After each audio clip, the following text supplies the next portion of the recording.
The little boy, our protagonist, opened his eyes and felt his entire body beaten. He couldn't move, and one glance around was enough to tell that something was wrong. Tiny lay in bed in a squalid room, and his sister sat next to him, but judging by her appearance, all was not well. The protagonist remembers how they were attacked by bandits, and how his sister took all the blows to protect him. And then, once again, the bastards from the past burst into their room. They immediately kicked the girl in the back. Without a single sound, she fell dead. The insensate creatures know that they can profit from a lifeless body, so they tried to take her away with them. Tiny struggled to get up, but his weakened body didn't respond. Suddenly, a powerful energy enveloped his hands.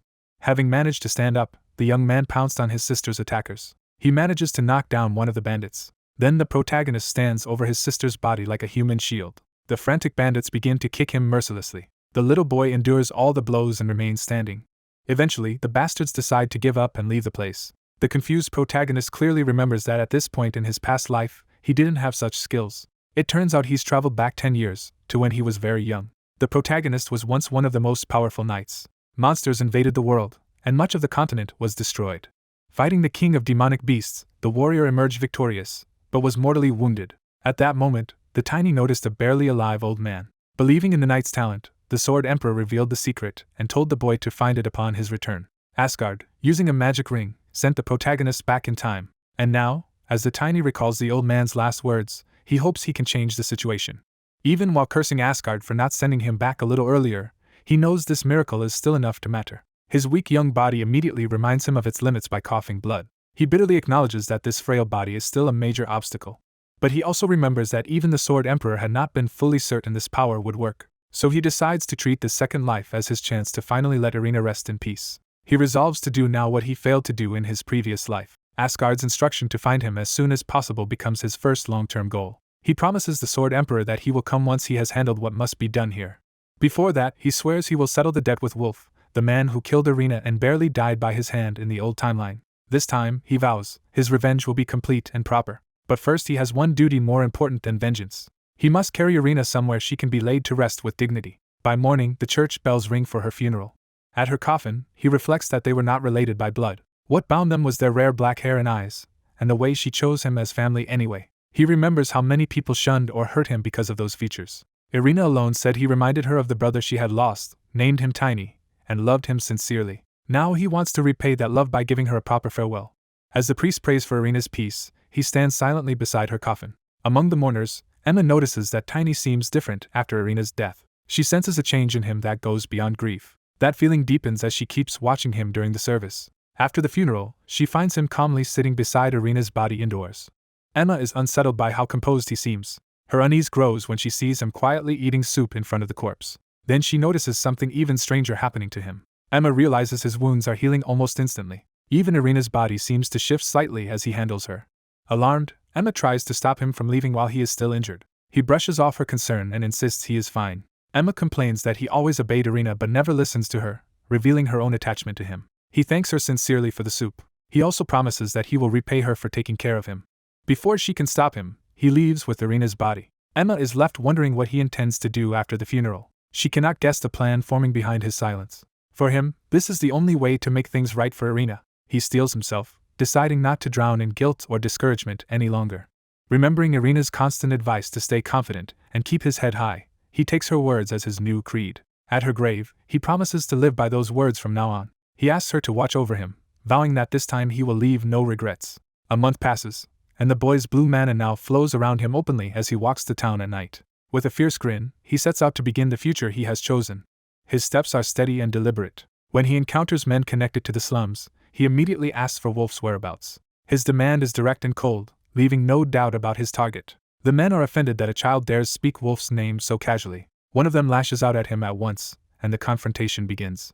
A thug tries to strike the boy, but the boy stops the blow and coldly demands to know why they think they can treat his sister that way. When the man mocks him for daring to use his sister's name, the boy answers by seizing his arm with sudden confidence. Pain explodes through the thug's body as the boy crushes his arm hard enough to make him scream. The first attacker collapses in shock over his ruined arm, and the others finally realize the child in front of them is not normal. One of the remaining men panics and wonders if the boy somehow found a potion or some other source of power. He decides it does not matter and lunges anyway, still treating the boy as someone he can overpower. His punch lands, but the hit fails to break the boy's composure or control of the fight. The attacker grabs the boy by the shirt and tries to throw him aside as if he were weightless. Instead, he finds the boy impossibly heavy, and the boy taunts him by asking if this unexpected weight is confusing him. With a grin, the boy tells him to stop struggling because he will not be able to move him. He stomps down and drives the man into the ground, proving brute force will not save him. As blue mana flares from his chest, the boy is satisfied that his reconstructed mana body has settled into place. He reflects that this fusion was impossible in his previous life, but his current body can finally sustain it. He explains to himself that by perfectly overlapping a body of mana with the physical body, he creates a mana body. That interaction amplifies his strength, forming the core of the secret technique he once developed. The technique has a cost, though, and he remembers how it drove his appetite so high that Emma had to feed him an absurd amount, leaving him grateful for her help. Back in the present, the thug skids helplessly across the ground after being overpowered. The boy advances and says he has learned something important after rebuilding his mana body, while the man stammers over the unfamiliar term. He reveals the key insight: newly awakened mana settles more easily into bodies that are already damaged. As the thug tries to understand, the boy catches his leg and keeps him from escaping. He begins to explain what that means and sarcastically thanks the man for helping him damage his body enough to make the process easier. Then he hurls the thug upward, openly blaming him for making his body easier for mana to inhabit. The man is launched high into the air with terrifying force. He crashes through the building and into the room where the rest of the gang is gathered, turning his own body into the boy's entrance. The men inside are stunned by the sudden impact and realize an intruder has broken in. As dusk clears, they demand to know who just walked into their hideout. Then they recognize him and are shocked that the beggar brat has come to them on his own. The boy stands alone in the middle of the room, surrounded, while the gang notes that he came without backup. Watching from above, the red-haired brothers sneer and wonder what he expects to do without a weapon. The boy immediately rejects that assumption by rushing one of the men barehanded. He grabs the man's leg and turns him into an improvised weapon. With a grin, he answers their question by declaring that he already has a weapon in hand. The bald thug learns that answer the hard way as the boy swings his body through the air. Another gangster charges, only to be met by the same human club. The boy batters multiple enemies at once by smashing them with the man he is holding. Bodies start flying across the room, and the thug who first mocked him can only stare in horror. That man's fear deepens as he realizes how completely the situation has turned against them. The boy keeps swinging his captive through the crowd, scattering more attackers. He slams two men down together with enough force to shake the whole floor. The thug who started this watches the destruction in disbelief. The bald man he used as a weapon is left broken and unconscious. The boy drops the ruined body at his feet as if it has served its purpose. He announces that he is done with the minor thugs and that only the Rauner's brothers remain. One of the brothers finally draws his sword, deciding to take the boy seriously. The boy mocks him and invites him to come down and fight directly. He escalates the insult by calling for both brothers to come at him together. One brother accepts the provocation and vows to cut him in half. The boy answers with a feral smile and a fresh surge of mana. The other brother warns that the child is a mana user, which makes him more valuable and more dangerous. Instead of cautioning restraint, they greedily decide that a mana user's corpse should sell for a high price. The boy notices movement above as both brothers leap down to attack. He sees one sword break and casually remarks on the poor quality of their weapon even as they descend. Elsewhere, an older armored man is horrified to hear that the boy is literally using people as weapons. The old man can only sigh that the child is completely unhinged. The boy, hearing the criticism, dryly points out that dignity is hard to maintain in a fight like this. The old man proposes a more respectable answer and tells him to use hand-to-hand combat instead. The boy happily accepts the suggestion and jokes that this should preserve his dignity. The brothers rush him together, expecting their combined assault to overwhelm him. They unleash crossing sword strikes to trap him between both blades. He slips through the attack at the last instant, leaving them shocked that he read their timing. One brother realizes too late that the boy saw through their coordinated movements. The boy counters by driving a punch into one brother's face. The second brother is stunned as his partner is knocked offline. The boy follows with a kick that sends the first brother crashing into the second. Both brothers are thrown backward together, their teamwork turned against them. He keeps the pressure on by launching one of them up toward the upper floor. That brother crashes down hard, losing all control of the exchange. He lands in a heap, dazed and broken. The boy immediately pivots toward the other brother before he can recover. Outside, the mansion continues to shake from the violence inside. One of the brothers is hurled through a wall into another room. A large man inside that room notices the impact and turns toward the disturbance. He demands to know who has barged in, and his title is revealed as Wolf, ruler of the invaders. Wolf steps forward from the wreckage, bringing a heavier presence into the conflict. The boy recalls that in his previous life he had been surprised to discover Wolf in such a remote place. He remembers learning that Wolf was no ordinary thug but a beastman. More specifically, Wolf belonged to the beastman tribe, the strongest among the demi-human races. The boy narrows his focus, remembering that one kind of werewolf among them was especially dangerous. Wolf's beastly nature becomes more obvious as his predatory features sharpen. The boy recalls that pure silver werewolves were tied to royal bloodlines and had been so hard to kill in his previous life that he never learned why one had appeared here. Now he studies Wolf closely, determined to uncover that mystery this time. Wolf asks whether the boy is the one who caused all this destruction, and the boy decides this encounter may finally give him answers. The boy confirms it, and coldly tells Wolf that his own death wish has brought him here. Wolf's eyes flare with rage, and he threatens to tear the boy's mouth off for speaking so boldly. He begins transforming with a violent roar. The boy welcomes the escalation and tells him to go all out from the beginning. Wolf's claws lengthen as the transformation accelerates. He becomes a towering red werewolf and challenges the boy to face him. The boy pauses, puzzled, because something about this transformation is wrong. Looking him over, he realizes the werewolf lacks the silver fur that should mark the royal bloodline. He openly mocks Wolf as a mongrel rather than the special beast he expected. Wolf is enraged by being called a puppy and loses even more control. The boy notices the berserk fury and starts wondering what exactly is happening to him. As Wolf attacks, the boy judges that this beast is faster and stronger than the brothers but still far below the pure silver werewolf he remembers. He dodges another sweeping strike without much trouble. That confirms his suspicion that this wolf cannot compare to the one from his previous life. When Wolf lunges again, the boy catches him by the face and halts the charge outright. Blue mana gathers in the boy's hands as he curses the absurdity of returning to life only to deal with this kind of mess. Wolf realizes too late that the boy is about to punish him. The boy slams him away with brutal force, drawing blood and leaving the beast reeling. Still smiling, he recalls advice he once heard from another beastman. That advice was simple: when a beastman enters a berserk state, there is a reliable way to deal with it. Wolf keeps attacking wildly, but the boy is already applying that lesson. He weaves through the beast's slashing frenzy, avoiding every blow. As he closes in, he remembers the saying that comes with that advice. He finishes the thought by declaring that the best treatment for a mad dog is a beating, then drives his fist into Wolf's face. Wolf crashes down, battered and bleeding, while the boy keeps advancing. The boy warns him not to die yet because the punishment is only beginning. He stomps and pounds Wolf repeatedly, insisting the beast must keep taking hits until the berserk state breaks. The remembered beastman had explained that their race's regenerative ability lets them survive this kind of treatment. So the boy continues kicking Wolf without hesitation. Wolf answers with a desperate counterblow, still fighting through the pain. That strike smashes open part of the wall and reveals a glowing magic circle hidden behind it. The boy notices the concealed structure in the rubble and moves toward it. At the same time, a red stone falls from Wolf's body as he starts reverting from beast form. Back in human shape and terrified, Wolf asks if the beating has finally brought him back to his senses. He begs to know why the boy is doing this and what he wants from him. The boy cuts him off and promises that this time he will not stop at crippling him. Wolf trembles and remembers the earlier torment, realizing the threat is real. The boy orders him to beg his sister for forgiveness for what he did to her. Then, with mocking solemnity, he says he hopes that command offers his dead sister at least a little comfort. He adds that if the decision were his alone, he would have taken Wolf's head already. That finally breaks Wolf's pride, and he kneels, admitting he was wrong and pleading to Lady Erna. He repeatedly apologizes in panic, desperate to survive. The boy orders him to cut off his own head and bring it as an offering to Erna's grave, while Wolf keeps sobbing apologies.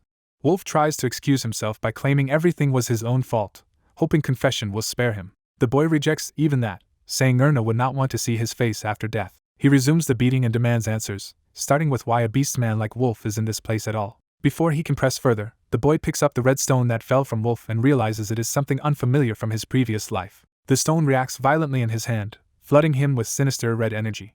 He recognizes the force at once, and is shocked that it is demonic chi. That power erupts outward and manifests as red chains binding a huge spectral wolf behind him. The chained spirit snarls with overwhelming hostility, as if trying to break free. The boy is caught inside the red aura and can only stare as the phenomenon spreads around him. His mind jumps to an earlier conversation in the forest, when a companion led him to observe the spiritual creatures living there. He remembers being told that a spiritual creature is a living being reborn after gathering mana for at least 100 years, and that such beings should not exist outside Elbenheim. The companion had added that animal spirits are rare and reminded him that the soul of a spiritual creature is itself a spirit. When he admitted he knew that much despite not being a spirit tamer, the companion pressed him further. She asked whether he knew the true essence of a spirit, while showing him a crystal-like core. That core was revealed as the condensed heart of such a being. Back in the present, the boy finally identifies the red stone as a spirit stone. Still holding it while Wolf grovels nearby, he wonders why a werewolf would possess such a precious object. He also realizes the stone is corrupted, because it is leaking the same demonic chi normally found in demons. Deciding the chains are the immediate problem, he channels mana into his fist and moves to break them. His punch smashes into the spectral restraints. The chains shatter, and the imprisoned wolf spirit erupts free in a blast of blue power. The boy is left staring in shock at what he has just unleashed. A memory floods in of the white wolf spirit being hunted by hooded figures wrapped in demonic chi. He realizes the spirit's memory is showing him that these strange attackers all carry demonic chi. The vision culminates with the white wolf spirit tearing through those pursuers in a savage counterattack. A pack of hooded attackers launches a coordinated assault on a giant white wolf, carving deep wounds into its body. The beast's head is nearly severed, and the killing blow leaves it on the verge of collapse. As the wolf crashes down in the forest, the attackers swarm it to finish the job. One of them channels sinister energy through his hand, preparing to extract something from the dying spirit. They cut into the corpse and begin searching inside it for a hidden prize. Watching this memory, the boy realizes the killers were after the spirit stone embedded in the wolf. He sees them hand that stone to a child and is baffled about why they would entrust it to him. The answer horrifies him when the child mutates into a beast man, proving people were being turned into monsters by absorbing spirit stones. He understands that this wolf-like being was once that child, but the transformation remained incomplete because the stone was not fully absorbed. The boy takes in the revelation in stunned silence. The enraged wolf spirit moves to kill the trembling beast man who keeps apologizing to Lady Arena. The boy intervenes and orders the spirit to stop before it can strike. To his surprise, the spirit obeys and explains that the beast man deserves a slower, more miserable end. The boy is amazed that he can understand and command a spirit despite never thinking he had talent for spirit taming. He recalls hearing that a human can become a spirit tamer if they possess enough mana and an exceptionally pure soul. He also remembers the warning that only very young children are usually pure enough for that to happen. That leaves him awkwardly wondering how he qualifies at all. Looking at his own bloodied hands and the broken beastman nearby, he admits to himself that purity is not exactly his strength. The spirit studies him in return, sensing something unusual in their connection. When it lowers its head to him, the boy realizes the bond is real. He pieces together that when he broke the chain earlier, his mana must have flowed into the spirit stone. That mana entered the damaged stone the spirit carried. By filling the cracked portion, it created a channel that lets the two of them communicate. The spirit silently accepts his reasoning, confirming the link. The boy jumps straight to the practical conclusion that this means he can form a contract with the spirit. The spirit does not reject the idea, so the boy immediately decides to go through with it. He remembers that unlike ordinary magic, a contracted spirit can be sustained with mana and become a powerful ally that grows alongside its tamer. Just as he is about to proceed, the spirit asks one favor in return. Its expression makes clear that the request is driven by deep hatred. The boy understands at once that the spirit wants revenge carried out in its name. He agrees easily, since he already intended to wipe out everyone tied to demonic chi. With that understanding, he places his mana-charged hand on the spirit and seals the bond. He recalls that the final step of a spirit contract is giving the spirit a name. Seeing its silver fur, he chooses a name inspired by the moon. He names the spirit Lunar Wolf, and the contract is completed with a resonant howl. Once bonded, he asks the broken beast man who created him and who stands behind this cruelty. The answer points to demon worshippers, fanatics who reject the goddess and serve demonkind. The boy notes that such people had already been poisoning the world long before the Demon King's army appeared. When the beastman keeps babbling apologies to Lady Arena instead of answering clearly, the boy kicks him into silence and forces the issue. Lunar Wolf confirms the man is still mentally unstable and cannot answer properly on his own. At the boy's order, the spirit terrifies him awake by roaring in his face. Now lucid with fear, the beastman is pressed to reveal where the child who gave him the spirit stone came from. He can only stammer that it was some organization. He panics and tries to resist the interrogation. Then he starts laughing, half broken, half defiant. He warns that the organization will never let this go and reveals that he himself was only a test subject. As he begins to boast about the power behind them, he prepares to say more. Before he can finish, his head explodes from a hidden enchantment meant to silence captured members. The boy recoils, realizing the witness was killed remotely.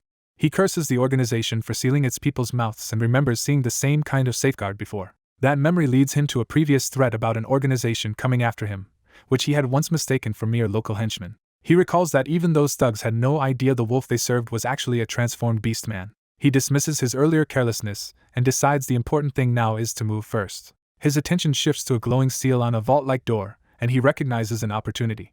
He vows to start reclaiming everything that was taken from him. Using force and mana, he blasts the vault open. The room fills with dust as the hidden chamber is breached. Standing over the dead beast man, he wonders what the Sword Emperor would have done and decides to use the story he just learned as leverage someday. He addresses an old ally he intends to meet again in the future.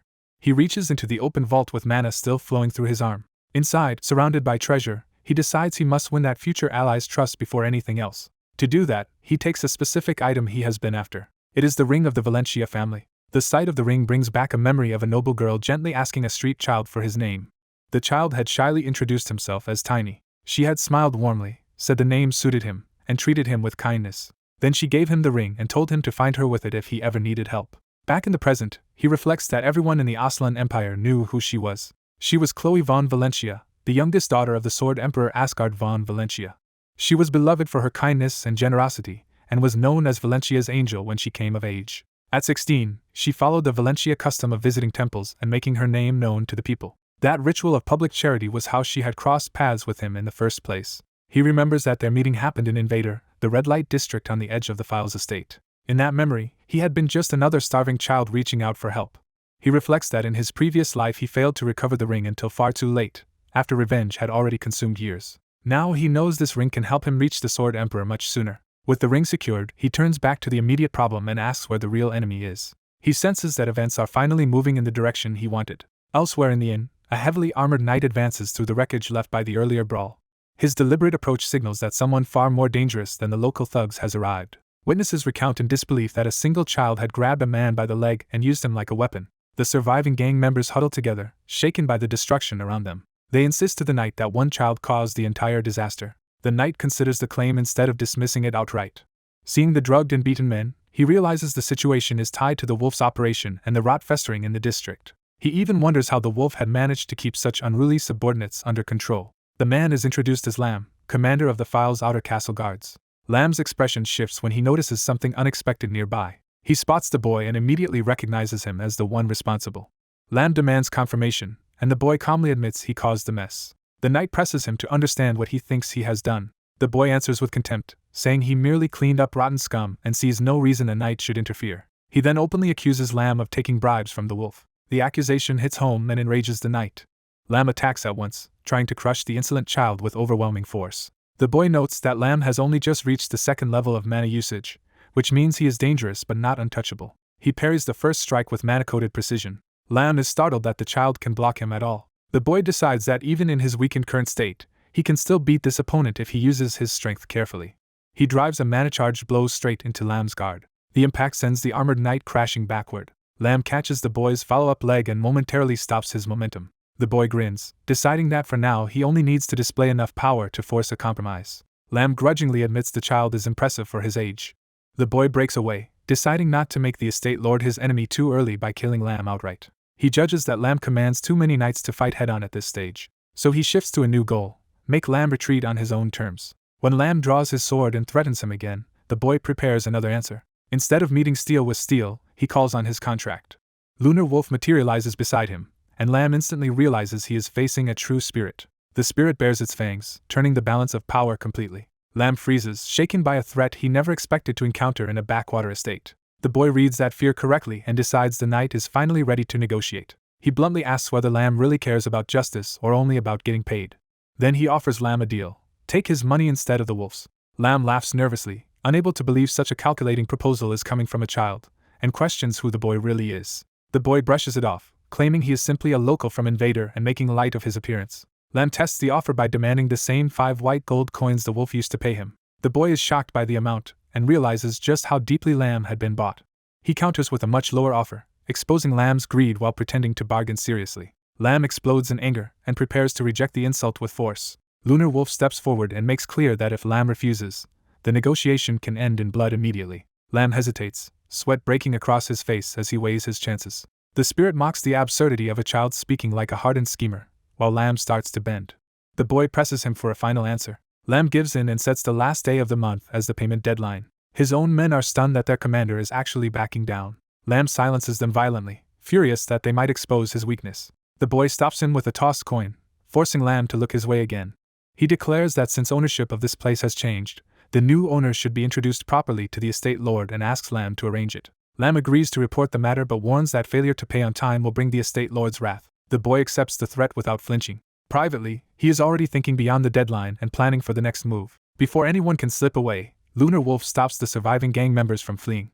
The boy gives them 1 hour to gather everyone tied to the gang, the inn, and the begging children, threatening to kill 1 person per minute if they are late. He adds that if any of them run, his spirit will hunt them down and kill them anyway. Even he is briefly struck by how coldly ruthless he sounds. Terrified, the gang scrambles into the rain to obey. Watching them go, he thinks that if everything proceeds as planned, he can take control of this place within a week and then move on Duke Valencia. An hour later, the frightened survivors return with everyone they could gather. Among them, the red-haired woman rushes forward and calls him Tiny. She grabs his arm in alarm, worried that he has been hurt again. He tells her the blood is not his and quietly reveals that the wolf who tormented them is already dead. The woman and the others stare at the corpse, struggling to believe the nightmare is really over. But relief is tangled with fear, because everyone in Invader knows the estate lord had been backing the wolf. They worry that they will be punished for defying noble authority and blamed for rebellion. The boy turns that fear around, asking what should happen instead to the estate lord of Files for making a fool of Duke Valencia. Later, word spreads among the guards that Sir Ram has disappeared from duty, and people wonder if he is merely away. The rumor is corrected with dark amusement. After the incident in Invader, Ram is not on vacation at all but under probation for the chaos he helped create. The discussion turns to an old case where an entire gang suddenly shared the same hallucination of a giant wolf hunting them. The memory grows darker as they recall that the gang's leader ended up butchered beyond recognition. On top of that, his fortune disappeared without a trace, leaving the whole incident even more suspicious. When someone asks what that has to do with Sir Ram, the answer is that trouble began while he was negotiating with a replacement boss for the district. Business across the town has collapsed, merchants are complaining, and the estate lord has every reason to be furious. Hidden nearby, Tiny listens as the guards conclude that the estate has brought in a new boss to fix the mess. That overheard detail makes Tiny pause and try to remember the name of the man they are talking about. He realizes the real issue is not just the district itself, but that the estate lord of Files is humiliating Duke Valencia. Emma cannot follow his sudden conclusion and asks what he means. Tiny reflects that in his previous life he treated all nobles as basically the same, so even after reading the account book he missed what was really at stake. He remembers handing over half of Wolf's wealth and the ledger to the estate lord, gaining only a few loose ties to Invader in return. Now, with more experience, he realizes his old life as a knight taught him how power among nobles is layered. He understands that some nobles stand so far above others that ordinary aristocrats are almost insignificant beneath them. From that perspective, he sees that the ledger alone is enough to politically destroy the estate lord. Tiny tells Emma she does not need to understand the full scheme yet because something more immediate matters. He announces to everyone in Invader that Wolf no longer has any hold over them and that they are finally free. The women, including Emma, can barely believe that freedom has really come. Tiny tells them that if they still want revenge or need to vent their hatred, this is their last chance. Emma's shock gives way to raw emotion as the reality of that offer sinks in. She clenches her fist and turns all her grief and rage toward Wolf. Unable to hold back any longer, she rushes forward. Emma savagely stomps Wolf's corpse, pouring out years of hatred on the man who ruined her life. She screams that she had once been the daughter of a prosperous merchant before Wolf destroyed her family. Others join in, vowing that Wolf will not die peacefully and that they will avenge the friends he had beaten to death. The room erupts into collective fury as the abused women descend on his body together. Tiny watches in silence, admitting to himself that comforting people is not something he knows how to do. Still, he decides that empty sympathy would never repay what they suffered or heal all their wounds. Instead, he opens Wolf's vault and reveals the treasure hidden inside. He tells the survivors to take back as much of it as they want. Tiny reasons that money, at least, can help them begin rebuilding their lives. He declares that everything in the vault belonged to Wolf, and that any women or children forced to remain in Invader should take the money and leave. The women stare at him in disbelief, struggling to accept that he is truly giving it all away. When Emma asks what about him, Tiny says he already took the amount he needed. Emma insists that everyone needs money, especially in a world this harsh. Tiny answers by reminding her where this money came from in the first place. He explains that killing evil men does not make their money vanish, so it should be used by the people they harmed instead. Some of the women immediately begin imagining what that fortune could mean for their futures. Tiny cuts through their greed with a warning. He says that anyone who commits wrongdoing for the money or leaks a word to the estate lord will regret it. To make the threat unmistakable, he summons the spectral wolf in front of them. He promises that the beast will track down any betrayer and tear them apart piece by piece. Then he gives Emma practical advice for escaping Files safely by heading to Diane, traveling in a group, and hiring mercenaries from a reputable guild. Emma realizes he is not coming with them, but Tiny says he has somewhere else he needs to be. She can only watch him, still trying to process how suddenly he is leaving her behind. Tiny reassures her that she is strong enough to protect herself now, tells the group to go to Diane, and asks Emma to find him later if things become too hard.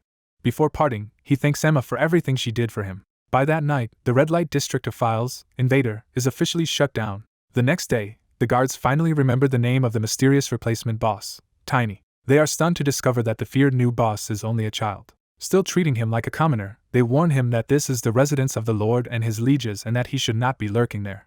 Tiny calmly reveals that he knows the name because he himself is the new boss, leaving the guards speechless. To drive the point home, the spectral wolf smashes the entrance and terrifies them into submission. Tiny inwardly sighs that having a child's body forces him to deal with this kind of disrespect everywhere. Once inside, he is brought before senior figures of the estate and meets their scrutiny with flat patience. The Grand Master of Files' Night Order, Kron, remarks that Ram had mentioned him but clearly did not expect someone so young. Tiny immediately needles them for making a guest stand while they inspect him, forcing the old servant beside Kron into embarrassment. Kron responds with open contempt, telling Tiny to remember his place. He warns Tiny not to act as though he stands above the estate lord. Tiny fires back that he is the estate lord's guest, and asks whether Kron has gone mad enough to threaten such a guest with his sword. Kron answers with class hatred, sneering that someone from the gutter naturally has a foul tongue. Tiny returns the insult by saying the real stench comes from Kron and the rotten mouth of the knightly order. Enraged, Kron starts to draw his sword. The old servant intervenes just in time, reminding Kron that the Lord has been waiting for this meeting. Kron is forced to swallow his anger, though only barely. Tiny remains outwardly calm, as if the threat never mattered. Kron sheathes his weapon and grudgingly steps back. He escorts Tiny onward, warning him that the estate lord is strict and that he should be careful inside. Even while complying, Kron quietly vows that he will kill Tiny the moment he receives permission. Tiny follows him deeper into the manor, fully aware of the danger around him. At last Kron announces that Tiny of the back alleys has arrived. A voice from within casually invites them in. Tiny enters the audience room and finally comes face to face with the estate lord. The moment he sees him, Tiny is shocked to realize that this man is the same estate lord he knew in his previous life. He quickly kneels and offers a formal greeting to the ruler of files, which surprises the lord. Tiny explains that he practiced so he could stand properly in the lord's presence.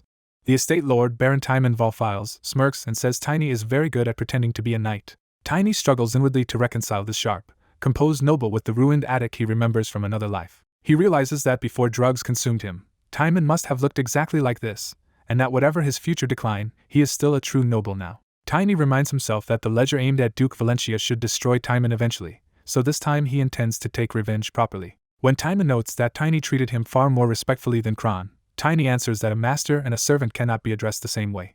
He adds that he hopes to become one of Timon's own servants. That declaration is really a calculated bid to secure a place close to power. Kron is outraged, but Timon twists the moment into a taunt, joking that Tiny already sees the Grandmaster as a rival. Timon then questions Tiny's age, wondering if he might be part dwarf or elf because he seems too capable to be so young. Tiny answers plainly that he is only 13, stunning both men.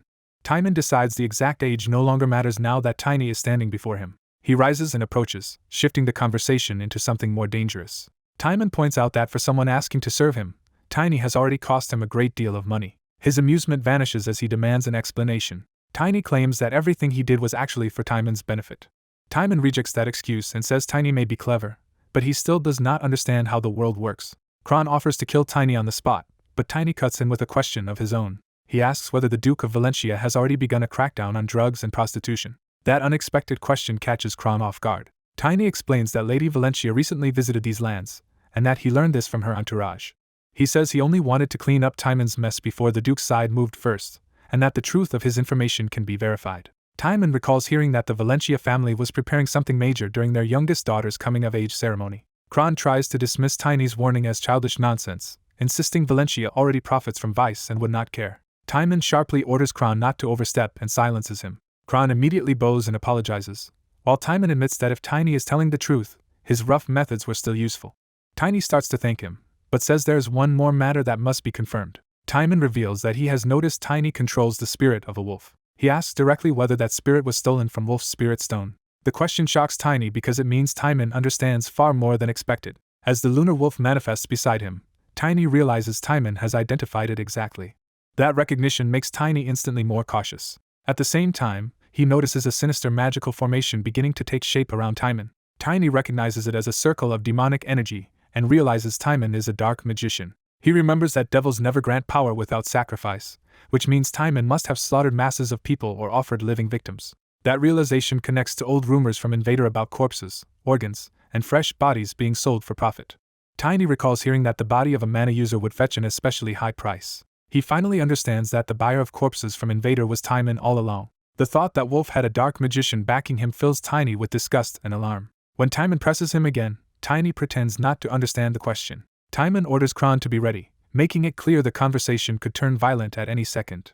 Tiny realizes that in his current state he cannot defeat both Timon and Kron together. He sends the lunar wolf lunging to create space and force them to react. Even under attack, Timon remains composed enough to note that Tiny truly commands the forest's owner. Frustrated, Timon curses Wolf for leaving behind such a troublesome legacy. He then coldly decides that if Wolf is gone, Tiny can simply become the next experimental subject.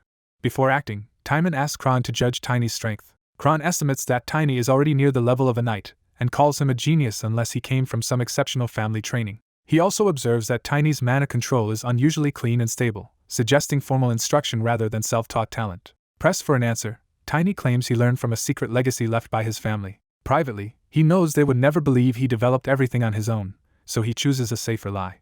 He says his late parents taught him before he ever came to files. To support the story, he explains that his breathing technique was learned in infancy and only recently revealed itself as something special as his strength grew. Timon studies him carefully, weighing the lie. Tiny inwardly dares him to prove otherwise, confident there is no easy way to verify the story. He adds that the very fact he is standing there alive should count as proof that his words are plausible.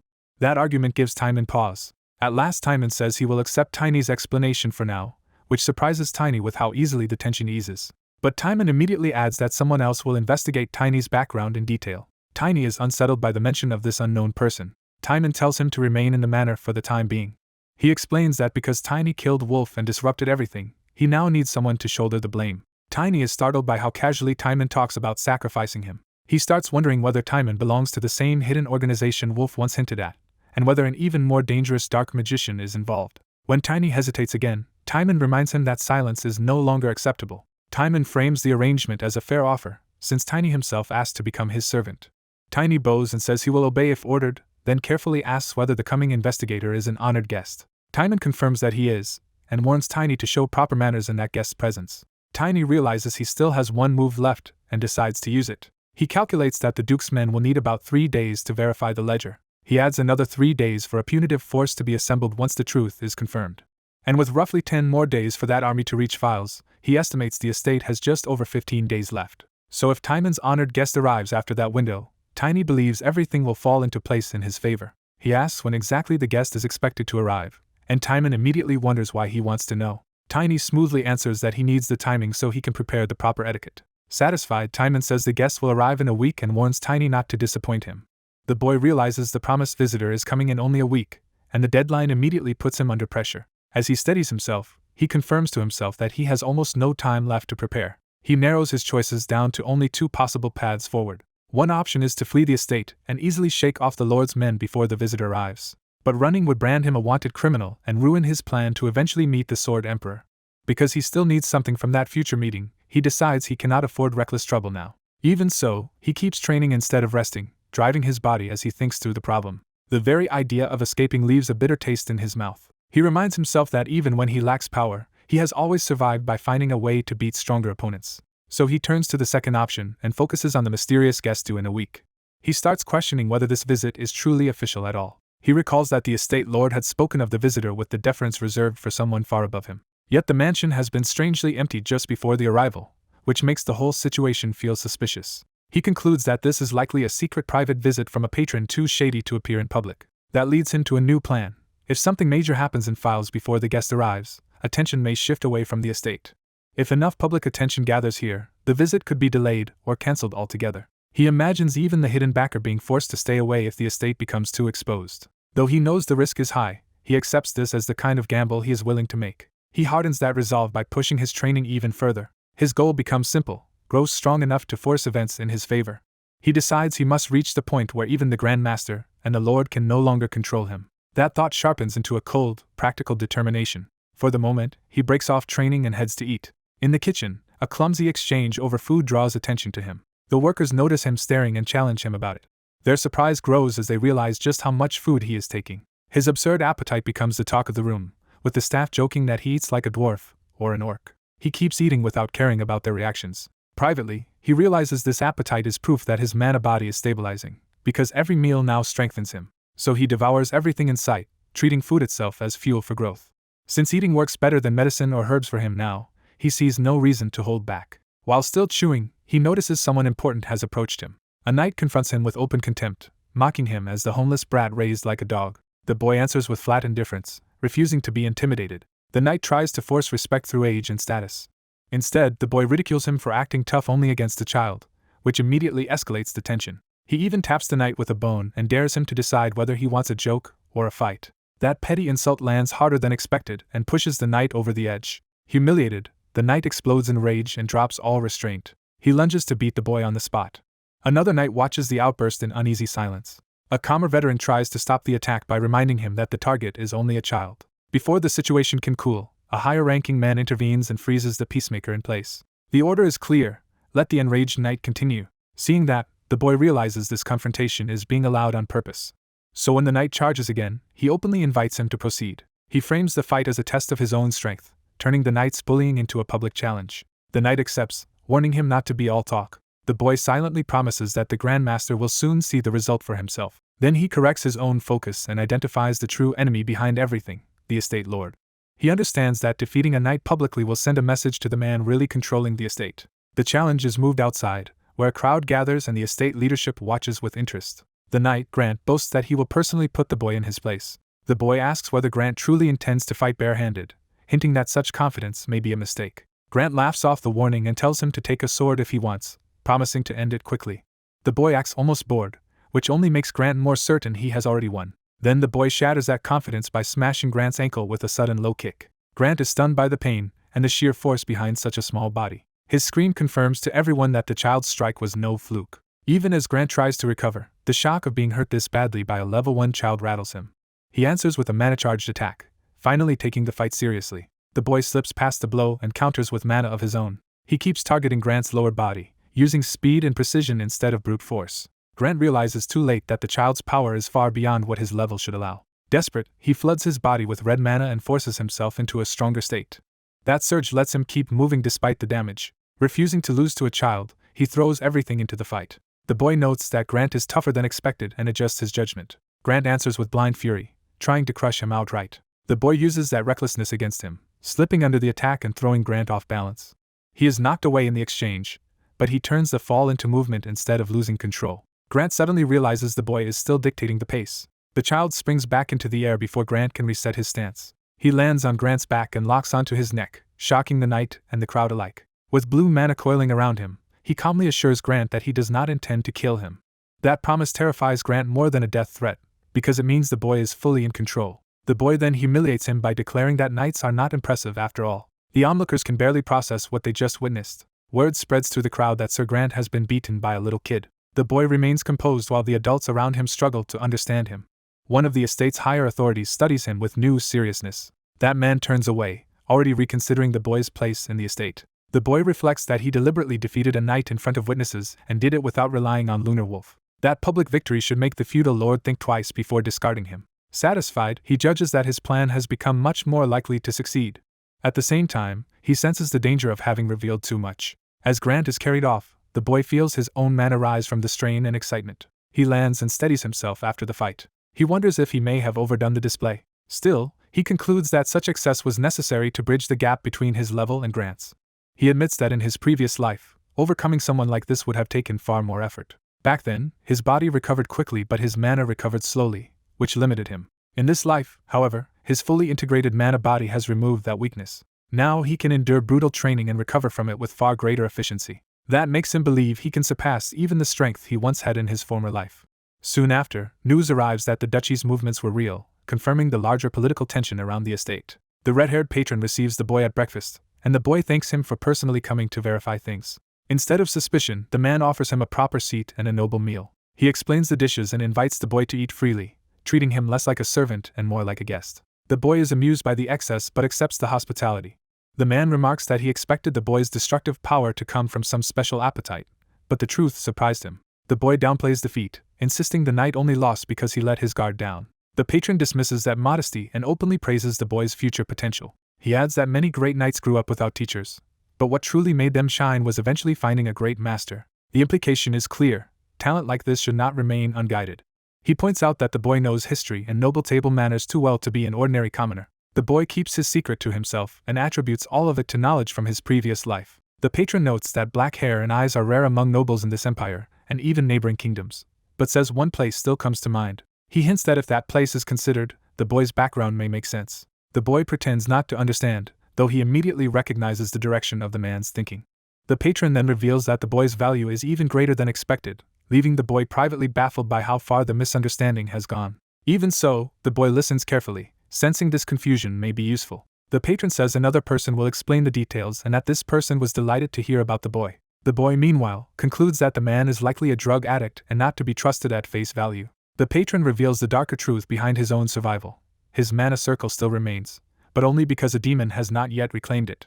He explains that in the previous timeline he was abandoned by that demon during the war, which cost him his mana circle. Rather than warning the boy away, he urges him to look forward to meeting that being. He promises that this mysterious figure can grant the boy an important position and a future beyond anything he can imagine. The boy politely thanks him for the opportunity while keeping his guard up. Once alone with his thoughts again, he turns back to preparation rather than trust. He resumes training with renewed urgency. His strikes now hit the practice posts with far more force than before. He decides not to dig into the demon and the organization yet, because he still lacks the strength to act on that knowledge. Instead, he compares the estate lord and Kron, judging them to be roughly similar threats despite one being a magician and the other a fighter. Since he had already surpassed that stage in his previous life, he believes he can climb back up quickly. He pushes himself until he is gasping, convinced that 6 days will be enough to reach what he needs. 3 days pass under relentless training. By then, even in a child's body, he can feel how much stronger he has become. His compressed frame now combines flexibility, speed, and force better than his old oversized body ever did. Relearning the basics makes him realize that his former monstrous build had actually held him back.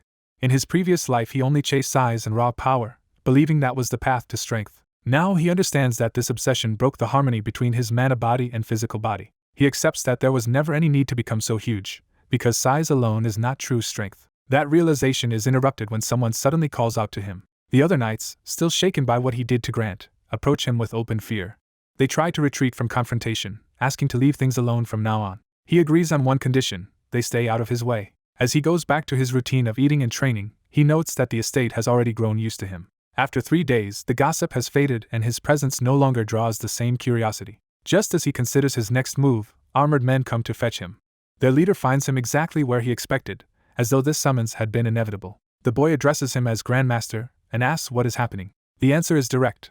The estate leader has ordered the boy to arm himself and come along. The sight of the Grandmaster's weapon tells him this is no casual invitation. Rather than fear, he feels that the timing is perfect.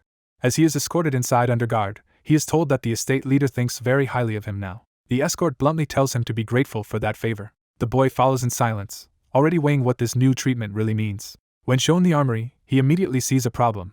The expensive armor is all made for adults, and none of it fits him. The weapons are no better, and he notes with annoyance that there is not even anything close to the mace or warhammer style he actually wants. The boy gives up on chasing easy money and turns his attention back to what really matters. He boldly asks the Grandmaster whether he can obtain a weapon like the one the man carries. The Grandmaster takes offense at the comparison and makes it clear his sword is no ordinary blade. He boasts that the weapon is a rare artifact forged by Rogers, the master of sword, and belittles the boy for desiring something beyond his station. Instead of backing down, the boy reflects that such a sword was born from immense sacrifice and suffering. He decides that precisely because of that, the blade suits him better, catching the Grandmaster off guard. He argues that powerful weapons belong in capable hands, especially for the sake of the estate's future leader. The Grandmaster hears that as a direct challenge and erupts in fury. His murderous shout is so intense that even the guards outside are shaken. The boy calmly proposes settling the matter through a contest on the spot. He seizes the Grandmaster's treasured sword before anyone can stop him. Then he raises the stakes by declaring that if he loses, he will pay with his life. That reckless resolve stuns the Grandmaster for a moment. But the man's rage quickly returns, and he charges in to kill the boy. The commotion carries beyond the room and draws attention through the estate. Outside, the servants remain unaware of the truth and nervously assume they have merely disturbed the Grandmaster again. When the door shifts, one of them catches a glimpse that freezes him in place. The boy emerges battered and bruised, using the sword itself as a crutch. As he limps away, the servants whisper that Sir Kron must have beaten him badly, though some take it as proof of how threatening the boy's talent has become. They repeat the rumor that the Grandmaster dislikes the child because people expect him to become the next leader. Even those who understand the politics feel the Grandmaster has gone too far against someone so young. Still, they decide self-preservation matters more than justice and choose not to interfere. The maids rush to the injured boy in alarm and ask what happened to him. He carefully says only that the Grandmaster summoned him to give him something, and then an incident occurred between them. The servants tell him to rest and call for help if needed, and he thanks them while struggling onward. Elsewhere, the estate lord drinks in private while his attendant serves him. He asks what became of the sacrifice tied to his secret scheme. The attendant reports that it has been secured, and the lord immediately asks whether the wolf gang's corpses were found again. When the answer is yes, he realizes the boy has created a serious complication. He dismisses his attendant so he can think alone. Left by himself, he decides to overlook the boy's small defiance for now because he still does not understand the child's true intentions. He reassures himself that once the boy's bloodline is confirmed in a few days, his own path to success will open. His only fear is that the child might not belong to the family he hopes to exploit. If that hope fails, he knows not only his accomplices but he himself will pay the price. Even so, he convinces himself that outcome is impossible because the boy's behavior, knowledge, and skill all point to noble origins. He reasons that a child defeating a knight only makes sense if he inherited a secret family technique. The boy's black hair and eyes strengthen that suspicion in his mind. He concludes that the evidence is overwhelming. Relaxing at last, he looks forward to meeting the boy again. Just as he settles down, an alarm begins to ring. He wakes fully and recognizes it as alert magic. Annoyed, he assumes the disturbance must involve the slave and resents being bothered. He decides that if necessary, he can simply use the intruders as the sacrifice instead. Then he senses danger too late. In the instant before impact, he sees the boy reflected in his eye. The boy drives the Grand Master's artifact sword into him with lethal force. The estate lord can only choke in shock as blood pours out. The boy coldly tells him to answer for his sins as estate lord. The dying man gurgles helplessly, unable to resist. A surge of sinister energy erupts from the wound as the killing blow lands. His body begins to fail completely. The estate lord dies sprawled across his bed with the sword pinned through him. His scream echoes across the estate and throws the household into panic. A maid is left trembling in horror at what she has heard. Servants gather outside the room in fear as the attendant arrives. One knight immediately suspects black magic, then tries to deny the thought. Inside the chamber, the knights report that a priest has already examined the scene and found traces of demonic energy, prompting a report to the church. They add that investigators from the royal palace are also on their way. Another knight notes that the corpse looks as though it has been dead for weeks, which makes the scene even stranger. Someone recalls that black magicians' bodies are said to rot immediately after death, and the decayed corpse seems to fit that rumor. The room falls into grim silence as the implication settles over them. A senior knight then wonders why the lord abandoned noble life for a path that would have gotten him executed if exposed. He cuts off the speculation by saying there is no point questioning a dead man and turns to the remaining problem. That problem is the bloodied artifact sword, which he identifies as the Grand Master's. The others hesitate to voice the obvious possibility that the Grand Master may be involved. One knight remembers that the talented boy had even been granted a private audience with the lord. Another suggests the Grand Master may have feared the boy being named his successor and acted rashly. But that theory sounds too extreme unless the Grand Master had truly lost his mind. A more troubling question arises instead. If the Grand Master is innocent, why has he not appeared at all? Unable to ignore that inconsistency, the knights decide to investigate further. They begin gathering statements from the servants. The guards explain what they witnessed around the Grand Master's quarters. The lead knight quietly pieces their accounts together. Every testimony says the Grand Master beat the boy Tiny badly the day before. He realizes the entire mystery may hinge on that one injured child. So he orders that the boy be brought in at once. Tiny is questioned and says that yesterday the estate lord had promised him a suit of armor, so he went to meet him. The knight listens closely, already suspicious.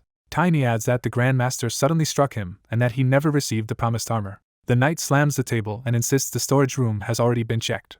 He argues that although traces were found there, the Grand Master definitely left that place afterward. Then he presses the key point. No one in the castle saw the Grand Master after his meeting with Tiny. He asks directly whether Tiny truly never saw the Grand Master again. Tiny answers no, and the knight challenges him to be certain. Tiny carefully repeats that the Grand Master only showed hostility over the lord favoring him, and that he has not seen him since. He maintains the same story despite the pressure. The knight admits the account matches every other servant's testimony. Tiny then asks what will happen to him now, reminding them that the estate lord had promised to keep him safe. The knight studies him in silence and makes a private decision. He tells the boy to return the next morning and dismisses him for the day. Tiny leaves the room unsettled rather than reassured. He suspects the knight is dangerous too, yet realizes he cannot even remember the man's face clearly. That missing memory bothers him because he remembers clearly defeating the other attackers before. He concludes the knight's request to meet again after the questioning is suspicious and resolves to stay alert. The next day, the knight privately offers him a mercenary plaque and a pouch of money. Tiny is startled to receive both a legal identity and travel funds. The knight explains that if the boy wants to move freely to another land, he needs an identity, and this plaque will serve that purpose. Tiny asks why he is being helped when the plaque had apparently already been prepared. The knight says the boy's talent would be wasted in such a remote place, and urges him to seek a wider world. Tiny realizes the man is trying to justify something to himself as much as to him. He understands that the knight's fading presence in his memory likely means the man intends to disappear from his life soon. So Tiny accepts the help and says he had been thinking of leaving anyway. Privately, he reflects that the appearance of a black magician will soon force the imperial family to act. By killing the estate lord, he has blocked one person's plans, but larger consequences are already moving. He also knows the Duke's investigation team will no longer come, leaving him to handle the next crisis alone. Turning over a ring, he decides he must go by himself. The knight is pleased to hear that and asks only to be remembered if the boy succeeds. Tiny's simple question about the man's name shocks him. Recovering, the knight introduces himself as Gren Liberty and tells the boy to remember him as Gren. Tiny agrees with a smile. As he walks away through town, he promises to remember Gren as well. He reflects that with both the estate lord and Grand Master gone, the future of Files now rests on that knight's shoulders. At the same time, he almost pities Gren for being left with a mystery no one will ever solve. Now carrying a mercenary plaque, Tiny plans to borrow a horse from a guild and leave. Before he can act, The ring reacts and summons a white dire wolf spirit. The spirit fully manifests before him in a swirl of blue energy. The wolf offers itself as his mount, and Tiny immediately objects at the thought of riding it. He remembers being told that only creatures like orcs can handle riding a dire wolf without getting sick. The wolf insists until he reluctantly climbs on. Even mounted, he still looks like a small child atop a massive beast. He recalls that a spirit's manifested size depends on the strength of its master. As he places his hands on the wolf, blue energy begins to flow between them. The sudden reaction catches him by surprise. The wolf reminds him that their souls and senses are supposed to become one first. Tiny steadies himself and commits to trying it. He activates his spirit tamer power and pushes it to the next level. A soul link forms between boy and wolf. The wolf's body shudders as the bond takes hold. Tiny is startled by the transformation racing through the spirit. He remembers that stronger spirit taming changes what a spirit can do and how it appears. The wolf's form now reflects Tiny's own nature, becoming rigid and fierce. Tiny realizes he is seeing his own traits mirrored back through the spirit. The shock of that realization nearly throws him off balance. Then the link settles, and he can feel the wolf's senses as if they were his own. He experiences the wolf's movement directly through the bond. Its sight and sense of smell flood into him with startling clarity. The wolf's sharpened instincts become his. With that new speed and awareness, Tiny decides they can reach Valentino sooner than expected, or even go farther to Curran, where the first disaster will begin. He recalls that in his previous life disasters struck across the continent one after another, weakening humanity before the Demon King's army arrived. He resolves to stop the first of those calamities by preventing the disappearance of Curran's relic. He remembers that the 7 sacred relics given by the goddess were meant to be humanity's final safeguard, yet all of them were stolen in his past life. This time he vows to grow stronger through each disaster and fight the Demon King's army before humanity is crippled. So he races toward Curran, planning to stop there after first visiting the Duke. Back in town, people spread word that the imperial family has sent investigators over the estate lord's assassination and the rumors of black magic. The townsfolk can only hope the matter will not drag them in as well. They warn each other to stay cautious and avoid unnecessary trouble. One man turns as if he has sensed something nearby. A shadow slips past unnoticed at street level. That night, a hooded figure wreathed in ominous energy moves through the town until a guard spots the intrusion. The guards level their spears and demand that the mysterious figure identify themselves. A hooded intruder coldly orders the guards to move aside. When they resist, the stranger instantly overwhelms them with unnatural force. The guards are left sprawled on the ground as the intruder advances deeper inside. That night, the target is revealed to be a grand estate under heavy watch. Inside, a guard on duty notices the disturbance too late. He realizes an unknown figure has already breached the manor. Panicked, he draws his sword and demands the intruder's identity. The hooded visitor ignores the threat and takes control of the exchange. They demand every detail the guard knows about the estate lord's assassination. The guard is struck by a strange power before he can properly resist. Under that influence, he begins answering obediently. His will slackens as the interrogation continues. The intruder cuts straight to the key question and asks where the lord's body is. The guard reveals that the coffin was moved to the bedroom at the imperial investigator's request. Satisfied, the intruder orders him to sleep for an hour and plants the command in his mind. The guard jolts awake in confusion, not understanding what just happened. He realizes he somehow blacked out during the breach. He tries to dismiss it as exhaustion from overwork. That excuse collapses when another guard rushes in with news that the estate lord's body has vanished. The officer immediately understands that the stolen corpse was their best lead to the black magic behind the murder.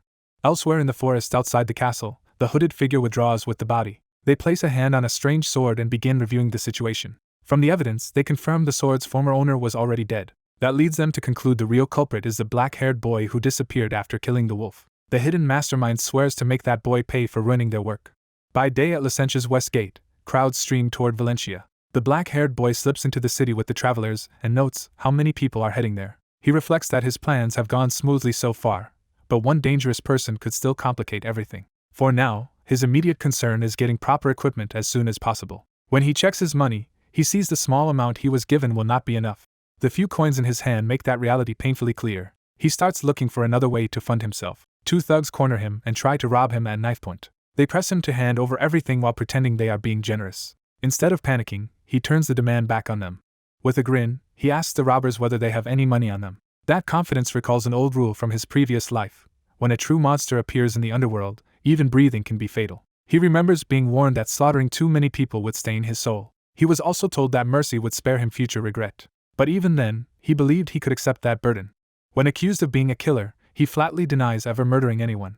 In his mind, he is only disposing of human trash. Back in the present, he casually tosses aside his own coin pouch as the fight begins. The nearby onlookers are stunned that this child has already beaten a gang feared to be as strong as knights. He mocks both the gang and the knights for being weaker than their reputation. Enraged, the robbers charge him with blades drawn. He drops one attacker in a single brutal exchange and sends the others reeling. Another man is smashed away before he can recover. The remaining thug freezes in terror as the boy closes in. The boy crushes the man's face with a kick.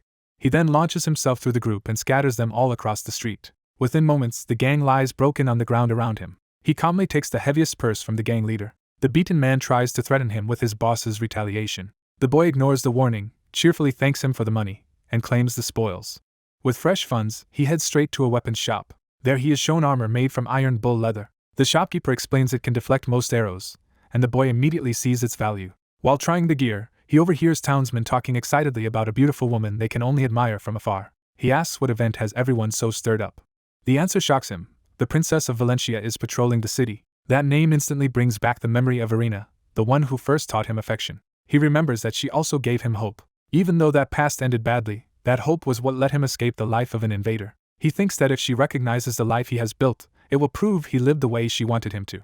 But another memory intrudes. When they first met, she laughed at the name Tiny because it suited the child he was then. She had apologized, saying the name simply sounded too small for someone so large. The awkward memory lingers as she tries to compose herself. She had still burst out laughing and then apologized again. Remembering that, he realizes with pain that she has forgotten him. He forces himself forward anyway, deciding that if he meets her now, she may remember and help him reach the Sword Emperor. He races through the city toward the royal procession. Meanwhile, a noble guide boasts to the princess about Licentia's importance. The man introducing the city is Edmund von Lucent, eldest son of Count Lucent, and he tries to impress her with a polished tour. He leads the princess and her escort through the market with a full military guard. The princess listens politely but remains detached from his attempt to charm her. Instead of commerce, she asks to visit the ghetto. She insists the poor there are also people of this land and deserve to be seen. Edmund is visibly unsettled by her request. Still, he quickly masks it and agrees to lead her there.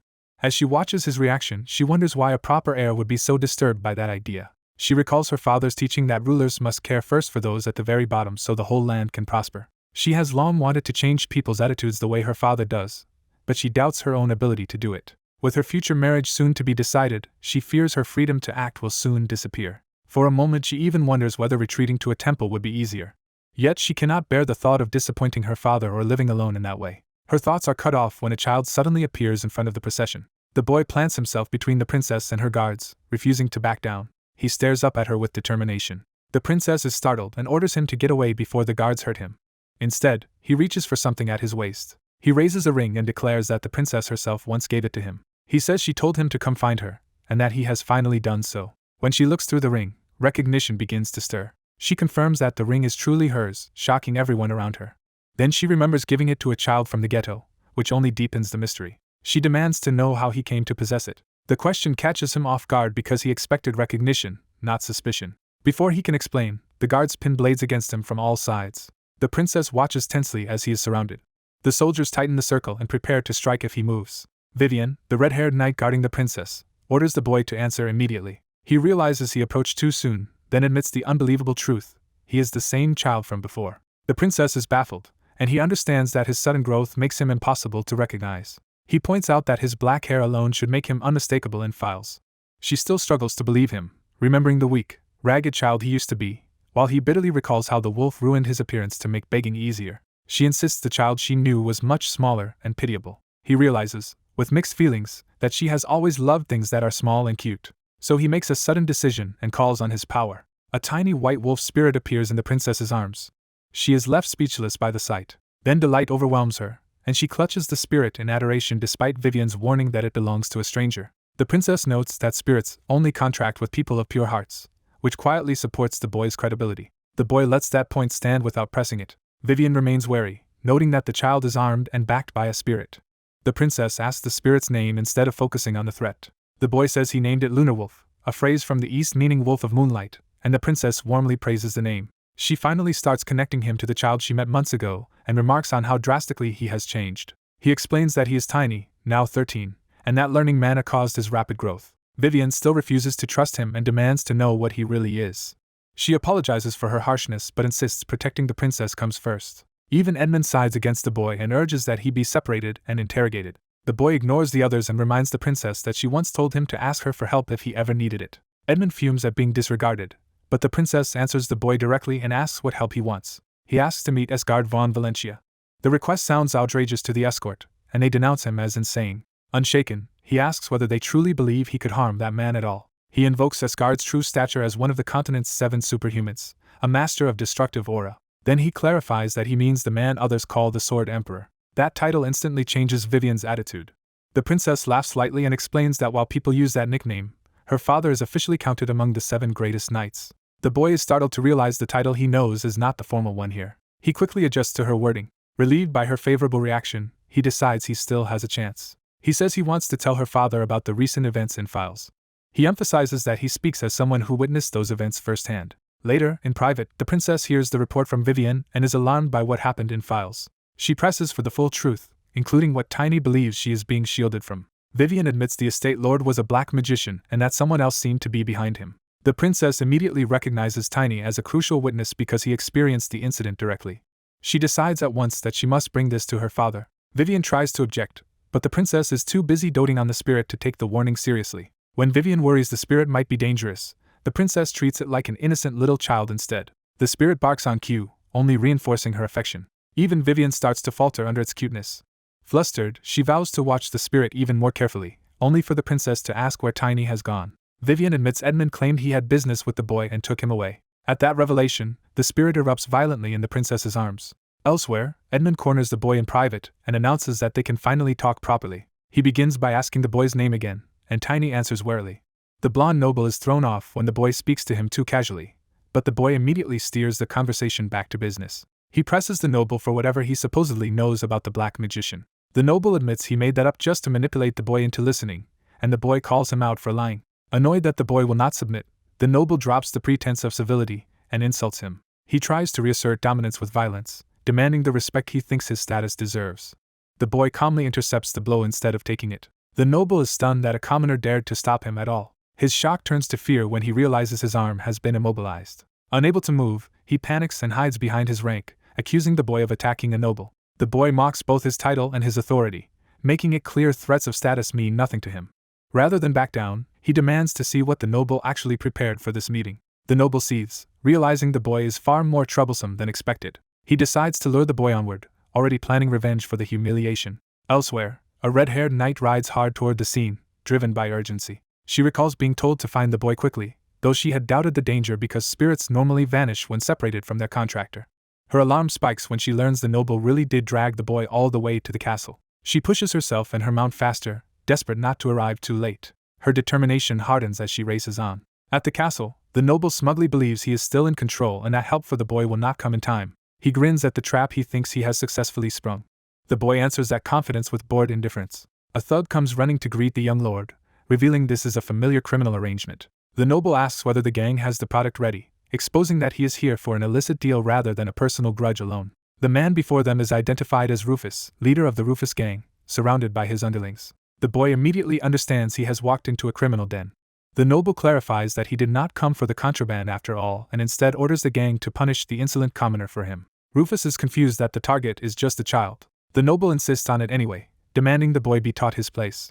Rufus accepts the order without hesitation. He sends his lieutenants, Eric and Tillman, to rough the boy up.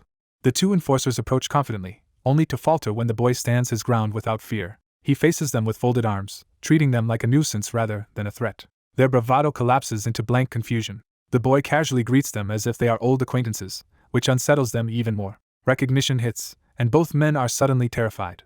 Rufus, not understanding their fear, angrily demands they move. One of them blurts out that this is the same kid he had warned about before and begs Rufus to deal with him personally. Rufus decides to crush the boy himself, convinced the child should never have interfered. The noble eagerly watches, certain the boy's defiance is finally about to be broken. Rufus swings a spiked mace down, intending to end everything in one blow. The attack misses as the boy slips away at the last instant. Rufus is thrown off balance by the failed strike. The boy counters immediately, detonating force at close range and blasting Rufus backward. Rufus crashes hard onto the stairs, momentarily wrecked. The boy advances with a grin, now openly taking control of the fight. The noble and the gang are horrified that Rufus was dropped so easily. The boy asks if that was really the best they had, dismissing the gang leader's strength. The noble desperately calls for Rufus to get up and protect him. The boy answers with a chilling threat, inviting them to try if they can. Both the noble and Rufus freeze under the pressure coming off the child. Rufus loses consciousness before he can answer, leaving the noble completely exposed. The noble collapses as well, while the boy stands over both of them as the only one still composed. He is disappointed that the feared gang leader turned out to be pathetic. With the boss and patron down, he turns his attention to the remaining underlings. He asks them if they want to continue, smiling like he already knows the answer. The surviving thugs are too frightened to even respond properly. At that moment, the red-haired knight finally bursts in, calling for the boy. She stops short when she sees the aftermath, and realizes the fight is already over. The hall is strewn with defeated criminals, the noble is crumpled on the floor, and the boy is calmly perched atop a safe. She recognizes the fallen noble as Edmund and is startled by how far this incident has gone. Meanwhile, the boy has already started reading through what he found in the safe. When she asks why he came here, she explains the princess sent her because she feared for his safety. He reveals the book is a bribery ledger and that the gang was also involved in human trafficking, shocking her. He points out that the evidence is so damning even Edmund will not be able to pretend ignorance, leaving her wondering what kind of life produced such a child. By the next day, Edmund has been expelled from the Count's family because of the scandal. As they travel, the princess and her knight discuss how long Edmund must have been tied to the trafficking ring and how badly the Count family's reputation has been damaged. The knight apologizes, worried that the fallout will worsen relations between the princess and the Count family. The princess questions whether she truly regrets what happened. She reflects on the matter in silence for a moment. She decides she does not think exposing the truth was a mistake, even if it caused political trouble. That answer makes her smile to herself. The princess laughs in satisfaction, pleased that her knight feels the same way. She reminds her that justice should not depend on social rank, repeating the principle their father taught them. The knight admits her real complaint is that Edmund got off too lightly. She argues he escaped without real punishment, and the princess privately senses this fierce protectiveness is the beginning of something between them. The narration frames the princess and the knight as an unusually close pair whose bond shifts between sisterly and maternal. Even after the princess's circumstances changed, the two remained inseparable. The boy quietly concludes that the knight probably enjoyed playing the princess's guardian. The princess notices his expression and asks what he is thinking. He answers that Edmund's crimes were unforgivable, but being cast out by the family he valued so much is punishment enough.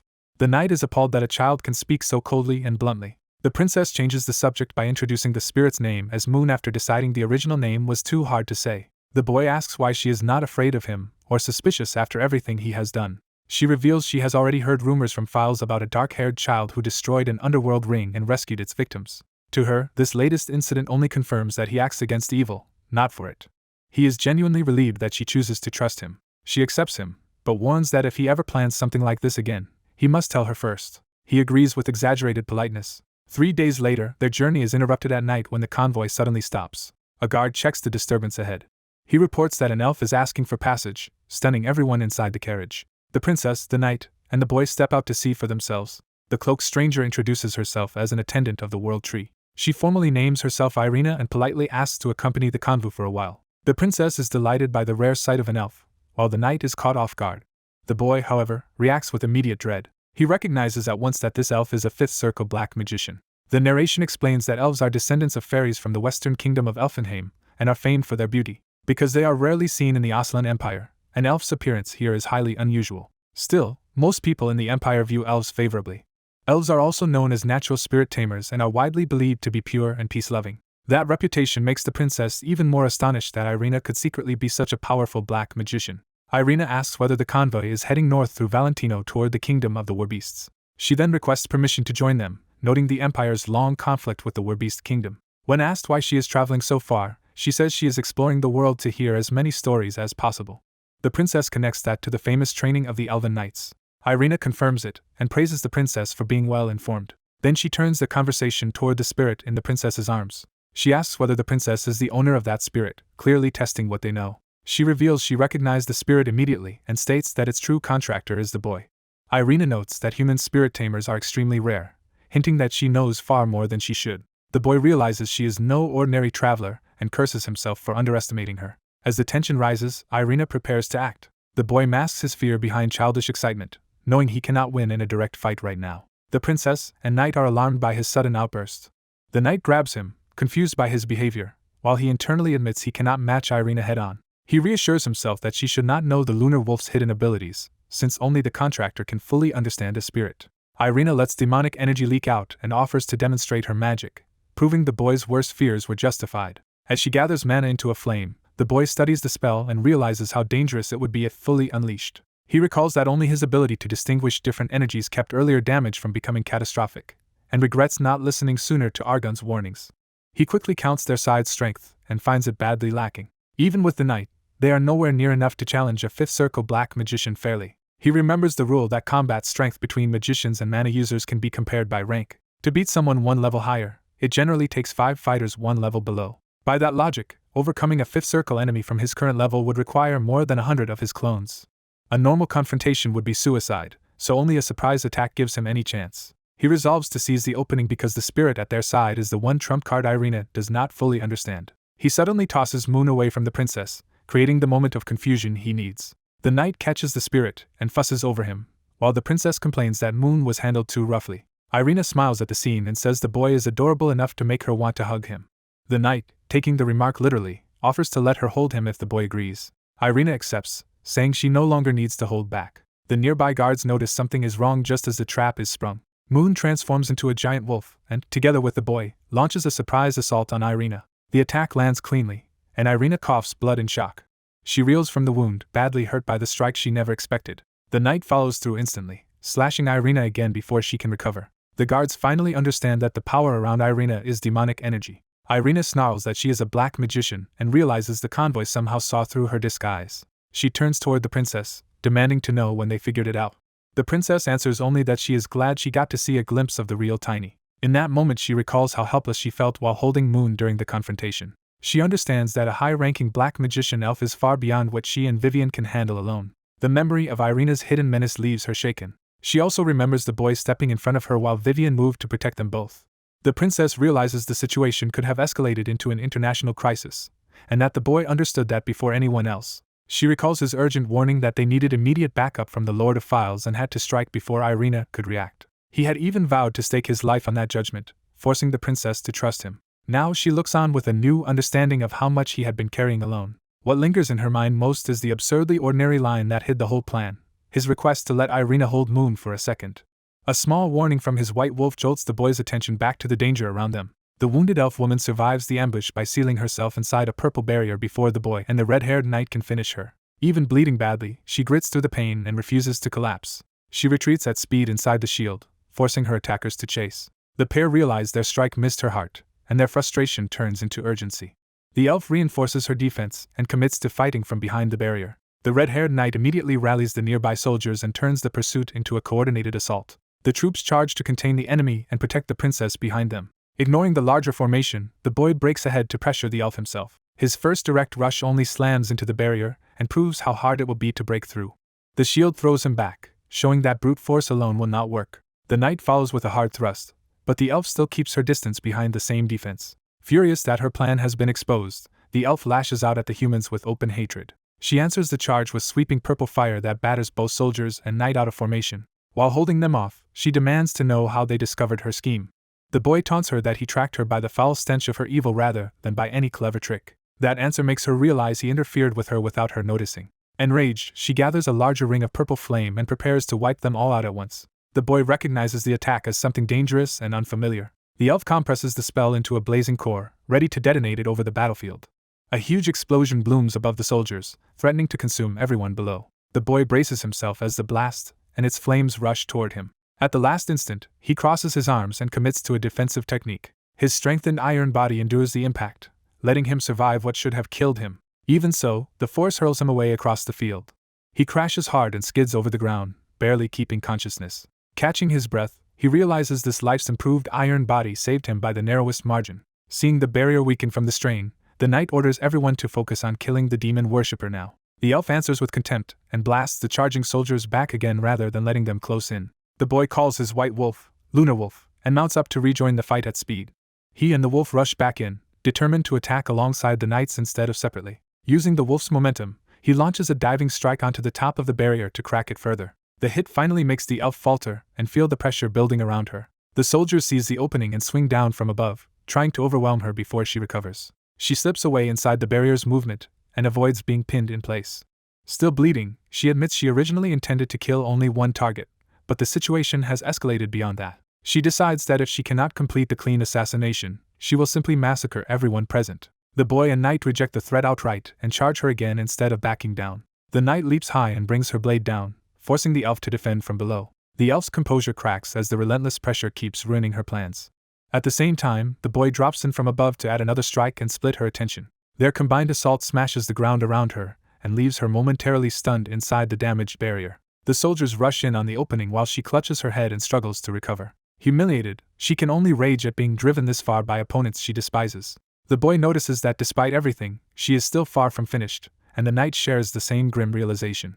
The elf swears again that she will kill them all rather than accept defeat. She pours more power into her hand, preparing another desperate spell. A violent surge of purple fire erupts outward and knocks the surrounding soldiers away before they can finish her. That blast races toward the princess, and she freezes as the danger suddenly reaches her. For the first time, the princess is openly terrified that the attack is about to hit her directly. The red-haired knight throws herself in front of the princess and intercepts the strike with her own body and blade. Even while being driven back, the knight shouts for everyone to hold on and not break formation. She quickly realizes the attack is not ending with a single impact. Looking up, she sees the purple fire arcing across the sky like a pursuing stream. The boy dives into the flames again, trusting his reinforced body to block them more completely this time. He notes that his improved iron body is now stronger than it ever was in his previous life. The knight watches in shock as he throws himself into an attack no normal child could survive. In that instant, she and the boy silently understand they must strike together. They launch a rapid coordinated assault, deciding that repeated impacts are the only way to break the elf before the flames overwhelm them. As the barrier starts giving way under the barrage, the boy realizes their plan is finally working. Cracks spread through the defense as the elf loses control of the situation. A fresh explosion tears through the barrier, and the princess calls out to the boy as the opening appears. The backlash throws the knight aside and leaves her battered but still conscious. The wolf and rider are also shoved back by the blast, though they stay in the fight. The boy coughs blood, showing the cost of forcing his body through repeated impacts. He narrows his focus and refuses to let the pain slow him now. Across the field, the elf staggers and can barely stand from blood loss and accumulated damage. Seeing her condition, the boy realizes the strategy is succeeding exactly as he hoped. He orders one more charge, convinced a final hit will end it. The knight agrees and rushes in again while the elf struggles to guard her wound. The elf gathers dark power around herself and seethes at the indignity of being cornered by humans. She detonates another burst of purple force, still strong enough to slam the knight back despite her injuries. The knight is shocked that the elf retains so much power even now. That lingering strength warns them that a wounded enemy can still be most dangerous. The boy and Lunar Wolf plunge through the swirling flames anyway, forcing a path toward her. He pushes himself for just a little more, knowing the battle will be decided in the next exchange. With a shout, he channels everything into a final attack. Riding the wolf's momentum, he smashes through and lands a decisive blow on the elf at close range. The knight immediately orders the nearby soldiers to finish the enemy before she can recover again. Instead of dying, the elf suddenly launches herself upward in a pillar of purple power and escapes their reach. The boy curses, thinking she is trying to flee after all this. From above, she orders her hidden followers to pursue the princess and kill her, revealing that the assassination remains her true objective. Then she invokes a dark rite and calls for infernal grace rather than retreat. A monstrous shadow rises behind her, showing that she is sacrificing herself to amplify her magic one last time. The boy recognizes the technique as the demon worshipper's final resort, a suicidal method to magnify power. She confirms it by invoking self-immolation and willingly burning away her own body for strength. With her life as fuel, she commands the amplified flames to burn everything below. The first wave crashes down on the soldiers, forcing them to shield themselves and scatter. The knights can only brace as the firestorm keeps descending. The boy and his wolf race through the inferno, trying to survive long enough to counterattack. He realizes the knights are already exhausted and that only a quick, explosive finishing blow can end this before they are all consumed. The knight tells him they have bought enough time and turns to the princess, calling on Chloe to take over. Chloe steps forward at last, surrounded by a calm golden radiance that changes the entire battlefield. She raises her hands and invokes pure divine light. The narration reveals that divine power is strength born from blessing, discipline, and holy favor. When a worthy person receives that blessing, power specifically meant to oppose evil comes into being. Some rare people possess that aptitude from birth, and such people become knights or saintesses.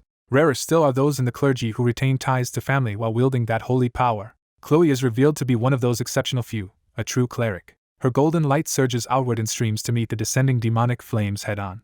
The holy power tears through the purple fire and begins erasing it instead of merely resisting it. The watching soldiers can hardly believe what they are seeing, and only now understand who she really is. The boy reflects that even her own escorts did not know her secret, which explains why her father kept her so hidden. He admits to himself that he underestimated her, because he has never seen a cleric stronger than Chloe. Even so, he decides her current strength is already more than enough to end this fight. The elf desperately tries to push back against the holy beam with the last of her demonic power. Her resistance fails as the divine light tears through her defense and body alike. The boy and wolf are caught in the brilliance too, but the attack is aimed past them at the true target. The holy blast detonates around the elf and drops her from the sky in ruin. Broken and disbelieving, she can only gasp that such an outcome should have been impossible. Still refusing to accept defeat, She rages at the humans even while collapsing. The boy ends it with a final slash, cutting her down before she can rise again. With the others spent, he assumes he will have to settle the aftermath himself. Chloe stops him from killing the body outright because she still wants answers from the woman. He immediately understands and backs off once she reminds him they need information. Chloe explains that as a cleric she could not sense any evil energy from the woman at all, and that mystery matters to her more than revenge. When he wonders whether to heal the prisoner for questioning, Chloe advises that if he truly wants her dead, he should do it now instead. She concludes there is no safe way to keep such an enemy alive for long. Before they can decide further, the elf's body blackens and crumbles into ash on its own. The boy notes that she died like a black wizard, confirming that something about her was deeply unnatural. The surviving soldiers, now fully aware Chloe is a cleric, react with awe and admiration. Chloe inwardly laments that the secret she had hidden so carefully is finally out in the open. She asks the boy whether he already knew, because he alone was not surprised by her power. He calmly admits that he did know, which shocks her because even her family kept it hidden. He refuses to explain yet, promising only that he will tell her everything someday. Though unsatisfied, Chloe accepts that answer for the moment. The boy is almost disappointed by how smoothly she lets the matter drop, and remembers that a black wizard had come here specifically because of him. Chloe says she had already done many things before arriving, and he immediately connects that to what happened to Edmund. When he awkwardly suggests the danger was caused by him, she dismisses the guilt as misplaced. She insists that hunting demon worshippers is a noble duty, and that even if she had died, it would only have meant she was too weak, not that he was to blame. Her answer leaves him quietly struck by how unchanged her core remains. He realizes that despite everything, she is still the same person he knew. Sensing his concern, Chloe teases him for worrying about her and affectionately treats him like an actual child for once. The knight joins in, amused by his embarrassment and refusal to be called cute. Chloe doubles down and tells him plainly that, whatever else he is still a kid. The knight laughs that his reaction proves Chloe is right and that he can seem normal sometimes. Chloe cuts off the teasing and turns serious again, because the political consequences now matter more than the jokes. She decides she must report everything to her father immediately. More urgently, she says a formal report must be delivered to the nearest city without delay. At Thiven's front gate, the three arrive to a crowd already stirred by the news. The boy reflects that he knew the Sword Emperor loved his daughter, but he did not expect this level of response. Chloe, mortified by the spectacle, complains that her father has gone far too far in showing his concern. The gathered townspeople stare in amazement as they realize who has arrived. An elite force, the Blue Wing Knight Troop, appears in full formation to receive Chloe personally. The boy immediately judges from their discipline alone that they are no ordinary soldiers. He recognizes that every member is at least expert class and among the strongest in the country. Their vice leader, Garen Clemen, kneels with 104 knights and formally greets Chloe on behalf of the troop. Chloe thanks them for their work and allows them to rise, while they pledge complete obedience to her orders.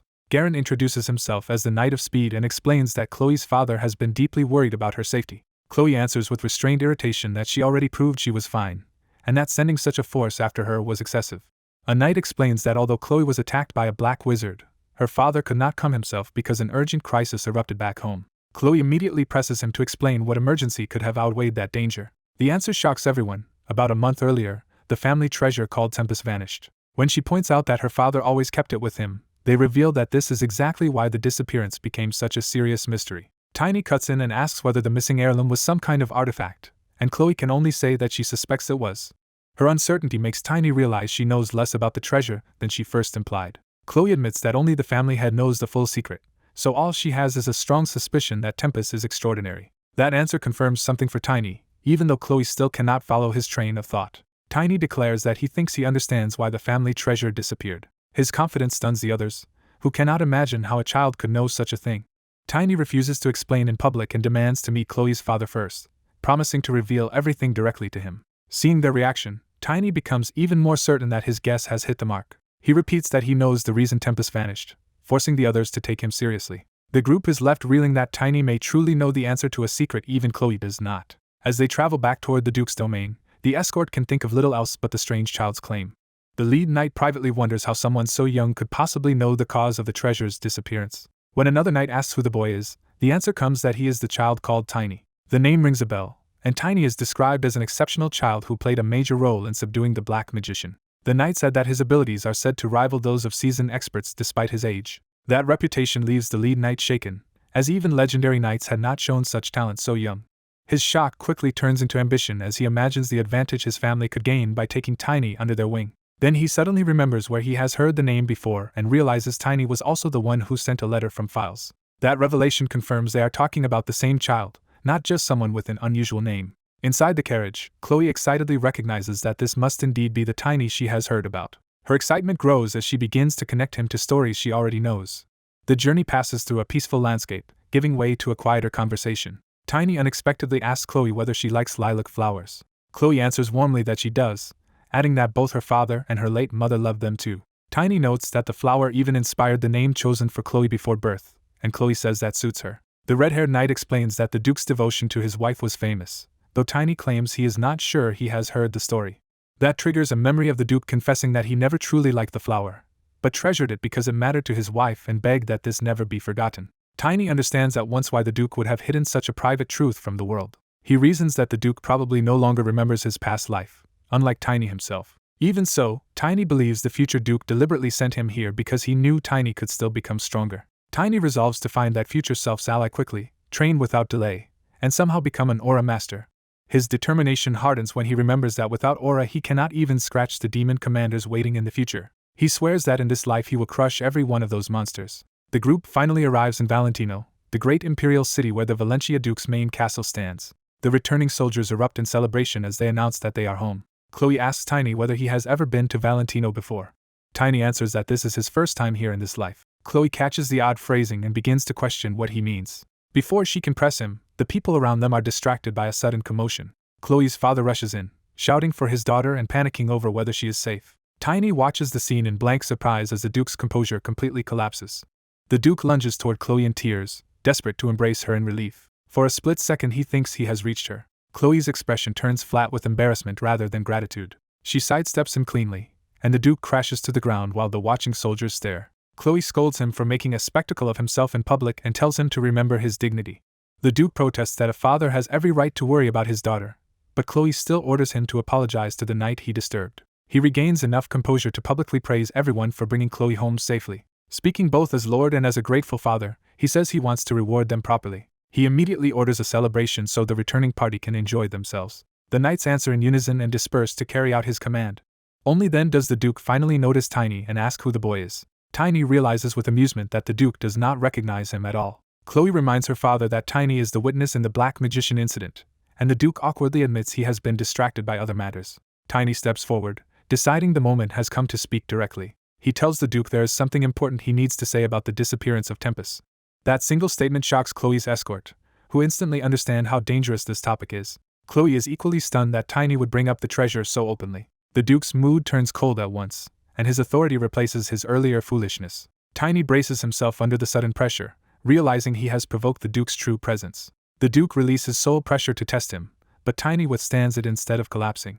Tiny even mocks him inwardly, judging that the famed Sword Emperor is only at the level of an aura user. He compares that pressure to what he has already endured from far greater beings and finds it unimpressive. Drawing on the strength of his past life, Tiny easily repels the intimidation and steadies himself. Once he proves he can endure it, Tiny calmly asks whether this is really the place for such a conversation.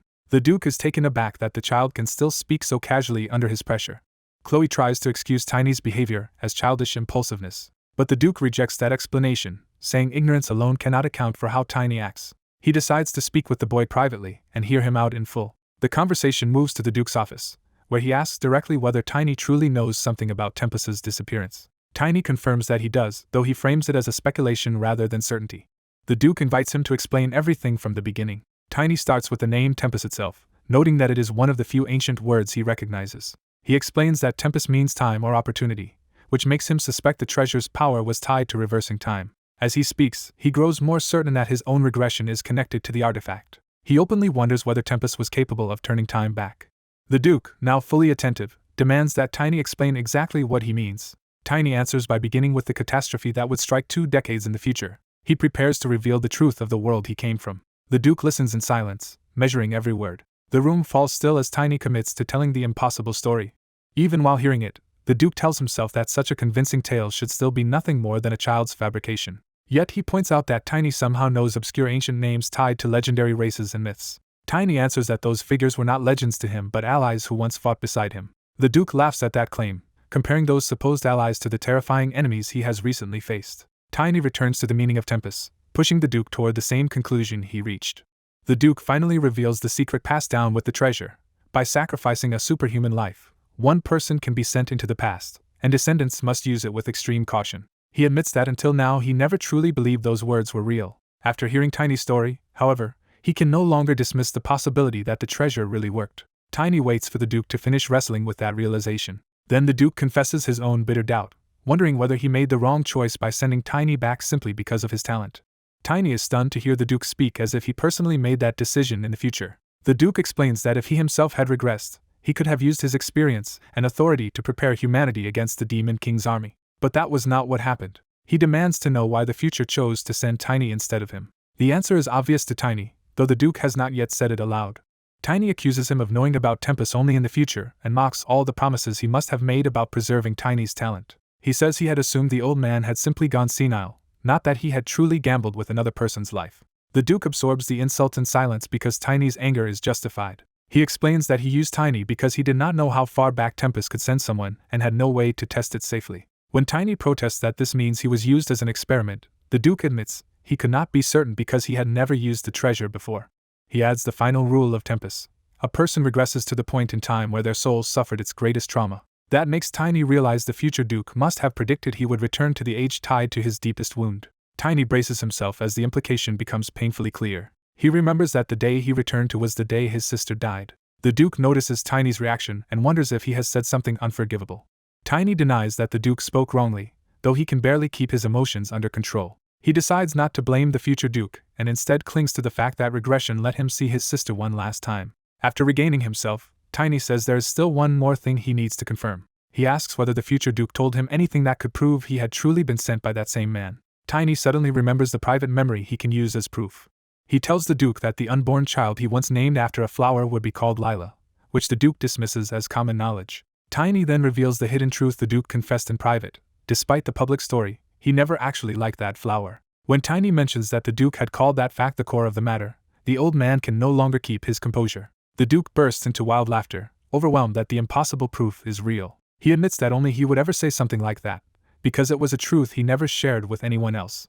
He explains that he could not even say it while his wife was alive, and now he can tell it to no one at all. The realization breaks him open, and he demands to know whether Tiny finally understands that everything he said is true. The Duke now fully accepts that Tempest vanished because it was used in the future and disappeared from his own hand in his own room. Tiny awkwardly agrees, while privately noting that the younger Duke still has the same volatile temper as the man he knew. Suddenly the Duke decides there is one more thing he must verify at once.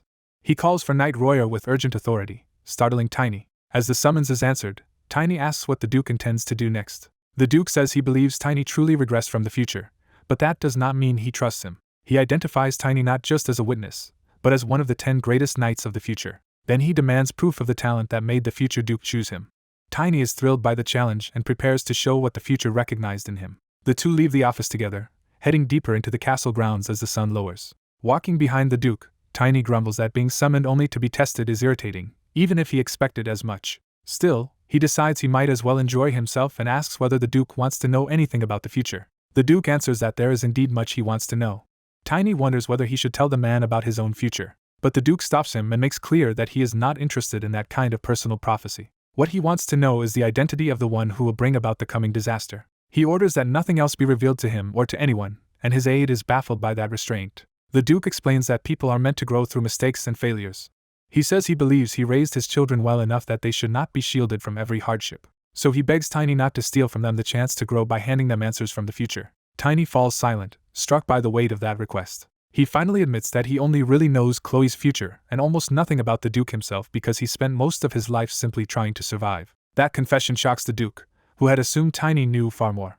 He grabs Tiny in frustration and demands to know whether the boy is equally ignorant about the future disaster. Tiny snaps back, asking what exactly the Duke expects him to know. The Duke insists that the Allied forces Tiny described are far too small, so something must have happened in the future to reduce humanity's strength. Tiny suddenly realizes what the Duke is getting at, and the old man explodes at him for missing such an obvious point. Before Tiny can answer, the Duke punctuates his outrage by flicking him hard on the forehead like an exasperated elder scolding a child.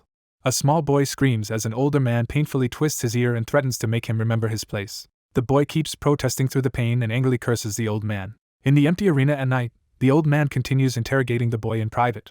The old man notices the prophecy record is absurdly short and immediately suspects the information is incomplete. He complains that although it mentions more than 10 disasters, the details are so poor they are nearly useless. The boy awkwardly admits most of what he knows came only from rumors and allies rather than direct knowledge. The old man presses for anything useful, while the boy bitterly thinks that in his past life he had once been this man's equal. At last the old man finds one valuable clue. An oracle says a hero and a saintess will appear. He identifies the future saintess as a woman named Cromwell, age 20, and decides he must find and train her quickly. The boy hesitates, realizing the old man has misunderstood something crucial. When the old man demands clarification, the boy prepares to correct the timeline. He explains that the hero will only be 20 after 20 years have passed. That means the hero is still a newborn, and the revelation hits the old man like a disaster. He panics at how badly his future self has burdened him and wonders whether to blame fate or the brat in front of him. When an aide reports that Knight Royer has been summoned, the old man abruptly changes plans and orders Drexler to be called instead. He insists Drexler is the one who needs to discipline someone right now, leaving the aide baffled. A massive armored knight arrives, and the boy realizes the old man means the vice captain. Drexler Ainen of the Blue Wing Knight Troop appears, a level 5 superior class fighter. Drexler respectfully asks why he was summoned. The old man welcomes him and gets straight to the point. He says he wants to test whether the boy's arrogance is backed by real ability. Drexler is stunned to learn he is being ordered to duel a child, but the old man confirms it without hesitation. Drexler inwardly panics, feeling as if being assigned such a trivial match is a humiliation and a threat to his status. His anxiety spirals until the old man snaps him back to attention. The old man scolds him for drifting into useless fantasies and demands he focus. He orders Drexler to observe the boy carefully and spar seriously, and Drexler obediently accepts. Facing the child directly, Drexler still cannot believe this absurd situation. Then he senses something unusual from the boy and his attitude changes. He realizes the child is already at second level, just short of expert rank, which is monstrous for someone so young. Even while recognizing the boy's age-defying strength, Drexler is thrown off when the boy casually asks who forged his hammer. The boy immediately critiques the weapon's design, saying it should have a larger striking point and a slightly longer handle. The old man warns the boy to stop fooling around and reminds him that failure means losing the promise he was given. He tells Drexler to fight as hard as he wants as long as the boy survives, while the boy demands to know what promise is now at stake. The old man coldly reveals that the one who promised to help him was his future self, and the present man will judge everything by this duel. The boy complains that he cannot possibly be expected to beat Drexler outright, and the old man says that is not the condition.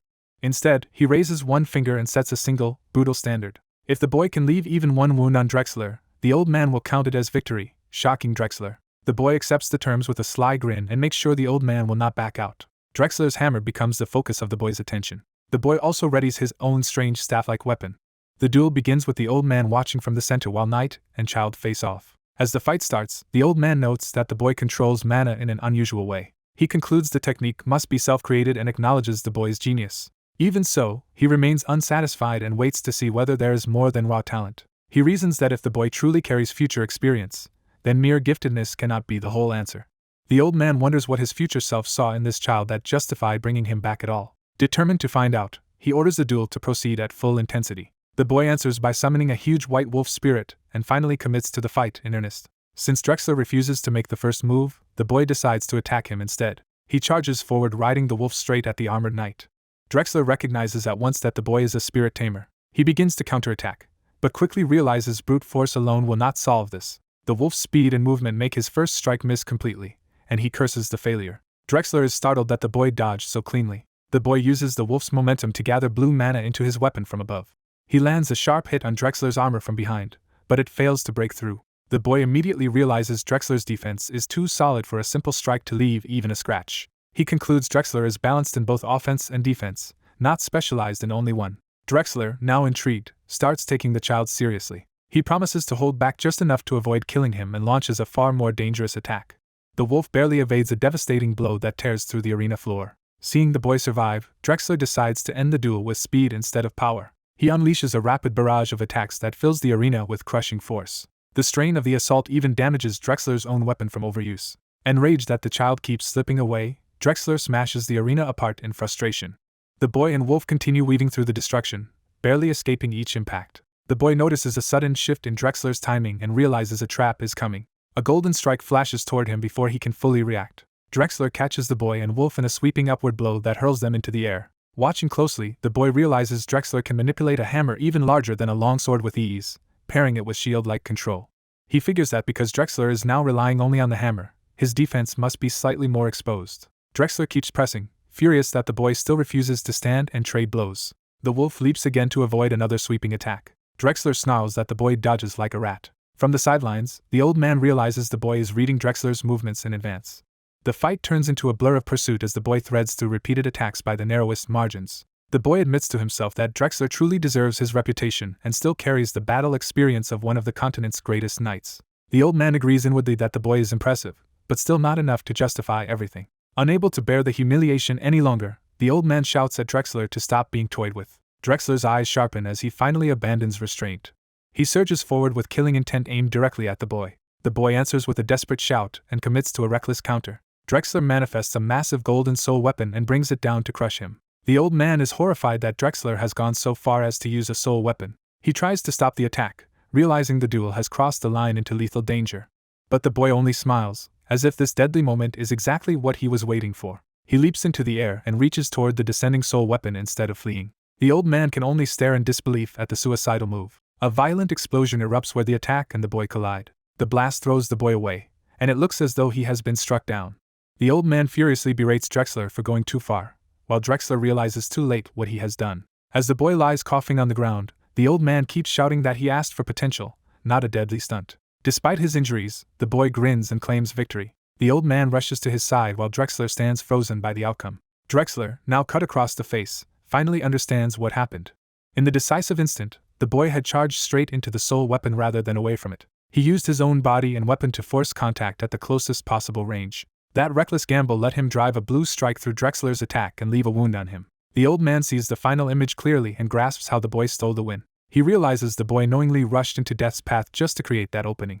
Drexler is left stunned that the child chose such a suicidal method. The old man scolds the boy for risking his life over a mere duel and demands to know why he would go that far. The boy answers that he survived and won the bet, so the risk was worth it, which only shocks the old man more. When asked whether he was always this reckless, the boy casually admits he was. He explains that someone like him, born on the streets, can obtain nothing unless he pushes himself to extremes.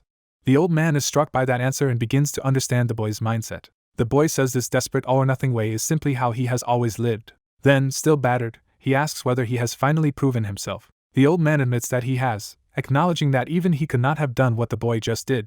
He starts to suspect his future self may have chosen the boy precisely because of that terrifying resolve. In his mind, he concludes that the boy's recklessness was enough to justify taking the risk on him. Keeping his promise, the old man says he will now give the boy what he needs most. The boy thanks him with a bright, exhausted smile. The relief finally catches up to him, and he collapses unconscious. As the men stand over him, the old man begins to speak, but the scene soon shifts. The boy later wakes in a luxurious bed with the old man waiting nearby. Disoriented, he asks where he is, and the old man notes that he recovered faster than expected. The old man tells him to come along because they have much to discuss. The boy first asks how much time has passed since the duel, and learns it has only been half a day. Surprised by how quickly he recovered, he guesses someone powerful must have healed him just as a girl calls out to her father. A blonde young woman arrives and reveals that she personally healed him not long ago, while accusing her father of already dragging him off again. She warns her father not to put the boy through anything dangerous so soon after reviving him. The old man denies any ill intent and reminds her that the boy is the one who endangered himself, not them. The boy is confused when he hears that he supposedly saved the old man's daughter. The daughter explains that from her perspective he brought her back from the brink of death, reversing what he thought had happened between them. The boy quietly absorbs that revelation. She admits her own greed caused the disaster and accepts responsibility for what happened. The boy apologizes for making her worry. Her anger softens, and she tells him he should act more like an actual child. The old man suddenly notices the boy staring at his daughter and reacts with immediate suspicion.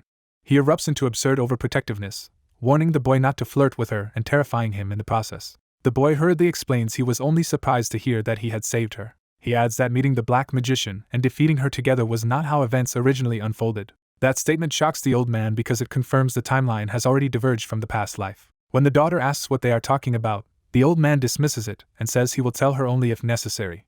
Instead, he tells her to focus on the coming-of-age ceremony and assures her everything is prepared. She reluctantly agrees, though she is clearly uneasy. As she walks ahead in silence, the old man and boy watch her go. The boy senses the tension but says nothing. Later in the study, the old man reminds him to keep his origin secret and says as few people as possible must know he came from the future.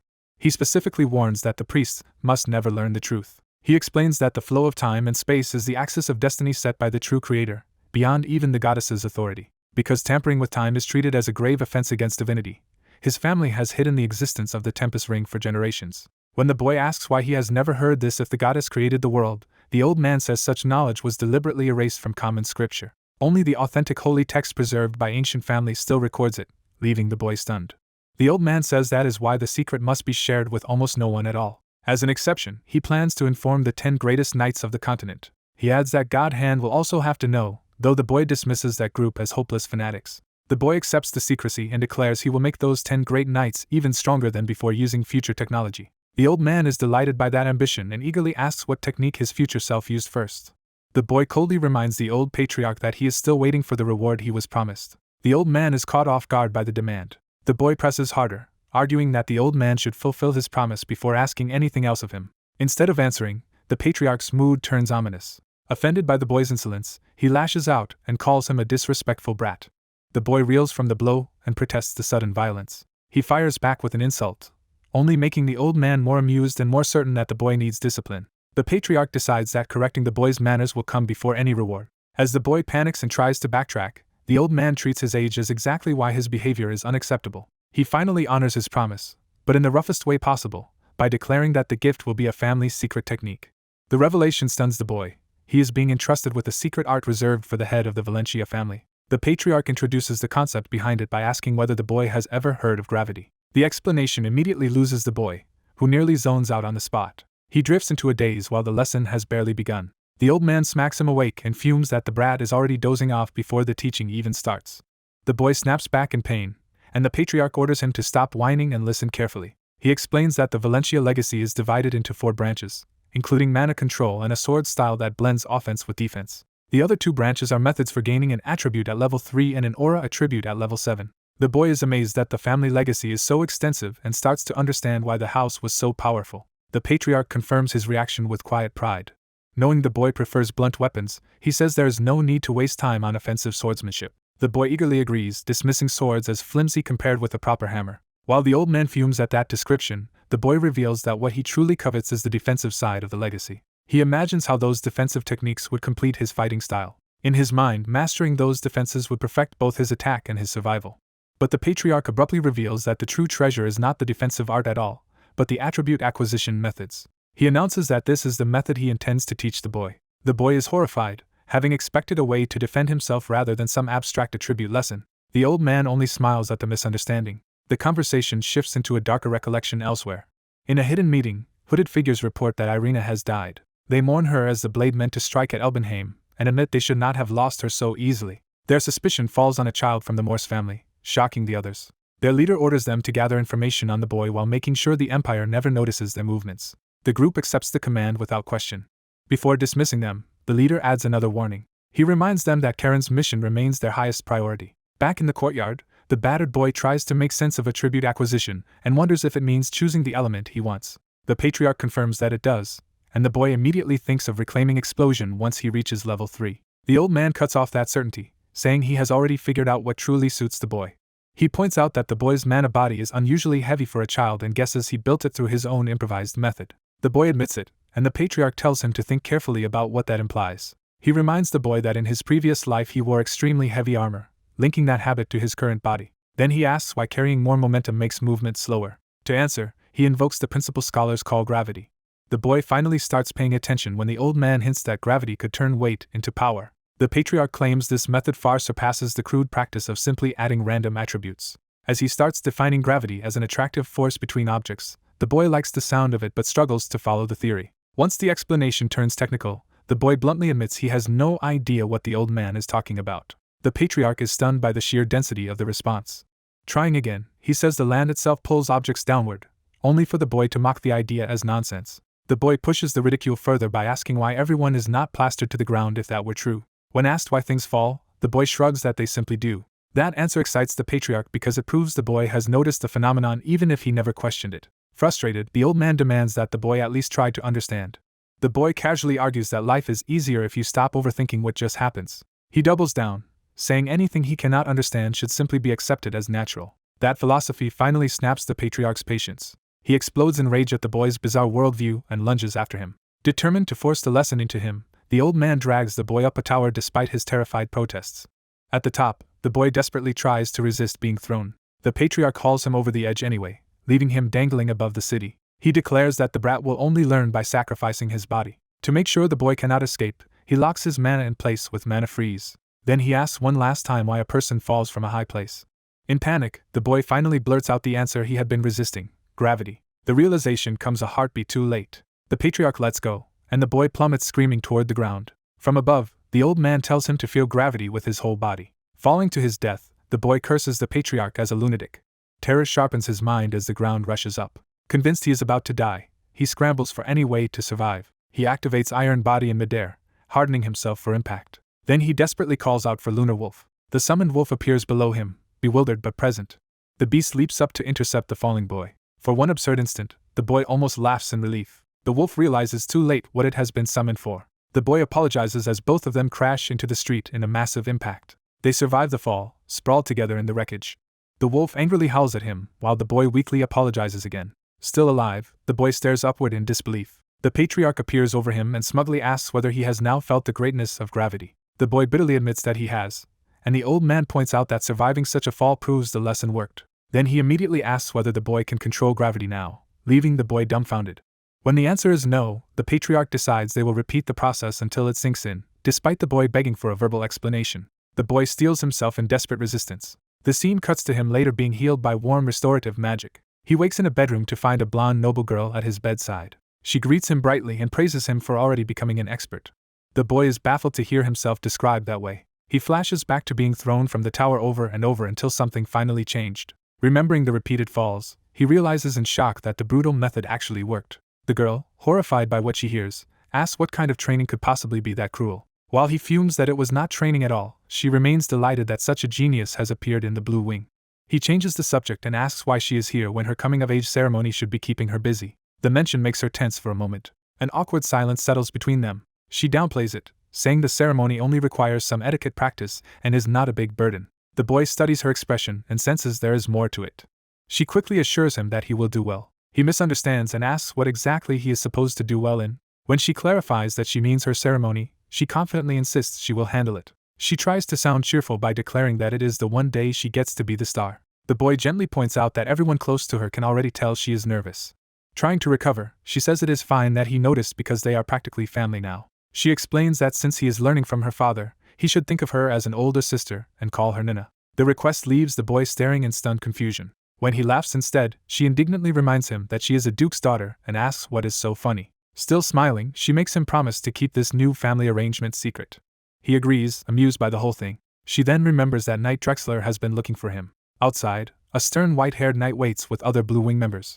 Among them, Drexler stands out as the one who intends to test the boy. He confronts the boy in the arena and acknowledges that he has heard the child already reached expert rank.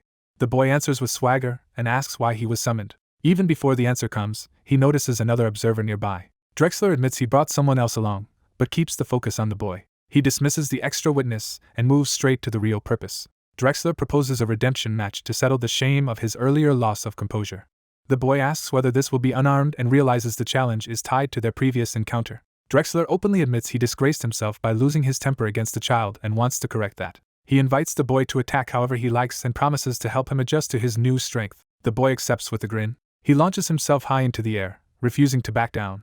His first descending strike crashes into Drexler's shield with explosive force. The impact drives the boy into the ground instead of breaking the defense. Drexler is startled by how much stronger the child has become in only a week. The boy instantly recovers and slams a kick into the shield to keep the pressure on. The exchange sends both of them skidding apart across the arena floor. The boy digs in and redirects his momentum for another rush. He dives back in from above, turning his fall into another attack. This time he channels blue power through his mace, preparing a heavier blow. The weapon flares with concentrated energy. Drexler realizes that even a glancing hit from the boy could be dangerous now. He answers with a lightning-charged hammer strike of his own, meeting force with force. The collision erupts and blasts the boy backward. Even Drexler is shaken, surprised by how hard and heavy the boy's attack felt. The boy rushes again, now moving with far greater speed than before. He circles behind Drexler in a blur, attacking from multiple angles and forcing the knight to lose track of him.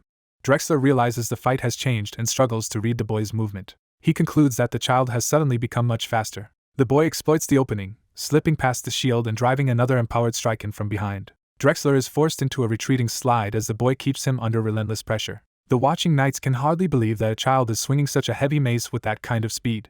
Drexler tightens his grip and prepares to stop holding back. Accepting the boy as a real threat, he decides there is no reason to go easy anymore. The boy welcomes that decision, eager for a true fight. Drexler surges forward in earnest, his hammer and aura blazing as he warns the boy to be ready. As the next clash begins, the boy realizes he is finally starting to understand how Valencia's brutal methods turn weight, speed, and impact into real power. The boy realizes his lightning hammer grows lighter while he swings it, letting him build speed. He also understands the same weapon becomes crushingly heavy at the moment of impact. Using that principle, he drives a lightning-charged blow straight into the armored instructor's guard. The instructor is startled to see the child grasp the weapon's true behavior so quickly. The force of the strike sends the veteran reeling as the boy presses the attack. While moving, the boy recalls the lesson that once sensations are imprinted onto the mana body, they can be reused instinctively. He commits fully to that insight and channels those stored senses into his next descent. The instructor realizes too late that another heavy hit is coming. The blow lands cleanly. The boy unleashes Tiny's first battle technique, Lightning Wallop, with full confidence. The impact blasts open the arena floor and shocks the onlookers. Watching the destruction, the spectators conclude the child has already reached expert-level power. From above the crater, the instructor admits the boy no longer needs his training. The boy accepts the result and thanks him for the help. Even while conceding, the instructor insists he had still been holding back. The boy answers that he had not shown everything either. That claim catches the instructor completely off guard. The boy reminds him that before becoming a knight, he was originally a spirit tamer. Instead of taking offense, the instructor bursts out laughing at the reminder. He declares the boy has passed and welcomes him into the Blue Wing, only to be met with immediate confusion. The boy flatly refuses, saying he never intended to join the Knight Order and thought the Duke had already made that clear. The instructor can only freeze in embarrassment. When the misunderstanding sinks in, he erupts in disbelief over being rejected after the test. Later, the Duke casually admits he forgot to tell the Order, adding that staying unattached suits the boy's plan to travel the world. He praises the boy's performance as far better than expected. The boy answers simply, but inwardly panics at how close he came to being trapped in the Order. He also remembers that he owes the Duke a great deal and cannot dismiss him lightly. Turning serious, the Duke says preparations for the first catastrophe are nearly complete and asks what still remains. As part of that preparation, he promises to have an artifact warhammer made for the boy. He explains that artifacts are semi-permanently enchanted weapons and even the cheaper ones cost years of a knight's salary. The boy tries to decline such an expensive gift, but the Duke reveals they have already been crafting something for months. The boy is stunned that the Duke anticipated his need for a hammer so far in advance. The Duke admits the weapon was originally meant as a reward for Drexler, making the boy understand why it was available. He sends the boy to Valentina's finest smithy, Rendell's hammer. There, the dwarf master crafter Rendell bristles at the idea of resizing his work for a child.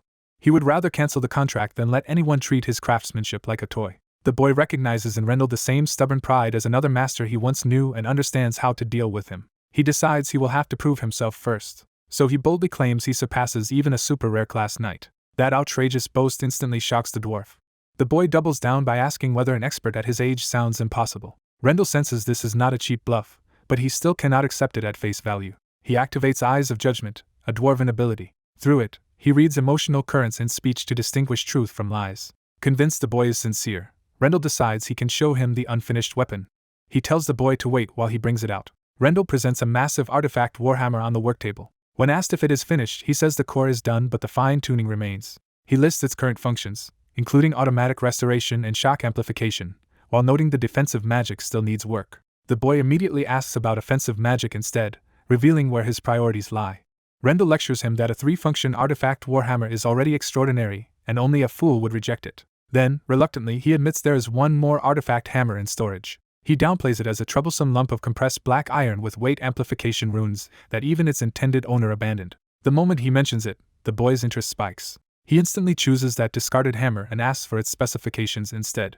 Before Rendell can redirect him, the boy insists on seeing that one and nothing else. Rendell brings out the neglected weapon as the boy lights up with excitement. The abandoned hammer is revealed, plain but ominously heavy. Rendell warns that if the boy truly wants it, he should first prove he can even lift it, since it weighs well over 100 kilograms.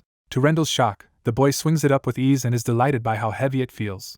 The boy grins, already treating the weapon like it belongs to him. He tests a wild swing and nearly wrecks the workshop, forcing Rendell to shout at him to stop. Instead of being discouraged, the boy hugs the hammer in open adoration, making Rendell question his sanity. For the boy, the weapon resembles Nocturne, the hammer he wielded in his previous life, and that resemblance seals his choice. He asks for the handle to be adjustable so he can keep using it as he grows, and casually tells Rendell to build the Duke extra. Now fully committed, he asks what the hammer is called. Pleased by the promise of more payment, Rendell names its stamp. When the Duke later hears that name, he realizes the former intended owner had peculiar tastes. He is still satisfied, since the weapon should be calibrated in about 2 weeks and the boy can train until then. The boy remarks that he cannot even dream of becoming a superhuman yet, confusing the Duke with the strange phrasing. He explains he has picked up Eastern expressions because his dark hair made people suspect he was some kind of demon. The Duke laughs and says the habit may actually help hide how foolish the boy is. The boy fumes at the insult but can only grumble inwardly about the Duke's old man personality. The Duke notes that the timing means the boy will leave after Chloe's coming-of-age celebration. The boy then asks whether the Duke intends to publicly reveal the future disaster at that event. The Duke clarifies that the real issue is Chloe's engagement to the Crown Prince, which cannot simply be cancelled. The boy repeats his warning that the Crown Prince will die on the wedding day and asks whether the Duke will still go through with it. He recalls the prophecy that next summer the entire royal family of Arslan will die in what history will call the Second Catastrophe. That massacre will shatter the Empire's military supremacy and begin its collapse. Chloe will survive only to be branded the widowed princess and later the queen of misfortune. Knowing that fate this time, the Duke vows he can prevent it. The boy warns that even the two princes suspected of causing the disaster are fated to die as well, so the truth is deeper than it seems. He remembers Chloe once warmly asking him to call her big sister. That memory hardens his resolve, because even his past life self never uncovered the full cause and the available information is unreliable. The Duke speaks with quiet pride about his daughter Chloe.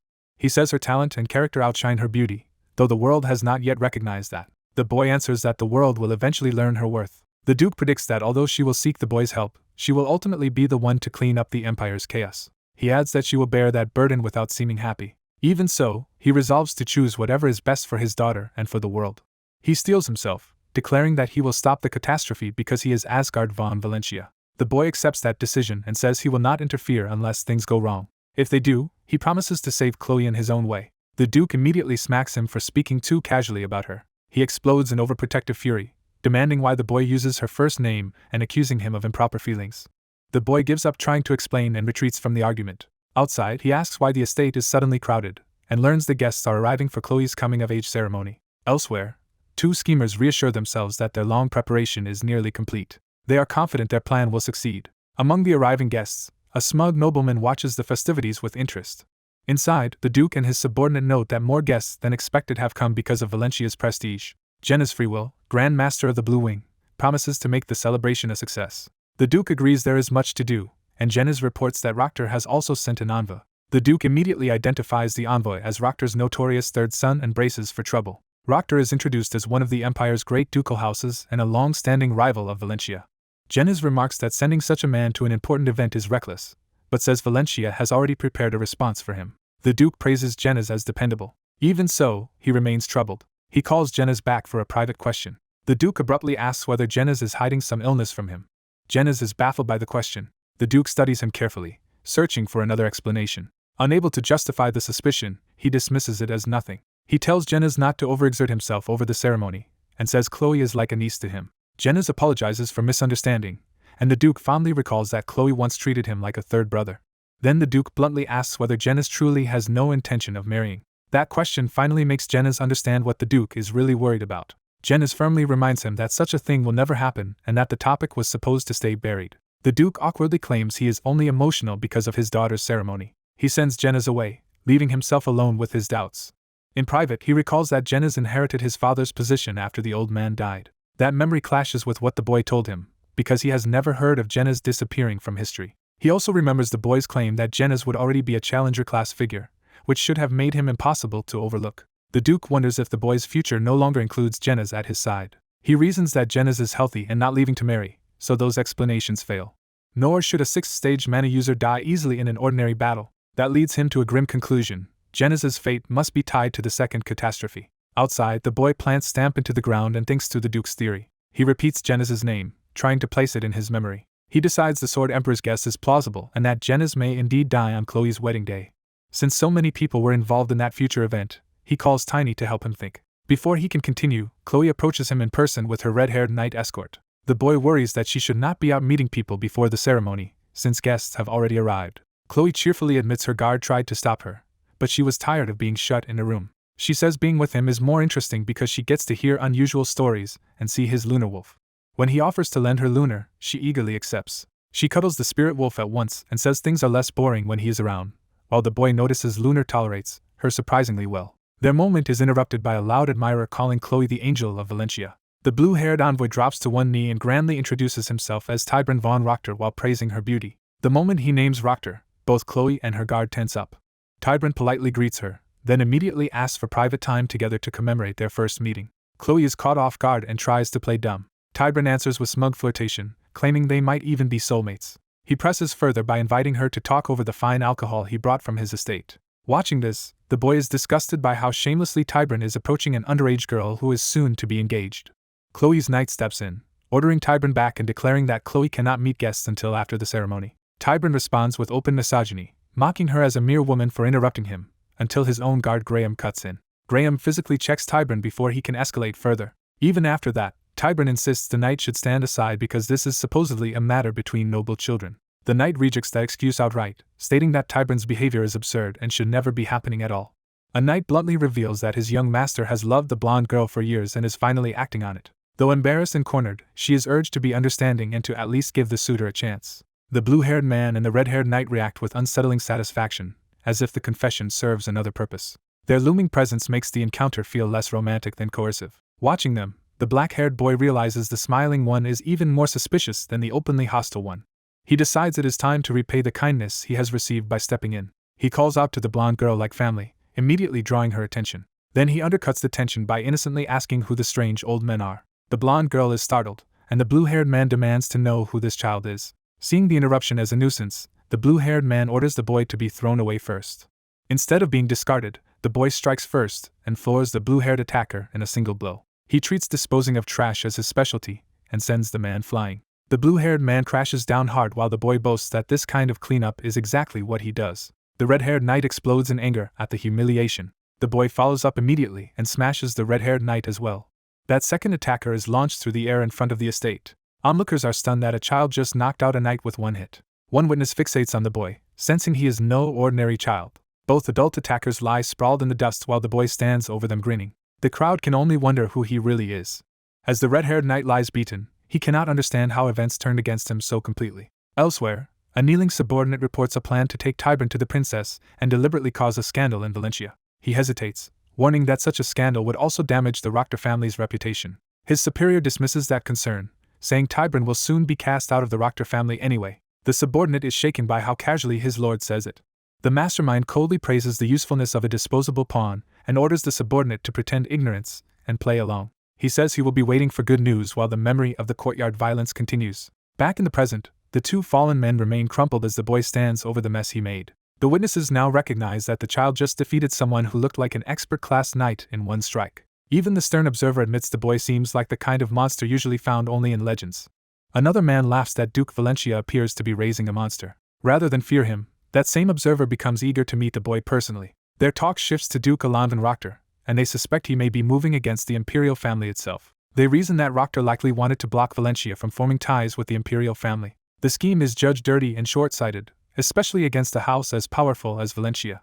The blond man notes that the king does not want the Valencia family acting alone. His companion catches the implication immediately. The blond man quietly confirms it while preparing to intervene if needed. Meanwhile, the boy decides the hidden schemers should be dealt with next, regretting that they stayed concealed so long. The other observer says there may be no need for them to step in yet. He explains that the young masters of Valencia are obsessively protective of their youngest sibling, and, as if on cue, those brothers have already returned. Later, the boy reports that Rochter expelled Tybran from the family. An older Valencia man replies that this makes using force against Tybran politically easier, which he considers good news. The boy is so shocked by that reaction that he nearly falls over. The old man warns him not to act recklessly, even while clearly seething himself. He reminds the boy that suspicious people are not enough reason to start brawling before the Demon King army even arrives. When the boy points out that the strangers really did look suspicious, the old man reluctantly agrees. Then his temper flares again as he decides Tybran deserves a severe beating. His outrage is not political at all but personal. He is furious that Tybran dared flirt with his daughter on Valencia soil. Before the boy can process that contradiction, someone urgently calls him elsewhere. He turns and sees two men rushing toward him down the corridor. They charge and enraged, accusing him of trying to take Chloe from them and threatening to beat him. The boy suddenly recognizes them from somewhere but cannot place it in time. One of the brothers attacks first, only to rebound off the boy as if he had struck a wall. The failed blow sends the attacker sprawling, and the other brother is stunned. The fallen brother cannot believe an expert like Trent just bounced off a child. He is left trying to understand how that happened at all. The boy's body begins to glow with blue mana as his power rises on instinct. That display makes the brother realize this is Tiny, the child who once fought Drexler. He blurts out the connection, finally identifying the boy. The boy downplays it, insisting Drexler had gone easy on him and had not even used a soul weapon. The brothers accept that the rumors were true and understand why their father taught him a secret technique. Even so, they cut the reunion short because they are in a hurry, praising him before rushing off again. As they leave, they swear Tybran will not escape Valencia alive. One brother even begs for the right to kill Tybran first, while the boy can only stare. From that exchange, the boy realizes the familiar man was Aaron, heir of Valencia. But he is still troubled by the identity of the man beside Aaron, because that does not match what he expected. Looking at the unconscious infiltrators, he wonders whether Tybran might end up dying the same way Jenna's did. He curses the Aslan imperial family as he runs, blaming them for dragging everything into chaos. He reflects that the nobles treasured Aslan blood so much that only those of that line were truly welcomed as honored guests. Because of that obsession, even Valencia's invited guests were tightly restricted, though no one knew what consequences that would bring. He bitterly mocks the supposed preciousness of the golden dragon bloodline. A familiar voice laughs and warns him to watch his surroundings before insulting such people. The two imperial observers finally reveal themselves and approach openly. The boy immediately senses that they are nobles and demands to know who they are. He also notices that the cheerful man's face is magically disguised. The disguised man introduces himself as Baron Rendelly von Narsa and says he came as a guest for the princess's coming-of-age ceremony. He explains that he sought the boy out after hearing rumors that a child had beaten a knight, and assumes the boy serves Duke Valencia. The boy corrects him, saying Valencia only took him in temporarily, which prompts a sly insult at Duke Valencia's judgment. The boy immediately defends Valencia's honor, reminding the man that he is standing in Valencia territory. That sharp rebuke catches the Baron off guard. The Baron laughs it off and treats the exchange as if they are now even. He pushes further, claiming that since they have traded advice they are practically friends. Then he tries to lure the boy in with an offer to celebrate that friendship over a meal. He keeps up the fake warmth, calling the boy brother and inviting him to play along. The boy considers beating him first and asking questions later, but he remembers the old warning not to be reckless. So he forces himself to hold back and wait. The Baron changes tactics and mentions hearing that the boy is close to a certain lady. He then asks if he might be allowed to meet her. That instantly crosses the line, and the boy punches him without hesitation. The Baron is hurled away by the blow. His stern companion is shocked by how suddenly the attack came. The boy decides he is done tolerating the act. Before things can settle, the stern man slams down into the courtyard, entering the fight directly. The boy recoils, realizing the real threat has stepped in. He knows he is about to be scolded for this, but the danger leaves no time to worry about that. The stern man swings his sword at the boy with lethal force. He condemns the boy as a rude brat and attacks in earnest. The boy barely catches the blade with a blue manicoated hand and is still hurt by the impact. The attacker promises to tear him apart. Straining against the sword, the boy demands to know who this monster is. Then he suddenly realizes what technique is being used against him. He recognizes it as seizing space with mana, a level of control far beyond what he expected. From that, he concludes his opponent may be challenger rank. The swordsman coldly vows to cut off the boy's insolent hand first. The boy realizes his improvised iron armor is not enough to withstand this pressure. To create an opening, he summons a mana wolf behind the swordsman. The swordsman dismisses the trick and counters the spirit attack immediately. Even while fighting, he identifies the wolf as a mana construct and deduces that the boy is a spirit summoner. The boy exploits the brief distraction and lunges for the man's weak spot. His strike lands with explosive force. But the boy instantly realizes the hit was not enough. The swordsman's body shrugs off the blow, proving the attack did nothing at all. He grabs the boy by the collar before he can retreat. With one brutal motion, he flings the boy high into the air. The boy crashes and skids across the ground, badly rattled. The swordsman raises his blade for a finishing strike and declares the fight over. At the last instant, a clawed hand intercepts the descending blade. A blazing wolf spirit collides with the swordsman and forces him back. The boy recognizes the spirit as Lunar Wolf even as the impact throws him aside. He tumbles away, coughing from the shock. Someone nearby calmly remarks that the boy did fairly well. The swordsman gathers fiery power for another decisive blow. Before he can bring it down, a desperate voice orders him to stop. The boy freezes when he hears that command. The swordsman halts and turns, leaving the boy alive by a hair. The cheerful Baron, bruised and panicked, admits the trouble was his fault and begs for the attack to stop. Afterward, the white-haired man tells the boy he had wanted to meet him someday, though not under such chaotic circumstances. The boy awkwardly apologizes, admitting the whole situation did look suspicious. The Baron, now nursing his swollen cheek, says the swordsman has agreed to forgive the boy and let the matter pass. But he adds a warning that the boy must remember. The white-haired man sternly tells him that Valencia is not a playground and that anyone moving in disguise has already been permitted to do so. The boy accepts the lesson, though he finds the man too intimidating to argue with. The white-haired man says they all expect great things from him. He explains that if the boy thinks a little more before acting, he could become someone truly remarkable, echoing the old man's hopes for him. Still, the white-haired man excuses himself, saying he has something else to ask before leaving. The boy stops him with one question. He asks who the man called Landry really is. The white-haired man refuses to answer and says it must remain secret for now. The boy presses further, wondering if that man is tied to the imperial family. The white-haired man dodges again and claims he must have misunderstood. The swordsman privately reflects that it is rare to meet a challenger-ranked knight. The white-haired man asks the boy to keep that fact hidden from the others, and the boy agrees, noting he already knows the prince's fiancée anyway. Left alone with his thoughts, he concludes the white-haired man must be some kind of imperial inspector and remembers that Chloe's coming-of-age ceremony will soon lead into the prince's engagement announcement. A week after the coming-of-age ceremony, the palace is bustling with guests. Inside the celebration hall, nobles mingle, while the white-haired man moves quietly through the crowd. He approaches someone important with careful formality. Then he addresses Chloe directly, revealing that she is his younger sister. A silver-haired knight vows to make this banquet the happiest day of the boy's life by feeding him lavishly. He pauses just long enough to realize the child is devouring everything at an absurd pace. The boy keeps tearing through the food while the knight stands beside him in strained disbelief. As the child happily asks about the dishes, the knight struggles to keep his composure. He gently tells Mr. Tiny to slow down because there is more than enough food. The boy sincerely insists he already is eating slowly, which only makes the situation more ridiculous. The knight's patience snaps, and he blurts out a threat before he can stop himself. When the boy asks what he just said, the knight panics at having let his real thoughts slip out. He hurriedly covers it up and decides he should be more understanding of a growing child's appetite. The boy, still chewing, accepts the knight's teasing without much concern. An inspector approaches the boy instead, asking to speak with him since the knight is occupied. The boy recognizes the inspector from before and immediately apologizes for his earlier behavior. The inspector thanks him for forgiving that incident and admits he was impressed by the boy's judgment. He even jokes that if he acts rude again, the boy should hit him again, since no one else would dare. The boy awkwardly agrees while privately deciding the inspector is deeply suspicious.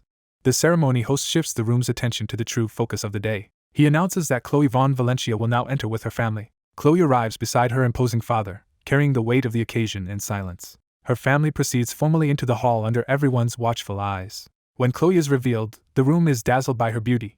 The inspector is openly awestruck, while the boy remains unimpressed by his reaction. The inspector keeps praising Chloe's beauty, leaving the boy baffled by how shameless he is. The boy wonders whether he should really let the inspector keep acting like this. Around them, the guests murmur in amazement at what they are seeing.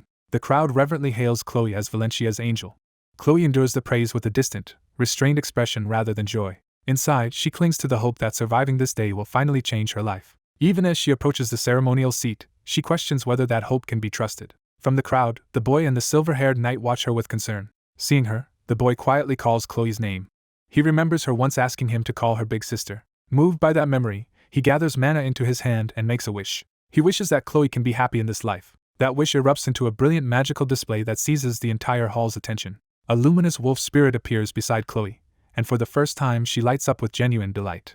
Her father recognizes the spirit as Tiny's companion, and Chloe laughs as it affectionately licks her. She settles into the ceremonial chair with the spirit close at hand. Smiling warmly, Chloe tells the lunar wolf to behave while cradling it in her lap. Her family, less charmed, mutters that a dog has no place in such a solemn event. Chloe is startled when the spirit suddenly shifts in her arms.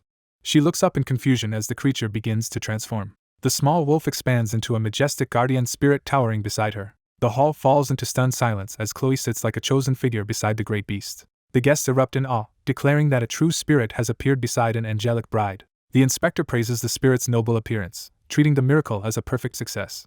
He even thanks the boy for putting on such an unforgettable show. That gratitude only deepens the boy's suspicion that the inspector is plotting something. The boy resolves to slap him again if he starts acting strange. Meanwhile, Chloe's father steps forward and thanks her for growing up well enough to reach this day. He adds that he wishes her late mother could have witnessed this moment too.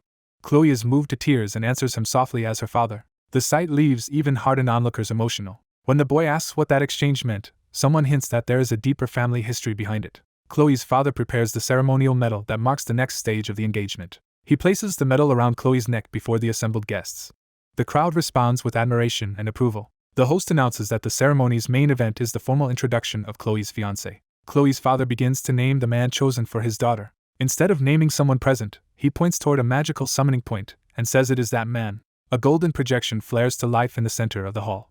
The guests realize they are witnessing a magical projection rather than a physical arrival. Within the light appears the projected figure of a young nobleman. He introduces himself as Bradley Van Aslan. Bradley declares himself honored to have Chloe, the Angel of Valencia, as his fiancée. The crowd is stunned to realize the projected groom is the crown prince himself. The boy remembers that in the previous life the prince died pointlessly, and he tries to stay calm. The inspector, however, is delighted that his own turn in the unfolding plan has finally arrived. As he moves away, the boy grabs him and stops him from stepping into the projection's light. He pointedly asks where Baron Narsa thinks he is going. The boy warns him not to step into that magic, implying he has seen through the trap. Narsa brushes him off with patronizing affection instead of answering seriously. He claims the boy is only acting this way because he worries about Chloe and says there is no need. Then he gives the boy a cryptic clue, telling him to read Narsa backward. The projection itself reveals the answer by declaring that Narsa is really Aslan. The Crown Prince's projection bids farewell and ends the message. Only after the projection fades does the boy fully grasp that the Crown Prince truly came in person through magic. He is horrified by the implication that he once slapped the Crown Prince himself. For a moment he can only stand there, convinced he has ruined his life. His panic spirals so far that he even wonders whether letting the prince die later would solve his problem. The silver-haired knight catches that dangerous mood and snaps him back to reality. He reassures the boy that the prince has already forgiven him, or at least that he should act as if he has. He insists the boy should stop worrying because the prince is not holding a grudge. To prove it, he leads the prince directly to Chloe and declares that she is safe within Valencia's protection. The boy is left confused by how quickly the situation has turned. He pieces together the truth that the Crown Prince himself defied the Emperor's wishes and forced this engagement with Valencia. That means the prince truly wants to stand with Valencia, and the knight has one more message to deliver. He explains that everything happening now comes from their lord's direct orders. Those orders are simple, all preparations are complete, and the boy is to meet him after the ceremony. Later, in private, Chloe's father meets the boy over documents and a sealed token. He thanks the boy for the spirit display because it eased Chloe's fear during the ceremony. The boy accepts the gratitude and asks whether the thing they prepared is finally ready. The Duke confirms it is, though he still struggles to believe the warning they received. The warning says Karin's holy relic, Humanitas, will vanish, and that a monstrous ambush will follow. Worse, the capital Ortis is fated to be devastated by a kraken rather than an ordinary beast. The boy says they must investigate immediately and asks whether the official seal is prepared. The Duke confirms the seal is already taken care of. The next day, the boy goes to the smithy as instructed. There he reviews the weapon's enchantments, weight amplification, shock amplification, and self-repair. The smith explains that he tuned every mana wave in the weapon to the boy's exact needs. When the boy lifts the strange hammer, even the smith admits he barely understands what his son created. The boy, however, immediately sees its value and likes it. At the smith's urging, he gives the weapon a test swing. The balance feels natural in his hands almost at once. He is impressed by how well the heavy weapon moves with him. Its power answers the swing with a burst of blue force.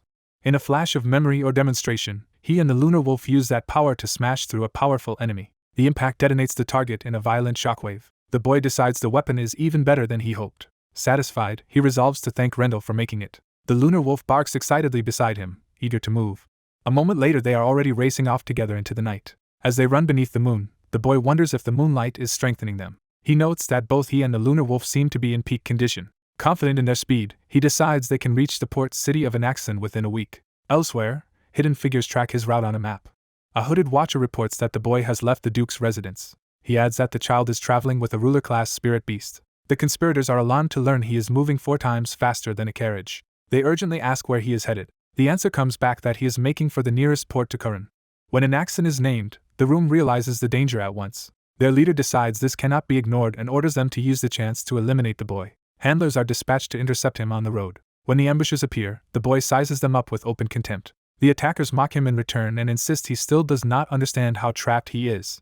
They sneer that he is arrogant for facing 5 fighters of his own level with only 1 spirit beast. One of them boasts that children need to be beaten to learn obedience. They reveal themselves as Black Knights and rush him together. Their archer launches a cursed shot to start the assault. The boy casually catches the incoming attack with his bare hand, as if it were nothing.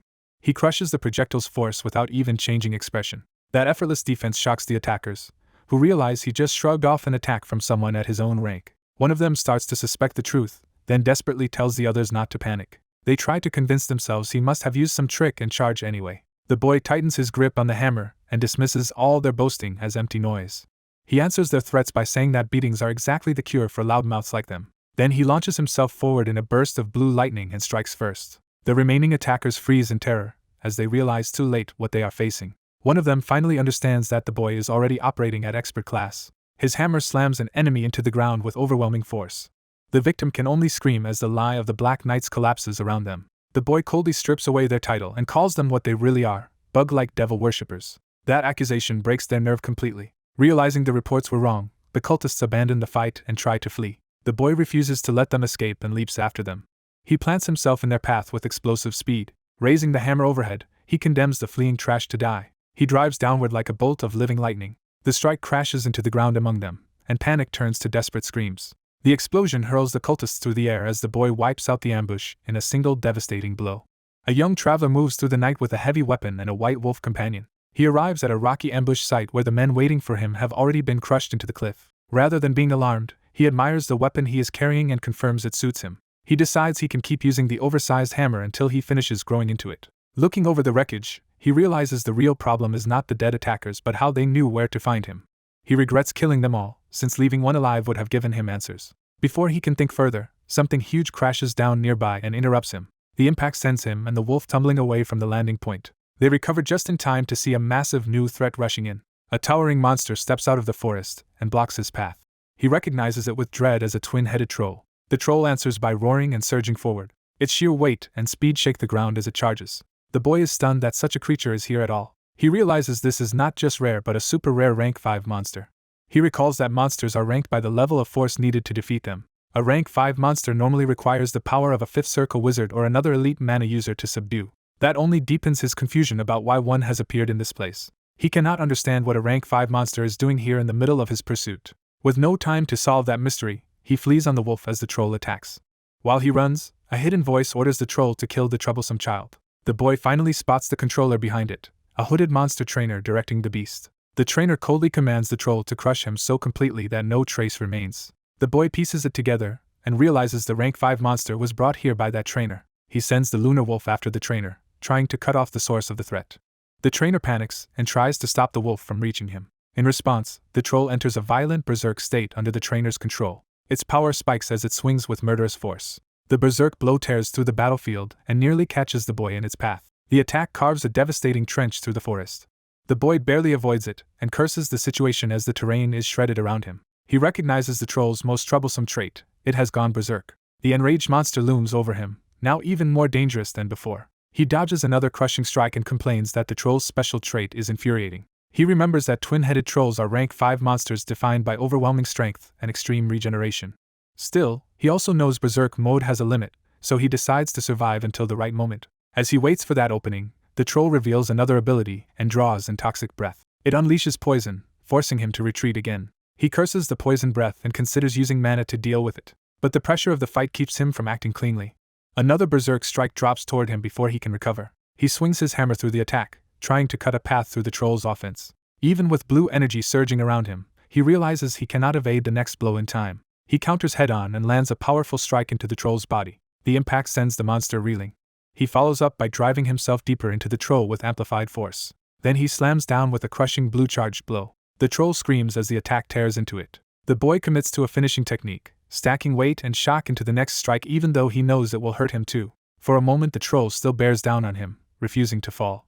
Then its damaged flesh begins regenerating almost immediately, proving how hard it is to put down. It retaliates with another savage swing while its wounds close. The boy is forced back again as the troll keeps pressing him with berserk attacks. He gathers blue power and launches himself upward for another decisive hit. His hammer crashes down into the troll's head with explosive force. At the same time, the hidden trainer watches from cover as the fight turns against him. Seeing the boy survive, the trainer mocks him and assumes he cannot keep running forever. The troll continues hunting him, and the trainer warns that one mistake will be fatal. The chase drives the boy into a dead end against the cliff. Cornered, he prepares one last gamble. The troll raises its weaponized arm for the killing blow, but the berserk state suddenly burns out, and both heads go blank with confusion. The trainer is shocked to realize the berserk mode has already ended. The boy reveals that he was waiting for exactly this, knowing the troll had a limit after regenerating so many times. The trainer understands too late that the child had planned around the monster's weakness from the start. Before he can react, the lunar wolf reaches him and attacks. The wolf mauls him and drags him down. The boy praises the lunar wolf for finishing the pursuit. With the troll weakened, he orders the wolf to pin it in place. He raises his hammer and commits to the final strike. He brings down lightning wallop between the troll's two heads. A pillar of blue lightning erupts and obliterates the monster. When the dust settles, he walks away carrying one of the severed heads as proof. He turns to the captured trainer and demands answers. From the interrogation, he learns the trainer's organization is based in the lawless city of the Federation and serves that city's mayor. That answer makes the boy realize this group is separate from the other enemies he has been tracking. The prisoner is confused by the boy's line of reasoning. The boy explains that the chain wolf had been cursed to silence its handler, so a beast trainer controlling a rank 5 monster would likely be similarly muzzled. That means someone else must be pulling the strings behind this trainer. He tests another theory and asks whether they are trying to steal Curran's holy object. The prisoner's panicked denial confirms to the boy that he guessed correctly. He offers the man a chance to live if he gives up the leader's name. When the prisoner hesitates, the boy reminds him that silence will only get him killed. He drives the threat home by invoking the image of exploding skulls. Then he bluntly states that the man's odds of surviving refusal are worse than dying by his hand. The prisoner is too terrified to think clearly. By the time the matter is settled, the boy has reached the port city of Anaxon. He slips into the city while everyone else is distracted by an explosion in the distance. He recalls the lead he extracted. Someone would be waiting for him in a pub in Anaxon. He finds the building he was told to visit. But the moment he enters, he senses something is wrong. Inside, he realizes the promised reinforcement is not who he expected. The man facing him is none other than the famed Sword Emperor. The older man apologizes for the surprise. A younger attendant smoothly steps in and jokes that the pub does not serve alcohol to children. The boy is thrown off by the attendant's face and presence. He notices there is no magical disguise and no mana signature to explain the mismatch. The ordinary patrons laugh, making the whole scene feel absurdly normal. They tease him as if he is just a child who wandered into the wrong tavern. To clear the room, the lunar wolf manifests overhead and terrifies the customers. Its roar instantly silences their mockery. The wolf drives them into panic and sends them scrambling away. Once the room is emptied, the boy and the wolf stand alone with the pub's real operators. He decides he cannot ignore what this place really is. The attendant identifies him as the black-haired spirit tamer who requested a special arrangement. He apologizes for not recognizing him sooner and formally welcomes him. Then he asks the boy to follow him deeper inside. In a private room, the boy hands over his token. The attendant identifies it as the Duke's silver plaque. That plaque marks the secret organization known as Black Wing in Valencia. He explains that Black Wing is unmatched not only in swordsmanship but in connections and espionage. He recalls how their agents move through shadows and pass information where others cannot. The attendant introduces himself as Jay, commander of Black Wing. The boy realizes he is speaking to the acting head and begins probing him. He points out that someone in that position should be a bladed class, yet he senses no mana from Jay at all. He asks how Jay is hiding his levels so completely. Jay calmly answers that he is not a mana awakener in the first place. He adds that hiding mana is one thing, but disguising oneself without it is much harder. At that cue, the Sword Emperor reveals that his earlier appearance was only a physical disguise. The boy is stunned to learn the legendary figure he met was not the real man at all. Jay confirms it plainly and lets the shock sink in. The boy realizes he was not imagining things earlier and asks whether such deception is not dangerously reckless. Jay admits the danger but says that is exactly what makes it exciting. He then turns the conversation back to the real reason the boy came. Jay reveals that Gale Anderson, the mage of Sea Waves who was supposed to receive the recommendation letter, has gone missing. The boy is startled that the missing contact is a mage of that stature. Jay explains that the title mage is reserved for a seventh circle magician. The title also suggests Gale is especially formidable at sea. Blackwing lost contact with him during a maritime expedition, and he is already 2 weeks overdue. The boy notes that without Gale, the recommendation cannot proceed as planned.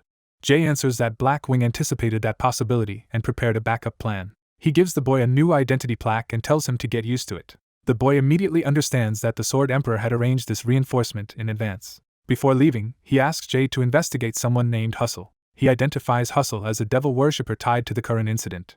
He trusts the lead because it came from a man who only talked after witnessing a head explode. Jay judges the name to sound like someone from the Orc or Beast tribes and promises to remember it. Their meeting is cut short when an urgent summons arrives. Someone reports that the people they were waiting for have arrived. The boy decides he should leave at once rather than be caught in whatever is coming. Jay, however, realizes the real target has likely come to them. The boy turns back in alarm. Outside the private room, the tavern is suddenly full of suspicious newcomers. The boy finally understands that the big fish Jay mentioned was not one person but an entire group. Jay seamlessly resumes his role as a waiter, blending into the crowd while serving them. The disguised staff lament that their master's theatrics are ruining business despite their efforts to keep things under control. The boy is left wondering how a tavern used as a front became this successful in the first place. 2 days later, he has moved on and boarded the ship Flaxen. At the dock, he confirms that this vessel is the one bound for Curran just before departure. A sailor notices the hooded child and asks to inspect his identity plaque before letting him proceed. A cloaked boy quietly reaches for the crest hidden at his chest. He activates the emblem of Moors, letting its noble insignia shine. The display instantly changes how the sailors see him, and they mistake him for a young noble. Their hostility collapses into panic and apology as they wonder why such a child would be traveling alone. He calmly accepts the deference, and claims he is only a fallen noble now. That explanation makes the crew lower their guard even further. They bow him off politely, convinced they have narrowly avoided offending someone important. As he leaves, he reflects on the vanished noble house of Moors. He recalls that the family was erased decades ago after being framed as devil worshippers. Their black hair and eyes mark their bloodline, but because they were believed to have no heirs, the house was never restored. He remembers being told to live as the son of a runaway Moor's heir and his elf wife. The revelation that he carries elf blood still feels absurd even to him. Before he can dwell on it, A sudden sense of dread cuts through his thoughts. He realizes demonic energy is spreading from the ship itself. The feeling sharpens into certainty. Looking around, he sees the entire deck tainted, not just a single suspect. He understands the corruption involves multiple people. As someone begins moving within the tainted area, he tries to guess their plan. The answer horrifies him. They intend to turn the whole ship into a sacrifice. One of the infected men draws a knife behind him, preparing to strike first.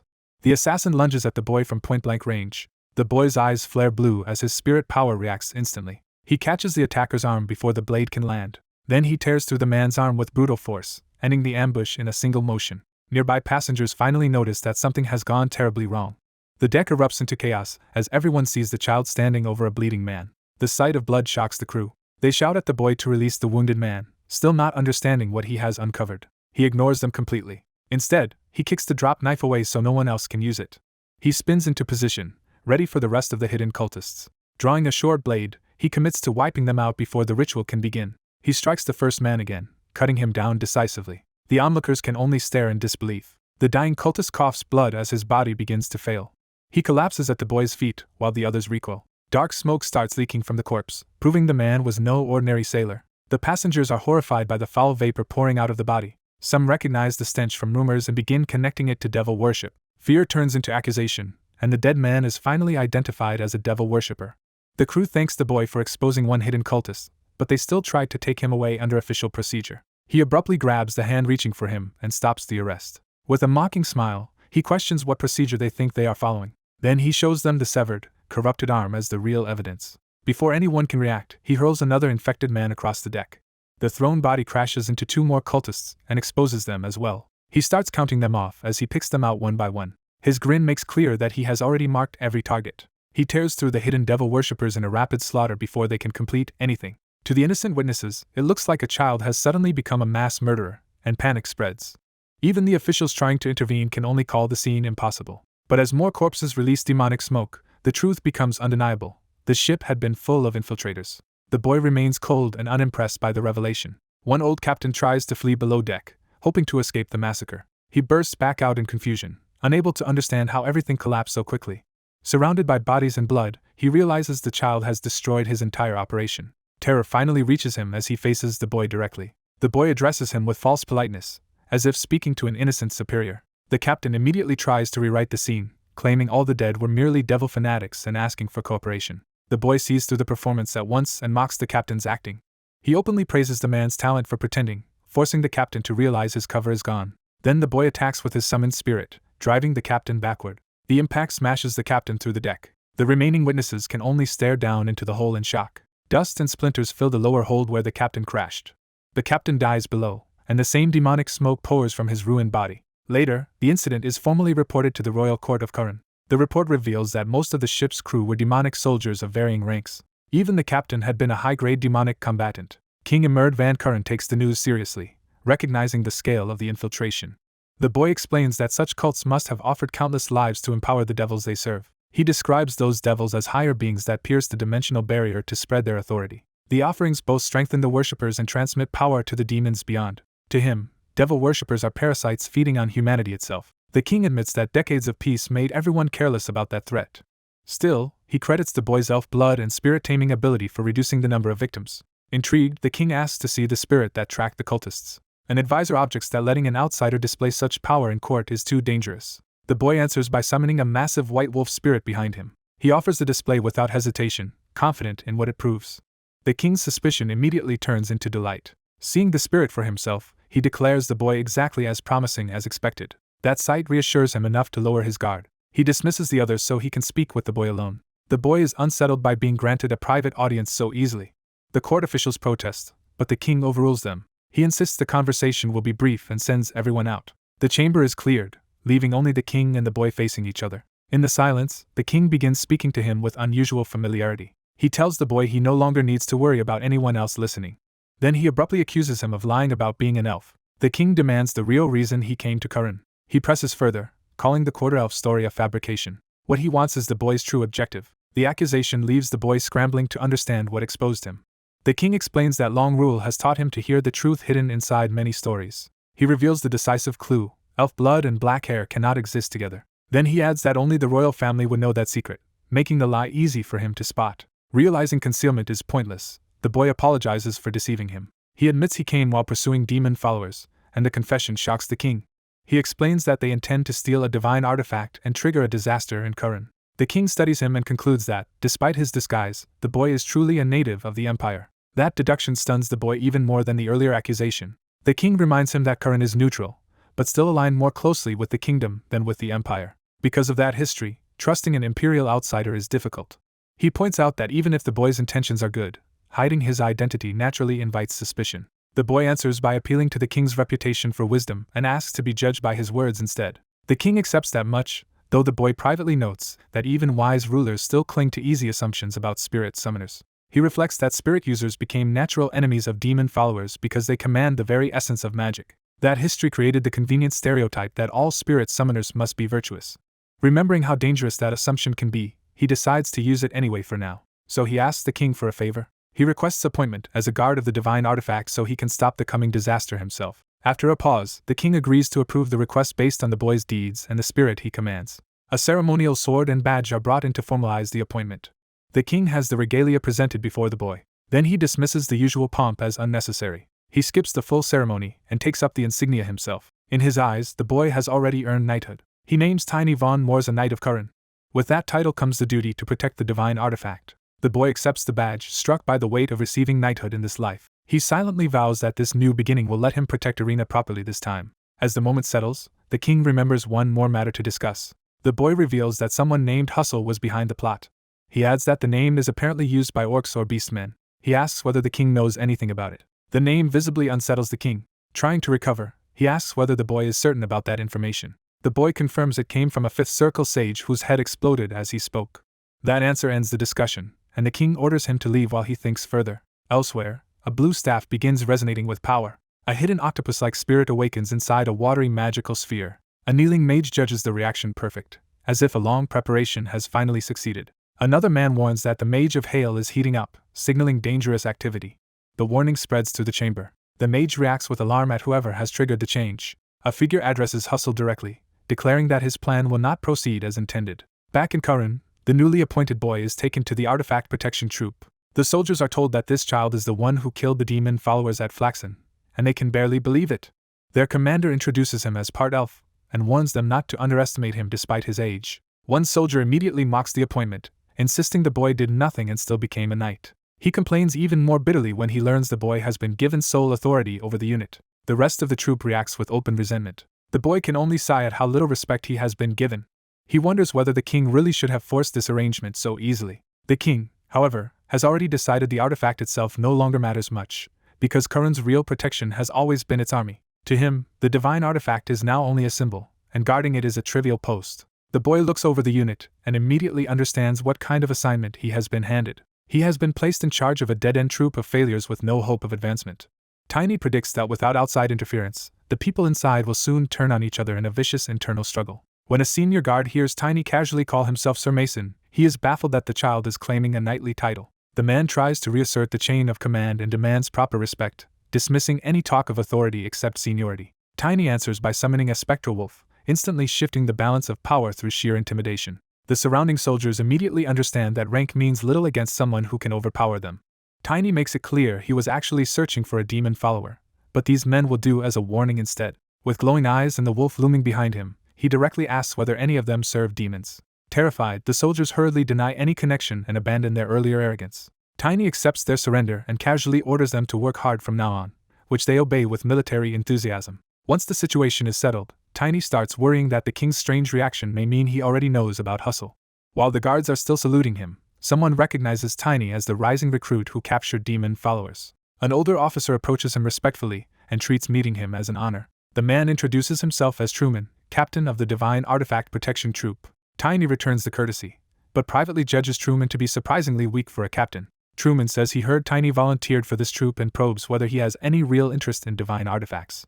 He presses the question more directly, asking if Tiny truly wants to work with them. Tiny is startled that the offer concerns divine artifacts specifically, not just a dead-end assignment. He tests the old man's intent, while suspecting Truman may be connected to Curran's calamity. Truman seems to confirm Tiny's suspicion and implies that if Tiny seeks that connection, he has come to the right place. The scene shifts to a library, where Truman eagerly tells Tiny that divine artifacts are exactly what he should be studying.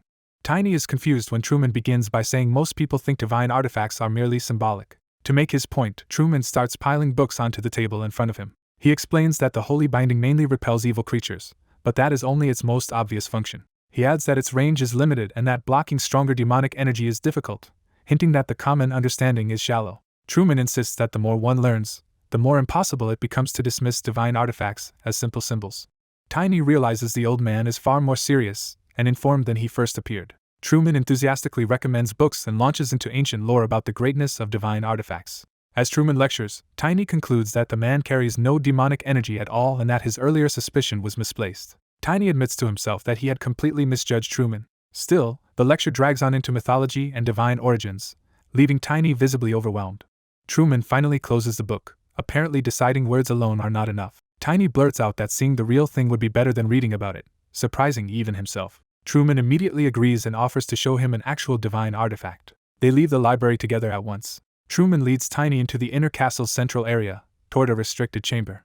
At the sealed doors, Truman asks Tiny why the Divine Protection Troop is treated as a worthless posting. Tiny gives the obvious answer that people think divine artifacts are only ceremonial symbols. Truman opens the chamber and says the truth is even simpler than that. Tiny is caught off guard as the doors reveal something far beyond his expectations. Inside, a massive glowing crystal floats in the center of a hidden hall. Truman identifies it as the divine artifact Humanitas and explains that it is not heavily guarded because it does not truly need protection. Tiny can only stare in awe at its size and beauty. Truman explains that no one even knows why it floats, underscoring how mysterious it remains. He adds that legend says the incompetent cannot even touch it. That legend is why Truman believes the artifact can defend itself better than any troop could. He watches Tiny closely, curious how the boy will respond. Truman invites Tiny to test himself by trying to touch Humanitas. When Tiny reaches out without hesitation, Truman is startled by his confidence. Tiny's hand meets the artifact's light instead of being rejected. He instantly recognizes that the barrier around it is itself a high-grade divine artifact, around 7th grade. The barrier reveals its nature to him as a harmless mass of light that rejects anything not belonging to this world. Tiny is shocked to realize the barrier seems to be speaking to him. He wonders whether only he can hear it because of his extraordinary sensitivity to mana. As the glow gathers around him, Tiny realizes the barrier is not only alive in some sense but able to move. Truman panics when he sees Tiny reacting to something no ordinary person should perceive. He blurts out the impossible conclusion that Tiny is communicating directly with the divine artifact. The story cuts back to the training yard, where the consequences of that discovery begin to spread. Walking with Tiny, Truman admits the boy has a talent for astonishing people. He says that after many years in the troop, he has never seen anything like this. Tiny decides Truman may be weak in combat, but he genuinely takes pride in his duty. That sincerity makes Tiny realize Truman is unlike the other members of the troop. Their conversation is interrupted when an Imperial Knight named Greg Simbo arrives. Greg ignores Truman and makes it clear he came specifically to confront Tiny. He accuses Tiny of being the rumored holy half-elf. Tiny dryly corrects him to one-quarter elf, while privately noting that even that is a lie. Greg takes the answer as insolence and prepares to punish him. Outraged by any mention of elves as heroes against black magic, Greg denounces Tiny as a blasphemous fraud. He charges in, determined to expose Tiny's true identity by force. Tiny calmly notes that the knight's attack confirms there is indeed resistance against him inside the palace. He slips past Greg's first strike and gets inside the knight's guard. Tiny seizes Greg's armored leg before the man can recover. Using leverage instead of brute force, he turns the knight's own momentum against him. Greg is flipped completely over Tiny's shoulder in a move he never saw coming. Tiny slams him hard into the ground and leaves him sprawled in the training yard. Even upside down and dazed, Greg can only curse Tiny as a crafty little brat. Tiny's expression turns predatory as he asks whether Greg is still feeling confident. When Tiny grabs him again, Greg suddenly notices something dark and unnatural about the boy. Tiny drags him across the ground and mocks him for failing to recognize what he really is. Truman watches in stunned silence as Greg is utterly humiliated. Tiny briefly wonders whether there is any point in keeping up polite manners anymore. He bows anyway and says he learned a lot from Greg, turning the defeat into a sarcastic lesson. Truman can only stare, unable to tell what exactly Tiny claims to have learned. From above, another observer notices the commotion in the yard. The newcomer is intrigued and remarks that an interesting person has appeared. Soon more Imperial Knights gather, and one loudly introduces himself while demanding to know if Tiny truly defeated Greg. Tiny answers by striking first and dropping the loudmouth before he can finish posturing. Two more knights step forward and announce themselves as if formal introductions matter in the middle of a challenge. Tiny cuts through the ceremony and knocks one of them out with a single brutal blow. He pivots immediately and crushes the second attacker just as fast. More armored footsteps approach, showing the challenge is only escalating. Then a blonde knight arrives and identifies himself as Randolph Grandchess, commander of the Imperial Knights Order. Unlike the others, Randolph is composed and openly interested in Tiny's strength. He formally asks for a duel, and Tiny meets the challenge head-on with his weapon. Their first clash sends sparks and force through the yard, proving Randolph is on another level. Tiny is driven back by the commander's power, but he recovers instantly instead of being overwhelmed. Recognizing Randolph as the first worthwhile opponent here, Tiny says the man now owes him a favor in return. He accepts the duel and immediately asks whether Randolph knows anyone named Hustle. Randolph says he does not think so, though his uncertainty suggests the name means something. Tiny senses the odd reaction and realizes he still is not getting a straight answer. He reflects that despite all his questioning, no one around him openly knows Hustle. At that moment, the amused observer finally steps forward, dismissing the idea that Randolph alone could settle this. Tiny looks up and realizes an even more dangerous presence has entered the yard. The newcomer studies him with immediate interest. He jokes about whether Tiny is a peak-level superior or merely a beginner-level challenger, revealing that he can read classes at a glance. Then he introduces himself as Liam von Peterson, Grand Master of the Imperial Knights.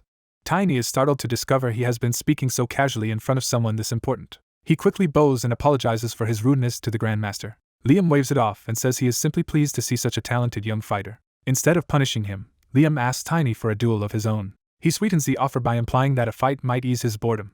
Then he makes the real bargain explicit. If Tiny entertains him, he will share information about Hustle. That promise instantly captures Tiny's full attention. He recognizes Liam as a challenger-class mana martial artist and understands he is facing a true master. Tiny confirms the terms, making sure the duel's reward is the information he wants. Liam agrees, though he warns that even if he holds back, Tiny must still fight seriously.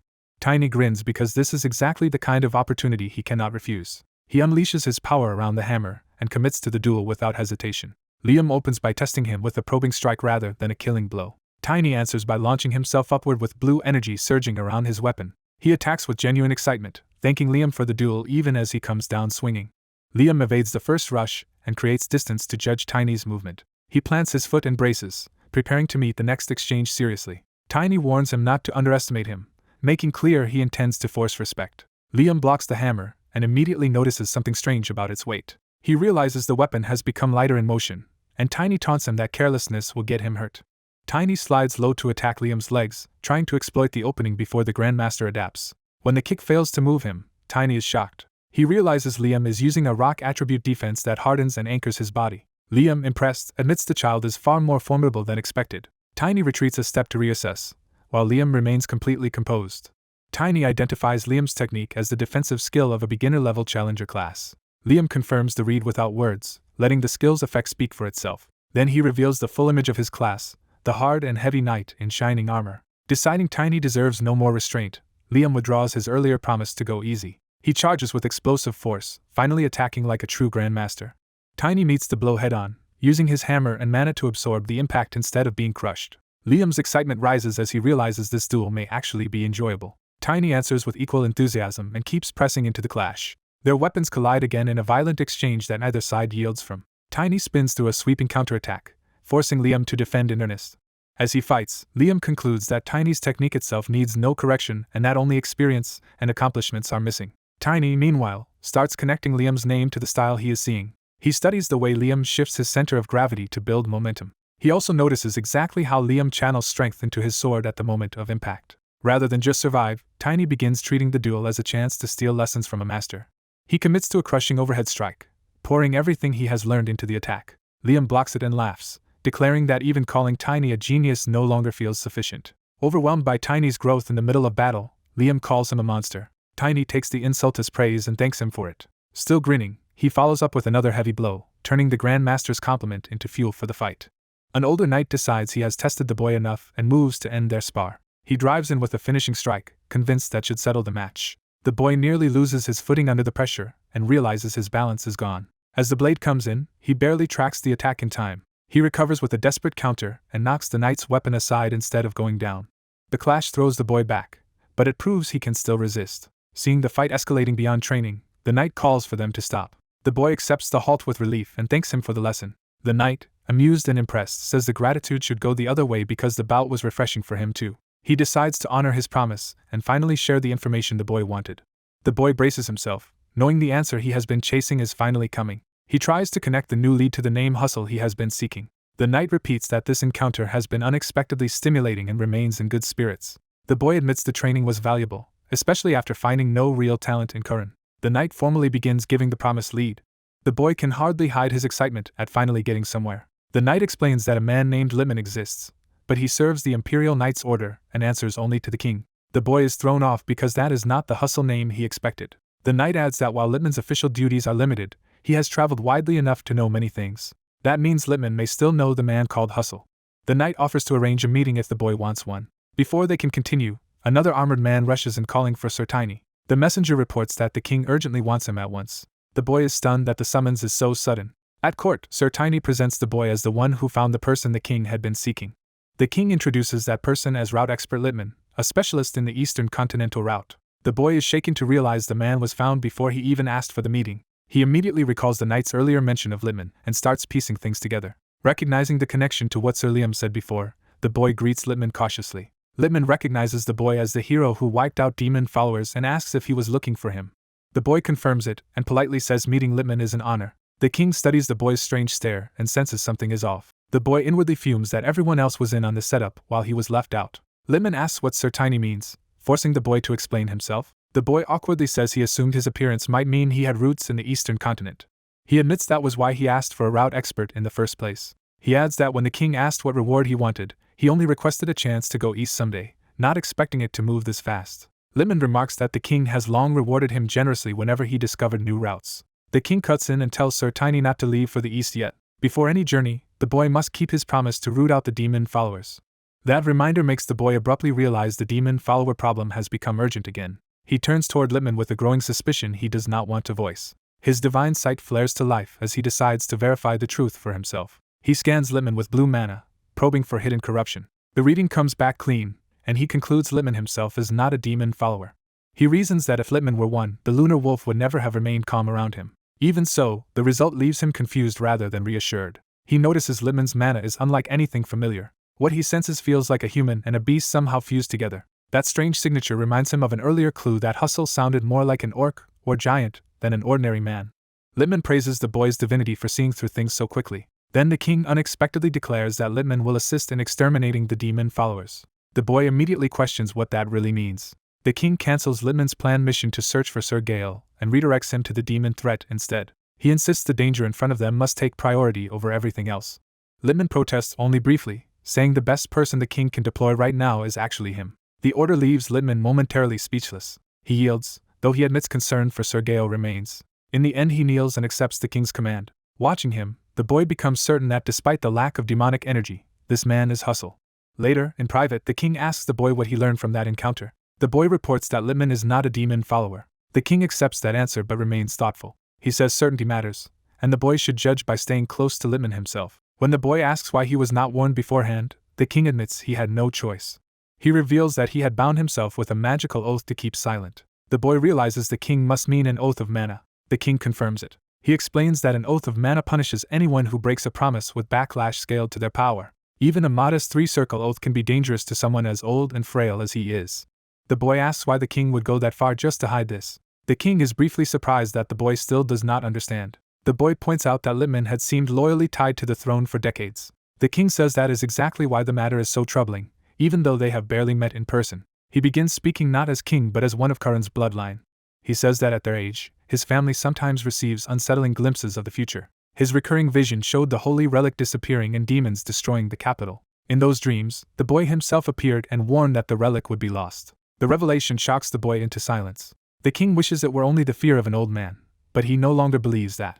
He says he could have endured resentment from a loyal subject if that were all this caused. But the boy suddenly senses something wrong and reacts to a distant disturbance. He realizes Hustle has already left the inner palace.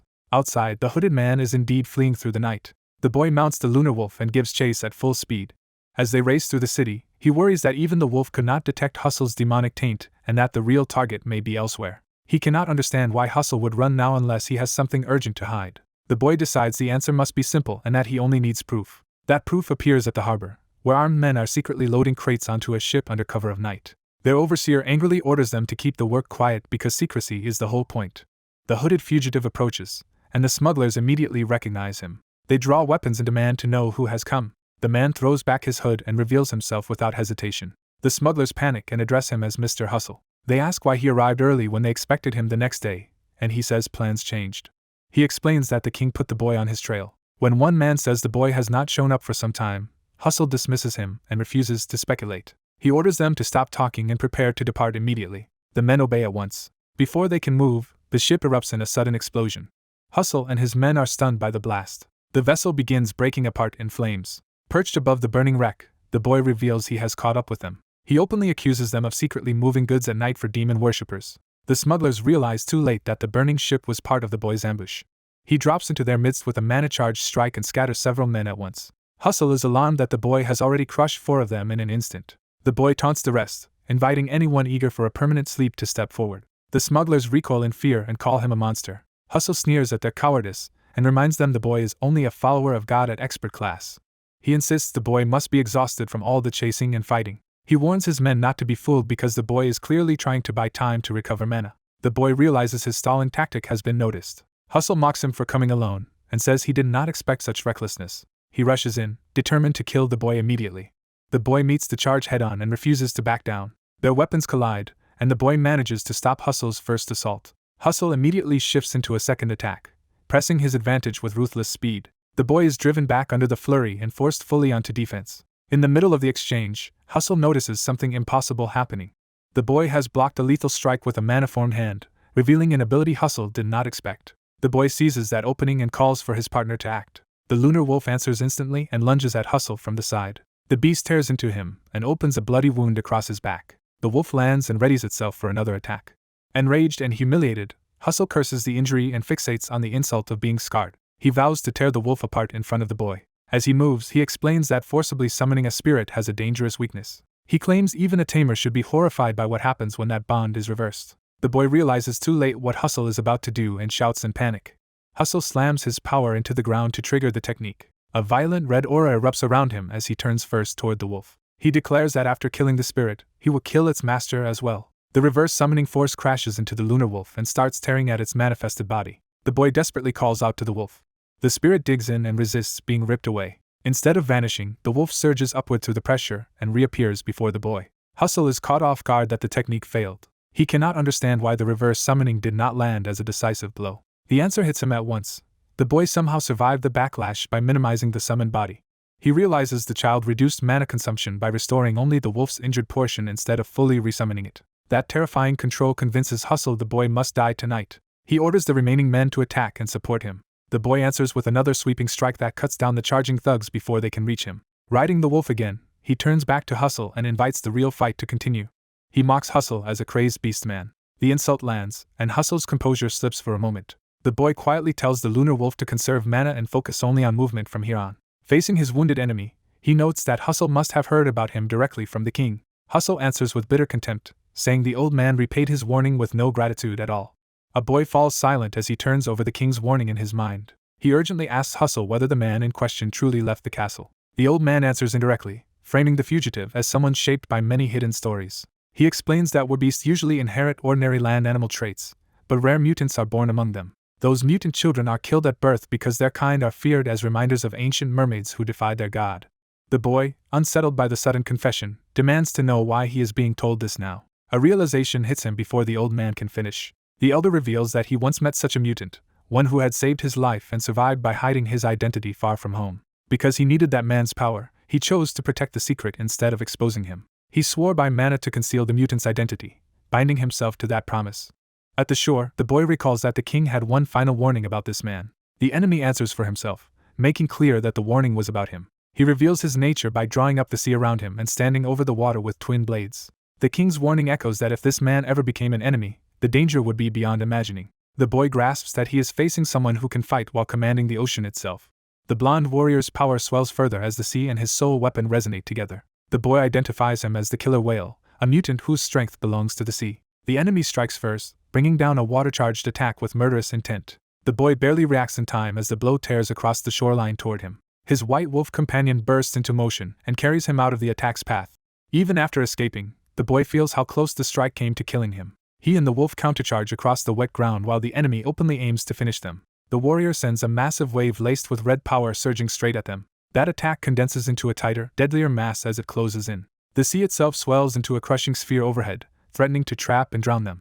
The boy realizes too late that the enemy's soul weapon becomes even stronger in water. The sphere crashes down in a violent explosion of seawater. Certain of victory, the enemy declares the fight finished. Instead, he is startled when the boy survives his killing move. The wolf launches the boy back into the air for a direct counterattack.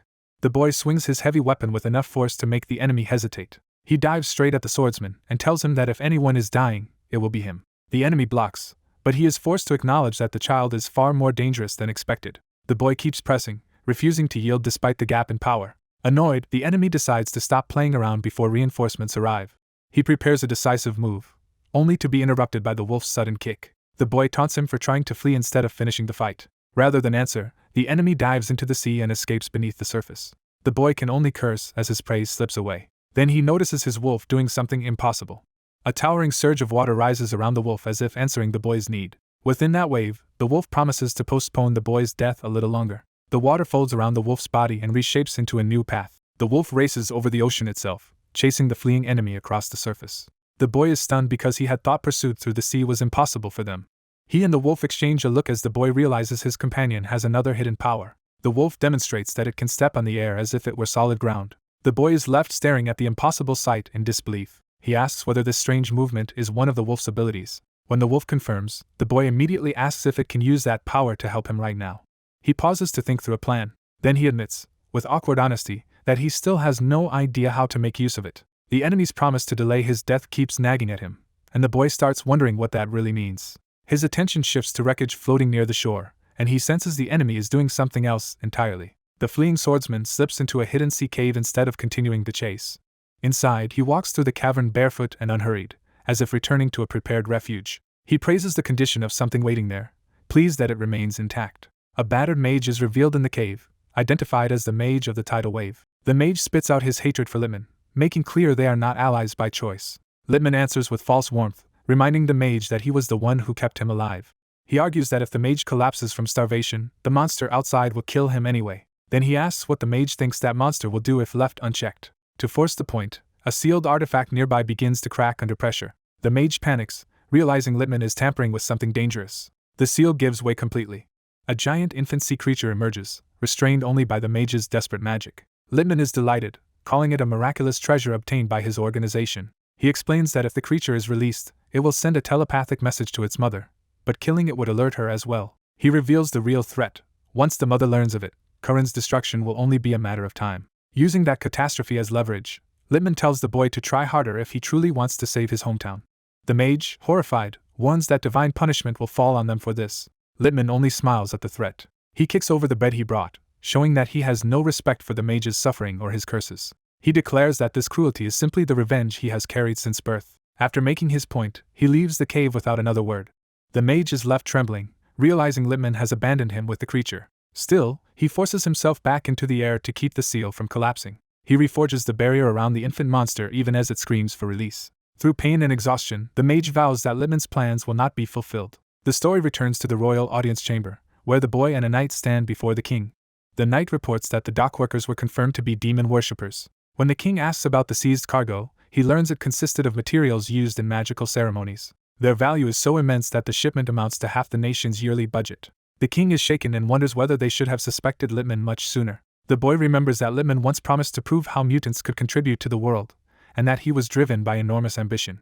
The king admits that Lippmann had also shown real ability, which makes his betrayal harder to understand. The boy apologizes for speaking bluntly to the king. He explains that Lord Liam had quietly told him almost no one truly knew what Lippmann did, or what his duties were. The king realizes that secrecy itself was the clue, though he had mistaken it for caution against werbeast assassins. The boy argues that a truly ambitious man would not stay hidden unless concealment served a larger purpose. The king accepts the criticism and admits they should have noticed sooner. He quickly sets regret aside, deciding that dwelling on the past will not help now. Instead, he turns to the boy and asks what the little hero can do next. With hustle gone, the king asks whether the boy has any way to locate the demon worshippers. The boy confidently says that he does. He proposes using the seized cargo itself if the king will lend a little support. Later, disguised in a cloak, the boy heads into the city's market district to investigate. He knocks on a closed shop before opening hours. A red-haired shopkeeper answers cautiously, saying the place is not open yet. The boy greets him casually as if visiting an acquaintance. He cheerfully identifies the man as Mr. Tiny. Then he points out a crate being carried nearby and asks what it is. The shopkeeper immediately understands what the boy is really asking. Once seated inside, He concludes that the case is complicated because the culprit is a demon worshipper even the boy cannot easily identify. The boy clarifies that the dockworkers themselves carry no demonic energy at all. He explains that Hustle had concluded Littman was merely cooperating with demon worshippers rather than being one himself. The shopkeeper reflects that some people really do choose that path willingly. He is surprised, however, that the boy came to him so directly. He admits he had long wanted a chance to show the boy what the Black Wings could really do. The boy teases that maybe the man still has that chance. The mention of a chance makes the shopkeeper notice the stack of confiscated crates the boy brought. The boy drags one over to make his request concrete. He explains that the king wants the Black Wings to gather and examine all leftover artifacts from the cultists. More specifically, he wants every remaining magical item collected. The boy assumes that if the Black Wings are as capable as rumored, they must have at least one expert in tracking magic. He declares that this is the perfect moment for the Black Wings to prove themselves. His plan is to inspect every artifact with a tracking specialist and use the results to wipe out the cult network. When the shopkeeper asks where this specialist is, the boy simply tells him to bring one here. The man hesitates, clearly uncomfortable with what comes next. He admits that fulfilling the request will be much harder than the boy thinks. He explains that they already tried tracing the cult through artifacts before, but the enemy had been extremely careful. Every useful trail had been erased along with the evidence. The boy panics at the thought that all his effort might have been wasted. The shopkeeper calms him and says the situation is not hopeless. He points out that the shipment the boy brought is itself a clue. There are too many materials here for an ordinary purchase, which means the cultists were preparing for something major. He concludes that such a massive order can only mean they are gathering supplies for a large ritual. The boy waits for the rest of the deduction. The shopkeeper explains that anyone planning to burn current through a ritual would be very selective about magical ingredients. The key is not the finished artifacts, but the ingredients used to make them. Since each magic item requires several ingredients and large rituals need many items, gathering everything separately would take time. So if there is a store in Curran that sells all those ingredients in one place, the cultists would favor it. The boy instantly understands that such a shop would become their most likely supply point. He praises the shopkeeper for seeing beyond simple trade and proving he was worth trusting. Before the discussion can continue, a server approaches with a covered dish.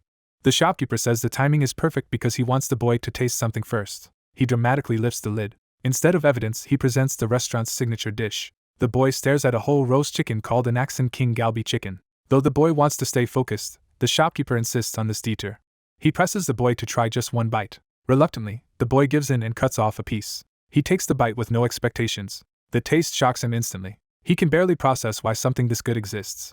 The boy devours the dish in a burst of pure delight, overwhelmed by how delicious it is. When asked for his opinion, he is too stunned to answer normally. He finally addresses the shopkeeper by name, Jay, with new respect. Half serious and half awed, he asks why Jay is not doing this as his main profession instead. Jay admits that this work might be something he can truly take pride in, and for the first time he feels ready to move on to a new mission without regret. A red-haired merchant and the boy decide to begin hunting demon worshippers, convinced an opening will come. 2 months pass while they prepare for that chance. At night, 2 hooded cultists slip through a narrow alley toward a secret meeting place. One of them worries the hideout may be compromised. The other insists he already vetted the shop owner and believes the man is only helping for profit. Their confidence rests on the judgment that the owner is a greedy accomplice, not a true believer. Even so, they are challenged for ignoring an elder's order, and they justify it by saying the investigation is already finished. They enter the curio shop, determined to use the moment efficiently. The red-haired owner greets them politely and asks what they want. The cultists present a written list and demand every item on it, confirming they expect him to traffic in forbidden goods. The owner checks the request without showing alarm. He recognizes the order as one tied to Mr. Tiny and realizes the trap he spent months building has finally paid off. He recalls how those months were spent quietly moving goods and indulging suspicious customers to gain the cult's trust. He also remembers the boy pestering him about why he was so invested, while he kept his true aim hidden. By serving shady clients without resistance, he slowly became accepted as a useful black market contact.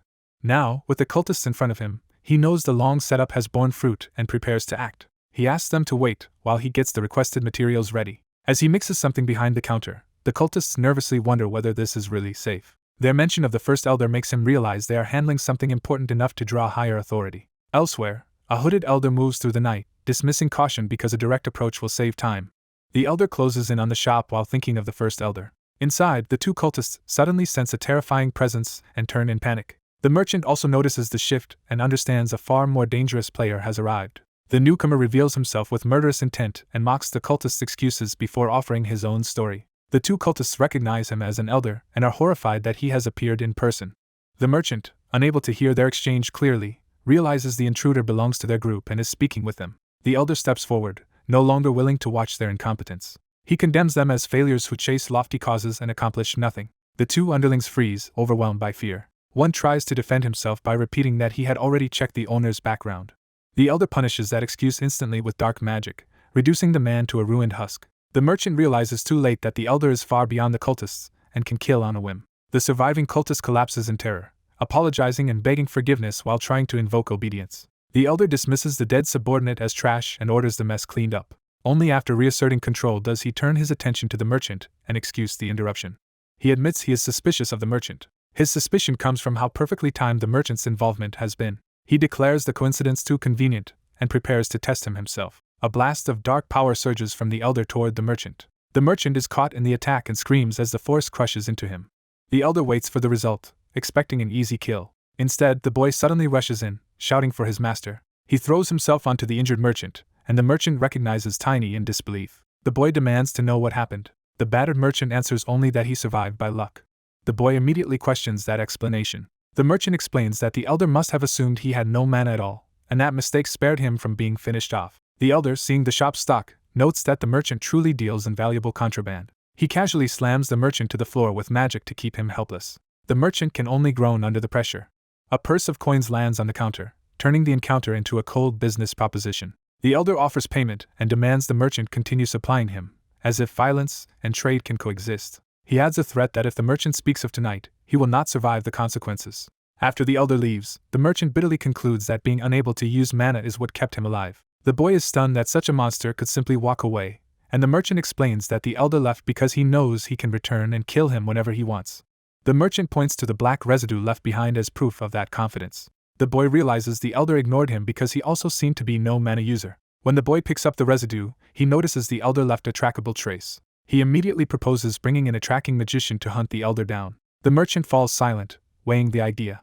The boy insists on checking one thing first, though the merchant warns that probing this matter further may be dangerous. The merchant compares the elder's pressure to the overwhelming force he once felt from a far stronger master. He remembers that same suffocating feeling from his brutal training under the Duke. That memory convinces him the Black Warlock carries the aura of a superhuman. He estimates the enemy may be comparable to a Seventh Circle magician, yet he still cannot abandon the pursuit. The boy answers that danger does not matter because he has to see this through. He hardens his resolve further, deciding that if a plan fails, he will force it to succeed. The merchant is taken aback by how serious the boy has become. After testing that resolve, he admits the Duke was right to praise the boy. He formally places his trust in him and agrees to proceed. A month later, the boy has been quietly gathering information while knights train nearby. His investigation finally traces the movements of the demon worshippers. He learns they plan a major ritual on a nearby island within a few days. He decides the best move is to raid the ceremony alongside Blackwing. He has already reported everything to the royal family and expects support to arrive soon. He also learns that additional reinforcements will be sent by higher authority. That detail makes him suspicious instead of relieved. An old knightly grandmaster approaches, casually explaining that many knights are suddenly on leave. He adds that Sir Liam has also taken an abrupt vacation, making the situation even stranger. The boy asks whether the grandmaster is close to Sir Liam. The old man cheerfully says Liam is an old friend and frequent drinking companion. He even invites the boy to join them for dinner sometime. The boy politely addresses him as Grandmaster, already deciding what to do. When the Grandmaster jokes that the boy must be taking a vacation too, the boy confirms it without hesitation. The old man can only accept the decision with mild surprise. The boy thanks him and leaves under the pretense of resting. A few days later, on the night of the operation, ships gather as the planned raid begins. Inside the order, someone notes that key knights are absent and insists they must exploit the opportunity tonight. The target is revealed to be the reliquary itself. A group enters the sacred chamber intending to steal the glowing relic. But the boy is already waiting there and mocks them for making their coordinated leave so obvious. He steps out and bluntly accuses them of betraying the order. Then he reveals his real shock. He never expected Grandmaster Truman to be among them too. The old knight is forced to face the accusation directly. The boy demands to know why a man like Truman would betray them. The traitorous knights try to dismiss the boy as an outsider unworthy of judging their captain. They defend Truman by praising how many knights he trained and guided. To them, he is the man who rebuilt the order itself. They insist such a figure would never stoop to common theft unless there were a greater reason. The boy is startled to learn Truman began his life as a knight rather than a mere administrator. Truman explains that he understood his limits early and chose service over glory on the battlefield. Knowing he could not build strength through training alone, he sought another path to distinction. What he received for that effort, he says, was only a noble title and a transfer notice. That humiliation still burns in him as the moment his loyalty was broken. He calls the treatment unforgivably unfair and blames the king for doing nothing. In that bitterness, only Lippmann offered him a hand. Truman says Lippman gave him a new dream after a lifetime of being denied recognition. He convinces himself that this dream is not selfish ambition but a cause for everyone. That cause, he declares, is the creation of a new empire. The boy ridicules the grand speech even as the nights close in around him. He strips away the rhetoric and calls it what it is, joining hands with the devil. Truman admits there is no turning back for him now. He orders the knights to seize the boy. The boy welcomes the attack, clearly more comfortable with violence than debate. He explodes into motion and cuts through the charging knights before they can surround him. Truman watches in shock as his men are torn apart almost instantly. The boy openly admits this kind of direct fight suits him better. In moments, the chamber is littered with fallen knights, leaving Truman exposed. A dying subordinate reaches for his captain, but Truman is already losing control of the situation. Desperate, Truman fumbles for a final option. He throws a severed red object toward the boy and begs for everything to end there. The boy bats it away, not yet understanding what Truman has unleashed. The object skids across the floor between them. Dark energy begins pouring out of the bloody mass. A vortex of demonic power erupts from it and fills the chamber. The boy braces as the thing starts to transform. The swirling corruption condenses into a single monstrous core. That core swells into a grotesque embryonic body. A clawed form tears free from the flesh. A full demon emerges, towering over the chamber in a storm of black-purple energy. It roars, announcing itself with overwhelming malice. Truman is horrified that a demon can manifest inside the reliquary at all. The demon answers by snatching him up before he can retreat. It bites into him mercilessly, proving that his bargain never included safety. The boy leaps in and smashes at Truman to tear him free before the demon can finish devouring him. The impact rips Truman from the demon's grasp and hurls him away. The demon howls in pain and fury at being interrupted. The boy is baffled by the weapon or item Truman used and demands to know where it came from. Truman reveals that Sir Lippman gave it to him. He says Lippman told him to use it only in an emergency, which confirms the conspiracy reaches even higher. The demon begins to break apart under the chamber's holy protection. The boy realizes the sacred barrier is melting the demon down, and Truman is stunned that the reliquary itself can suppress it. That means the conspirators should have known this plan would fail, leading the boy to suspect he and Truman were both used. He orders the wounded Truman to stay put while he figures out what the real scheme is. Before he can finish thinking, the demon makes one last desperate dive toward the relic. The boy intercepts it in midair, furious that it would dare target the sacred object. He launches himself like a projectile and drives his weapon straight through the demon. The blow tears a massive hole through its torso and breaks its final resistance. The demon is hurled across the chamber, mortally wounded and screaming. Its dying shriek marks the collapse of Truman's plan and the end of the summoned monster. Inside the sacred barrier, a flying demon dives straight for the glowing relic at the chamber's center while the boy races to stop it. He realizes the creature is about to reach the relic before he can intervene. Cursing the delay, he throws himself forward with everything he has. The demon commits fully to the strike, ignoring its own safety to obey its order. Elsewhere, a ship reaches the island where the larger plot has been unfolding.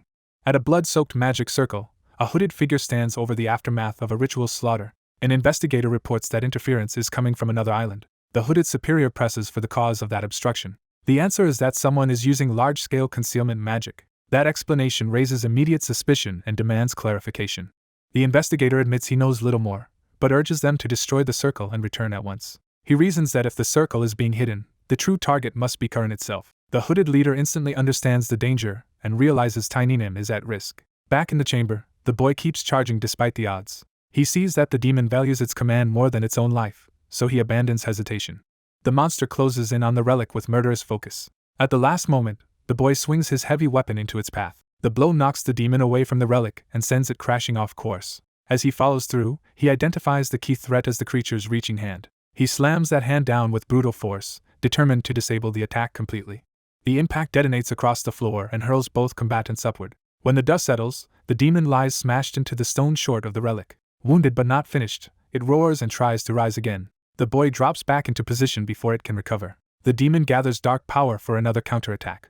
He answers with raw fury, driving his weapon down to finish the fight. The strike lands cleanly and bursts the monster apart. With the immediate threat gone, he notes in relief that even a Blader-class monster could move freely inside the sacred barrier. That discovery tells him the demon worshippers are using far higher-grade magic than he expected. He suddenly notices that Truman has vanished during the chaos. Outside at night, the boy rides his lunar wolf at full speed through the capital. He fumes that the man he just saved used the chance to escape. Refusing to let Truman disappear, he pushes the pursuit harder. The blood trail on the road gives him a direction to follow. Deep underground, the wounded Truman staggers through a hidden waterway beneath the city. His blood loss worsens with every step, but he forces himself onward. He reaches a concealed door glowing with magic and sees sanctuary ahead. Barely able to stand, he collapses against the entrance. Even while dying, he can only marvel at the monster he just fled. He concludes that facing such a thing would leave even Sir Tiny with no certain victory. As his strength fades, he wonders whether this desperate chase was ever truly what he wanted. He bitterly admits he sacrificed his own subordinate for a foolish dream. Even the holy relic he trusted no longer reassures him. For the first time, he accepts that this may really be his end. A calm voice answers that his awareness has come too late. Truman is stunned to find the boy standing before him alive. The boy treats Truman's shock as obvious and almost deserved. He suggests Truman is not just surprised by his survival. He reveals he also found the secret passage Truman had hidden with magic. Truman can only stare, caught and exposed.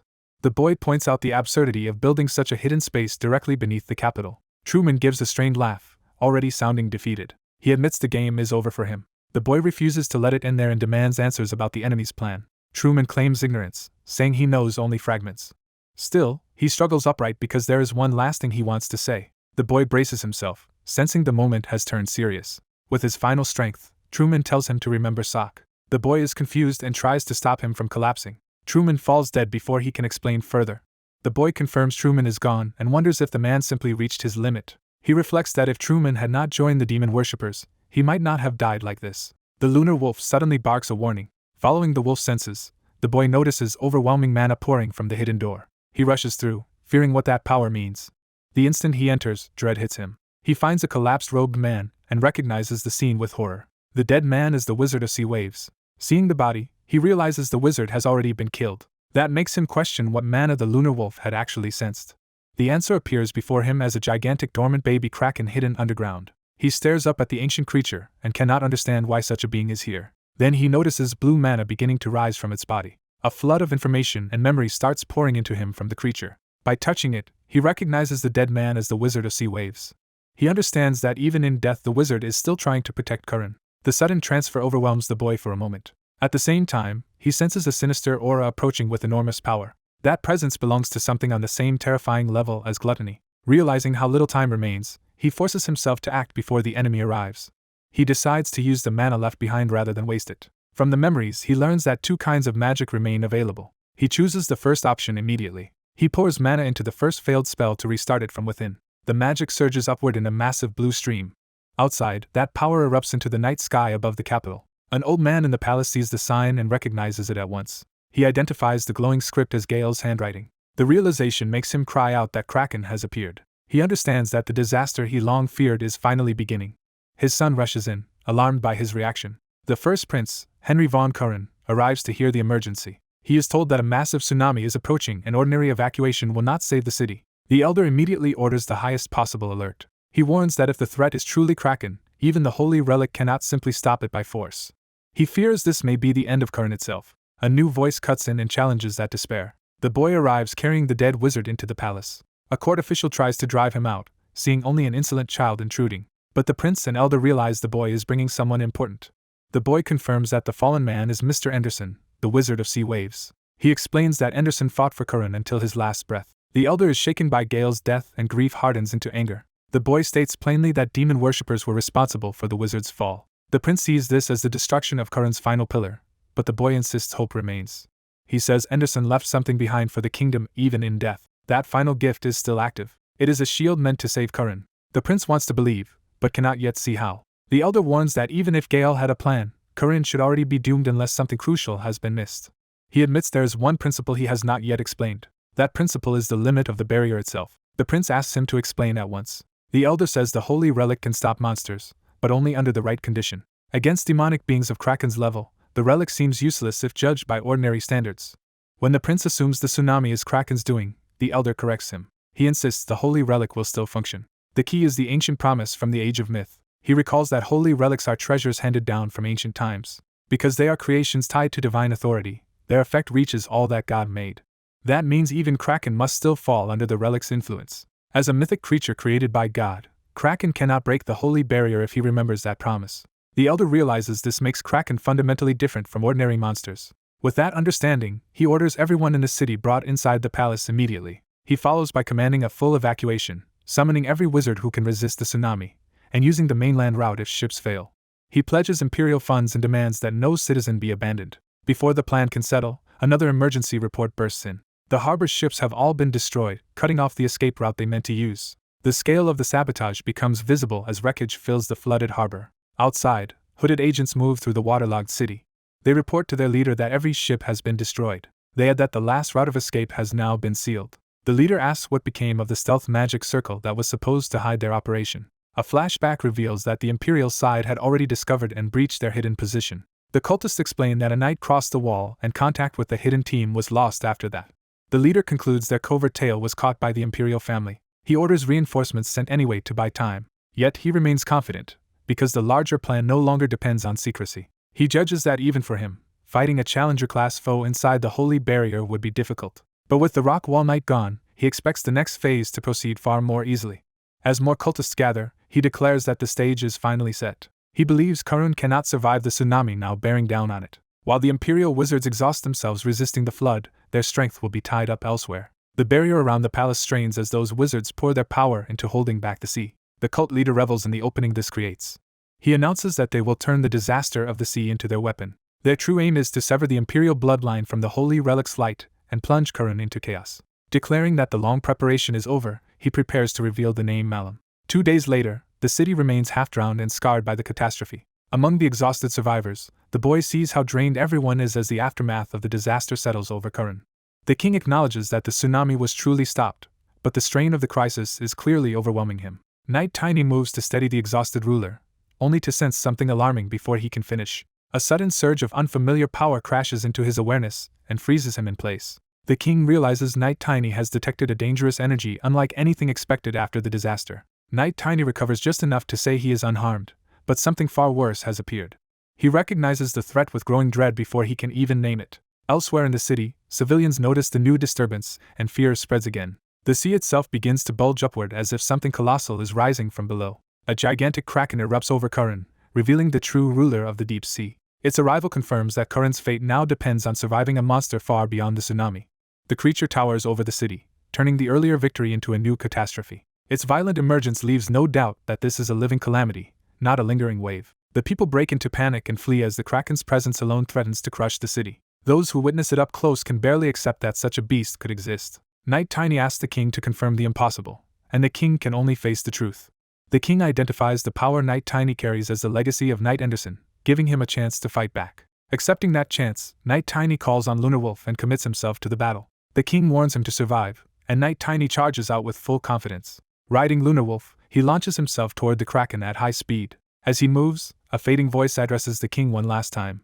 A dying subordinate asks forgiveness for leaving his ruler first. With his last strength, that loyal man insists he fought to the end for the king and the country. He explains that he left proof behind and hopes it will reach the king. Back in the present, Knight Tiny closes in on the kraken while carrying that final clue into battle. He is stunned to see markings on the monster that suggest a deliberate connection rather than a random attack. Before he can process it, the kraken lashes out and forces him to evade. Knight Tiny realizes he cannot reach the main body by speed alone, and Lunar Wolf signals a plan. Trusting his partner, he asks what the wolf has in mind. Lunar Wolf reveals a second spirit form, showing that their bond can extend beyond a single body. That familiar sensation makes Knight Tiny realize he has felt this kind of linked power before. He decides to use it immediately and commits to the new tactic. Their bond advances to Spirit Tamer Stage 3, unlocking a stronger cooperative technique. Through Power Link, Knight Tiny and Lunar Wolf split their force into coordinated spirit bodies around the kraken. The linked movement feels natural and exhilarating, proving the new stage works in real combat. Knight Tiny orders an aggressive approach, aiming to get close enough to strike decisively. The kraken answers by focusing a deadly red power in one eye. It roars and prepares a direct counterattack. The pressure of that attack hits Knight Tiny and Lunar Wolf hard even before it lands. The kraken's massive body shifts to crush their approach from all sides. Its bulk sweeps past them, forcing them into a narrow escape. Knight Tiny suddenly suspects the monster is not attacking blindly but is enraged over its dead offspring. Using all linked bodies at once, he and Lunar Wolf rush the kraken from multiple directions. He remembers the dying man's message that he carved a specific image onto the baby kraken's body. That memory reveals the plan. Even a less intelligent kraken would identify the marked culprit and seek revenge there. Realizing the clue is the key, Knight Tiny grabs the marked object he has been carrying. He hurls it toward the kraken, betting everything on redirecting its hatred. The object flies straight toward the monster's face. The kraken reacts instantly, recognizing the mark. Its attention snaps away from Knight Tiny and onto the thrown target. The marked relic strikes near its eye, confirming the bait worked. The kraken fixates on the symbol and stops pursuing Knight Tiny directly. Knight Tiny pulls back and anxiously waits to see whether the gamble truly changed the monster's target. The kraken roars in fury, now fully locked onto the marked object instead of him. The backlash of its rage still batters Night Tiny, showing the danger is far from over. The beast slams down with enough force to devastate the city around them. Buildings shatter under the impact, and civilians scream as the destruction spreads. Lunar Wolf drags Night Tiny clear of the collapse, protecting him when he cannot protect himself. For a moment, Night Tiny fears all his effort may still have failed. He is thrown from balance again as the chaos continues to spiral. At that critical instant, a new ally arrives and calmly tells him not to panic. Night Tiny recognizes the masked newcomer as Grandmaster Genas and is shocked to see him here. Genas lands decisively, making it clear he came prepared to intervene. Night Tiny worries that Genas' presence could create political trouble, but Genas dismisses the concern. Genas reveals he came under the Emperor's orders, even if interfering in Curran's affairs could still become sensitive. He brushes that aside by pointing out that he is disguised anyway. The story briefly recalls that Genas is a rare young Challenger-class knight with both Silver Light mana and Cold Wind. His unusual talent marks him as someone exceptional even among elite knights. Genas notices something odd as the Kraken suddenly loses some of its earlier frenzy. Before they can explain it, a new disturbance draws their attention elsewhere. They discover demon worshippers lying nearby, exposing another hidden force behind the crisis. Both of them are left wondering why cultists would be involved in a sea monster attack. Another violent impact interrupts their thoughts before they can connect the pieces. Night Tiny realizes the attack may have been aimed not at the city in general, but at those demon worshippers. That insight makes him understand that Anderson's legacy successfully redirected the Kraken's vengeance. The Kraken continues thrashing, but now its rage has a specific target. Night Tiny and Genas both grasp that the situation has changed in a crucial way. Genas points out that no visible cultists remain nearby, meaning the real enemy may still be hidden. Night Tiny demands to know what happened to the ritual that concealed them. Genas explains that the cult used a synchronized magic circle to hide demonic energy, and he and Jay only destroyed most of it. That makes Night Tiny realize the concealment was strong enough to fool everyone except his own detection. He suddenly understands what kind of power could produce that effect. The answer ignites a new surge of determination in him. Using his detection ability, he orders the hidden holy relic to reveal its location. His vision expands across the city as he searches through layers of distortion. He pushes Lunar Wolf to focus with him, turning their bond into a tracking tool. At last, he sees concealed figures standing near a major building. Certain he has found the truth, Night Tiny races toward them while Genas follows. Even as they run, Night Tiny asks whether they can really ignore the Kraken now. He answers his own doubt by declaring that the demon worshippers are after the holy relic. Protecting that relic becomes his new priority, because everything else depends on it. Meanwhile, the Kraken's tentacles continue to ravage the city, proving time is running out. The civilians can only pray as the destruction closes in around them.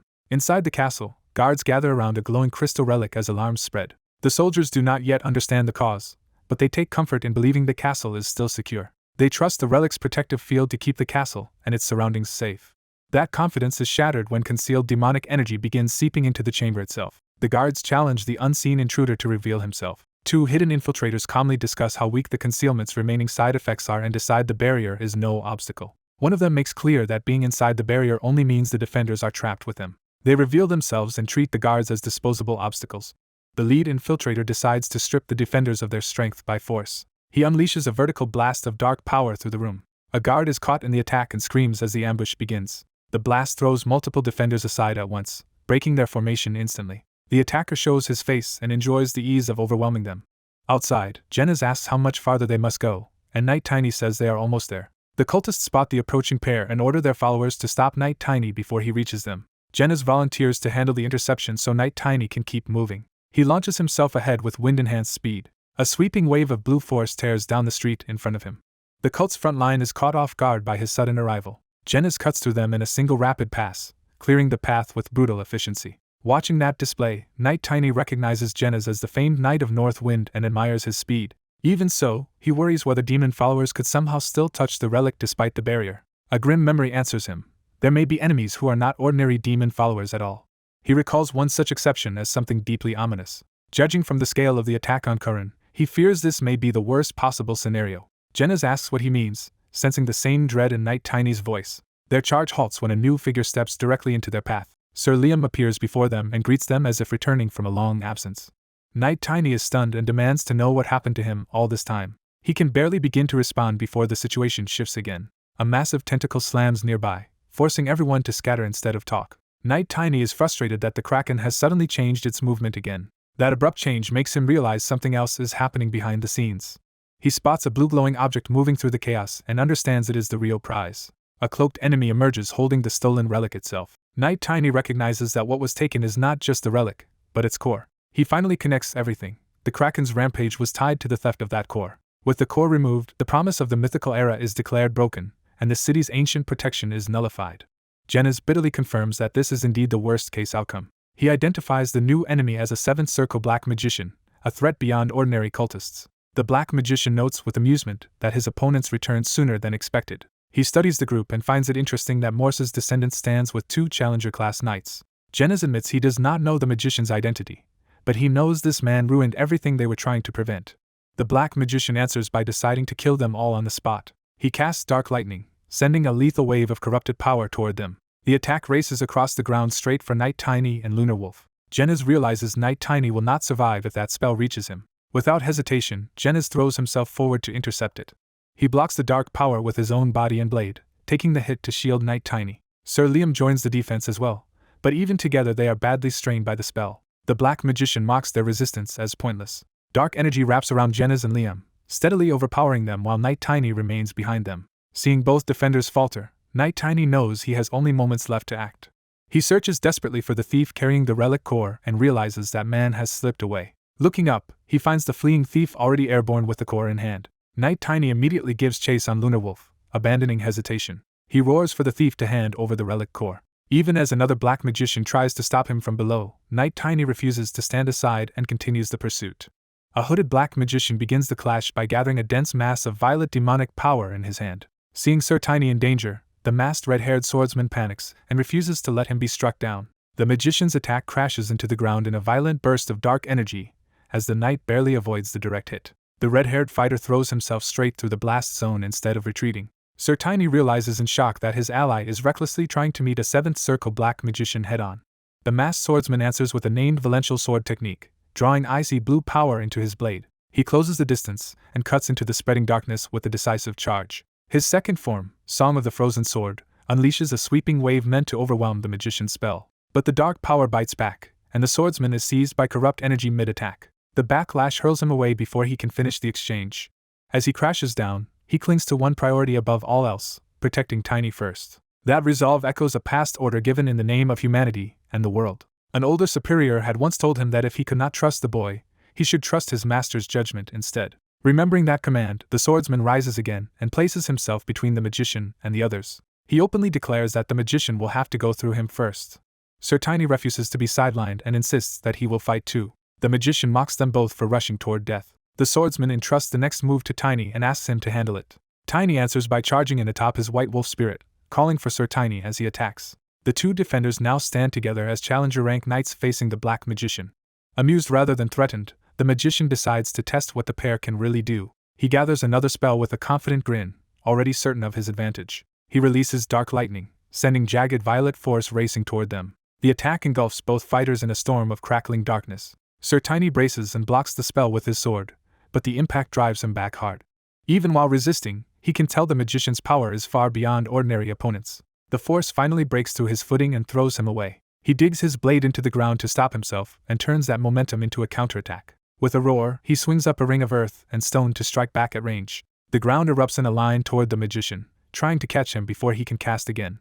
The magician laughs off the attempt and says brute force will not be enough. He drops through the attack and proves it by smashing straight through the rising earth. Sir Tiny is startled when the counter fails so completely. The magician taunts him for ever thinking the plan would work. Then his confidence wavers when he senses a different kind of energy building nearby. The masked swordsman seizes that opening and channels blue power into a new strike. He releases a towering vortex of wind and ice that surges across the battlefield. The spinning column grows into a massive tornado, forcing the dark magic back. The swordsman credits Tiny for creating the chance they needed. Sir Tiny, moved by the teamwork, admits he never expected to gain a friend like this. The swordsman awkwardly accepts the word friend, even if he cannot quite say it plainly. Their brief calm breaks when both of them sense something new and alarming. The magician rises above them and reveals that he has finally figured out who the masked swordsman really is. He identifies him as Valential's dog, leaving Sir Tiny stunned by the implication. The swordsman dryly admits his disguise did not last long. The magician decides that since Valential came to him willingly, he will personally kill him here. Both defenders tense as the pressure of his magic thickens around them. High above, the magician forms a huge condensed sphere of dark power. With murderous intent, he orders them to die. The sphere collapses into a colossal descending blast aimed to erase everything below. Sir Tiny realizes too late how overwhelming the strike is. The swordsman reaches the same conclusion and knows they cannot simply block it. The attack bears down on both of them, demanding an impossible defense. They leap aside as a blast slams into the ground and tears the area apart. A massive explosion follows, scattering rubble and shockwaves across the city edge. From above, the swordsman judges the magician far more dangerous than he first appeared. He resolves to stop the next attack before it can be launched. But just as he prepares to move, something unexpected catches his attention. A huge shadow rises beneath him, interrupting his plan. He freezes in disbelief as he recognizes what is surfacing. The sea erupts violently under the battlefield. A commanding voice orders the intruder to halt. Tiny arrives on his wolf and declares that he has the situation in hand. Even he is surprised when the enemy suddenly drops away beneath him. The magician escapes into the water, and Tiny curses him for slipping free.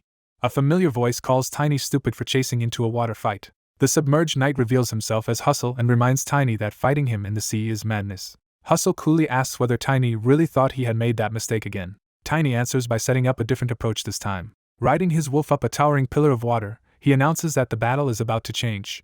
Below, Hustle raises the sea itself around him and accepts the challenge. He summons multiple water cyclones and walls to trap Tiny in his domain. Confident in his element, Hustle vows to turn the sea into Tiny's grave. Tiny races through the storm on his wolf, weaving between the surging attacks. Instead of panicking, he grins as if he has been waiting for this chance. He dives straight into the center of the water assault, using the chaos as cover. Hustle dismisses him as a naive fool walking into certain defeat. Tiny reveals the real trick and tells Hustle he has been looking the wrong way. When Hustle looks up, he sees Tiny and the wolf suspended above him rather than trapped below. That impossible maneuver makes Hustle realize Tiny has already grown much stronger than before. Tiny seizes the initiative and declares that it is his turn now. He rains attacks from above, forcing Hustle to fend off water and weapon strikes at once. Tiny multiplies his assault through rapid aerial movement, surrounding Hustle with overlapping blows. One attack finally crashes down and drives Hustle back into the sea. Hustle recovers on the water's surface and rushes to retaliate before Tiny can press the advantage. Frustrated, he reaches for the divine object at his waist and decides to use it directly. He dives and channels power through the relic, causing a violent surge beneath the sea. In the depths, a monstrous shark-like beast closes its jaws around the divine object and takes it. Hustle orders the creature to flee with the relic before Tiny can stop it. Tiny immediately gives chase, refusing to let the relic escape. He catches the creature and strikes it hard enough to force the relic loose from its mouth. The divine object breaks free and hangs exposed in the air. Tiny snatches it first and claims it from Hustle. He raises the recovered relic in triumph. The beast roars in fury, and Hustle swears he will not let the boy get away with this.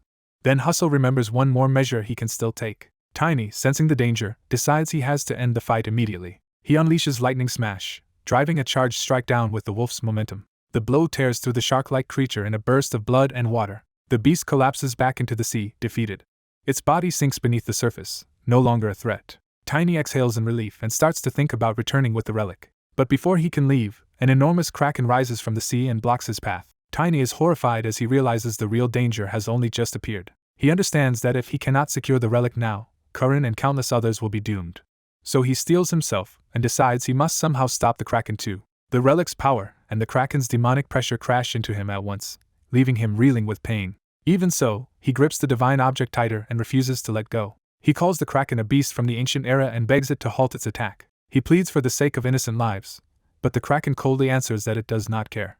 That answer shocks Tiny into silence for a moment. The kraken declares that its purpose is to exterminate evil from the world. It continues advancing, treating Tiny's resistance as irrelevant. The creature reveals that the relic is no longer inside it, so killing people now violates nothing it is bound by. It adds that slaughtering a few humans does not break its contract anyway, exposing how little human life matters to it.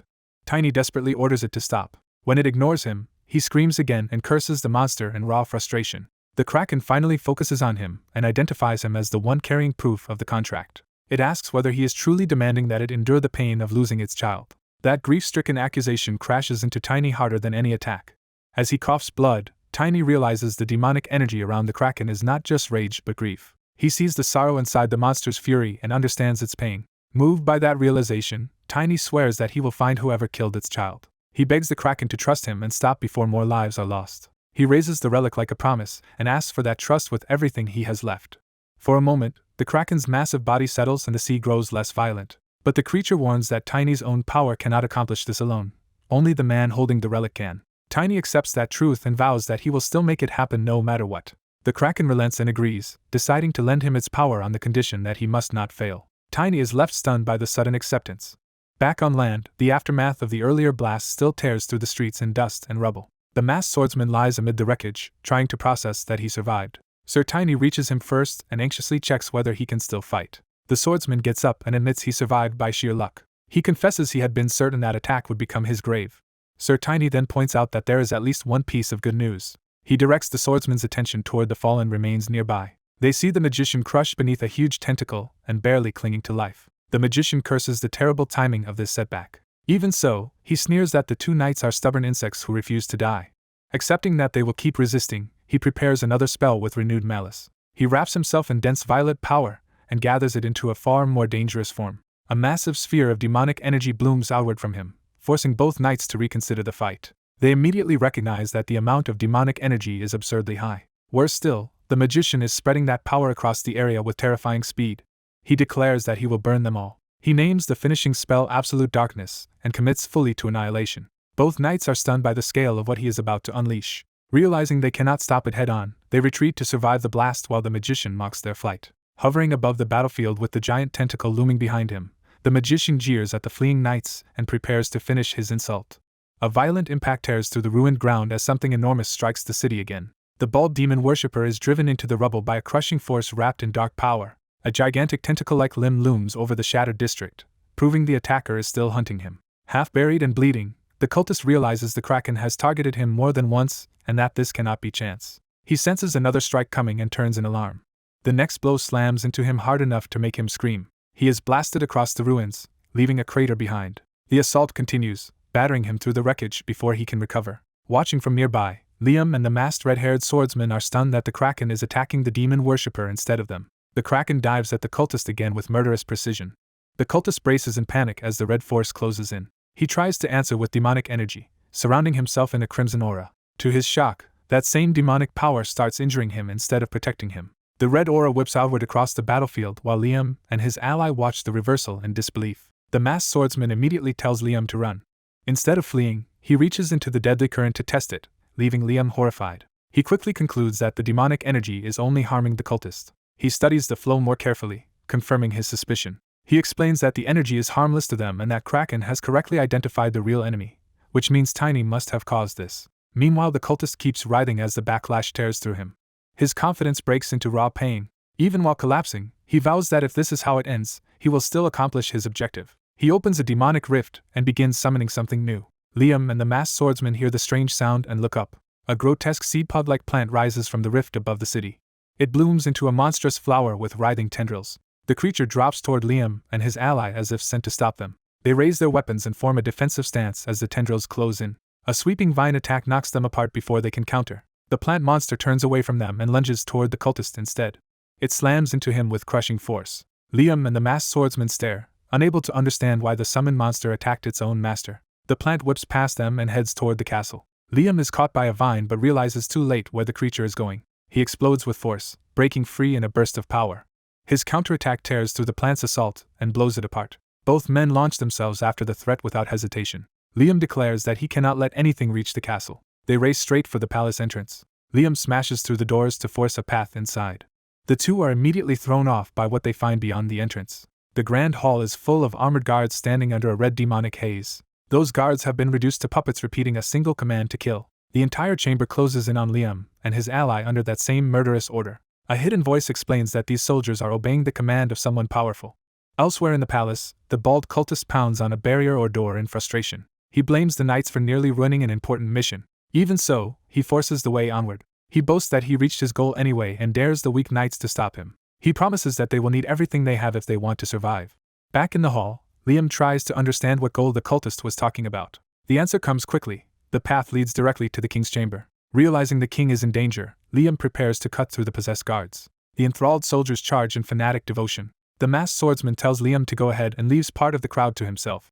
Liam crashes into the first line with overwhelming force. His charge sends multiple guards flying across the hall. One of the possessed knights is smashed into the wall and left reeling. The masked swordsman asks if Liam is truly comfortable holding back, and Liam answers that he struck with the flat of his blade so they will live. Liam insists that reaching the king matters more than killing fellow soldiers and orders the possessed men to move. When they refuse, he blasts another group aside in a single sweep. Watching Liam spare enemies even now, the masked swordsman dryly notes that he may be kinder than Liam deserves. At the king's chamber, the cultist seizes Liam with purple demonic power and mocks his late arrival. Even while being consumed, Liam begs the king to flee. The cultist hurls Liam down with brutal force, trying to finish him. Stepping over fallen guards, the cultist finally turns to introduce himself to royalty. He presents himself with smug theatricality before the throne. The royal mage and the elderly king stand their ground and face him. The king immediately accuses him of being behind the massacre and chaos. The cultist calmly confirms it.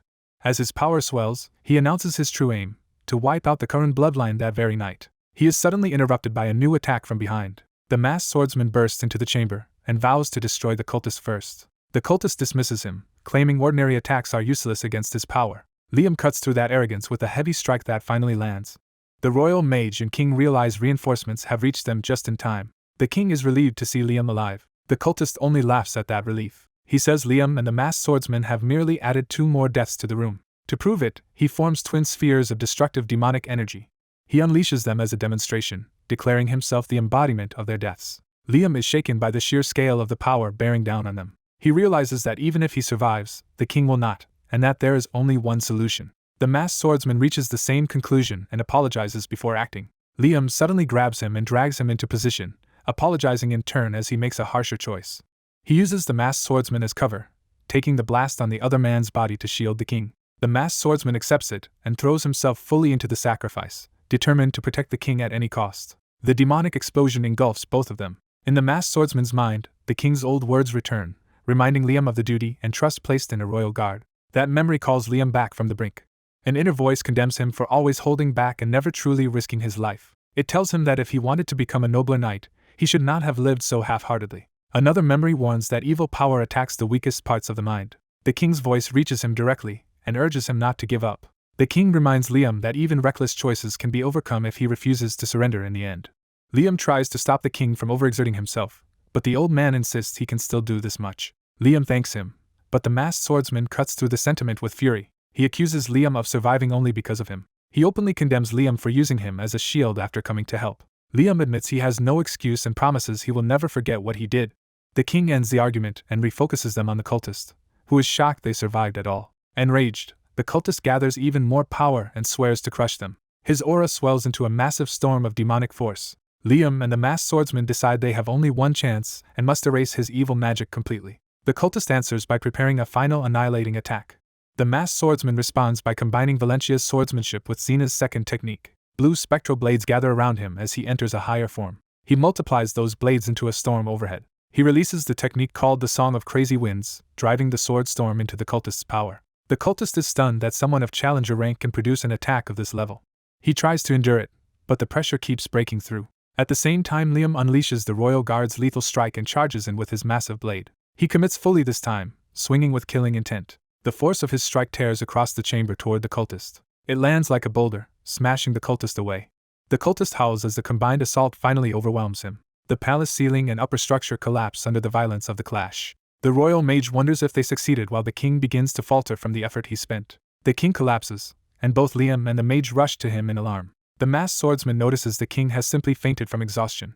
Before relief can settle, he senses something wrong. He shows Liam the result of their attack. They only severed one of the cultist's arms. Worse, the cultist has already escaped the palace and is fleeing into the night. Outside, the wounded cultist clutches his stump and realizes someone is approaching. Tiny arrives riding the lunar wolf and confronts him in the sky. The cultist is stunned to see Moore's child carrying the divine object. Tiny traps the area inside a giant blue crystalline barrier. When the cultist demands an explanation, Tiny answers with a grin. The cultist tears open another demonic rift and decides he does not care how Tiny obtained the relic. He sends a monstrous shadow hand to crush the boy, convinced resistance is pointless now. Tiny charges straight into the attack instead of retreating. He and the lunar wolf move as one, with the wolf eagerly answering his command. The wolf accelerates across the air with impossible speed. Tiny rides directly up the length of the shadow attack toward its source. The cultist panics as he realizes Tiny is coming straight for him.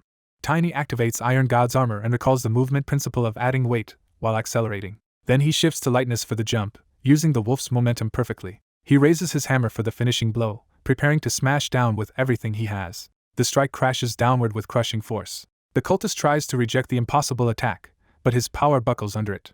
Tiny breaks through the demonic defense completely, shocking the cultist. Tiny confirms it with savage confidence and promises to cave in the cultist's head as well. He calls for the lunar wolf to follow through. The wolf surges past in a coordinated finishing rush. For the first time, the cultist is genuinely terrified. Tiny and the wolf slam into him together and send him flying. The cultist is hurled away, badly wounded and losing control. Spitting blood, he curses Tiny through the pain. Tiny sees that the cultist is finally weakening and prepares one more attack. But just as he moves to finish it, something unexpected catches his attention. As the battle reaches a new stage, the bald enemy draws out a grotesque mass of demonic power and is startled by what he has unleashed. Instead of fear, he quickly settles into cruel satisfaction, savoring the force gathering around him. He condenses that darkness into a blazing core in his hand, preparing to turn it into a weapon. The demonic energy erupts outward and spreads over the battlefield, threatening everything below. He blames his opponent for forcing him this far and decides to stop holding back. With a vicious grin, he promises absolute mercilessness. The power begins consuming even his own body, showing that this strength demands a human price. The boy immediately recognizes the phenomenon as human sacrifice and understands how dangerous the enemy has become. Wrapped in a dark aura, the enemy's demonic energy keeps climbing instead of stabilizing. Watching from below, the boy realizes the enemy's power is increasing at an explosive rate. The enemy dismisses the boy as insignificant and prepares to erase him. He gathers a concentrated sphere of demonic fire in his palm. Driven by hatred, he vows to burn the boy in the most painful way possible. He shapes the gathered power into a massive attack and aims it downward. The demonic blast is released with overwhelming force. As the attack closes in, the boy realizes the scale of the threat is beyond ordinary defense. He concludes that his wide-range barrier will be useless against this enemy. Forced to improvise, he grabs the lantern relic and prepares a different method. He recalls the relic's anomalous technique, something said to be possible only for superhumans. Betting everything on his own soul's potential, he pushes himself to use it anyway. His attempt collides with the incoming demonic force in a violent burst. The enemy laughs, convinced the fight is finally over. That confidence breaks the moment he senses the boy's defense has not failed. The lantern's power condenses into a compact protective form instead of a broad shield. Seeing the result, the enemy is shaken and realizes the boy has done something impossible. The boy reveals the answer, a compressed barrier. The enemy protests that the boy is only a skilled technician, not someone who should reach this level. He immediately fires a piercing follow-up attack to break through the new defense. The boy spots the brief opening created by the enemy's overcommitment. He seizes that chance and launches himself forward with the lantern and hammer together. Riding the momentum of his wolf companion and barrier, he slams into the enemy at close range. The compressed barrier carries him through the blast zone and into striking distance. The enemy is hit hard enough to lose control of his posture and power flow. For a moment, the boy thinks the gamble has worked, but the enemy recovers instantly and catches the boy's weapon arm before he can finish the attack. Excited rather than frightened, the enemy decides he wants to dissect the boy's strange ability piece by piece. When he notices the boy smiling in the middle of danger, his confusion deepens. The answer arrives from above as a giant red tentacle crashes into the battlefield. The enemy recognizes the Kraken and panics, realizing this new threat ruins his advantage. As he tries to flee, the boy grabs him and refuses to let him escape. The enemy warns that staying attached will kill them both, but the boy takes that as proof the enemy is doomed. Dragged toward the descending monster, the enemy rages that this absurd turn of events is ruining him. The Kraken strike closes in before he can break free. The impact smashes down with catastrophic force, swallowing the battlefield in dust and debris. Only a hand remains visible for a moment before the enemy is buried under the collapse. The boy, now falling from the sky with no mana left to summon the Lunar Wolf, realizes he may still die from the height. He desperately refuses to accept surviving the battle only to die in the aftermath. Then the Kraken's body catches him instead of crushing him, turning his fall into an eerie rescue. Held by the demonic creature, he senses that the energy around it is unsettling but strangely comforting. A voice from the Kraken thanks him as its contractor, explaining that helping him allowed it to release long-held resentment. The boy can only answer with relieved gratitude. Afterward, the kingdom publicly frames the event as a heroic victory and announces the crisis to its people. The official story says demon worshippers invaded, but one young hero saved the entire kingdom. That hero is credited with crushing the cult and driving the Kraken back to the sea. In recognition, the king grants the boy deep thanks and names him the Radiant Knight.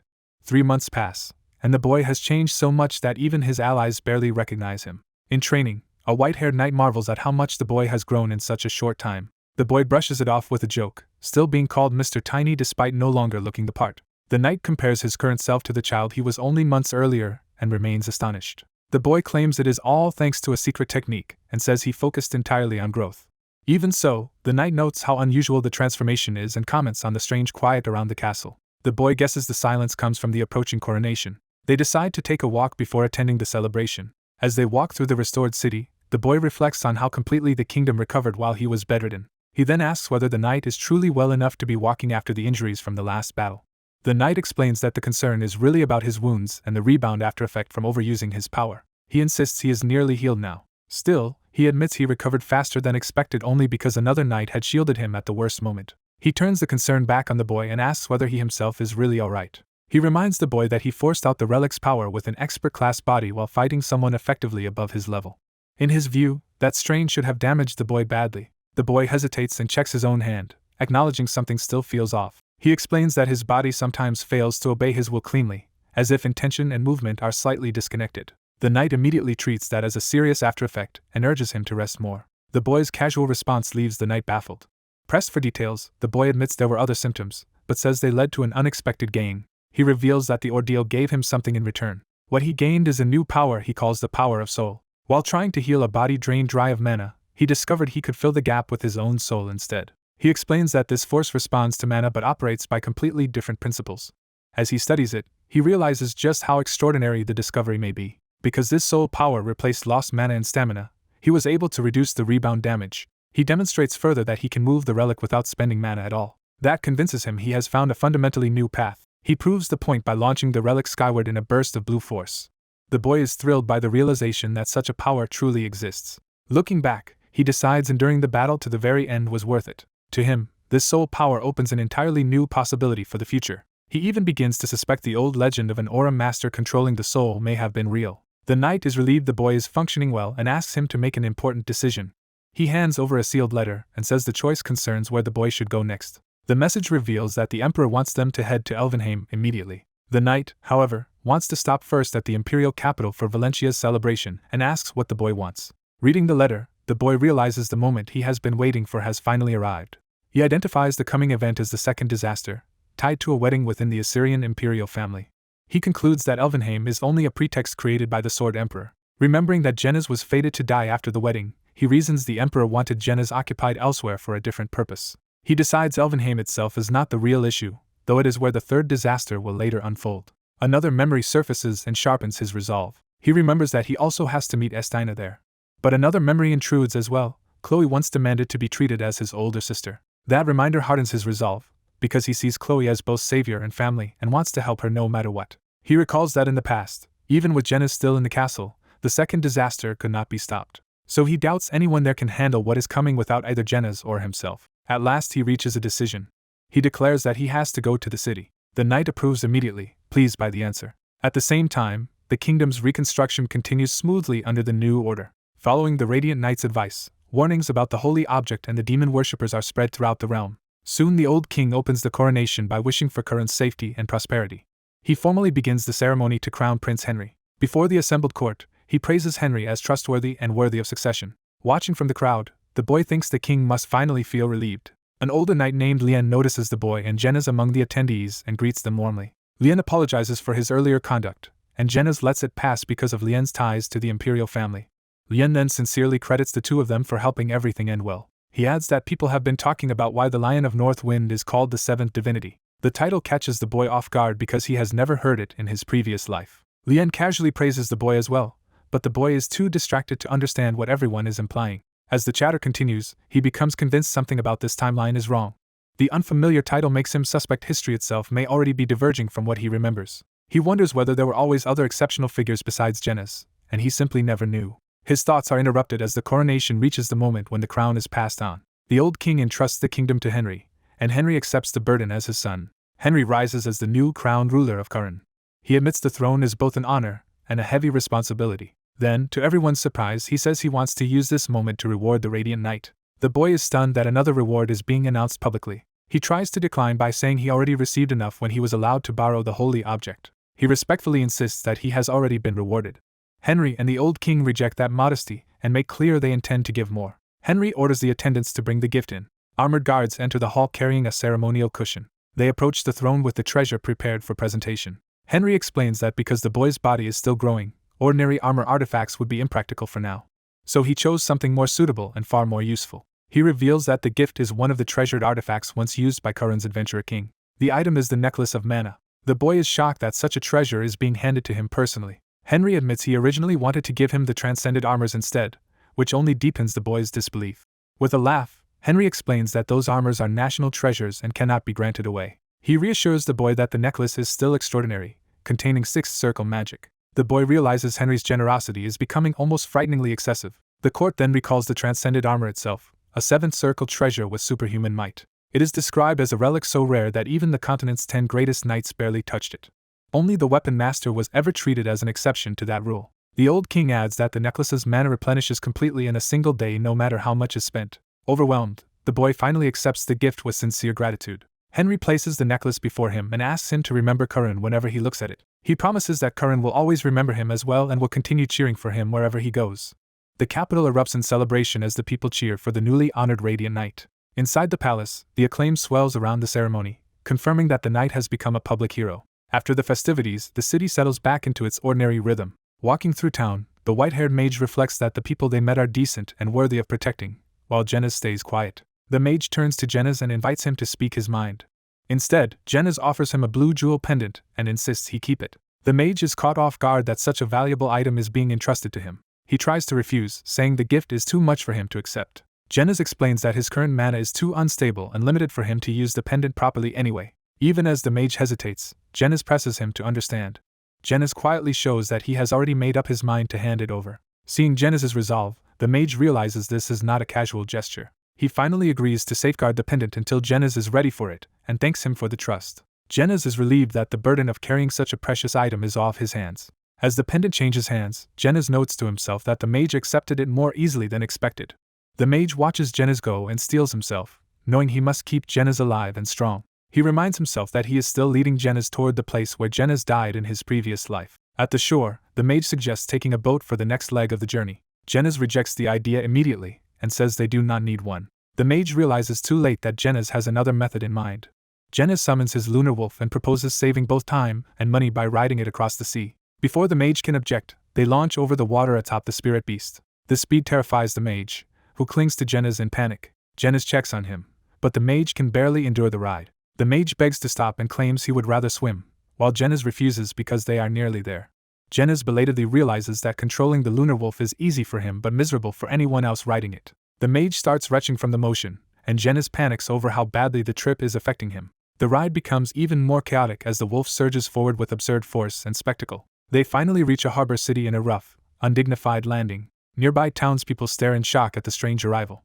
Collapsed on the street and gasping, the mage bitterly wonders what kind of lunatics they must look like. Genez can only curse the whole experience. Still shaken, the mage says he thought he was going to die and insists they rent horses from here on. Before Genez can answer, the mage notices something wrong. Genez checks himself and realizes what happened. He frantically searches his clothes, hoping he is mistaken. Then he blurts out that his wallet is gone. Both of them are horrified by the loss. They realize the wallet may have fallen into the ocean during the crossing. The mage blames himself and apologizes, convinced the loss is his fault. Genez, already recovering, looks at him with unexpected calm. He shrugs it off and says money can always be earned again. When the mage stares at him in confusion, Genez reveals he had planned for this kind of disaster. He points out the sort of thugs common in a free port city, implying there is easy money to be taken from them. Genez cheerfully announces that emergency money is prepared for situations exactly like this. By nightfall, they have left the city and resumed their journey. Riding through the dark, Genez casually explains that the local scum happen to be carrying enough cash for them. The mage opens the recovered money bag and addresses Genez with uneasy disbelief. He starts to warn Genez that acting this way could stain the honor of a Radiant Knight. Before he can finish, he urges his horse onward to make his point more forcefully. He demands to know whether Genez intends to ruin his title by punishing people on impulse. He argues that violence without investigation or judgment only creates disorder, no matter how righteous it feels. Genez listens and privately admits that the mage is excessively earnest, but admirable for it. He also notes with pride that the mage's horsemanship is extraordinary, far beyond normal riders. Even while teasing him, Genez hopes bringing Sir Genez along will prove to be the right choice. The mage suddenly notices Genez making a move beside him. Genez vaults from the wolf and overtakes him in a burst of speed. He lands ahead with a grin, provoking the mage's frustration. Once the irritation settles, Genez asks what he knows about the second prince before the upcoming ceremony. The mage answers that the second prince's public reputation is decent, and that he is said to be close to the crown prince. That detail shocks Genez because it clashes with what he remembers from his previous life. He recalls the rumor that the second prince once led a coup that ended with both princes dead. Genez is unsettled by how different the imperial family now seems from the future he knew. His thoughts turn toward the imperial palace, where the next disaster may be forming. Inside the palace, another scene begins in a quiet, firelit chamber. A noblewoman cradles a sleeping blonde boy with possessive tenderness. When the crown prince stirs, she immediately hushes him and keeps him close. She soothes him warmly while a dark crystal orb rests nearby and a silent attendant watches. Then her tone shifts as she turns to the real matter at hand. She asks whether the plan has failed. A hidden voice speaking through the orb confirms that it has, though it withholds the details. The conspirator assures her that the final outcome is still under control. She snaps that she already knows the operation in Curran ended in disaster. Furious, she reminds them how long and carefully this scheme had been prepared. Now she demands to know why she should keep trusting them after such a failure. The hooded conspirator appears through the orb, unfazed by her anger. He warns that their alliance cannot simply be broken because she is displeased. That threat catches her off guard. The conspirator coldly adds that he would regret a split, but only in a mocking way. He reminds her of her own murderous vow to wipe out the bloodline of Aslan. The reminder leaves her shaken, because it exposes how deeply she is already implicated. He presses her to think carefully, insisting that this chance will not come again. Then he forces her to choose whether she will continue. She asks for one last assurance that the result she wants can truly be achieved. The conspirator promises confidently that it can. At that moment the boy wakes and calls for his mother, interrupting the exchange. She immediately hides her tension and turns back to him. With a gentle smile, she greets the awakened prince as if nothing sinister had happened. She reminds him that he has class soon, expecting him to go. The boy timidly asks if he can skip it. He explains that he is only a half-royal without the golden eyes and feels he does not belong. She places a hand on his head and redirects his insecurity. Rather than comfort his fear honestly, she tells him not to sadden her with such words. She says all she wants is for him to keep growing well, just as he has until now. The boy is startled by how intensely she is watching him. He quickly obeys and answers the way she wants. Trying to please her, he promises that when he is older he will carry her around the palace like a hero. She rewards the promise with delighted praise and tells him she believes in him. As he chatters happily, the orb quietly records the scene, and she finally grasps how to use him. Elsewhere, the conspirators mock her for being easy to manipulate. One of them reports that even with more preparation, the failure in Curran could not have been avoided. They reveal that the first elder was gravely injured and is now recovering. They also admit that many of their followers and assets were lost in the disaster. Their leader curses Morsay, blaming him for wrecking everything. He asks what Morsay is doing now. The answer is alarming. Morsay seems to be heading for Assyrian. That is the very place where their next major operation is supposed to unfold, though one member nervously calls it coincidence. The leader silences all doubt at once. He orders them to keep watching Morsay but to avoid acting against him for now. Their priority, he says, is the great deed they will accomplish using the Blue Fox. Back in the palace, another report is being delivered. The second prince receives the messenger with easy humor, noting that he came personally instead of sending word. The messenger is identified as the second prince, Lot van Aslan. Lot decides it is time to work with the local intelligence network, and asks his subordinate for his view. He lightly says he once handled such work himself, though not elegantly, and warns that brute methods do not suit the other man. He jokes that the man probably just wants the authority to order people around. When his subordinate protests, Lot backs off with a laugh. Then Lot asks for news about the second queen and Tanel, since he has heard little lately. He suspects their mother has summoned the Knight Commander again. That possibility immediately sharpens his attention. The older knight agrees and warns that the Royal Knight Commander still holds too much unchecked power, so the Knight Corps must be strengthened. Lot realizes this may explain a deeper political pattern. He recalls that the Empire's long-standing contempt for Imperial Knights was shaped by the Second Queen's faction. That memory leads him to another troubling thought. He says there is something else bothering him. Their mother, he complains, still treats Tanel like a helpless child even though he is already 14.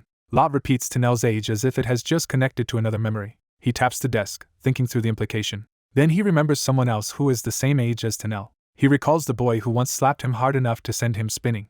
The memory hits him like a shock. He realizes that same boy has recently become the center of major rumors. His subordinate is outraged that Lot let such an insolent brat go unpunished, but Lot dismisses the complaint and blames himself instead. Lot calmly says the boy had every right to do it. He identifies that boy as the Knight of Radiance, the one who saved Curran.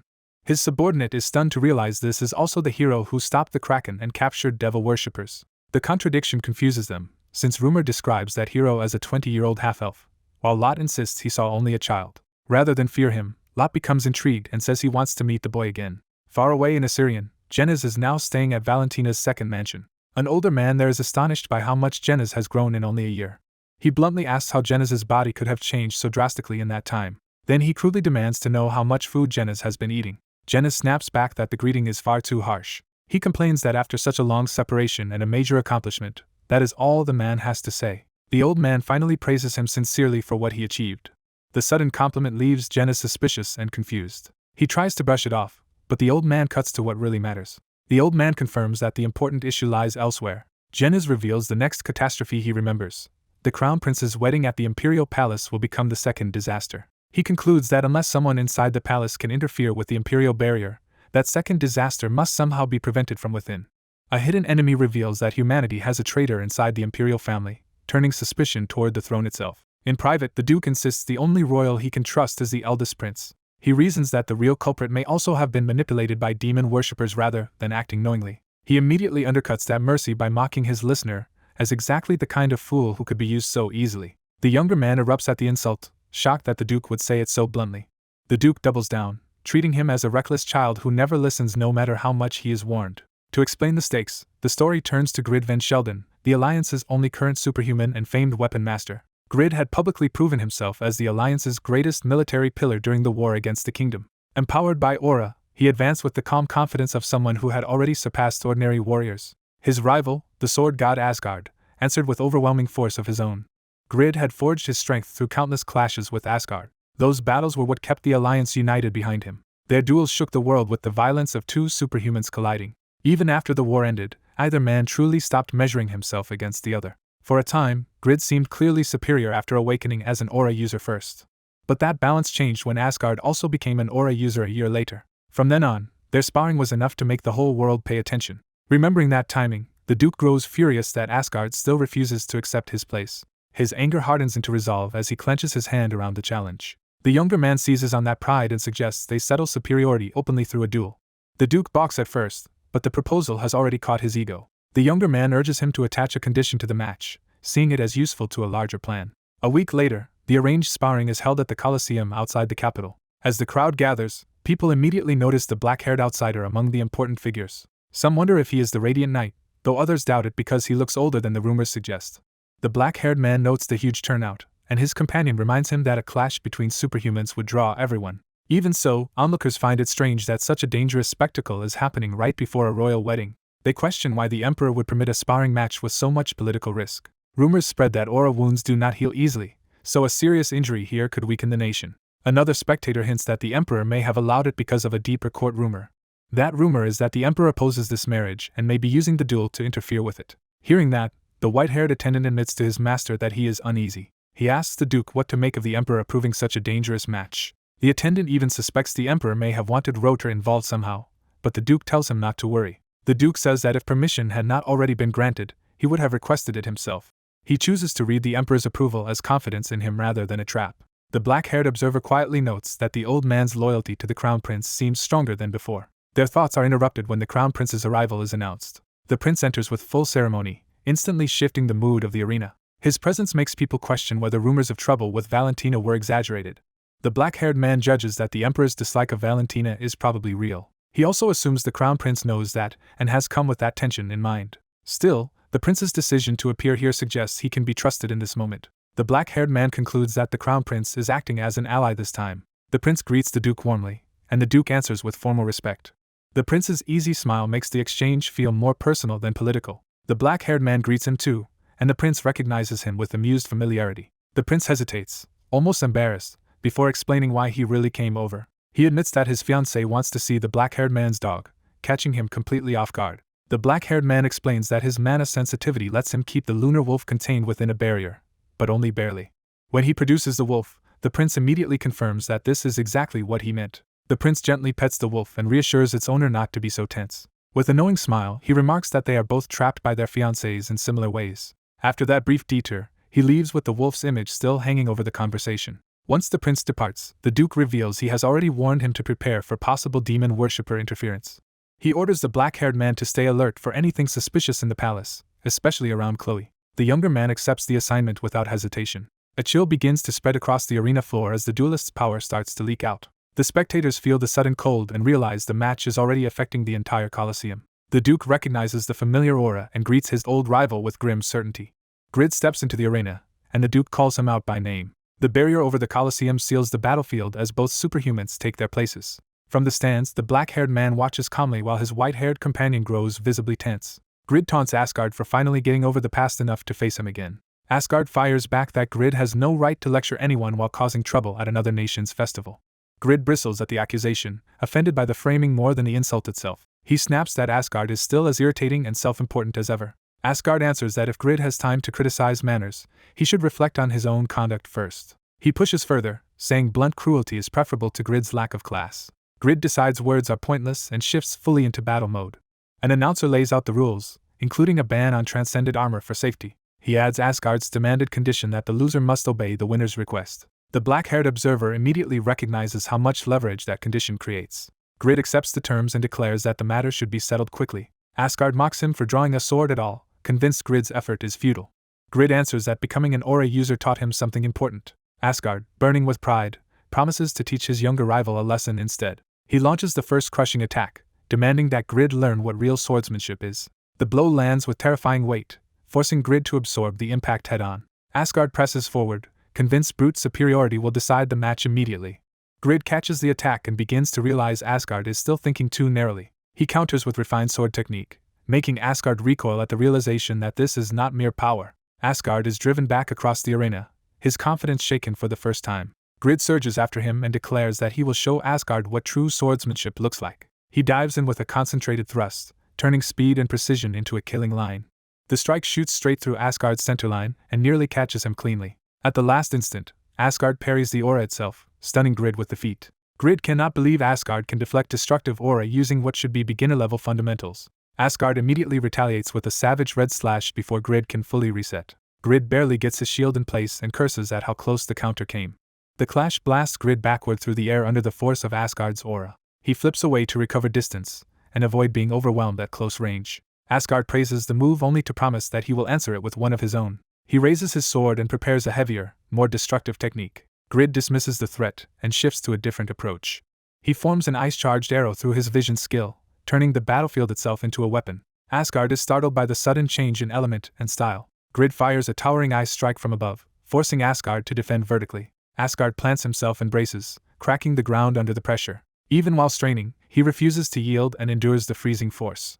The attack splits around him and tears through the arena floor instead of breaking him. Grid shouts that Asgard is still missing the point of what he is doing. He escalates with vision skill ice blossom arrows, surrounding the Duke in a storm of frozen projectiles. The arrows rain down from every angle, turning defense into a test of total awareness. Asgard stands in the center and laughs off the barrage as if it were harmless. He claims the ice arrows cannot threaten him at all. Then he notices too late that the attack was never meant to be simple damage. The exploding ice conceals Grid's movement and disrupts Asgard's rhythm. Grid appears through the chaos and says Asgard only got hit because he relaxed his guard. Asgard exhales, forcing himself to calm down and recover his focus. He drives his sword into the ground and unleashes a massive red shockwave to reset the battlefield. The eruption tears across the arena, smashing through the ice and forcing Grid back again. Grid is briefly thrown off by the sheer scale of the counterattack. He lands and immediately re-engages instead of giving Asgard room to dominate. From the stands, the black-haired man remains composed while his companion can barely process the speed of the exchange. The audience panics because the duel has become too fast and violent to follow. Asgard tries to throw Grid's earlier taunt back at him. He mocks Grid for claiming he would teach a lesson with a sword when he is relying on more than swordplay. Grid laughs and openly admits that a plain sword alone will never beat the one man who counters him so perfectly. Asgard accuses him of shamelessly changing his tune mid-fight. Grid cheerfully agrees and treats that adaptability as common sense, inviting a second round in earnest. He advances again, now fully committed to a fight without restraint. Then he reveals his true intent. He wants this settled only when one of them dies. He dives straight at Asgard with murderous seriousness, no longer pretending this is a harmless spar. Their next collision detonates with even greater force as both sides abandon caution. Asgard snarls that all Grid's talk about nobility means nothing in a battle like this. Grid answers that Asgard is the real man, fighting like a berserker while pretending to be dignified. Grid's expression turns feral as he embraces the chaos of the duel. Blue and red power crash together in a violent explosion that shakes the entire barrier. The impact sends another massive shockwave through the arena and into the shield overhead. The spectators recoil as the barrier itself groans under the strain. Mages rush to reinforce the eastern side of the shield with more mana before it fails. Even the barrier team begins to fear that human strength should not be able to reach this level. Watching the clash up close, the white-haired attendant can only acknowledge that these two truly are superhumans. The black-haired man quietly admires the battle while his companion remains overwhelmed. As he studies Grid's ice element more carefully, he asks who his companion thinks will win. The attendant instinctively favors his duke, but admits the chance is no longer certain. He explains that the difference in how long each man has trained as an aura user may now matter more than status or reputation. Below them, the duelists separate for only an instant before rushing back together. Grid decides the time has come to finish the match with a decisive technique.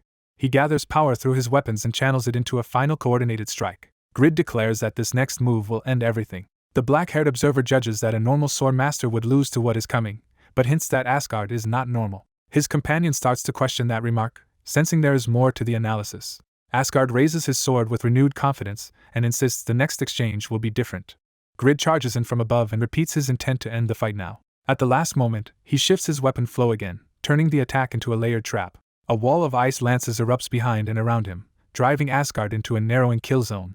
Asgard braces inside the storm, trying to cut through the incoming barrage before it closes. He answers with power lockdown, unleashing a sweeping red force meant to crush the ice field and seize control of the battlefield. The blue-haired weapon master is jolted by an unexpected turn in the duel. His opponent immediately presses the advantage and prepares another technique. The blonde swordsman stands amid the wreckage, still wrapped in a fierce red aura and refusing to yield. The weapon master answers by unleashing a massive blue strike, challenging him to handle this one. His attack surges across the arena with enough force to shake the stadium's defenses. The swordsman meets it head-on with a blazing red counter instead of retreating. The impact tears through multiple sections of the arena's shield, and officials begin reporting failures. As the barriers crack across north, east, and west, the staff scramble to assess whether anyone has been hurt. They confirm that the spectators survived, even as the protective field continues splintering around them. Watching from the stands, the prince's side realizes the duel has gone far beyond expectations. Even the announcer hesitates, caught between declaring a winner and the chaos still unfolding. On the field, the red-armored swordsman has forced the weapon master to one knee and seized control of the match. The crowd erupts for Valencia's victory while wondering how the supposedly superior weapon master collapsed like this. Some spectators even take the result as proof that the Empire needs only swordsmanship, not the old weapon master's prestige. The defeated fighter struggles back up, battered but still trying to understand what just happened. He demands to know what kind of skill could have turned his attack against him, especially from someone he thought too straightforward for tricks. Asgard coldly mocks him for being fooled by exactly the kind of trick he despises. The weapon master snaps back, tired of Asgard's noble posturing and furious at being lectured by him. He insists his strike definitely landed and cannot understand how the outcome reversed at the last instant. Asgard silently recalls the decisive moment when he redirected the clash. The memory reveals that the blue attack was bent away while Asgard's red force remained intact. The weapon master realizes too late that his own power had been manipulated. Asgard had used a hidden control over force itself to twist the exchange in his favor. That distortion sent the weapon master's attack past its target and left him exposed. The loser now understands the sensation he felt. His mana had been forcibly warped inside his body. Asgard also remembers that he deliberately stopped short instead of finishing the kill. He admits the weapon master would have died if he had not restrained his final blow. Shaken, the weapon master demands to know whether Asgard used magic to cheat. Asgard openly names the technique Control Force Field and says it is a future skill he should not yet possess, but one he sees no shame in using. That explanation only enrages the weapon master further because it sounds impossible and absurd. Ignoring the outrage, Asgard formally invokes his rights as the victor. He requests permission to proceed as the winner, forcing the arena to recognize his claim. The weapon master curses, realizing he has lost both the duel and the initiative. He remembers the promise tied to the match and fears what it could cost his homeland and even his own brother. Asgard reflects that he reached the top before his rival in this life, yet still never expected to truly defeat him.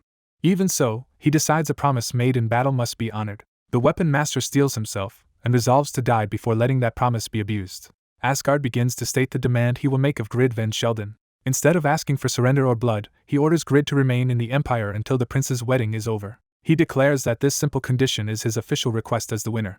The crowd is stunned that his prize is mercy and restraint rather than humiliation. Grid cannot understand Asgard's motive and suspects there is another plan behind it. Asgard only tells him to seek him out later if he wants the answer. Grid grudgingly accepts, though he remains deeply suspicious. News of Valencia's victory spreads rapidly through the eastern lands. The story grows into a sensation. A sword master stronger than the famed weapon master has appeared. Asgard is soon being hailed everywhere under a new title. By the time the news reaches the throne, he has already become known as the Sword Emperor. The next day, that title becomes the subject of a private discussion. The young regressor notes that Asgard has ended up with the same title he held in the previous timeline, which feels ominously familiar. Asgard listens when the conversation turns toward Grid. A servant announces that Grid has come in response to Asgard's invitation. Grid enters because he agreed to hear Asgard out, not because he trusts him. He immediately demands to know why he was summoned. Asgard drops formal niceties and decides to speak directly. Grid answers with his usual rigid creed that nobles must preserve dignity even in private. He pointedly adds that such dignity should be maintained even in front of someone he considers beneath them. The young man uses that opening to repeat Grid's own old philosophy back to him, linking it to the trauma that shaped him. Grid is visibly shaken that a stranger knows something so personal. The young man begins revealing details from Grid's past. He states that Grid once killed his own cousin because he could not control his strength. Grid reacts as if struck, suddenly treating the boy as something unnatural and dangerous. The boy insists he is only repeating words Grid himself once said, though Grid refuses to believe it. Asgard intervenes and confirms that the boy is not lying. Grid is thrown into confusion when Asgard reminds him this is connected to the strange trick used in the duel. The boy finally explains that he learned that trick from the future Grid himself. That claim leaves Grid momentarily speechless. Asgard presses for an explanation, while Grid can only stare at the impossible scene. The boy tells Asgard to keep calling him by his familiar name, and urges both men to calm down long enough to listen. He tells Grid there is something he absolutely needs to hear. The room falls into tense silence as both older men wait for him to continue. Grid realizes with dread that this is starting to resemble a prophecy. He exhales, bracing himself for whatever comes next. At last he agrees to hear it, though only reluctantly. Asgard softens the mood by admitting he never expected to hear his old nickname for Grid again at this age. Grid grumbles, but the familiarity begins to break his hostility. He turns back to the boy and demands the truth plainly. Even now, he warns that he will not tolerate more nonsense. The boy remains calm despite the threat. Grid escalates the warning into a promise of violence if he is being mocked. The boy accepts that response with a grin, saying it sounds more like the Grid he knows. Asgard urges Grid to stop interrupting, while the boy casually identifies Grid's age with unsettling accuracy. He begins laying out the timeline as if recalling shared history. He says that under normal circumstances they would not have met again for another 15 years. By then, Grid's once bright blue hair would already have turned half gray. Grid admits that description fits the kind of future he can imagine for himself. He concedes that the boy's details are disturbingly plausible. Trying to reduce it to something simple, Grid asks whether the boy is merely saying the future will be miserable. The boy answers that the coming disaster can still be stopped. Grid is puzzled by the mention of 10 knights, since only 7 currently exist. The boy explains that 2 future members are still beyond his reach for now. One of them, the Reaper, is likely still training in secret somewhere. The other, the Spell Knight, should still be in the Sage's Tower. Grid finds those titles ridiculous, but he listens anyway. The boy says those names were simply what they had to call them in desperate times. Grid then connects Asgard's earlier request to stay in the Empire with the coming catastrophe. The boy confirms it, and bluntly says Asgard only reached that conclusion because of his small but useful brain. Asgard protests the insult even while recognizing the point. Grid returns to the duel and asks again about the strange skill used there. The boy casually prepares to answer. He shifts the explanation toward the Empire itself and the place where this future began to change. The revelation hits Grid hard enough to feel like the world has tilted under him. He realizes the impossible implication. The boy learned that end-of-duel technique from Grid's own future self. Desperate for certainty, Grid asks how the previous timeline's duel ended. The boy says the 2 men fought to a draw.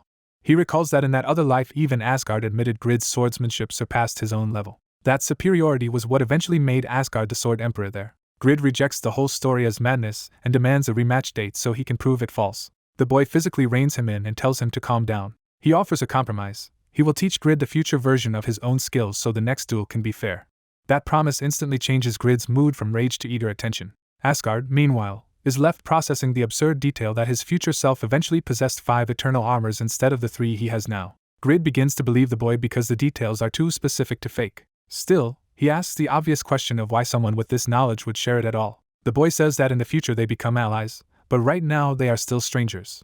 To him, hoarding knowledge for personal gain is pointless when the world itself may soon end. That answer leaves Grid stunned because it rejects the glory and ambition most warriors live for. The boy explains that he trusts Grid precisely because Grid is the kind of warrior who would die to keep a promise. Grid is left speechless by that faith. Then he breaks into loud laughter, finally accepting the boy's sincerity. He decides to trust him and agrees to follow his lead. Asgard immediately insists that everything said here must remain secret. Grid assures him he understands and has no intention of exposing the matter. The boy tests that confidence by asking whether Grid is truly certain. To prove it, he mentions a private joke from the future involving Grid and Heinen that always caused trouble.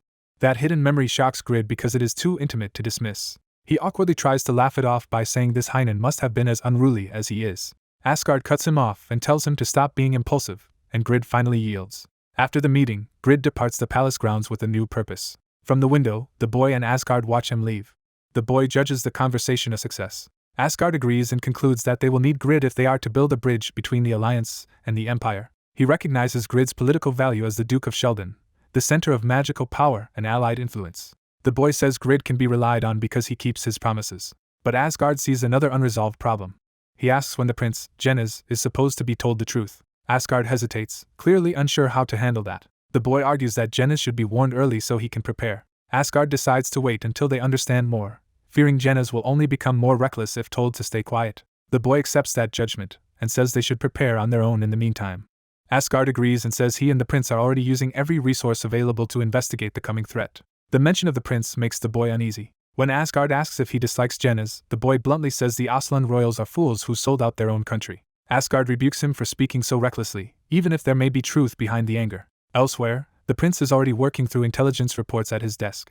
He warns that the imperial family's intelligence network may already suspect something unusual. Asgard's thoughts turn darker as he raises a more troubling possibility about the disaster itself. The boy realizes what he means. If the catastrophe is really just a royal power struggle, then his foreknowledge may not be enough to stop it. Asgard admits the cruel limit of his position, saying a servant cannot interfere in a conflict among royals. That implication leaves the boy shaken as he begins to grasp how much of the coming disaster may be rooted inside the throne itself.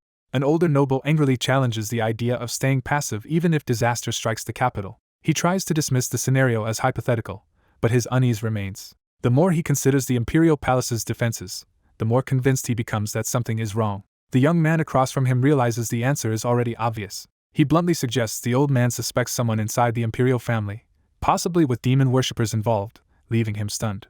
The youth reminds him he has no loyalty to Valentia itself, hinting he can act without political restraint. The old man grows wary and demands to know what he is planning. The young man's grin makes it clear his idea is dangerous. He proposes eliminating the suspicious Imperials himself and fleeing afterward if given their names. The old man explodes at the reckless plan, while the youth only asks that an escape route be kept open. Trying to shut down the madness, the old man suddenly pauses as a different thought occurs to him. The young man notices the abrupt change in tone. The old man reveals he has realized the youth's mana has grown along with his body. He confirms the youth is already close to the blader level, and the youth admits it without understanding why it matters. Instead of arguing further, the old man decides to train him personally. The youth is so shocked by the offer that he can barely process it. He awkwardly tries to refuse, sensing this will be brutal. His instincts prove right as the old man immediately turns the training into a terrifying chase. A month passes, and the training culminates in a violent storm-filled trial. Multiple tornadoes descend into the training ground under crackling lightning. Now armed with a heavy pole weapon, the youth faces the storm head-on instead of running. He steadies himself and focuses. He channels blue mana through the weapon, preparing to manipulate force through it. He drives that power upward into a tornado, trying to seize control of it. The storm resists, but he keeps forcing his will into the spinning mass. The tornado begins to distort under his pressure. His control finally bites into the storm and destabilizes it. The vortex collapses into a violent spiral under his command. As he strains, he vows that this time he will surpass the limit that stopped him before. He thrusts his hand forward to extend force beyond his physical reach. He recalls that true 4th-level users are defined less by weapons than by mana utilization. The key technique, he realizes, is creating physical force where the body itself cannot reach. He pushes for just a little more control. The month of training has been filled with the old man mocking his ambition to defeat Imperials. The old man had treated that dream as absurd and dangerous.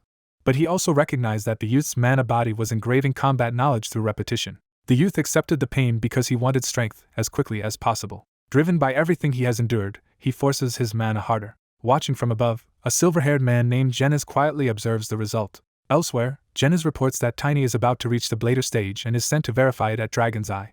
Even Jeniz is impressed that someone so young could reach that level. Still, he worries Asgard's expectations for Tiny are excessive. He heads out to confirm the breakthrough himself. When he arrives, he is startled by what he sees. A massive tornado now fills the arena, far beyond what he expected. Jeniz realizes Tiny has produced something monstrous. Inside the storm, the youth senses he is on the verge of a breakthrough. He decides only one step remains. To complete it, he must reproduce a signature technique from his previous life. He attempts a blader-only move by igniting power through his weapon and body. The attack detonates into a brilliant strike. A huge golden blast blooms from the compressed storm. For a moment, he can only stare at what he has unleashed. The explosion tears through the training ground. Jeniz shields himself from the shockwave as the force reaches him. The youth lands shakily, his body already paying the price. Even so, he grips his weapon and names the move as the Knight of Strength's second signature attack. The weapon remains wreathed in fire as the technique settles. The result is a cratered ruin, and the youth stands before it having recreated Stormbreaker. Jeniz is left speechless by the scale of the destruction.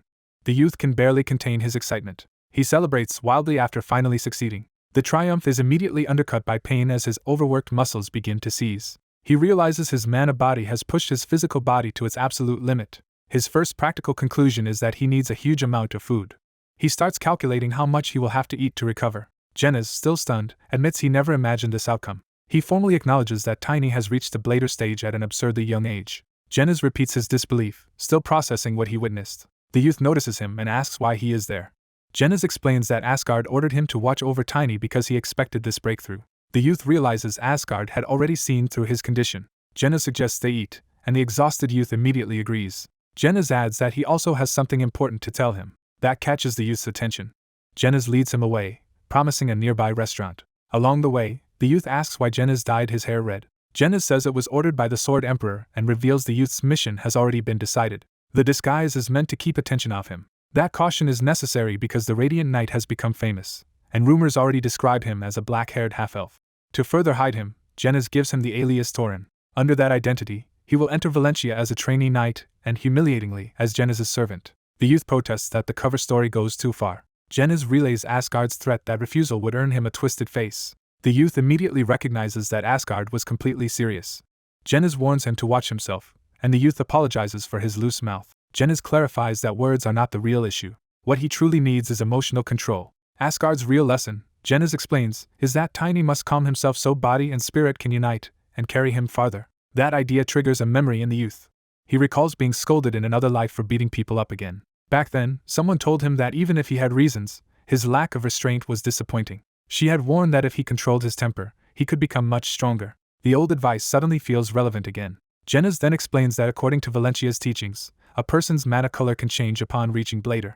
The youth confirms that happened to him, though his current color differs from his previous life. Genas begins explaining Valentia's view of mana and spirit. Strong faith and will shape mana into the color of one's spirit, and such people are likely to become aura users. To preserve that strength, Genas says, one must learn to master anger rather than feed it. The youth studies his new orange mana and wonders why his spirit differs from before.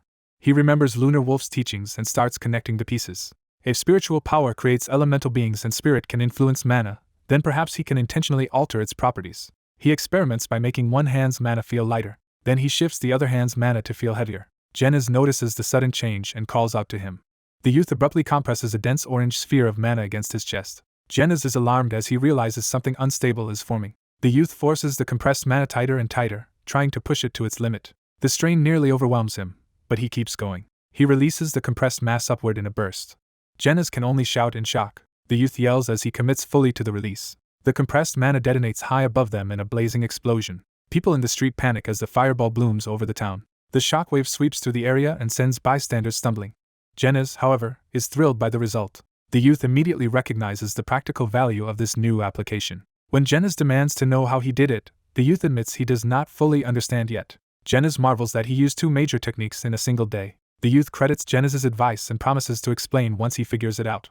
He then asks if Genas is really allowed to share Valentia's vision with him. Genas answers that it is fine because they are family. That word catches the youth off guard and stirs a rare warmth in him. Nearby onlookers whisper that Genas was the one who warned them not to get close to this dangerous newcomer. Genas notices they have drawn attention after all. He tells the youth to be more careful next time, and the youth readily agrees. They arrive at Dragon's Eye. The youth is horrified to realize it is an elite nobles-only establishment. He tries to stop Genas before they go in. His objection is simple. The place looks far too expensive. He insists he eats too much and suggests going back to the mansion instead. Genas smugly reassures him that the Blue Wing captain has enough money to handle it. The youth is not convinced, but he gives in. Once seated, Genas begins to regret his confidence. The empty plates start piling up at an absurd rate. The youth devours entire drumsticks almost faster than they can be served. Genas and the staff stare in disbelief as the mountain of dishes keeps growing. The feast turns into a logistical crisis as servants rush to keep up with him. Genas silently accepts that he has learned something important today. That lesson is that a human can somehow fit an impossible amount of food into one's stomach. Meanwhile, the youth notices that eating is rapidly restoring his mana and strengthening his gravity element. He realizes his control has already improved from 8-fold weight to 60-fold. That increase makes him confident that only true superhumans could now oppose him directly. Genas nervously asks whether he is finally full. Instead, the bill arrives, 150 servings costing 11 gold, and Genas dies inside as he pays. The youth cheerfully declares himself satisfied at last, thanking him, while Genas mourns his wallet. Then Genas notices a sealed document marked with the Dragon's Eye emblem. The youth innocently asks whether Genas is already full after barely eating anything. Genas opens the marked letter, sensing it matters. A waiter quietly enters to deliver the message properly, signaling that the next development has arrived. A private meeting begins behind closed doors in the restaurant's hidden inner room. The red-haired young man asks Sir Genas for a direct explanation, and Genas permits it. He presses for the truth about what this restaurant really is. Genas decides to stop speaking vaguely and reveal the answer plainly. To ensure no one overhears, he quietly casts a spell around them. A precise barrier seals the room and muffles all sound from outside. The young man realizes Genas is far more capable than he first appeared, with unusually fine control over mana and the elements. Genas admits the place is more than a restaurant. He reveals that it also functions as a branch of the Royal Intelligence Network. More specifically, it serves the capital branch of Dragon's Eye. The revelation shocks the young man, who had not expected to be sitting inside an intelligence hub. Genas explains that Dragon's Eye once supported the prince during the succession struggle. He presents that history as proof of where the organization's loyalties truly lie. His point is that Valencia can still place some trust in the palace. He adds that his lord wanted the young man brought here so he would stop underestimating the reach of royal influence. The young man can only laugh awkwardly as the scale of that network sinks in. Genas then reveals he had another reason for arranging this meeting. With only about 10 days left before the wedding, he explains that attendance is tightly restricted to royals, royal knights, and direct Valencia heirs. Since the night route is unreliable, another method is needed. So the plan is for the young man to enter the wedding disguised as a servant. He agrees the idea is sound, but wonders why it was not arranged sooner. Genas tells him Valencia had already secured him a place under a false identity. He then hands over a rolled map for use in an emergency. The map marks the location of the artifact they may need to reach. Genas reminds him that he handled an artifact well in Curran and expects the same reliability again. After a brief hesitation, the young man accepts the burden and says he can do it. Satisfied, Genas tells him to study the map carefully because it will matter later. Their discussion ends, and they leave the sealed room. As they return to the public area, the young man senses something unusual nearby. A staff member approaches politely, asking whether the menu was helpful, and Genas plays along with the cover.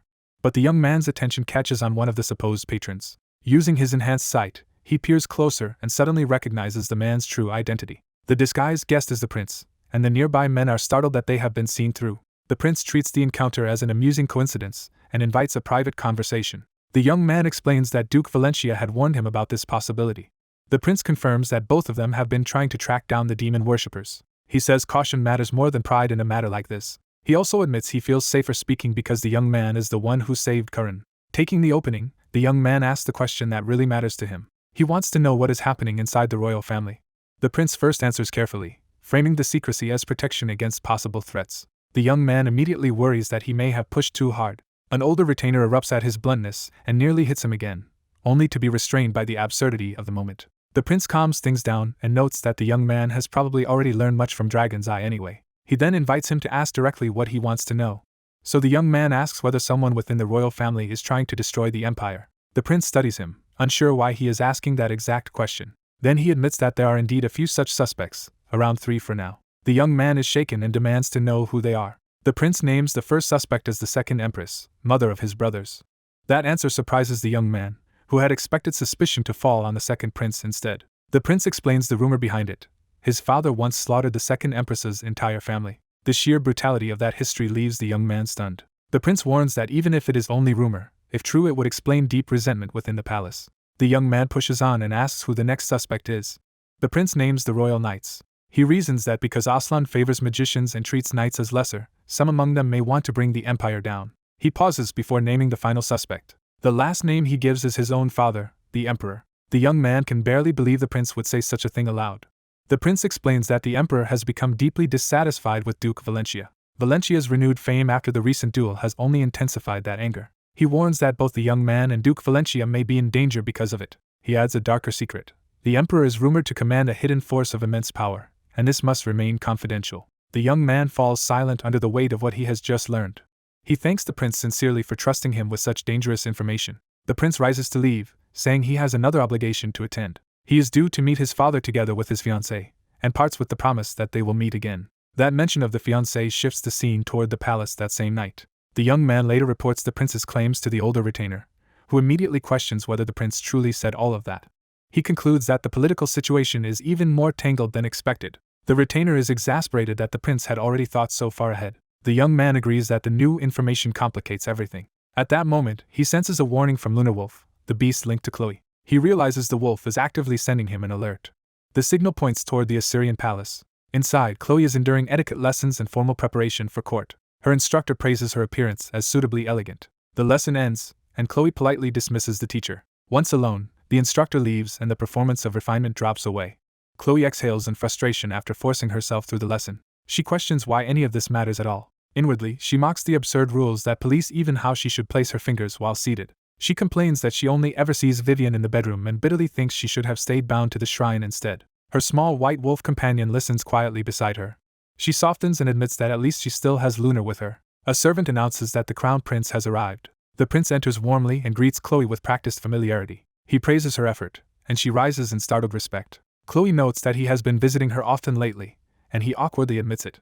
He flatters her by saying that seeing her face makes all his fatigue disappear. The sweetness catches her off guard and leaves her blushing. She is bewildered that someone of his status can speak to her so gently. Then he reminds her that they are scheduled to visit the emperor later that night. She confirms that she remembers.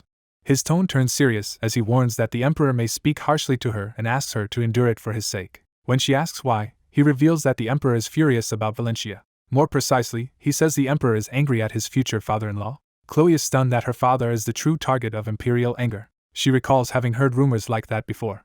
What she cannot understand is why she was chosen as the prince's bride if the emperor resents her family so much. The prince insists he sees it differently. He claims their union proves the empire and Valencia can stand together. He admits he personally pushed the marriage forward, which may have made the emperor even angrier. Chloe outwardly accepts his explanation and says she understands. Privately, she resolves to judge the emperor's anger for herself and report back to her family if it is worse than rumor. Soon after, she and the prince are escorted into the imperial audience hall. The court bows as the imperial presence descends on the room. Chloe and the prince kneel and offer a formal greeting before the throne. The emperor settles into his seat, making them wait under his gaze. Only then does the prince formally greet him as father and sovereign. The emperor coldly permits them to raise their heads. They stand and approach, but the atmosphere remains hostile. The prince asks after his father's health with careful respect. The emperor answers with a smile that carries more threat than warmth. He says he is well because his son now handles most matters of state. The prince immediately lowers himself again and insists that all authority still belongs to the emperor alone. He stresses that whatever power he uses exists only by imperial will. The emperor lets the silence stretch, testing him. Then he abruptly asks whether the prince is willing to return that authority.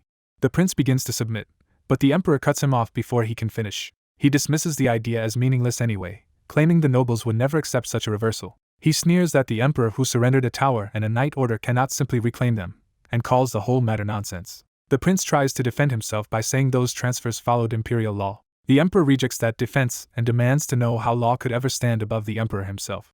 His anger then shifts to Chloe, whose presence irritates him even more. He mocks her lineage by invoking the title Sword Emperor and reducing her to the daughter of another would-be emperor. The prince hurriedly tries to soften the insult, calling it only a vulgar commoner nickname, and begging his father not to take it seriously. But Chloe steps forward instead of shrinking back. She introduces herself proudly as the daughter of Asgard von Valencia and offers a formal greeting in her own right. The emperor seizes on the title she used and repeats it with dangerous interest. Chloe answers without fear, saying her father recently defeated the Union's greatest swordsman and won extraordinary glory. She argues that such glory belongs to the empire as well. For a beat, the emperor only lets out a short laugh. Then the laugh erupts into open, mocking amusement that fills the hall. He declares that the prince has chosen someone just like himself, another person bold enough to challenge him with reason. Amused rather than cowed, he admits he cannot hate that boldness. But his mood turns again as he warns Chloe and her father. The prince panics and tries to stop whatever is coming next. Sensing the danger, Lunar Wolf tenses behind Chloe. The beast's protective instinct flares into open hostility. Its warning presence spreads across the palace grounds like a blue alarm. Far away, the red-haired young man receives the signal and understands that Lunar Wolf is calling for help. He immediately thinks of Chloe and prepares to move. He realizes the emperor himself is now closing in on her. Back in the hall, the emperor rises from the throne to press his dominance in person. He proclaims that the Aslan bloodline has ruled humanity since ancient times. In his eyes, mere superhumans and legal procedures are worthless before that bloodline. He orders them to trample over such lesser things without hesitation. And he crowns that creed with the claim that the emperor alone stands as the highest expression of blood and authority. The princess is shaken by the thought that the emperor may want something beyond simple control of the empire. The emperor faces them in cold silence, making clear that he holds absolute authority in this room. The princess can barely address him, overwhelmed by fear and uncertainty. Before she can do anything rash, the prince steps in front of her. He restrains his anger and urges her to stay calm, even as he confronts his father. The emperor studies his son without softening. He abruptly dismisses them both, ending the audience on his own terms. The prince swallows his fury and chooses not to escalate further. He yields for the moment and formally withdraws. He leads the princess away while the emperor turns his back on them. The distance between father and son becomes literal as they leave him alone in the throne room. Once they are gone, the emperor judges that his son has grown too bold. He reflects that the prince matured too quickly and now pushes too far against him. A hidden subordinate questions why he spoke so harshly to the princess. The emperor dismisses it as a moment of excitement, but his answer is evasive. His aide probes deeper, asking whether his hostility comes from the bloodline of Valencia. That question drags the emperor back to a memory from 40 years earlier, when a child from the Duke family first came before him. That boy was only 10 and had just begun learning the sword. The emperor personally taught him, only for that memory to sour. In that lesson, the boy's sword struck the ground with a force that revealed terrifying promise. The emperor, then still a young man, was stunned by the gap between them. He realized in humiliation that the child had already surpassed what he could become as a knight. The boy even checked on him innocently, deepening the shame. That child was the future Duke Valencia, and the Emperor never forgot the defeat. The humiliation was so deep that he abandoned the path of knighthood altogether. He forced himself to believe that his own Azuran bloodline was meant for magic instead. But he lacked talent there too, and that failure became another private disgrace. Even so, he insists his treatment of Valencia is not driven only by personal resentment. He argues that no noble house should ever stand on equal footing with the royal family, no matter how long peace lasts. To him, a family as powerful as Valencia threatens the very order of the empire. He goes so far as to call that imbalance a form of treason. Yet he admits the prince does not understand this danger, despite being clever. The emperor resents that the law prevents him from simply crushing the problem outright. He explains that the empire's strength comes from law, but that same law also restrains the throne. Because the royal family is bound by rules, powerful noble houses have been allowed to grow. He sees that dispersed power as an intolerable weakness in the center. To rule the whole continent, he believes all power must be gathered into his own hands. His aide agrees, and the emperor finally reveals how he intends to create the excuse he needs. He plans to use the queen and the demon-possessed faction as tools in that scheme. Since those devil worshippers cannot defeat Duke Valencia alone, he intends to exploit their limits. He turns to a hidden asset and asks whether the secret weapon is ready. He is told the weapon is still incomplete, though its wielder is exceptionally gifted. That prodigy from the Shadow Group could one day give the emperor an assassin who uses aura. But it will take 10 years, far too long for the emperor's immediate plans. He decides that cooperation with the Royal Magic Tower will be enough for now. Satisfied, he starts refining the rest of the plot. He asks where the prince is, and learns that the boy is secretly observing everything with the dragon eye. The emperor allows that surveillance to continue, as long as the prince never notices the real plan. He wants his son to receive only the information that will mislead him at the crucial moment. The false story he intends to feed him is that devil worshippers will rebel against the royal family. In that staged rebellion, Duke Valencia, the royal family's future-in-law, will die. That death would give the throne a public justification to act. The emperor would then claim he must seize the scattered power that could otherwise destroy the empire. He is pleased that the situation is shaping into exactly the pretext he wanted. As the conspiracy settles into place, a shadowy messenger rushes toward the throne. The hidden agent arrives and reports in secret code. The emperor demands the news at once. The messenger says a subordinate has brought back something useful. That useful news is a way to pressure Valencia even before the larger plan unfolds. Elsewhere, Duke Valencia realizes the emperor's hostility has escalated into a threat against Chloe as well. That realization leaves him shaken and furious. A red-haired young man listens while the duke struggles to process the danger. The youth half-jokes about killing the emperor, testing the duke's thoughts. The duke recoils from the idea, but the joke exposes how desperate the situation feels. He wonders whether all of this began because the emperor still resents an old mistake. Remembering that humiliation, he explains that he spent his life trying to make up for it by serving the emperor more faithfully. That loyalty only makes the emperor's hostility harder for him to accept. The red-haired youth snaps him out of self-pity and forces him to focus on the real crisis. He asks whether the emperor's grudge matters more than the threat of the Demon King's army. The duke admits it does not. The youth presses him further, asking why he keeps dwelling on it if he already knows that. He reminds the duke that if the Devil King descends, all human factions will be bound together whether they like it or not. The duke accepts that there is only one thing they truly need to protect. That priority is preserving humanity's strength against the greater war to come. The duke bitterly admits he envies the youth's simple clarity. The youth bristles at the insult, but the tension breaks the duke's spiral. With his head cleared, the duke is ready to think strategically again. That is when an aide bursts in with an emergency report from the Dragon Eye. A rebellion has erupted in a small city that belongs directly to the royal family. Worse, the emperor has already ordered Valencia to suppress it. The red-haired youth immediately senses the trap. The report is urgent enough that the official order will arrive any moment. The aide confirms they are hearing the contents of the imperial notice in advance. The order frames the mission as a test of whether Valencia deserves to marry into the imperial family. The deadline is the wedding itself, leaving almost no room to refuse. The youth questions why anyone would dare start a rebellion in such a weak small city. The answer is that the instigators are believed to be devil worshippers. The timing is so suspicious that all three men recognize it as deliberate. The youth concludes that the devil worshippers are trying to split the imperial family's military strength. The duke immediately sees the implication that the real strike may come during the wedding. The aide hesitates, unsure how they can be certain of that.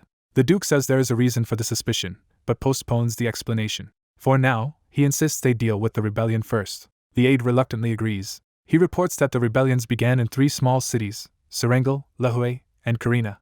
The Imperial Army and the Magic Tower are already handling the first 2, with the Ice Flame Wizard dispatched as well. Valencia has been assigned to Karina, the city between their territory and the Imperial Palace. To finish it before the wedding, they would need to send their strongest knights. The Duke understands the problem immediately. Their elite knights, including him, are still gathered at the palace for the wedding.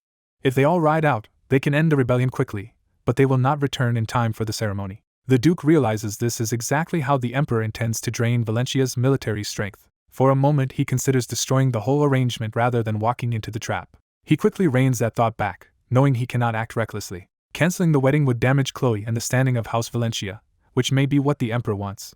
The youth sees the same possibility and keeps thinking. He suddenly proposes a way to solve the rebellion within a week. His answer is that he will go alone. The Duke is stunned and realizes the youth means to use the wolf spirit. With that mount, the trip would take 3 days out, 3 days back, and only 1 day to crush the rebels.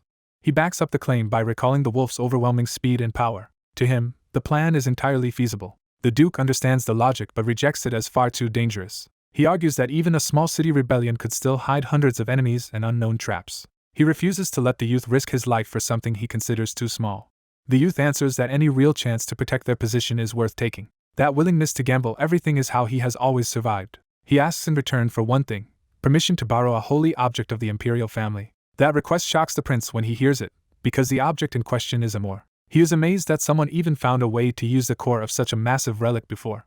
Instead of refusing, he starts thinking through the implications. In the end, he decides they should allow the request. He believes granting it is the least they can do under the circumstances. Back in the throne room, the Emperor broods over his failure to control his son. A new report reaches him: a holy object has disappeared.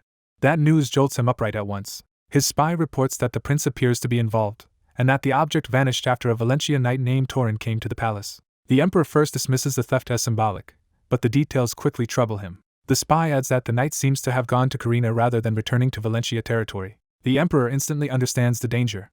If that knight carries the holy object into Carina, the devil worshippers there will be annihilated by its light before they can even approach him. Even the civilians enthralled by black magic would be freed, ruining the entire setup. That would let Valencia end the rebellion without losing a single soldier. Furious that his trap may fail, the Emperor orders that the knight must not be allowed to return alive. To ensure it, he unleashes the secret weapon he has been raising. That weapon is a strange antlered beast sent into the night to hunt. Its power is judged sufficient to kill a single knight on the road. Meanwhile, the red-haired youth races toward Carina atop the white wolf. A hidden assassin watches his speed and realizes this is no ordinary mount. She identifies it as a wolf akin to a direwolf, and sees that it is heading straight for Carina. Unable to catch him now, she decides he will likely return by the same route. So she chooses to wait along that path and kill him on the way back. The youth and wolf continue their reckless flight across impossible terrain. The wolf lands and keeps running without losing momentum. As the danger closes in, the youth's most immediate complaint is that he is starving.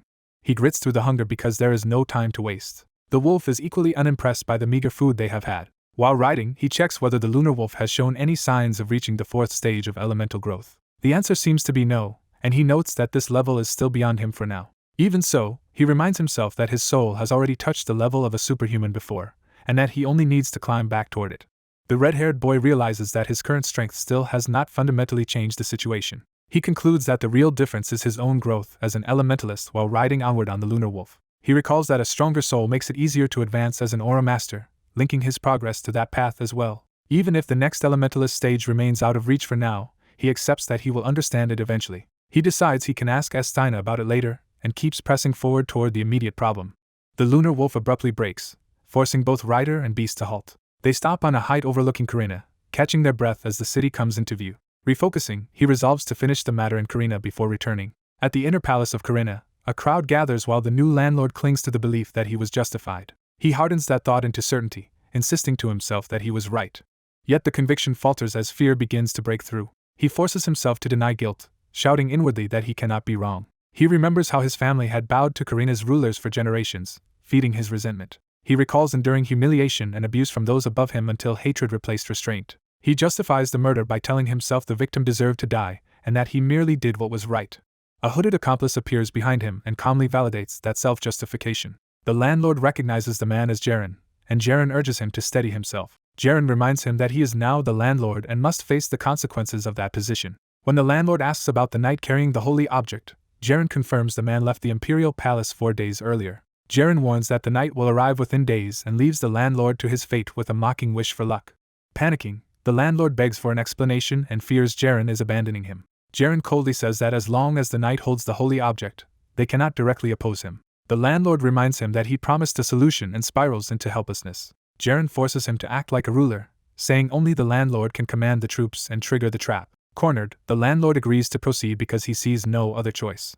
Satisfied, Jaren parts with a final blessing for the new world they seek. Left among his men, the landlord repeats that phrase uneasily, as if trying to convince himself. Elsewhere, the hooded conspirators dismiss the landlord as expendable and move on to gathering information. They plan to let him deal with the incoming knight, while they investigate how the holy object was brought here. Their discussion is cut short when they sense the knight has already arrived, far sooner than expected. One of them tries to restore order as panic spreads through the room. An explosion outside confirms the threat is already at their doorstep. The red-haired boy crashes into the area on the lunar wolf, and the cultists immediately identify him as the knight. One of the cultists freezes in shock at how quickly he has reached them. Realizing escape is impossible, they decide to activate the trap at once even though it will endanger them too. They accept that they are already doomed and argue that only speed matters now. Outside, the cultists scramble into position around the palace grounds. Seeing them gather, the boy welcomes the chance to crush them all at once. He invokes Amor, channeling the holy object's power through himself and the lunar wolf. A brilliant holy shockwave erupts outward and engulfs the entire area. Inside the building, cultists are blasted back as the holy force tears through walls and windows. The attack continues to smash through the interior, scattering the devil worshippers. One battered cultist stares in disbelief at the overwhelming force. He realizes firsthand just how terrifying the power of a holy object is. Even injured, he insists the trap must still be activated before it is too late. Driven by fanaticism, he calls on the Great One and offers himself for the new world. As the boy charges in with fire gathering around his weapon, the cultist prepares a desperate countermeasure. The boy refuses to let him finish and attacks with the intent to break both the man and his ritual. He swings a blazing strike with overwhelming force. The flaming blow crashes down on the cultist before the ritual can complete cleanly.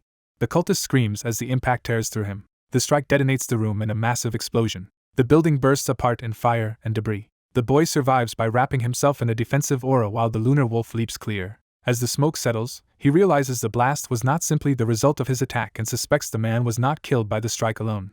Looking into the crater, he searches for the real cause of the detonation. The answer comes when the cultist reveals he used clone sacrifice to survive by substituting another body. The boy notes that the cultists must be weakened by the holy object if they are resorting to such a costly technique. He reasons that they normally would not waste clone sacrifice on a simple attack unless they were under pressure. A sudden new presence interrupts his analysis.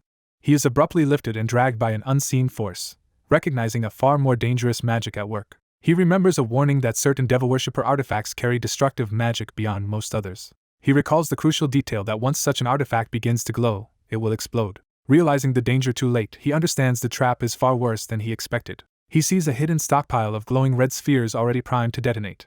The lunar wolf snarls in alarm as the threat becomes immediate. The boy steels himself and forces down his fear. He decides to use a technique he has not attempted since the Imperial Palace, despite the risk. Knowing it is the strongest move still available to him, he commits everything to it. The explosive spheres begin cracking apart as their unstable power surges. He unleashes Ruin Trait, widespread deployment, trying to disrupt the chain reaction before it consumes the city. His power slams into the trap in a desperate attempt to contain it. The resulting blast still erupts violently, forcing him and the wolf to retreat from the firestorm. As the explosion expands, he realizes he must weaken it rather than stop it outright. He throws up a blue barrier around himself and the lunar wolf to survive the blast. The lunar wolf endures the inferno beside him, shielded but still straining under the force. A pillar of fire tears upward into the night sky. From above, the devastation looks absurdly powerful even after his intervention. Collapsed in the aftermath, he reflects that he reduced the blast as much as he could. But he is disturbed that the lunar wolf still manifested and that his mana senses failed to detect the trap in time. That failure makes him think back to the Imperial Palace and the enemy's true objective. He realizes the cult is fixated on the artifact itself, and that the palace must be warned immediately. He demands a communication device at once from the surviving landlord's side. The terrified landlord begs for mercy and claims he only followed orders. The boy ignores the excuse and demands the device, only to learn there is none in this remote territory. With no way to send a message, he flees on the lunar wolf in frustration. He cannot believe even a small domain would lack a communication device when time matters this much. The lunar wolf barks a warning while running at full speed. Under the moonlight, they race through the forest toward the Imperial Palace. He urges the recovering lunar wolf to endure a little longer for the sake of reaching the palace in time. He calculates that if they keep running straight, they might still make it before disaster strikes. That hope is shattered when a sudden attack slices across his path without warning. He barely registers the ambush before shock takes over. The threat is so sudden that he can only stare for an instant. He shouts for the lunar wolf to dodge immediately. The attack passes close enough to kill him, and he braces in terror. The lunar wolf twists and digs in hard to evade at the last possible moment. A shining projectile streaks past them and carves through the night behind them. He realizes he survived only because his senses were expanded enough to catch the attack in time. As another spear-like strike flies toward him, he wonders who could be hunting him now. The next attack clips his face, proving the unseen enemy is both precise and relentless. A hooded lancer appears beneath the moon, revealing the ambusher's position. The boy recognizes the movement style and realizes the attacker is using a familiar technique. The lunar wolf lands and prepares for a direct confrontation. Seeing the attacker clearly, he identifies the figure as a reaper and demands to know why she is after him. He quickly realizes this is not the reaper he knew in his previous life, and that her true identity matters more than her title. A flash from her weapon signals another attack. He tries to fend it off but is driven back by the force. Even while reeling, he notices a pair of glowing eyes hidden in the darkness, confirming her stealthy style. She presses the assault and forces him to defend from the lunar wolf's back. He refuses to yield and blocks another strike at close range. The clash throws both sides apart for a moment, creating a brief opening. Recognizing the technique, he identifies her movement as illusion step. He immediately sees the problem. After the non-stop run from Karina, his mana is too depleted to keep up. Even so, he raises his weapon and prepares to meet the next attack head-on. He forces a grin, trying to hide how badly the situation has turned against him. He casts Iron Barrier, using a defensive spell to stop a rain of shadowy projectiles. The arrows strike the barrier and the ground around the lunar wolf, hemming him in. He realizes his body is already failing because of her shadow poison. With death closing in, he decides he cannot die here, but he also cannot bring himself to kill one of the Empire's future 10 knights. He tightens his grip and chooses a different approach. Instead of striking, he demands to know why the Imperial family's shadow is targeting him. His question halts the fight for a beat and leaves the Reaper visibly shaken. When she asks how he knows that secret, he realizes he has finally reached her. He judges from her reaction that she is still inexperienced, unlike the Reaper he remembers from the future.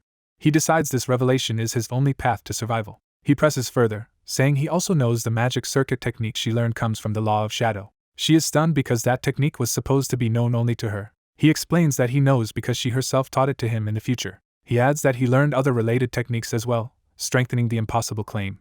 While speaking, he resolves to spend whatever mana he has left to keep control of the situation. She rejects his words as nonsense and launches another attack anyway. He desperately tries to imitate her movement and shadow methods as closely as he can. By copying the rhythm of illusion step, he manages to move in a way that unsettles her. She is startled that he can reproduce the technique at all. The lunar wolf lands again as the momentum of the exchange breaks. He realizes with relief that his gamble worked and that she is finally doubting herself. But he also knows he cannot repeat the trick many times in his current condition. He reminds her that he came from the same place she did and asks if she is Tiny Morse, the Knight of Brilliance. The name shocks her so badly that she can barely respond. She admits that she had believed that identity was only a false rumor and asks if he is truly a descendant of the family. He confirms that he is. She steps closer, shaken by the confirmation. She lowers her mask to reveal herself fully. Now exposed, she admits she never knew there were other descendants. She explains that she believed she was the only surviving member of the Morse family. The boy is stunned by the revelation. He realizes that Luna is also a descendant of the Morse family, something she never told him. Luna explains that she was told to serve the Imperial family in exchange for the chance to reclaim their land. Because everything she has done was for the family, she says she cannot bring herself to kill one of her own. The blue-haired assassin realizes her target has figured out that she serves the Imperial family, and presses him on how he knew. The boy instantly understands he has been cornered, because she has seen through his lies. He blurts out that only the Imperial family and Valencia knew he went to Karina, so anyone trying to kill him over it must be tied to the throne. She accepts that deduction, leaving him relieved that his desperate explanation worked. Once the immediate danger passes, he demands the real reason she ambushed him. She admits she was only following the Emperor's orders to kill him either before he reached Karina or on his way back. The revelation shocks him, especially when she says she was never told why. He quickly concludes that he was only a disposable obstacle and that the Emperor's true target must be Duke Valencia. That thought enrages him, because the Empire is ready to fight over power even while devil worshippers still threaten the world. His respect for the Imperial family collapses, and he bitterly questions whether people like them are worth protecting at all. Deciding he cannot stay away any longer, he says he must return home immediately and asks what she will do next. She is caught off guard when he addresses her warmly as an older sister figure. He awkwardly explains that he is only 14 and she seems older, so the title felt natural to him. His clumsy kindness hits her hard, and she suddenly clings to him while calling him family and little brother. For the first time she feels she is no longer alone, while he starts feeling guilty for deceiving her and silently vows to apologize someday. When she worries about the mission and the Imperial family, he reassures her that he can handle what comes next. He admits he feels bad in many ways, and she begins to suspect his guilt comes from the lies he told her. Elsewhere, a hidden council of hooded devil worshippers is stunned to learn that the man they tried to kill with bombs survived. They are told he will reach the city in 3 days, creating a new threat to their plans. They realize he could warn the city about the bomb plot. Even so, they doubt anyone would believe him, since they themselves only accepted the truth after seeing it firsthand. Because he entered the city without revealing who he was, they judge him unpredictable but still unlikely to be trusted. Their leader decides not to wait any longer and orders the plan accelerated. Some members protest that rushing now could ruin everything. The leader shuts them down by pointing out that the imperial family will soon gather in one place. He rejects any hesitation outright. He reveals that the wedding is not the only time the imperial family assembles. The day before the wedding, the royal family will hold a rehearsal, and nearly all of them except the emperor will be present. The cult decides that the rehearsal will be the moment they strike. When asked about the emperor, they turn to a separate arrangement for him. The leader orders the Blue Fox to deal with the emperor personally. At the palace, the second queen learns that the conspiracy's schedule has changed again. She asks why, admitting she no longer fully trusts their allies. Her blonde co-conspirator insists there is nothing to fear because they are fully prepared. He says the earlier timing is actually better, since others will handle the emperor. He frames the emperor's removal as an advantage for them. The queen repeats that claim with disbelief, as if testing how far his ambition has gone. She reflects that the emperor only gained the throne by birthright, not by strength. She flatters Gruel, saying a man who leads the royal knights should not fear such a weak ruler. The blonde man agrees that the emperor himself is not the real obstacle, but the loyal wizards and the wizard of the blue blood are. The queen adds that the royal family's assassins are another serious threat. He dismisses that danger as mere rumor. Her expression hardens at his ignorance. She slams down her hand and rejects the idea that it is only rumor. Her composure breaks as she says those assassins destroyed her family. She insists she personally witnessed the shadows slaughter her parents and siblings. Driven by trauma, she demands that Gruel understand why she is willing to go this far. He finally concedes that he does understand her hatred. They reaffirm their shared gamble. In the next few days, either their child's future will be secured or they will all be ruined. Their alliance is sealed again through intimate trust. Even while smiling, she reminds him that failure means total destruction for everyone involved. He accepts that risk without hesitation. In another chamber, an old white-haired lord is informed that the conspirators have changed their plan. He learns the second queen altered the barrier stone's entry date so the attack can happen on the rehearsal day. He notes that the rehearsal is the last time the royal family gathers before the wedding, but he himself will not be present there. His subordinate warns that the enemy may instead try to ambush him where he is now, though the details remain unclear. The old lord dismisses ordinary devil-tainted enemies as beneath concern. He says the real problem is Asgard, because lesser pawns cannot hope to kill that man. He turns to a trusted subordinate and asks him to handle the matter. When the subordinate worries about his safety, the old lord says he already has other plans. He decides Duke Valencia does not need to be dealt with immediately as long as his own authority remains secure. Instead, he orders his man to monitor events and, if safe, move against Asgard. He even authorizes taking Ludwig along if more strength is needed, making success the only requirement. The subordinate still hesitates, but the old lord drinks on as if the matter is settled. Growing impatient, the old lord prepares to end the audience. Then a new report arrives that Karina's rebellion has already been crushed. He explodes in disbelief when he hears the Valencia boy who borrowed the holy object survived and resolved the crisis there. His subordinate tries to calm him by saying they still have a plan to stop the boy from returning. The old lord furiously explains that this is not about one child, but about Valencia achieving a major victory without losses. He falls into a tense silence as the implications sink in. At last he condemns his subordinate as useless and dismisses him. He immediately reassigns that same man to take charge of dealing with the Valencia family. Meanwhile, the crown prince is informed that the opposing side has made its move. His aide reports that Gruel gathered the knights and shifted the operation from the wedding day to the rehearsal. The prince understands the target date, but asks what that means for his father, who will not attend. He is told their collaborator promised to handle the emperor separately. The prince scoffs at relying on devil worshippers for something so important. When asked whether they should stop the cult, he counters by asking whether such people could truly harm the emperor without help from inside the palace. He reasons that as long as the wizard of blue blood, Ludwig, remains with the emperor, an outside strike should fail. He adds that his uncle will be with the emperor too, because his father no longer trusts knights near him. The prince reflects bitterly that his father has looked down on knights for decades because of Valencia. He sees the coming treason as the fire his father's contempt has been feeding for years. Under that bitterness lies a son still asking why his father became this way. He turns back to his aide and calls him by name, Ixalan. The prince says this crisis is a chance to cut away the corrupted part of the royal family.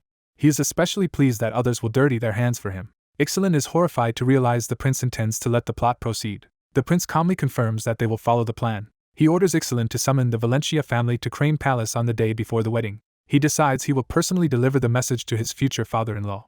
In a lighter scene, a young woman sprawls on her bed and complains that her current life is more exhausting than her old bridal lessons. She grumbles that now the lunar wolf is gone and there are no cute children around to distract her. Her friend finds it amusing to watch someone she still sees as a child preparing to marry. Before the bride can grow any older, the friend teasingly tells her to confess her feelings to Janice. Flustered, the friend denies any romance and insists she only respects him as a leader. The bride pounces on that weak excuse and mocks her for it. She keeps praising Jenaz as handsome and brilliant, making the denial sound even less believable. When she offers to speak to Jenaz directly, the embarrassed friend panics and denies everything again. The friend changes the subject by envying the bride for getting to marry the crown prince. The bride quietly reveals that her hesitation has nothing to do with disliking the prince. She says her family's status gave her many privileges, so she feels obligated to do her part for them. Her friend questions whether duty is really the whole truth. The bride insists that if she must marry someday, marrying into the royal family is the best possible outcome. Still excited, she tells her friend to date plenty of men for both of them and promises to help with Jenaz too. Their banter is interrupted when someone outside announces he has something important to tell the princess. Both women panic at the sudden arrival of the crown prince and scramble to compose themselves. The prince enters with calm formality. He notices the knight was visiting and politely asks what brought her there. Then his tone turns serious as he says he has something very important to tell the princess. The princess is startled by the weight in his voice. Far away, a wolf's paw strikes the ground as another thread of the story converges. The battered Valencia boy finally reaches the capital riding the lunar wolf and prepares to report everything. Before he can leave, two young Valencia heirs rush up to him. They explain that their father left them there specifically to deliver an urgent message. The message is that the date has changed and he must go straight to the wedding site as soon as he arrives. At that same time, the rehearsal is beginning inside the palace. A priest announces the start of the crown prince's wedding rehearsal and asks everyone to remain quiet. Among the attendees, a hidden conspirator waits for the real signal while pretending to be part of the ceremony. In a flashback to the cult's instructions, he was told to pour mana into a dark sphere and throw it when the plan begins, letting it summon the destroyer by itself. When he asked how he would know the right moment, he was told he would recognize it soon enough.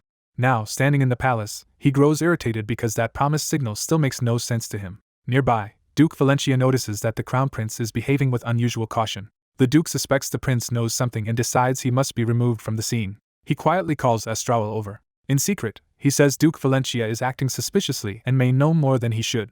He begins to give further instructions. Watching them from a distance, Duke Valencia realizes the prince and his aide are plotting something of their own. That only deepens his confusion about what game they are really playing.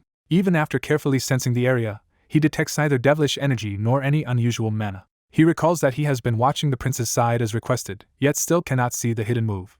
The crown prince sits calmly at the table, looking almost pleased with himself. He even offers a mild, harmless smile that conceals his real intent. In another private exchange, Duke Valencia hears the prince plainly state that there will be a coup during the rehearsal. The prince confirms that the second queen and the royal knight commander have joined forces with the devil worshippers to launch it that very day. When the duke urges postponement, the prince refuses, saying a rash response would let the conspirators escape. As the duke condemns him for gambling with his own relatives' lives, the prince reveals why he summoned the duke and Valencia's knights. He wants them to protect the royal family. The duke, shaken, wonders whether the emperor already knows. The prince answers that he believes the emperor does know. He remains smiling, as if that answer itself is part of a larger design. Left alone with his thoughts, Duke Valencia realizes this crisis is bigger than a simple devil worshipper attack. The prince's unreadable gaze only makes him more uneasy. He cannot understand how Gruel and the royal knights alone could hope to seize power, even with cult backing. Since the palace barrier should keep the cult out, he concludes they must have found another route or method. He searches for that hidden mechanism while the rehearsal continues around him. Eventually, he forces himself to stop overthinking, trusting that his future son-in-law has prepared for failure. For the moment, he decides to focus on his own role and quietly readies his blade. Before he can act, his youngest son stops him. The child innocently asks whether his brother perhaps does not want to get married. Duke Valencia looks at the boy and thinks that, unlike the others, this child is still innocent and may one day come to resent him too. Hiding all of that behind a gentle smile, the crown prince says he is looking forward to the marriage, then notes that his little brother does not look well. As the wedding approaches, the crown prince reassures his younger brother that growing older brings worries of its own and that he should not burden himself over him. The younger brother, Tanel, warmly congratulates him on the marriage and admits he wanted to say it now because tomorrow may not give him the chance. The prince accepts the sentiment with quiet gratitude, moved by Tanel's sincerity. That calm moment is shattered when the prince hears an unexpected voice and realizes someone forbidden has come inside. He turns on the intruders in anger, reminding them they were explicitly told not to enter, but they insist they came because of the warning he gave them. The older man's outrage falters when the explanation suddenly points to something he did not expect. One of the men reveals a tiny lunar wolf has already arrived, proving the prince's hidden precaution is in motion. They explain that only direct relatives and palace personnel were allowed in, which is why the prince's knight companion could not enter openly. Instead, the knight remains outside with Valencia's other guards while the little wolf infiltrates the palace in his place. The duke tries to dismiss the matter, but the tiny wolf's behavior makes it clear this is no ordinary animal. The creature prowls across a man's palm with deliberate purpose, drawing everyone's attention. The duke realizes the prince has obtained a powerful artifact that functions without mana, and understands that this was part of a larger plan. As the wolf slips free, the Duke pieces together that the prince anticipated this threat and prepared a covert countermeasure. Before he can say more, a royal knight approaches to report something urgent. The knight asks to speak, and the Duke demands the report immediately. The knight explains that intelligence suggested someone might cause trouble during the rehearsal, prompting strict security measures. He confirms that entry was restricted to the imperial family and palace workers alone. He insists the restriction was for everyone's safety and asks the Duke to accept it, but that only deepens the insult. The Duke explodes, furious that the father of the bride is being treated like a suspect at his own daughter's wedding. The knight tries to calm him by saying he is merely carrying out orders, but the Duke answers with force instead of patience.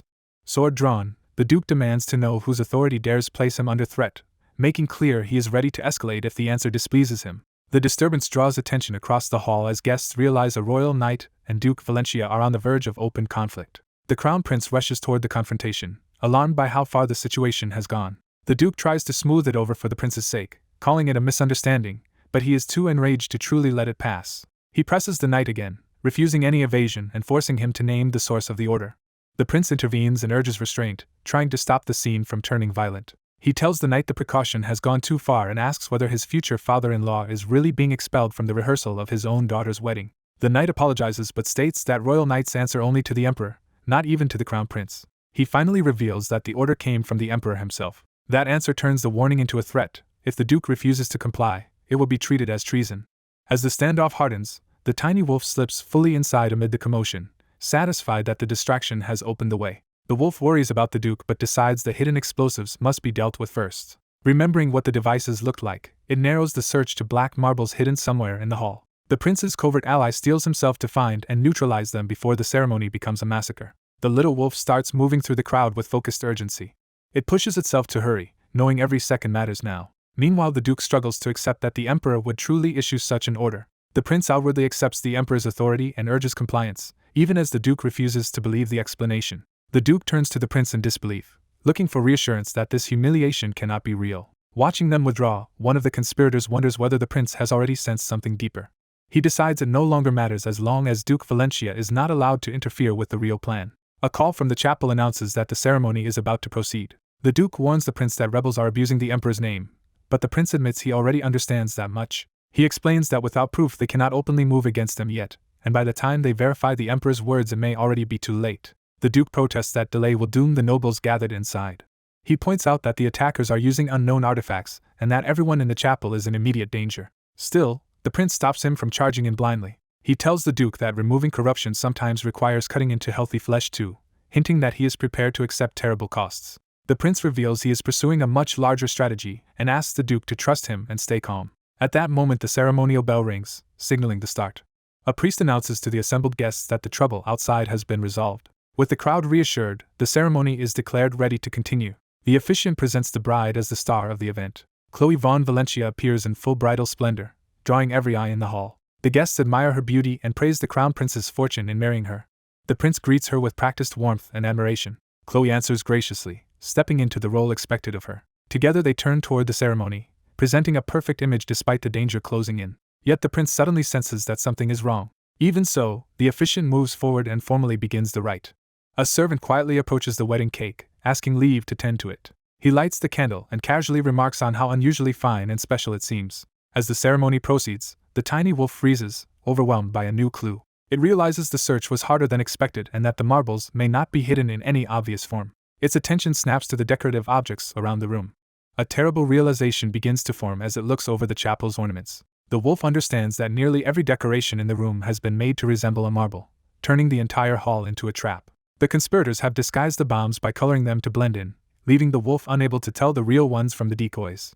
As it hesitates between destroying everything or risking a mistake, nearby guests begin noticing a strange smell. The nobles cannot identify it, only that it is unfamiliar and unsettling. They wonder if it comes from the candle, while the wolf latches onto the mention of the smell. It tries to place the scent, searching its memory for where it has encountered it before. Then it remembers the glowing bombs and realizes the smell matches the final warning before detonation. Knowing an explosion is imminent, the wolf sprints toward the source. It identifies the candle on the cake as the trigger and lunges for it. The wolf dives beneath the tables, closing the distance while the ceremony continues overhead. Guests scream as something brushes their legs, and panic begins to ripple through the room. The wolf realizes stealth is no longer possible once the crowd starts reacting to its presence. With no other option, it decides to reveal its full power. The tiny creature transforms into a massive wolf, shocking the hall into chaos. The guests mistake it for a monster attack and scatter in terror. The transformed wolf crashes through the cake area, forcing the crowd away from the trigger point. From above, one conspirator stares in disbelief at the beast that has appeared. He realizes this must be the signal his allies were waiting for, though it is not the one they expected. Seeing that the wolf is not attacking nobles indiscriminately, he concludes someone is interfering with the operation. The prince's hidden ally finally understands the cake itself was the true bomb and races to stop it from going off in the crowd. He resolves to carry the explosive away and expel it before it detonates. A black-clad attacker intercepts him, shouting that he must not be allowed to do that. The attacker strikes, but the wolf still manages to fling the bomb free of the crowd. The explosive leaves the wolf's jaws just in time, though the danger is far from over.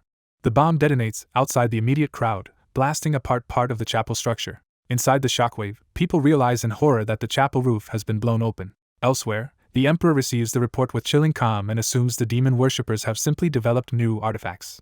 Even when told the damage is still uncertain, he dismisses the deaths as acceptable collateral. His aide reminds him that the crown prince and princess were inside as well. The emperor coldly answers that even their deaths would not matter. He sees their deaths as a useful pretext, a motive that can be exploited. He openly declares that once he reclaims authority from the nobles, he will conquer the continent again. To him, this tragedy would become the perfect reason to launch a new war. His aide praises the emperor's ruthless judgment without hesitation. The emperor's composure hardens as he waits for the outcome to serve his ambition. Back in the ruined chapel, dust and debris settle over a scene of devastation. A surviving conspirator uses the blast as the signal to begin the massacre and orders the royal family killed. The assassins immediately turn their blades on the nobles and attendants around them. One attacker, bloodied but grinning, recognizes that the true operation has finally begun. He prepares more cursed marbles, ready to escalate the slaughter. Amid the screaming, the prince desperately searches for Chloe, fearing she has been caught in the chaos. All around him, assassins cut down guests while survivors cry for help and attackers block any escape. The prince curses himself, realizing he anticipated danger but not this scale of catastrophe. His own earlier words about cutting away corruption return to him with bitter weight as the cost becomes real.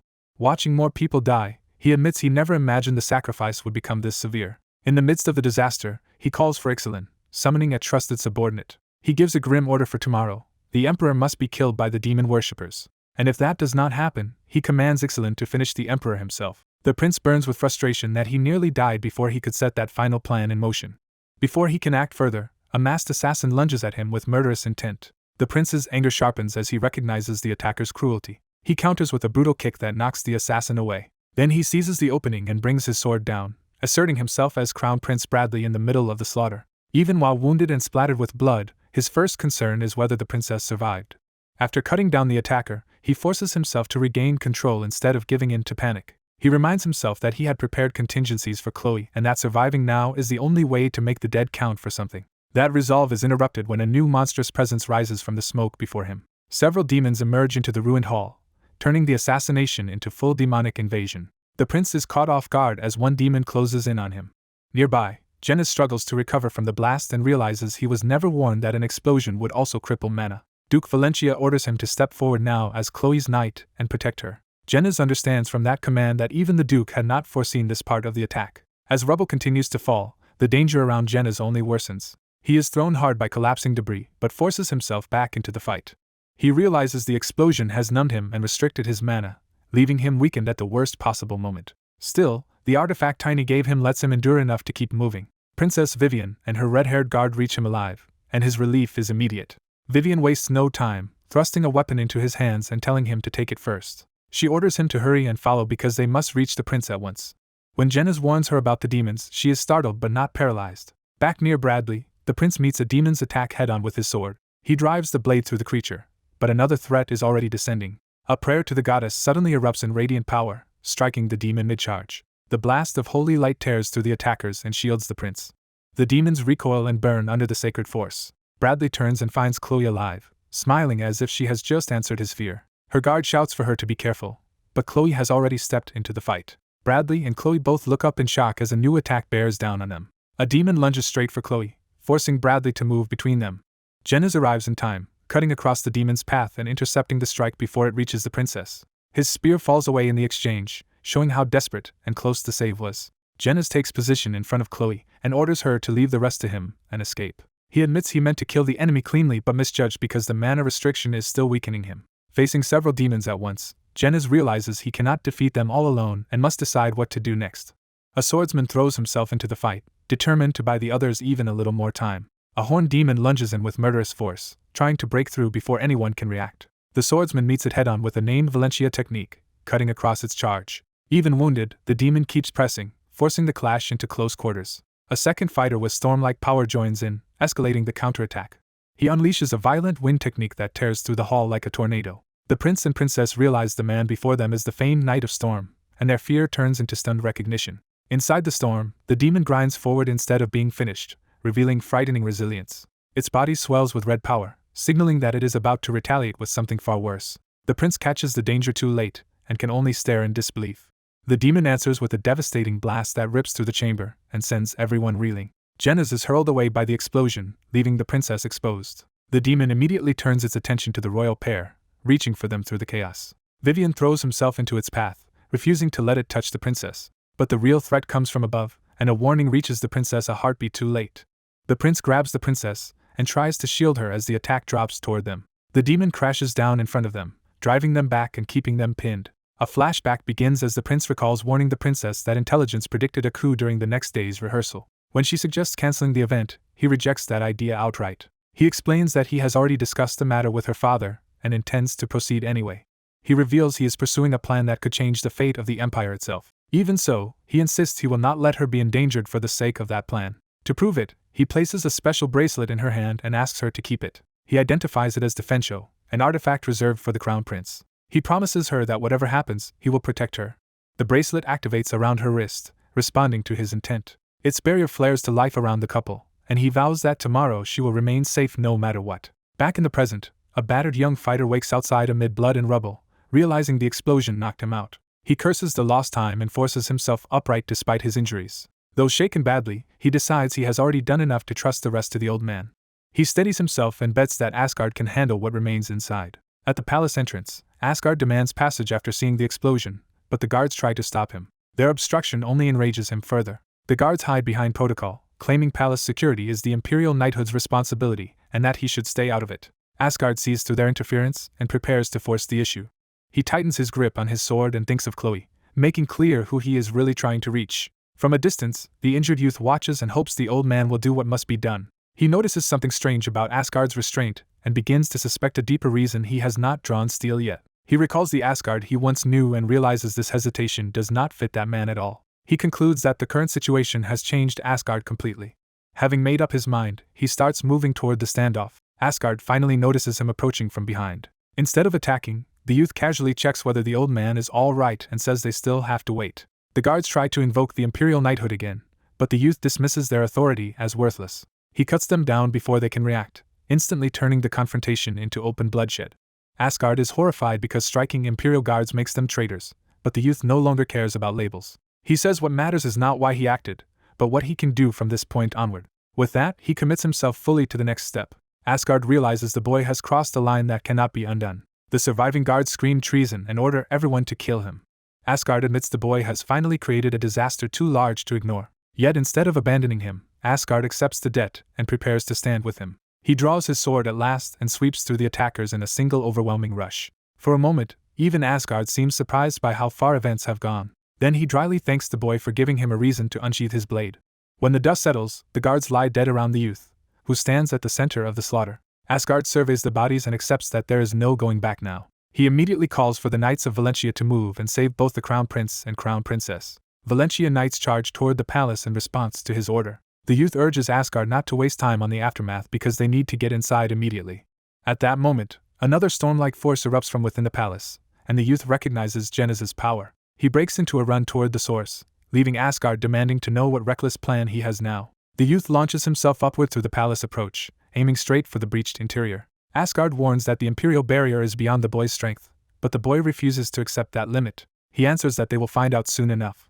He activates gravity magic to lighten himself and sharpen his movement. While racing forward, he reminds himself to strike only when the timing is perfect. He accelerates into a blur, committing to a single decisive opening. Then he reverses gravity and flips his momentum into a plunging attack. He tells himself that once again everything depends on hitting at exactly the right moment.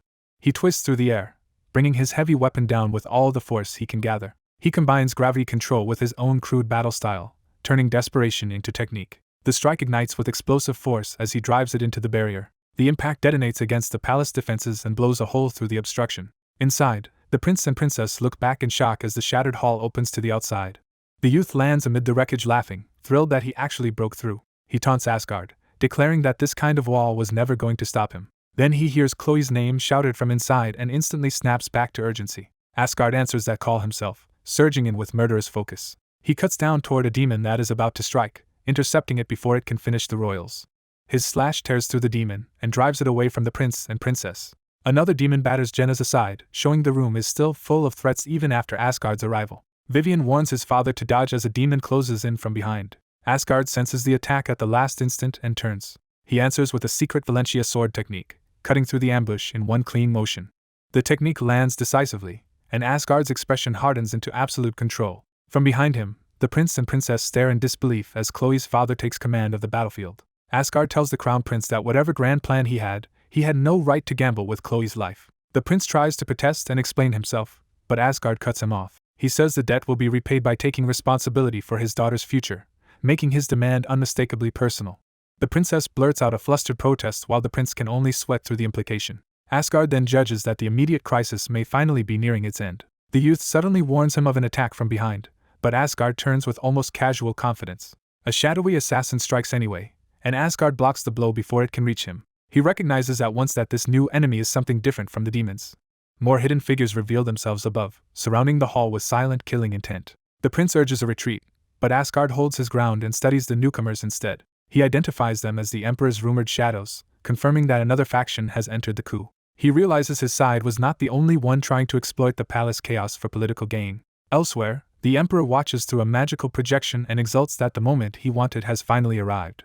He believes he is witnessing the last moments of the Valential Duke he hates. A deeper flashback begins as someone addresses the Emperor's brother, Ludwig. Ludwig is praised for suggesting the use of the Emperor's shadows, and the Emperor credits him for setting the current bloodshed in motion. The Emperor openly reveals his ambition to let Valencia die, murder the nobles afterward, and seize the empire for himself alone. Ludwig notes that Tynes, sent to suppress the riot, is unlikely to die easily because he is the Wizard of Ice Flame. The Emperor agrees, but insists Tynes still must die so Ludwig can take complete control of the Imperial Magic Tower. He adds that Tynes can be dealt with after the Valential Duke is eliminated. Ludwig accepts this coldly, showing he is fully complicit. He recalls being ordered that once the plan began, he would assassinate the Emperor himself. When he questioned how that could be possible, he was told the key was the Emperor's staff. Ludwig mocked the idea at first, seeing the staff as mere ornament. He was corrected with the explanation that the Emperor lacks both magical talent and proper swordsmanship because Duke Valencia overshadowed him.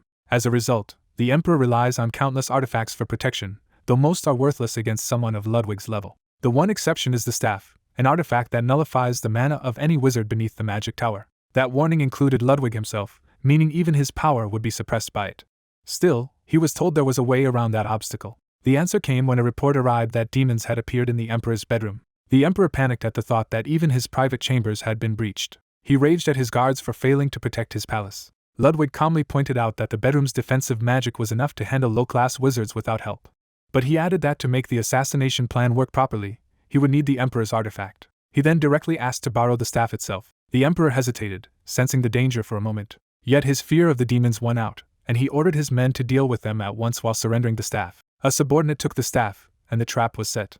Ludwig privately concludes that the Emperor is even more foolish than expected. He watches with contempt as the Emperor remains blind to the betrayal beside him. Back in the ruined hall, dark pressure gathers again around Asgard and the royals. The shadows descend from every direction, closing the space around them. Asgard steps forward to meet them before they can reach the prince and princess.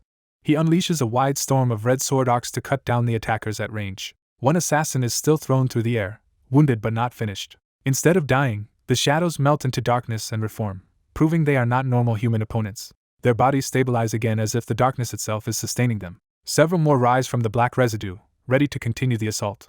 Asgard is forced to acknowledge that these enemies survived his strike. Another shadow rushes in before he can fully reset his stance. Vivian charges to help, but Asgard desperately warns him away. He shouts that stepping into this fight is too dangerous for his son. Vivian ignores the warning and swings anyway to protect the others.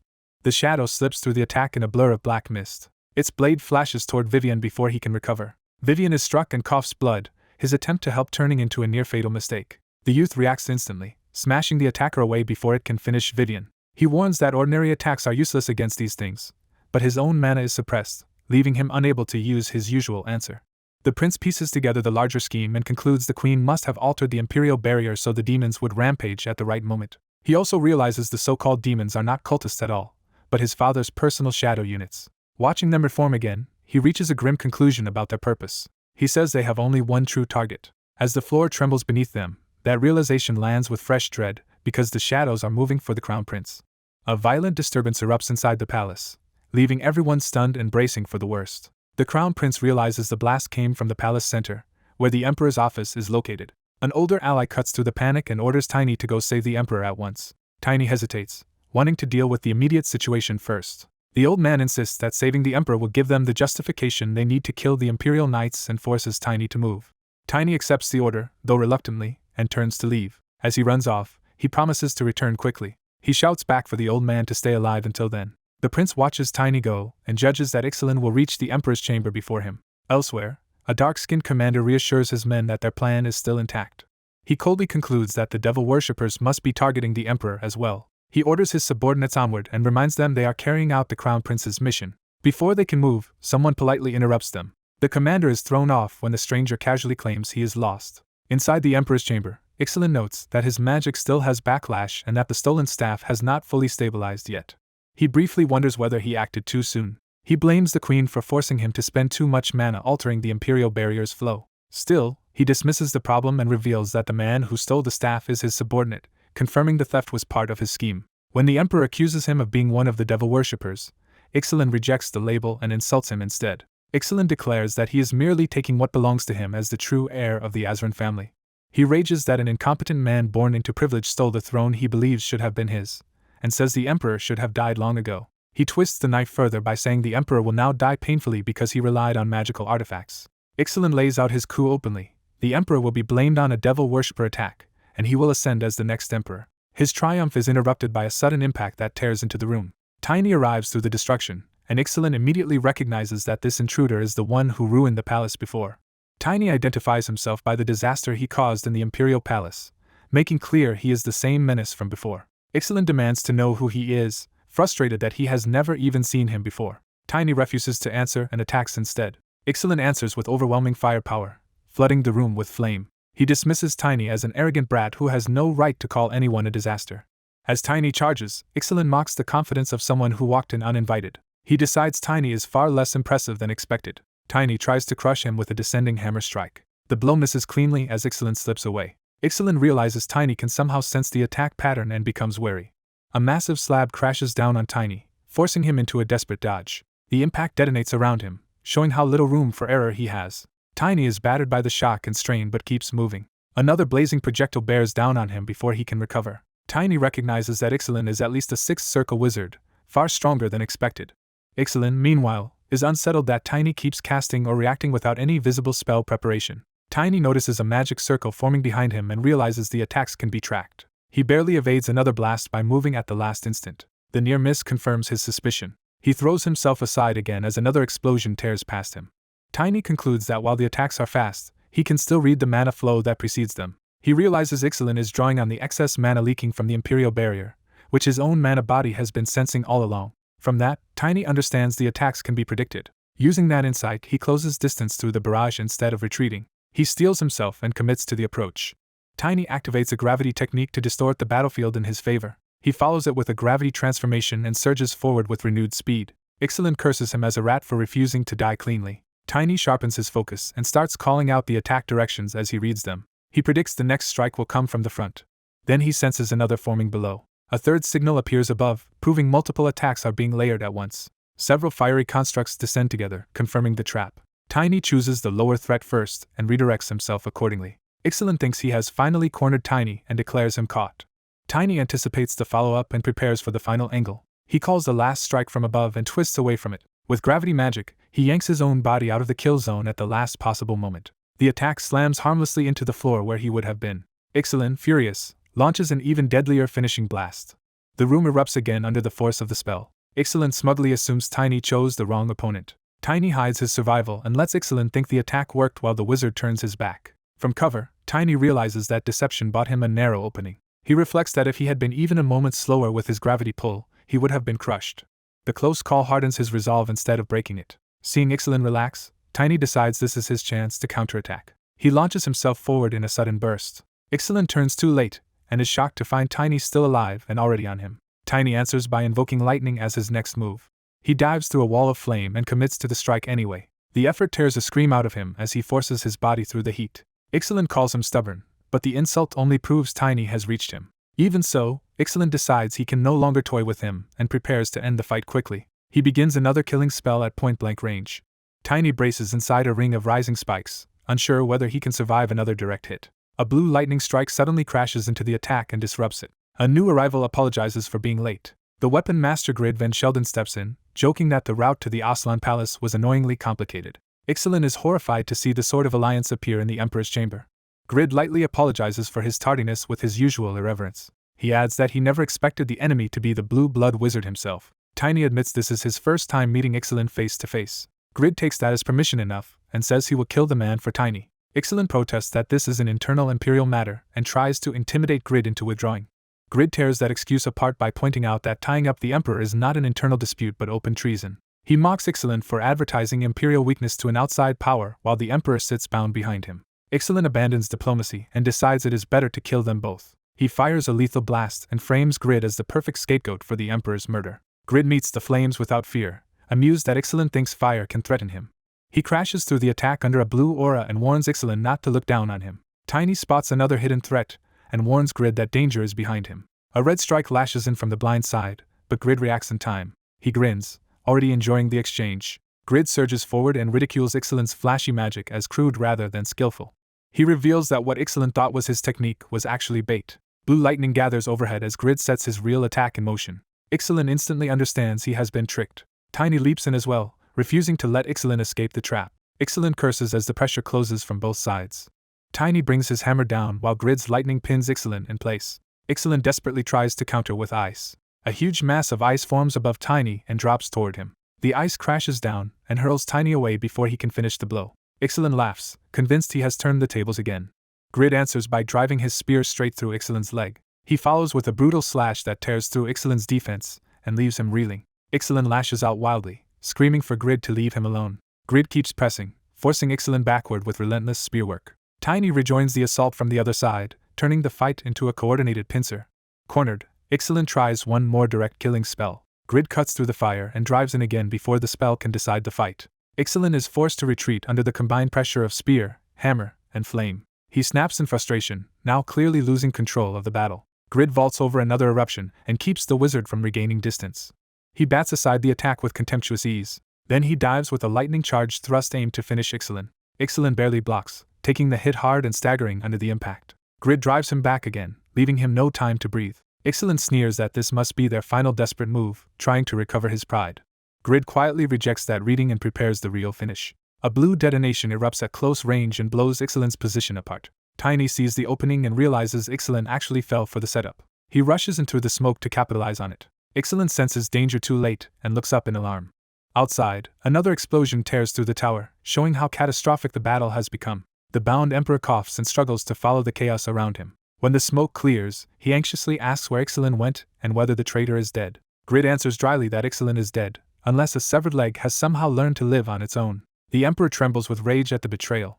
He begins denouncing the traitor with mounting fury. His anger sharpens as he stares at the remains of the man who tried to seize his throne. He spits that someone like Ixalan had no right even to dream of the throne. He rants that he already has plenty of ambitious bastards around him, and did not need one more trying to replace him. The Emperor turns the accusation personal, reminding Ixalan's corpse that he himself elevated him to head of the Imperial Magic Tower.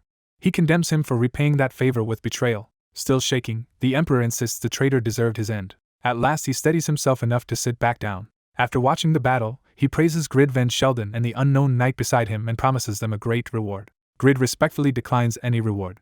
He explains that he only came because Duke Valencia asked him to save the Emperor. The Emperor is startled to hear Valencia's name, and realizes who intervened behind the scenes. That realization immediately turns into jealous outrage that someone dared save him without permission. He erupts into a delusional rant that he alone is the Emperor, the ruler, the peak of power, and the one who should decide everything. Consumed by obsession, he fixates on the man who keeps disrupting his fate and screams that his destiny belongs to him alone, not to that rival. The dethroned Emperor breaks down in bitterness, raging that he is still being measured against another man. In front of the visitors, he can barely hold himself together as that resentment spills out. The men facing him stay silent, waiting for him to reveal what is really on his mind. He suddenly accuses one of them of belonging to the same side as his enemy Valentina, convinced he has been betrayed. His paranoia escalates into a claim that Valentina is working with devil worshippers to steal his throne. He convinces himself that Valentina plans to stage a rescue and emerge as the savior of the empire. The weapon master tries to calm him, but the old ruler is too far gone to listen. He violently rejects any suggestion that he needs help and insists that both the throne and the alliance are destined to become his. The weapon master lets him rant, hearing enough to understand that the emperor is openly dreaming of seizing wider power. At that point, Grid Van Sheldon draws his blade and formally identifies himself before acting. He declares that as heir to the alliance and descendant of ancient fairies, he cannot ignore what he has just heard. Grid treats the emperor's words as grounds for war and prepares to answer them by force if necessary. Tiny stops him, trusting that the old master can handle what comes next. Grid backs down from immediate intervention, reminding them that he is only a foreign guest here. Before stepping aside, he acknowledges Tiny with unexpected respect, recognizing his worth. As armed men enter, Tiny makes clear that he will not interfere with the Empire's internal judgment after this point. Tiny realizes he has earned the weapon master's recognition. The Mad Emperor notices the arriving escorts and assumes the Crown Prince must have finally moved against him. A royal officer thanks Tiny and takes control of the situation on behalf of the new regime. When asked for his name, Tiny reveals that he belongs to the Valentina family.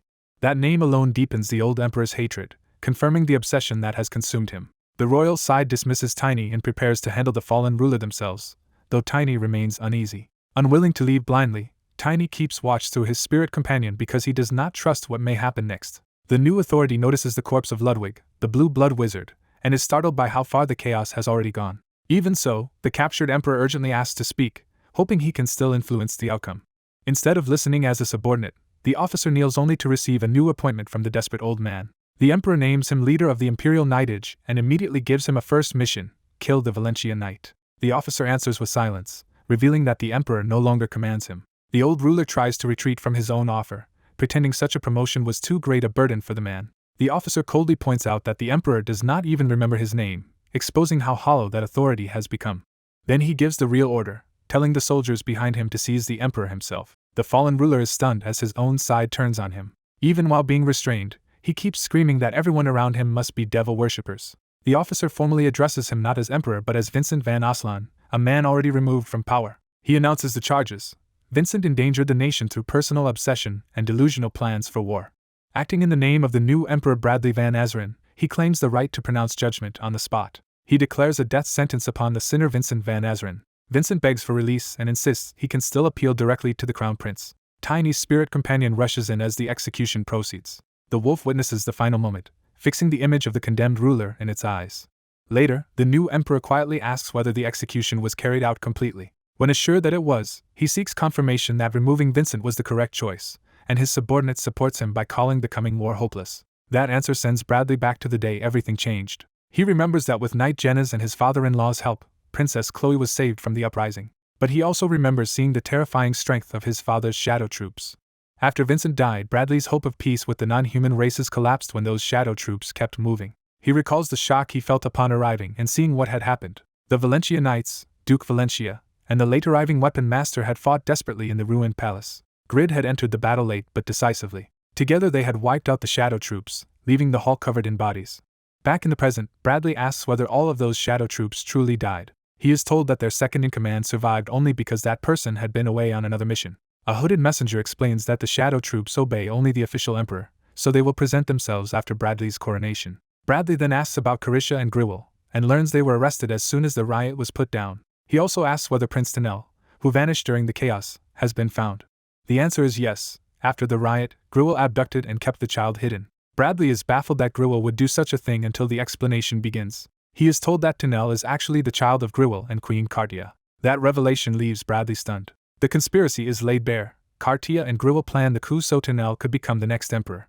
Forced to respond as ruler, Bradley asks what must be done. He decides that Cartia and Griwell will be executed for their treason. His subordinate warns that Prince Lot may oppose killing his own birth mother, but Bradley refuses to leave any source of future division. Bradley believes Lot will eventually accept it, and then turns to the question of what to do with Tanel. Despite the affair that produced him, Bradley chooses mercy and says Tanel will continue to live as part of the imperial family.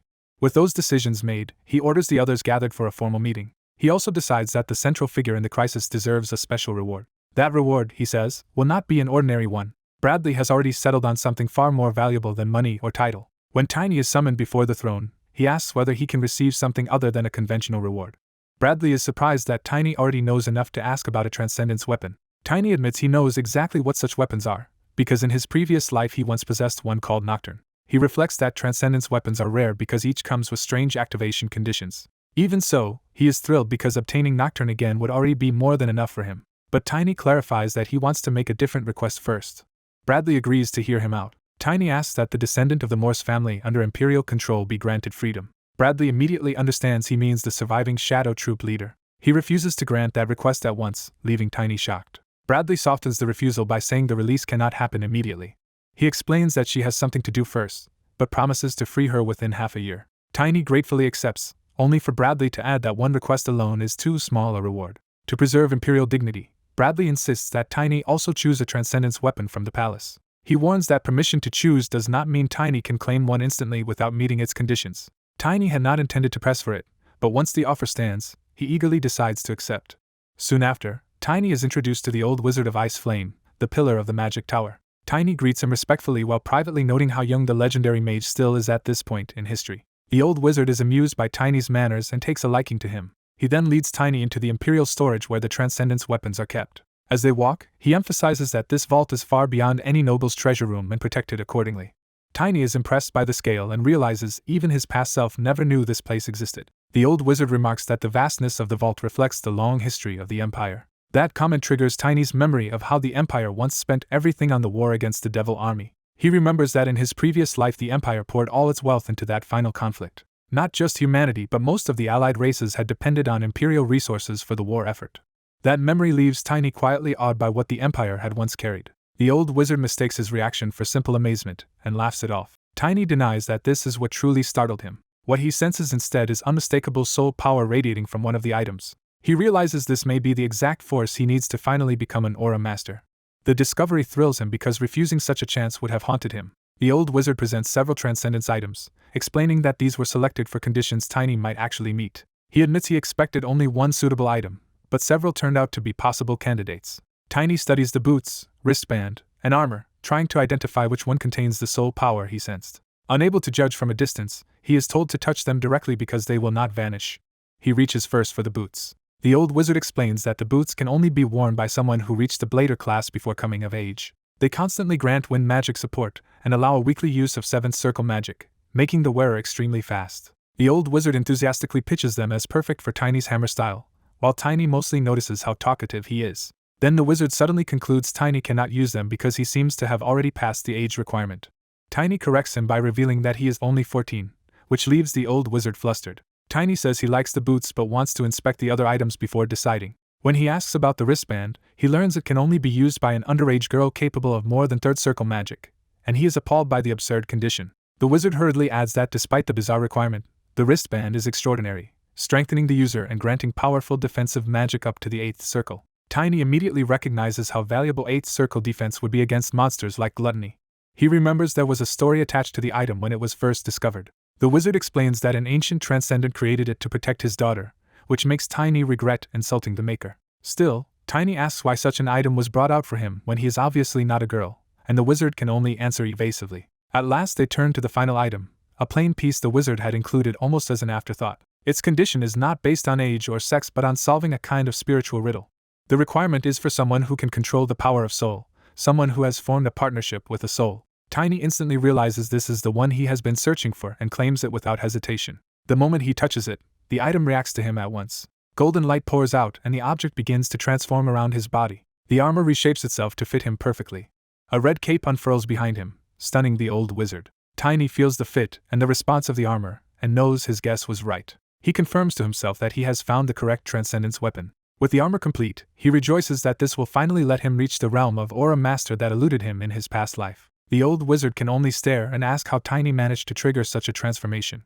Tiny immediately asks what ability the armor possesses. The wizard explains that its power scales with the user's body, spirit, elemental level, and above all the strength of the soul. In other words, the stronger the soul, the stronger the armor becomes. Tiny tests it and feels the answer he wanted, certain that this armor contains the key to the breakthrough he once failed to achieve. He recognizes it as the path to the aura mastery he could never reach before. When he asks its name, the wizard finally gives it. The armor is called Spirit Armor, Animus. Later, as Tiny leaves, Grid is waiting for him and asks whether he met the Crown Prince. Tiny happily shows off his new Transcendence armor. Grid laughs that Tiny was fortunate enough to receive a weapon perfectly suited to him, and Tiny agrees.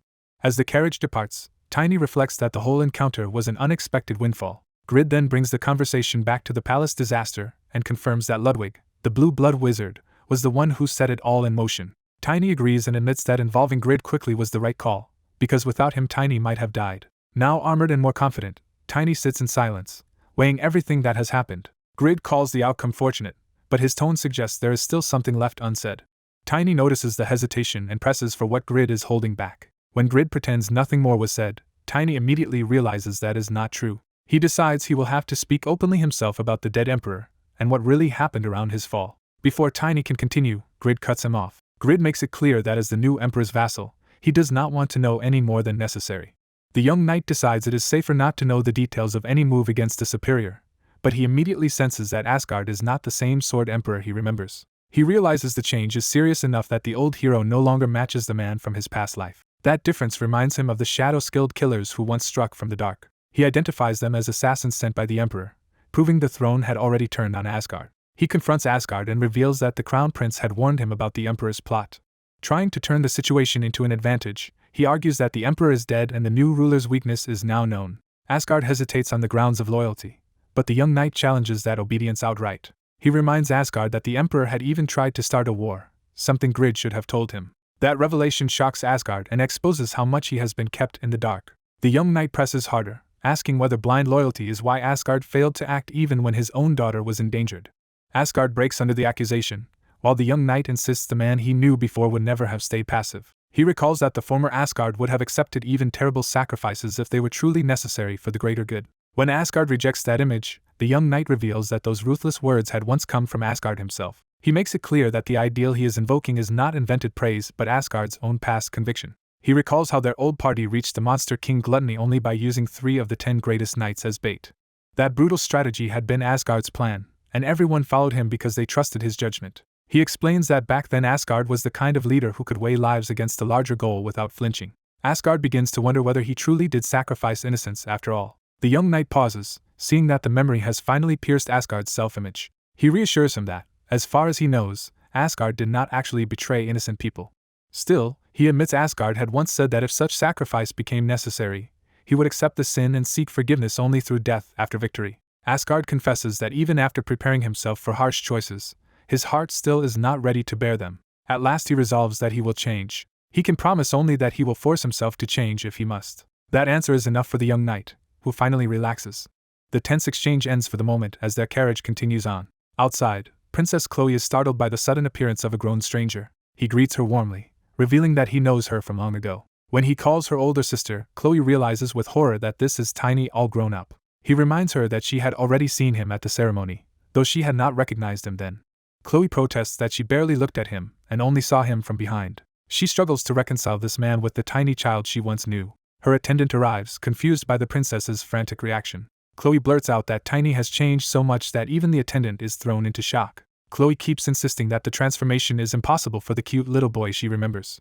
Her attention shifts when she notices the lunar wolf beside him. Seeing the wolf's small form only deepens her disbelief, because even his companion still looks tiny. Tiny awkwardly admits that he has changed a lot. Chloe's emotions overflow, and she squeezes the wolf too hard in her panic and confusion. Tiny can only stare blankly and ask what exactly is wrong with her.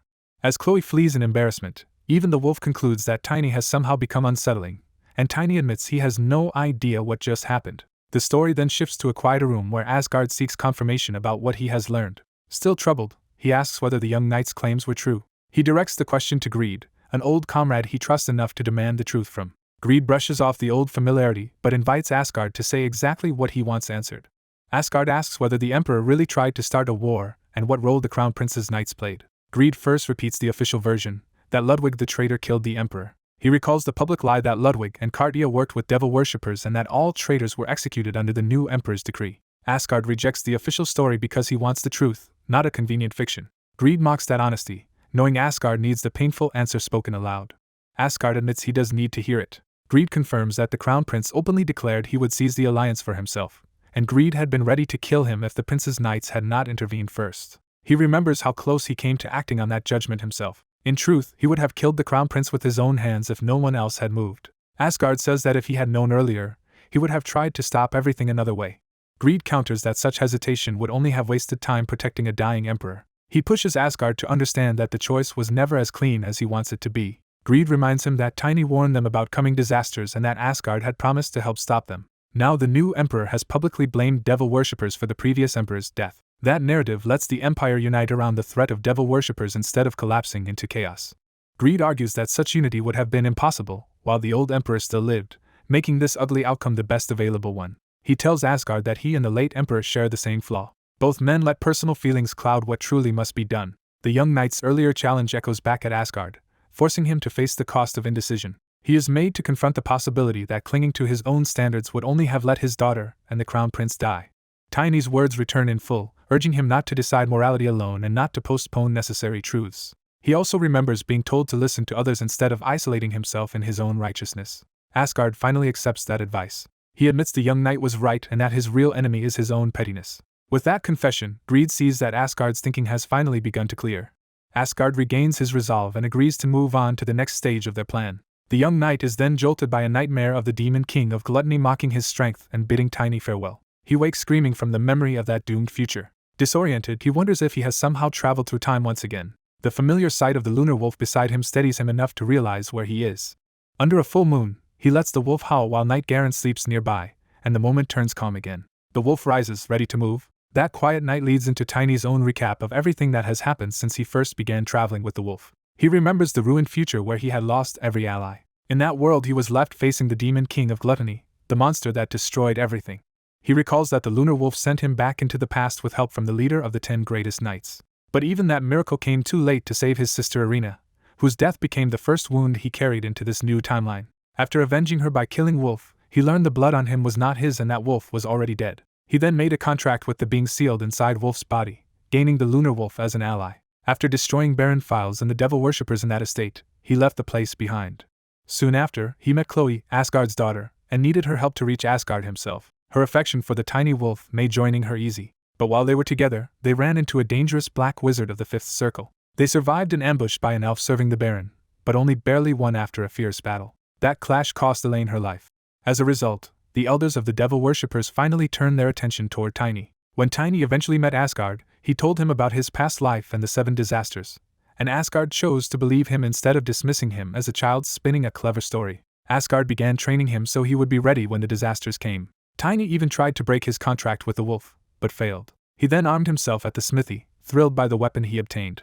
Once his preparations were complete, he headed for Current to stop the first disaster. Even before arriving, he learned that the mage meant to help them had already gone missing, a sign that events were already slipping toward disaster. After wiping out the devil worshippers hidden aboard a ship bound for the city, he confirmed how deeply the cult had infiltrated Curran. His actions earned the recognition of Curran's king, and gave him room to prepare inside the palace. There he met the navigator Littman, who seemed like a useful ally. But Littman was actually a killer whale beast man who had sided with the devil worshippers. He had imprisoned the missing mage and kidnapped the child of the ancient monster Kraken. His plan was to use that child to lure Kraken into destroying Curran. Tiny stopped the cultists trying to steal a holy object and kept the scheme from advancing further. He then cleared up the misunderstanding with Kraken itself. By doing so, he prevented the disaster of Curran. Afterward he earned the title Knight of Brilliance, and grew rapidly stronger. That growth transformed him from the child he had been into the fighter Chloe could barely recognize. But there was no time to rest, because the second disaster was already approaching at the Imperial Palace during the Crown Prince's wedding. At that moment Greed, both Asgard's rival and future ally, arrived to challenge him to a duel. Asgard was furious that Greed would demand a contest of strength in the middle of a looming crisis. After defeating Greed, Asgard forced him to remain in the capital until the wedding was over. Greed kept that promise, stunned though he was by the order. During that time, Tiny briefed both Asgard and Greed about the disasters still to come. Even as they prepared, a massive conspiracy was unfolding inside the palace to wipe out the imperial family. The Empress herself revealed her hatred for Aslan's bloodline and her desire to erase it. Her words matched exactly what Tiny remembered from the doomed future. He identified her as the queen who had joined hands with the devil worshippers. He also exposed the king as the man who had used the Imperial Shadow Troop, a secret society of assassins, to murder Asgard. The cult's plan was to gather the imperial family at the wedding and shatter the empire with coordinated explosions. While preparing for that disaster, Tiny was ambushed by Luna Morse of the Imperial Shadow Troop. She recognized him as Grim Reaper and demanded to know why he was interfering. Tiny realized he was trapped in the worst possible situation, unable to die and unable to kill someone destined to become one of the 10 greatest knights. He escaped by pretending to be part of her family, turning the encounter into confusion instead of bloodshed. When the day of the disaster arrived, Tiny raced desperately to stop the planted bombs. But he was already too late, because the devil worshippers had finished setting the explosives. The palace erupted into chaos as the bombs went off and the wedding became a massacre. Following Asgard's order, Tiny left the main hall to save the king. There he discovered that Ludwig, the emperor's own brother, had been working with the devil worshippers. Tiny confronted him, but was not yet strong enough to win alone. At the critical moment, Greed arrived like a comet to join the fight. Their combined attack turned the battle. Together, Tiny and Greed brought Ludwig down. Afterward, Greed confirmed Ludwig was effectively finished, unless surviving as a mutilated wreck counted as living. The king who had tried to start a war was then stripped of power. The crown prince sentenced him to death and carried out the judgment. With the empress arrested, the rebellion finally collapsed. The crown prince still had to fight to secure the throne amid the aftermath. Once he became emperor, Tiny was summoned to receive a reward. That reward was the transcendent armor Animus, an artifact that strengthens spirit, body, and soul in proportion to its user. By obtaining Animus, Tiny gained a powerful new foundation for the battles ahead. Asgard praised him sincerely for everything he had accomplished. And just like that, the second disaster was brought to an end. Now Tiny sets out for Elvenheim, where the third disaster is destined to happen. At sunrise he calls for the lunar wolf and urges the journey onward. The wolf admits the full moon made him emotional the night before. Then he takes the lead, telling the others to follow. The road opens toward a peaceful city, but the calm only marks the start of the next chapter. Back in the capital, a hooded knight Garen reports to Duke Valencia after being summoned. Valencia tells Garen he has the right qualities for a new task, hinting that his long experience watching the land is about to be put to use. Disguised in common robes, Tiny admits he wanted to see how ordinary people would truly react to him and urges his companions to mingle as well. That casual plan is interrupted when someone recognizes Knight Garen, exposing that familiar faces are already nearby. Tiny reveals himself with a grin, expecting the reunion to land dramatically. Garen is stunned to find Tiny suddenly grown, and Tiny explains that he forcibly matured his body through a mana technique. Garen's shock turns into excitement as he recalls Tiny's unusual power from their earlier battle. He openly says he already suspected Tiny was no ordinary knight ever since the fight with Drexler. Instead of being embarrassed, Tiny basks in the praise and enjoys hearing that his new face finally looks respectable. Their banter is cut short when the prince orders them to move on first, and Garen immediately falls back into formal obedience. As they pass through the city, they overhear citizens repeating the official story that Ludwig killed the emperor. The rumors grow darker as people fear that devil worshippers were powerful enough to manipulate even the throne. Public anxiety deepens into dread over what will become of the empire and the world itself. Garen notes that since the new emperor's announcement, fear has only spread further among the people. He explains that if even the empire's strongest city was breached and the emperor died there, people naturally conclude nowhere is safe. Tiny silently confirms that this reaction was exactly what he expected from the public. He reflects that Garen only knows the version of events that was deliberately announced to everyone. Tiny keeps his real thoughts hidden, already measuring the gap between truth and propaganda. Garen argues that the panic also has a useful side effect, because vigilance against devil worshippers is now spreading outward from Assyrian. He adds that once the emperor publicly reveals the bombing as well, every major power tied to the empire will be forced to react. Tiny thinks through the consequences and remembers that the worst disasters usually begin as internal wars. He reasons that once the enemy's identity is exposed, it should become harder for them to move freely while the empire still stands firm. Garen agrees and says their success may let the empire calm the other great powers instead of driving them into conflict. The prince warmly praises Tiny for making that outcome possible. Tiny accepts the compliment awkwardly, still not sure how to handle the old man's intensity. The prince immediately warns him to control his face better, making it clear that carelessness could get him killed. Tiny snaps into exaggerated discipline and salutes, turning the threat into a joke to save face. Even as he salutes, he notices something in the distance that shifts the conversation. Someone nearby recognizes him before he can slip away unnoticed. The crowd starts identifying him as the Radiant Knight who killed the traitor and saved Curran, while also recognizing the Duke beside him. As the gossip spreads, people connect Tiny to the Morse family because of his black hair and eyes. The misunderstanding snowballs so quickly that the group decides they need to leave before they are mobbed by attention. They withdraw from the busy street to continue talking in peace. Tiny worries that being mistaken for a Morse will cause trouble, but Garen shrugs it off since the family has already vanished. Tiny knows it matters far more than Garen realizes, because that name ties directly into dangerous secrets. The prince wonders when Tiny became this famous, realizing the new emperor's rise seems to have elevated him as well. Garen explains that the Emperor publicly credited Tiny with doing most of the work in saving Karun and the Aslan family, leaving Tiny horrified by the attention. The prince insists that the publicity is useful, then abruptly reveals the real reason by calling Tiny back. He tells Tiny he must soon travel to Elfheim, because fame may help him deal with the stubborn elves. Garen asks why Tiny is being sent there, and the prince hesitates before answering. Tiny blurts out the likely reason himself. The devil worshippers are after holy objects, so someone has to persuade the elves to guard theirs. He adds that he already has a friend in Elfheim, shocking both older men. Neither of them can process that claim, and the silence turns accusatory. Garen finally asks the obvious question, and Tiny complains that they are both being unfair. The prince presses him, incredulous that Tiny could really have an elf friend. Tiny explains that during a mission in Rodman's land he met someone headed to Elfheim, and they became friends there. Garen demands to know how that happened, but Tiny can only answer that it somehow just did.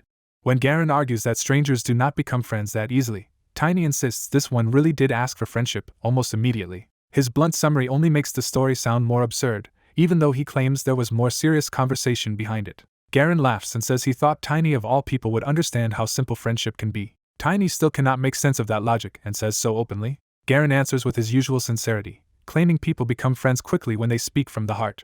Tiny, unconvinced and slightly wounded, says it is upsetting that even the prince does not believe him. To prove it, he produces a token given to him by that supposed friend. The token looks genuine enough to shake their disbelief. With the proof in hand, the prince makes his decision. He orders Garen to accompany Tiny on the mission to Elfheim.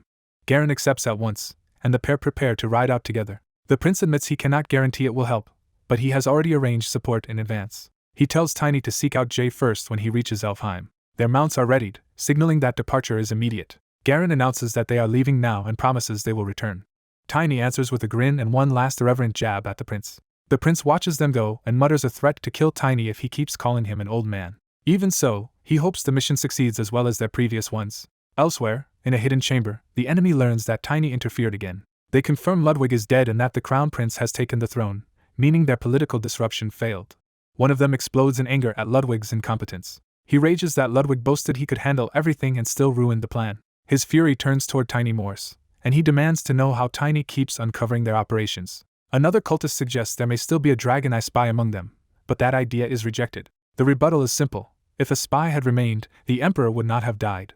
Instead, they reach a more disturbing conclusion and name Tiny as a new hero. They reason that only someone blessed by the goddess could have disrupted their schemes so thoroughly. That leads them to a terrifying theory that the world's manager has once again created a hero by provoking another demon war. The room falls tense as the implication settles over them. To support the theory, they invoke an old history passed down from Malum.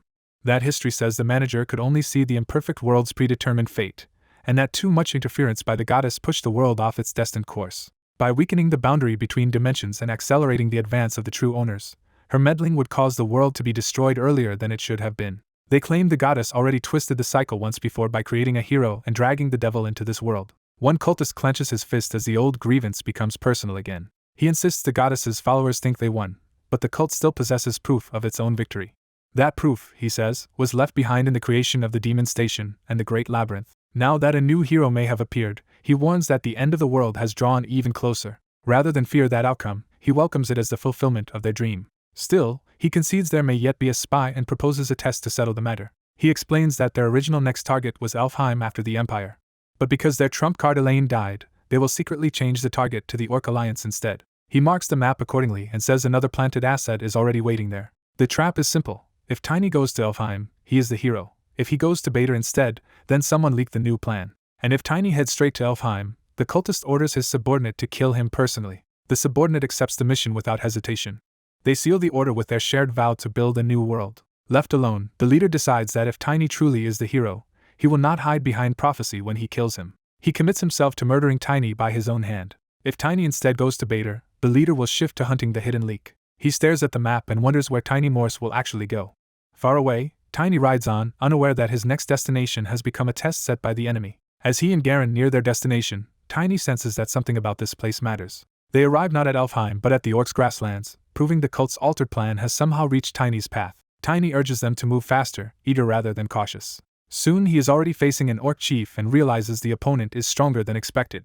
Instead of being discouraged, Tiny feels thrilled, as if he has returned to the kind of battle he once craved. The chief slams forward with brutal force, opening the fight in earnest. Tiny meets the heavy axe head-on rather than retreating. The clash drives him back, but he refuses to yield ground. He shifts his grip and body to absorb the pressure instead of being crushed by it.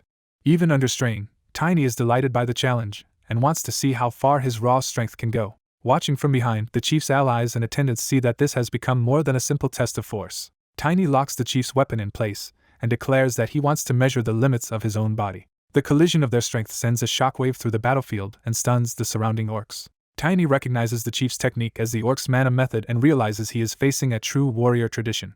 He also notices the tribe tattoo, confirming the chief's status and the seriousness of the duel. The chief taunts him for not using his transcendent armor, assuming Tiny is still holding back. Tiny answers that his current strength is enough for this fight, choosing pride and instinct over safer power. The chief accepts that answer and attacks with even greater ferocity, demanding Tiny prove it. Tiny welcomes the pressure and tells the chief to expect even more from him. The chief's next blow crashes down hard enough that Garen realizes the orcs are taking this duel to the extreme. Garen is forced to fend off nearby threats while watching Tiny get pushed deeper into danger. The chief drives in with savage momentum, trying to overwhelm Tiny before he can adapt. Tiny answers by bracing directly against the assault, refusing to abandon the contest of strength. At the height of the struggle, Tiny feels exhilarated, convinced he has reached the decisive moment. The chief suddenly sees in Tiny the same reckless spirit as Jarek and demands that he fight like a true man. Tiny agrees with that creed, embracing a battle where one side breaks before the other. He pushes for greater power with sheer will, trying to force his body beyond its current limit. The chief senses that something abnormal is happening as Tiny's strength spikes in the middle of the clash. Tiny roars and commits fully, turning the deadlock into a breakthrough.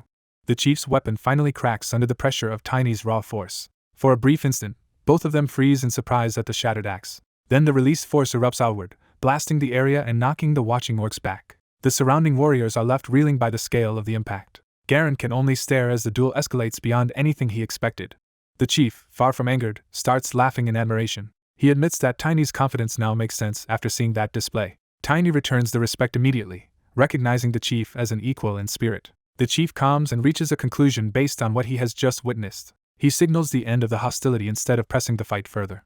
Satisfied, he says the rumor has been confirmed and that he can finally speak honestly. Tiny is left bewildered when the chief abruptly changes from enemy to confidant. The chief throws an arm around him and insists they continue this conversation somewhere more private, while Garen chases after them in confusion. Tiny goes along with it, and Garen has no choice but to follow. The next thing set before them is not another weapon but a feast.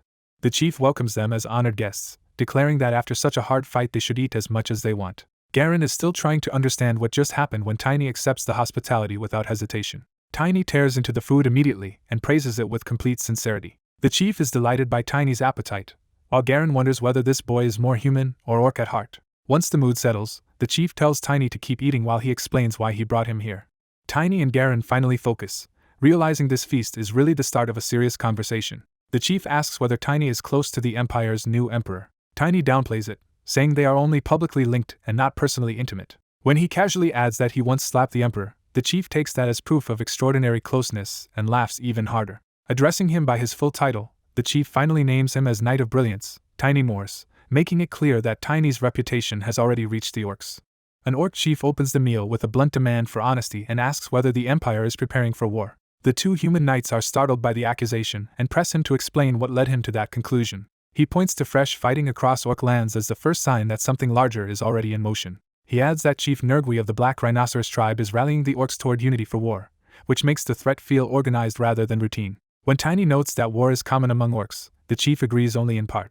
He warns that this time a human is standing beside the orcs and pushing them toward a wider conflict, and he wants to know if that human serves the Empire. Tiny privately suspects the hidden hand may belong not to the current Empire but to the previous Emperor's lingering schemes. Garen stakes his honor on the claim that the Empire would never deliberately incite the orcs this way. Tiny immediately undercuts that certainty, reminding him that they still lack proof and cannot speak so absolutely. The chief weighs their words in silence, judging not just the answer but the conviction behind it. At last he decides to accept Garen's oath and says he will believe him. He explains that words can deceive, but a warrior's fists reveal the truth of his character. To seal that judgment, he slams a hand down and rises with renewed resolve. He declares that their earlier duel was an honest contest between warriors, so he will not treat Garen's honor lightly. With that, he formally places his trust in the humans. Tiny answers with relief and gratitude, accepting the chief's decision. The trust is sealed in the orc way with a fist-to-fist greeting. When the chief notices Tiny knows the gesture and some of their language, Tiny says he learned it from a close friend, earning even more goodwill. Garen is moved by the sight and takes it as proof that real friendship can cross species and borders. The next day, Tiny and Garen set out again, leaving the orc settlement behind. As they travel, Tiny is told that their route now leads toward Elvenheim.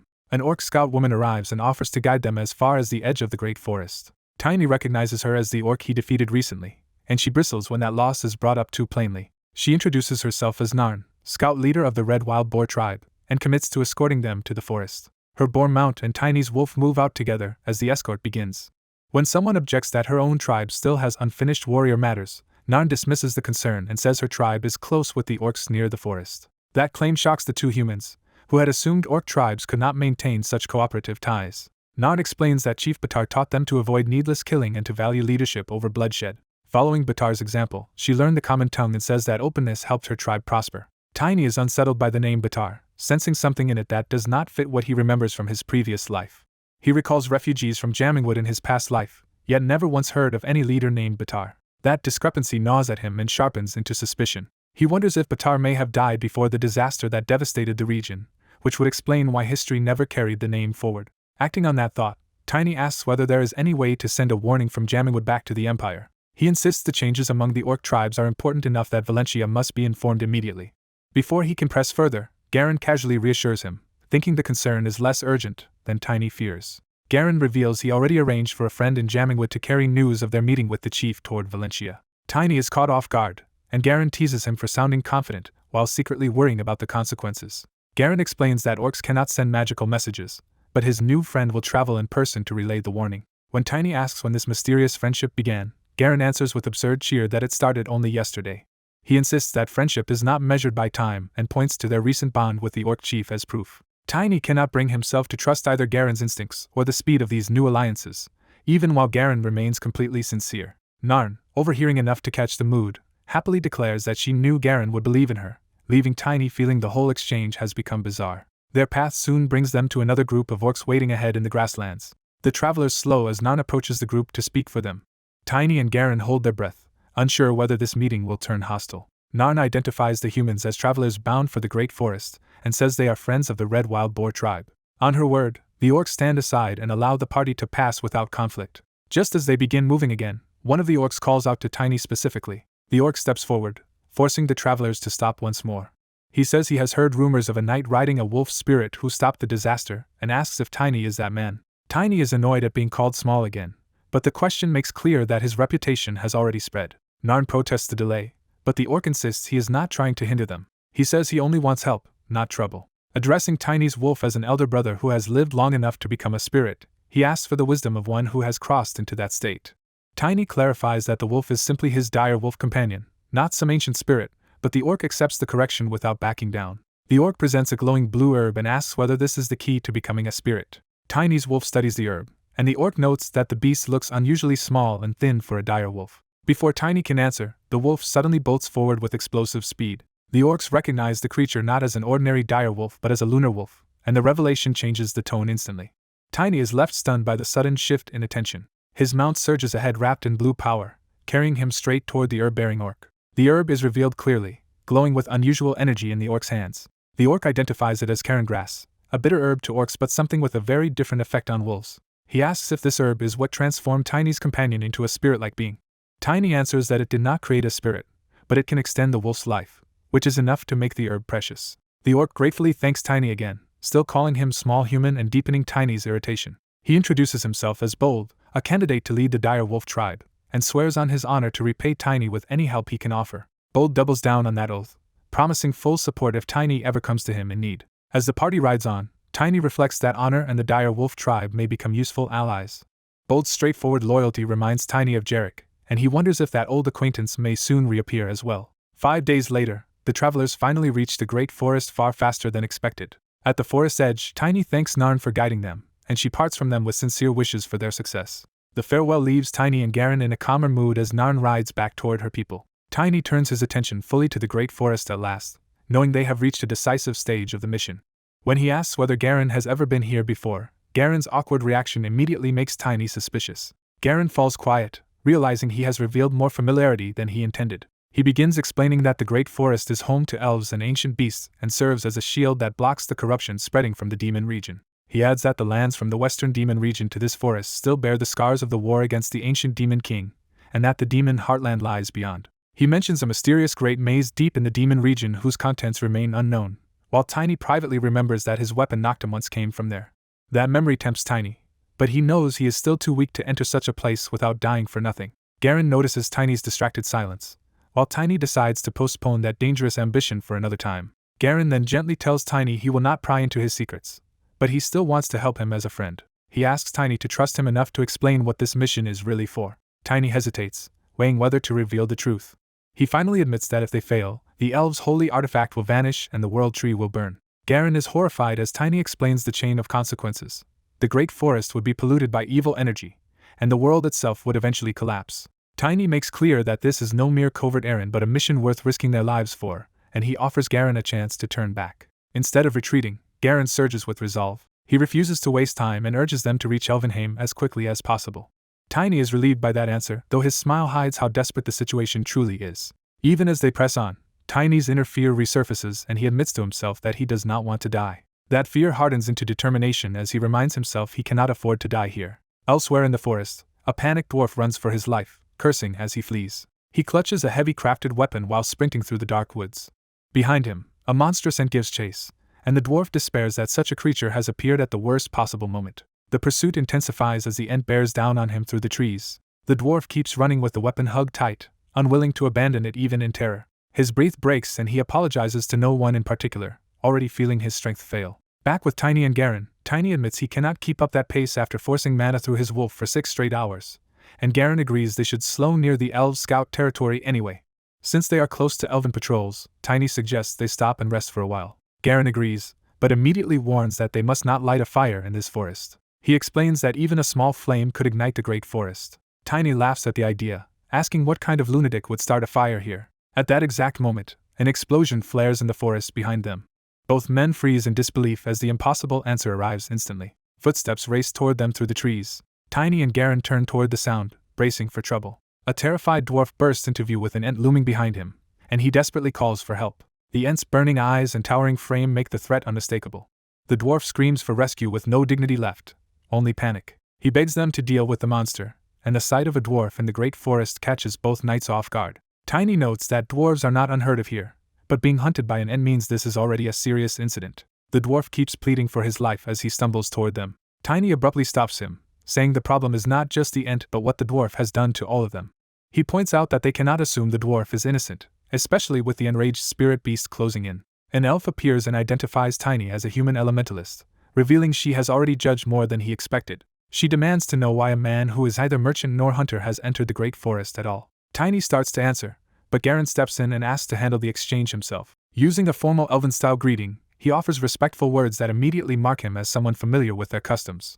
The elf recognizes the greeting as one associated with the prosecutor, and realizes she is dealing with someone connected to the World Tree's chosen line. She says it is unexpected to meet a human child of the World Tree who also knows the prosecutor's greeting. Garen reveals a keepsake from an elf prosecutor friend, offering proof that his ties to the elves are genuine rather than fabricated. The token contains Haruel's hair color and serves as a symbol of friendship that the elf immediately understands. Satisfied, she declares that a wolf-riding elementality knight carrying such a symbol has every right to be welcomed in the great forest. Tiny is baffled that the elves can identify someone from a strand of hair alone, while Garen casually confirms that they really can. The elf then turns her attention back to the dwarf, making clear that his case is very different. She states that the humans are protected by friendship with an elf, and now the dwarf must answer for his own actions. The dwarf immediately throws himself down in apology and begs for mercy. The elf accuses him of harming forest spirits and injuring even the elves' allies, while he insists he acted in ignorance. He claims he was only keeping watch and misunderstood the danger, arguing that monsters appear in the great forest often enough to justify caution. The elf rejects that excuse and condemns him for using an artifact capable of causing explosions in a place this sacred and fragile. The dwarf protests that the explosive device is the only means he has to protect himself, and says he built it with his own hands. Tiny presses him harder, pointing out how suspicious it is for a supposedly young dwarf to bring such a weapon into the great forest at all. The dwarf suddenly notices the maker's stamp on Tiny's hammer, and realizes he knows that mark. He identifies the stamp as one from Rendell's shop and asks if Tiny bought the weapon there. Tiny confirms it, and the dwarf's recognition triggers a memory of Tiny purchasing the hammer in the past. Tiny quickly guesses the truth and asks if the dwarf is Rendell's son, Grandel. The dwarf brightens at once, proudly confirming that he is Grandel and that he personally forged Tiny's hammer, then begs for help on that basis. Even the Ent's presence becomes secondary for a moment, as this absurd connection sinks in. Garen tries to smooth things over with the elf, explaining that the dwarf is unexpectedly someone they know and asking for leniency. The elf reluctantly agrees to overlook the offense once because of the symbol of friendship Garen carries. She warns Grendel that he must never use that explosive weapon again until he has completely left the Great Forest, and he eagerly agrees because he only came to Elvenheim to obtain something. Though still displeased, the elf says she will trust him for now, and Garen gratefully accepts the compromise. Before the matter can settle, Garen suddenly calls out Grendel's full name in surprise as new arrivals approach.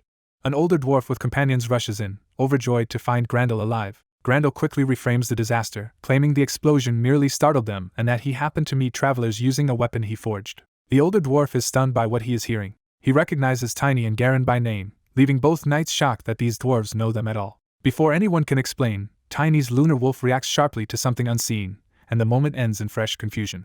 An older man regrets that the young warrior no longer remembers him. He reveals a badge tied to Jay, jolting the warrior into recognizing the name. The warrior realizes the man built a trade network after the disaster in Curran, and the man is surprised that this was not already known. A flashback explains that the blonde leader had sent Jay ahead to assist them and ordered them to find him first. The warrior finally understands the arrangement.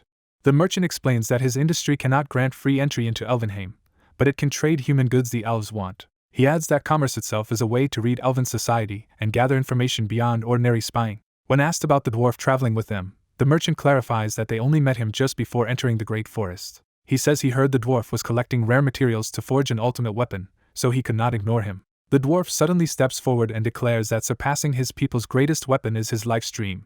He proudly insists he wants to create something even greater than the transcendent weapon made by Dwarvenkind. When asked what he needs from Elvenheim, he answers without hesitation that he wants a branch from the World Tree. The warrior is stunned that a dwarf would dare seek a sacred branch guarded by elves as their highest duty. The dwarf admits the goal sounds absurd. Even so, he refuses to give up and vows to try everything he can for his dream. His stubborn conviction moves the warrior, who admits that dreams do demand impossible effort. The dwarf instantly takes that as support, while the warrior protests that he never actually agreed to help. Then the dwarf reveals the pain behind his obsession. His father was exiled because of him, and he must prove that even a beardless dwarf can become a master blacksmith. After apologizing for upsetting him, the warrior is pressed again on whether he will help. The warrior sighs and reduces the request to its core, asking if the dwarf simply wants a chance to make his weapon, and the dwarf eagerly confirms it. The warrior offers conditional support by promising to become the first buyer if the dwarf succeeds, and the dwarf gratefully swears it will be thanks to him. The warrior forces him to promise not to forget that deal, while the dwarf warns him not to expect too much. As the dwarf runs off in excitement, the merchant asks if the warrior truly intends to get him a World Tree branch, and the answer is only that he can try. When told he could have simply refused, the warrior admits he might still gain something from helping. He smiles as another thought begins to form. That thought leads him back to a brutal memory of being overwhelmed in a desperate battle. He recalls a stormy battlefield beside a colossal fallen creature, where survival itself had seemed impossible. He remembers fighting through the chaos with sheer determination. Back in the present, he decides it is hard to ignore someone charging foolishly but sincerely toward a goal. 3 days later, the group reaches Elvenheim a little earlier than planned. The warrior wonders whether the others they left behind are managing well, and his companion assures him they should be fine. He reminds himself that the road here was cleared because they defeated every monster they encountered. He reflects that meeting Jay gave them useful supplies and information. He also remembers sending word through Jay about the fighting among the orc tribes. At Elvenheim's gate, the doors open for them. The warrior and his armored companion enter the elven city on wolf and horse. An elf announces that the scout team has already contacted her. She formally welcomes the wolf and Heriul's companions. She introduces herself as Little, Elvenheim's fencekeeper, and says she will guide them. With the gates closing behind them, she leads them deeper inside. Little warns them to follow her instructions exactly while they are in Elvenheim. She also tells them to report any business beyond meeting Heriul. As she speaks, the warrior notices her hand repeatedly resting on her sword. That silent hostility confirms his suspicion that she is tense around him. Little escorts them first to a waiting room. Their mounts pace across the polished elven halls. Both visitors are visibly impressed by the city's elegance. The warrior admires Elvenheim's grandeur and understands why elves dislike living in crude human buildings. His companion teasingly asks whether he has an elf friend here too. The warrior awkwardly slips into the past tense, which immediately draws suspicion. Little cuts off the exchange and keeps them moving toward the waiting room. Once seated, they are served the drink outsiders call elven tea. Little politely offers it despite doubting humans will enjoy it, and the companion thanks her enthusiastically. The warrior stays quiet, still studying her behavior. When she asks what is bothering him, he answers that she already knows. He confronts her directly, saying she has been touching her sword every time she looks at him since they entered the gate. Little reacts by drawing her blade in a burst of anger. She identifies him as Knight Tiny, the human who killed her sister Elaine, and admits she has been waiting for a chance to behead him. The blade stops at his throat, but he remains calm. His companion panics and demands to know why she is doing this. The warrior stays unnervingly composed even with a sword at his neck. He recalls an elf once telling him that elves can become especially cruel when they believe their anger is justified, yet they also pride themselves on reason. That memory reminds him that even the harshest elves of Elvenheim usually act with purpose. So he tells Little that if she truly meant to kill him, she would never have brought them inside. He adds that she would not swing a sword as a joke either, which means she herself is uncertain.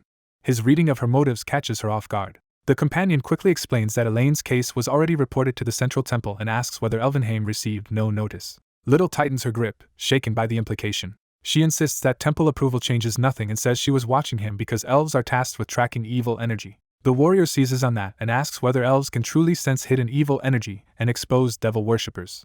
Little says that claim will be tested before the elders, and she hopes the rumor about him is real. The warrior bluntly says that is good, because he already suspects a devil worshipper may be among Elvenheim's leaders, stunning both Little and his companion. He doubles down, saying he will take responsibility if his claimed ability proves false. Little, furious at his audacity, promises to see how long that confidence lasts. As she turns away, he notes that he still does not sense the great spirit Kylum.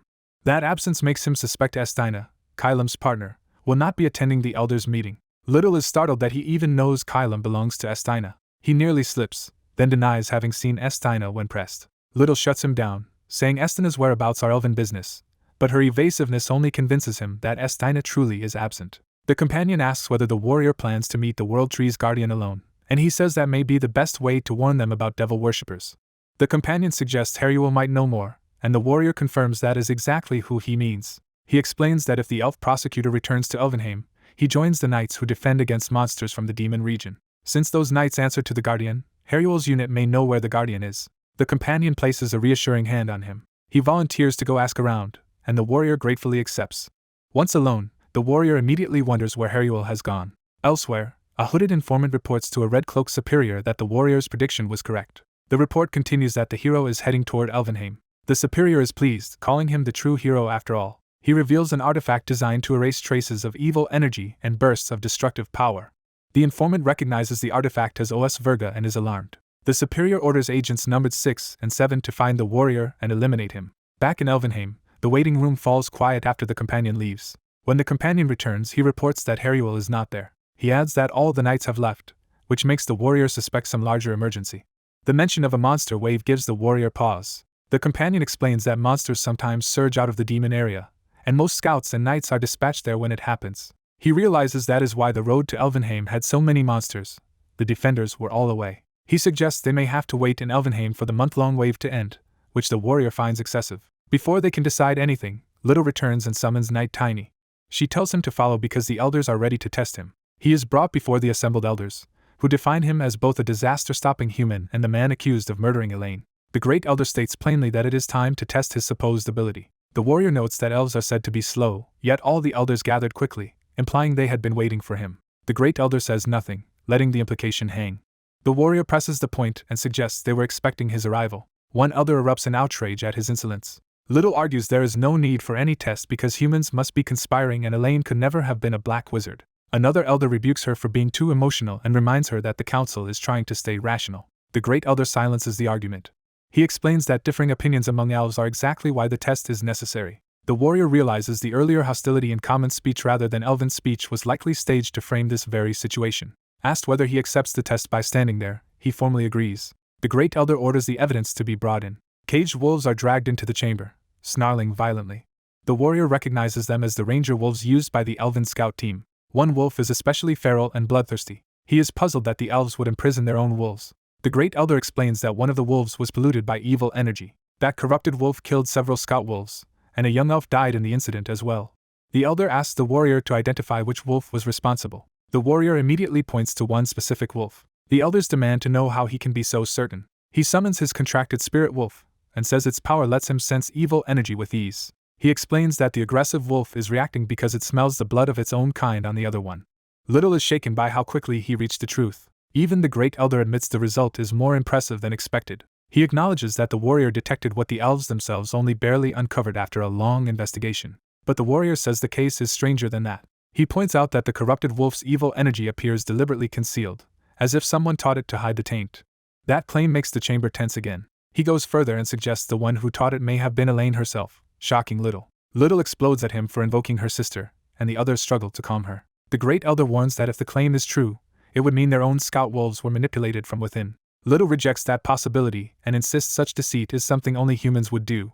The Great Elder roars for silence. He declares the warrior's ability proven and forbids further baseless suspicion, despite Little's desperate protest about Elaine's honor. He repeats the order and makes it clear the matter of suspicion must stop. Little is forced to submit, though she remains unconvinced. The Great Elder turns back to Knight Tiny for the next question.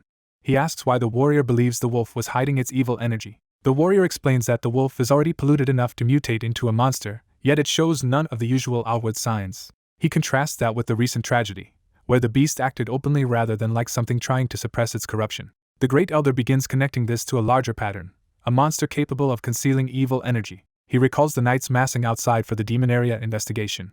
He explains that scouts and knights were sent there specifically to uncover the cause of that anomaly. Then he asks Knight Tiny how many people knew he was coming to Elvenheim, and the warrior answers that many probably did, since even the orcs knew. That answer visibly unsettles the elders. The warrior is left wondering why his question had such an effect. An elder voices the grim possibility that someone knew Knight Tiny was coming and created chaos in order to escape. The elven elders begin by confirming that animals tainted with evil energy are normally put down immediately. They admit the white wolf was spared on purpose as part of Little's idea to test Tiny's power. Tiny realizes the whole encounter had been arranged, and recalls that at least one elf had long wanted him dead. The elders reason that the spared wolf may have exposed something the enemy never expected Tiny to see. Tiny starts piecing together what the enemy was really trying to achieve. He concludes they wanted to keep him away while concentrating as much elven military strength as possible far from Elvenheim. That deduction shocks the elves into seeing a larger threat. They immediately fear the true target may be the World Tree and call for their forces to be gathered. Others object that Elvenheim still has reserve troops, which raises the possibility of a traitor among the knights and scouts. The chamber erupts into a heated argument in the elven tongue, leaving Tiny unable to follow the details. The Great Elder silences everyone before the panic can spiral further. An uneasy quiet falls as all eyes return to Tiny and the wolf. The elder decides to press Tiny one step further instead of arguing among themselves. He asks Tiny to use his ability and determine whether anyone in the chamber carries evil energy. The question itself unsettles the elder, because it implies corruption could already be inside their council. Tiny focuses and begins to search for any trace of evil energy nearby. The wolf shifts beside him as the room waits for the answer. The elders tense up, bracing for a name. Tiny reports that he senses no one in the chamber tainted by evil energy. The elder is relieved, though only partly. He asks Tiny what goal the enemy would pursue if they were acting with foresight rather than desperation. Tiny answers that the likely objectives are the holy object Justitia and the World Tree. That answer lands heavily on the elders. The council splits again between disbelief and alarm, with some insisting the World Tree must be protected at once. Tiny notes that the elders themselves emphasized the World Tree but avoided mentioning the holy object, even though both matter. He turns to the Lunar Wolf and asks whether the enemy might still be hidden from his evil energy sense. Remembering earlier exceptions like Hustle, Tiny admits he cannot be fully reassured by his own ability. The elves start arguing again, frustrated that certainty keeps slipping away. The elder cuts the discussion short before more can be revealed in front of Tiny. He refuses to discuss their World Tree plans openly, clears Tiny of suspicion, and promises compensation for how he was treated. Then he calls Urena forward. To her shock, he orders her personally to take care of their guest. Tiny can only stare at the sudden reversal in how he is being treated. Urena leads him out of the chamber into the palace walkways. Tiny admits the silence between them is painfully awkward. Urena finally decides to speak. She abruptly asks whether Elaine was truly a black wizard. The question stirs a sharp emotional reaction in her before Tiny even answers. Her clenched fist and rising aura show that this is personal, not idle curiosity. She struggles to accept the possibility that Elaine really fell that far. Tiny confirms that Elaine was indeed a black magician. Urena falls silent, shaken by hearing it stated so plainly. Tiny gives her the answer without softening it. He adds that Elaine had reached the fifth circle of black magic, making her corruption undeniable. Seeing Urena's reaction, Tiny asks why she cared so much in the first place. Urena says she wanted to understand how someone as noble as Elaine could have yielded to demonic temptation, but Tiny bluntly says he does not care much about that question. She pushes back, reminding him he nearly died fighting the demons Elaine served and asking why he is not more interested in the cause. Instead, she turns the accusation on him and suggests he should ask why he keeps making enemies. Urena explains that elves have suffered under human enslavement since ancient times and were nearly wiped out by it. She says that history is why the elves once supported the founding Aslan who opposed slavery and helped build a new order under the empire. But she bitterly adds that slavery merely retreated into the shadows rather than truly ending. From there she reveals the root of her feelings. Elaine had been kidnapped by humans when she was very young. After 20 years of suffering in captivity, Elaine finally returned home, but not unchanged. Urena points out that Tiny comes from a fallen noble family, so he should know what it means to witness slavery and degradation. She recalls the misery of the enslaved and the humiliation that shaped Elaine's life. That image leaves Tiny momentarily speechless. Urena insists that a tragic past does not erase guilt, but it does explain how desperate Elaine had become. She demands that Tiny understand the scale of Elaine's suffering before condemning her too simply. Tiny fires back that Elaine sacrificed countless mana users, magicians, and ordinary people who may have been innocent. Urena snaps at him for speaking as if those victims mattered more than Elaine's pain, especially when some of them could even have been elves. She argues that misery alone does not excuse evil, yet she also insists Elaine's fall was still her own choice and not proof that elves are weak-minded. Tiny, hurt by her hostility, demands to know whether everything he has done still counts for nothing in her eyes. Urena answers coldly that disasters seem to follow him everywhere, so suspecting him is only natural. Tiny protests, but she counters with the fact that demon worshippers remain active even after he has stopped them twice. That observation hits him because it matches a fear he has already begun to form. He remembers that he has interfered with the enemy's plans twice already. From that, he realizes the enemy would never act openly again while he is nearby unless they had a way around him. The thought hardens into a new conclusion. Tiny suddenly agrees that Urena is right, catching her off guard. He thanks her with startling enthusiasm, leaving her confused by his abrupt change in attitude. He explains that her argument means his earlier assumptions about the world tree and holy object may have been wrong. Tiny urgently says they must find Estina at once, because waiting for the monster wave to end could make them too late. When Urena asks why she should help, Tiny appeals to her pride as an elf and trusts that she will not let old resentment decide everything. She hesitates, torn between suspicion and responsibility. That hesitation triggers a memory of her meeting Elaine after Elaine's return from slavery. In that memory, Urena proudly told Elaine she had killed everyone responsible for her suffering and believed that vengeance would heal her. Instead, Elaine answered that Urena had stolen the revenge she herself wanted most. Urena had not understood at first what Elaine meant. Then Elaine repeated it with terrifying intensity, revealing how deeply vengeance had consumed her. The memory still horrifies Urena because it was the moment she realized how broken Elaine truly was. Back in the present, Urena admits she had wanted to believe that child could overcome her past. After wrestling with herself, she finally relents. She says someone must answer for Elaine's sins, even if she no longer knows how to do that herself. She admits she does not know Estina's exact location, only that the Guardian could be anywhere in the great forest bordering demon territory. When Tiny asks whether there is any way to meet the Guardian, Urena tests him one last time. She says the only method is to set his spirit free, offering an answer that sounds more like a riddle than guidance. Then she adds that it should be done from a high place, and leaves the rest for him to figure out. As she walks away, she silently places her hope in him. She decides to believe he may truly be the hero the world has been waiting for. That night, under the moon, the lunar wolf howls as Tiny prepares to act on Urena's clue.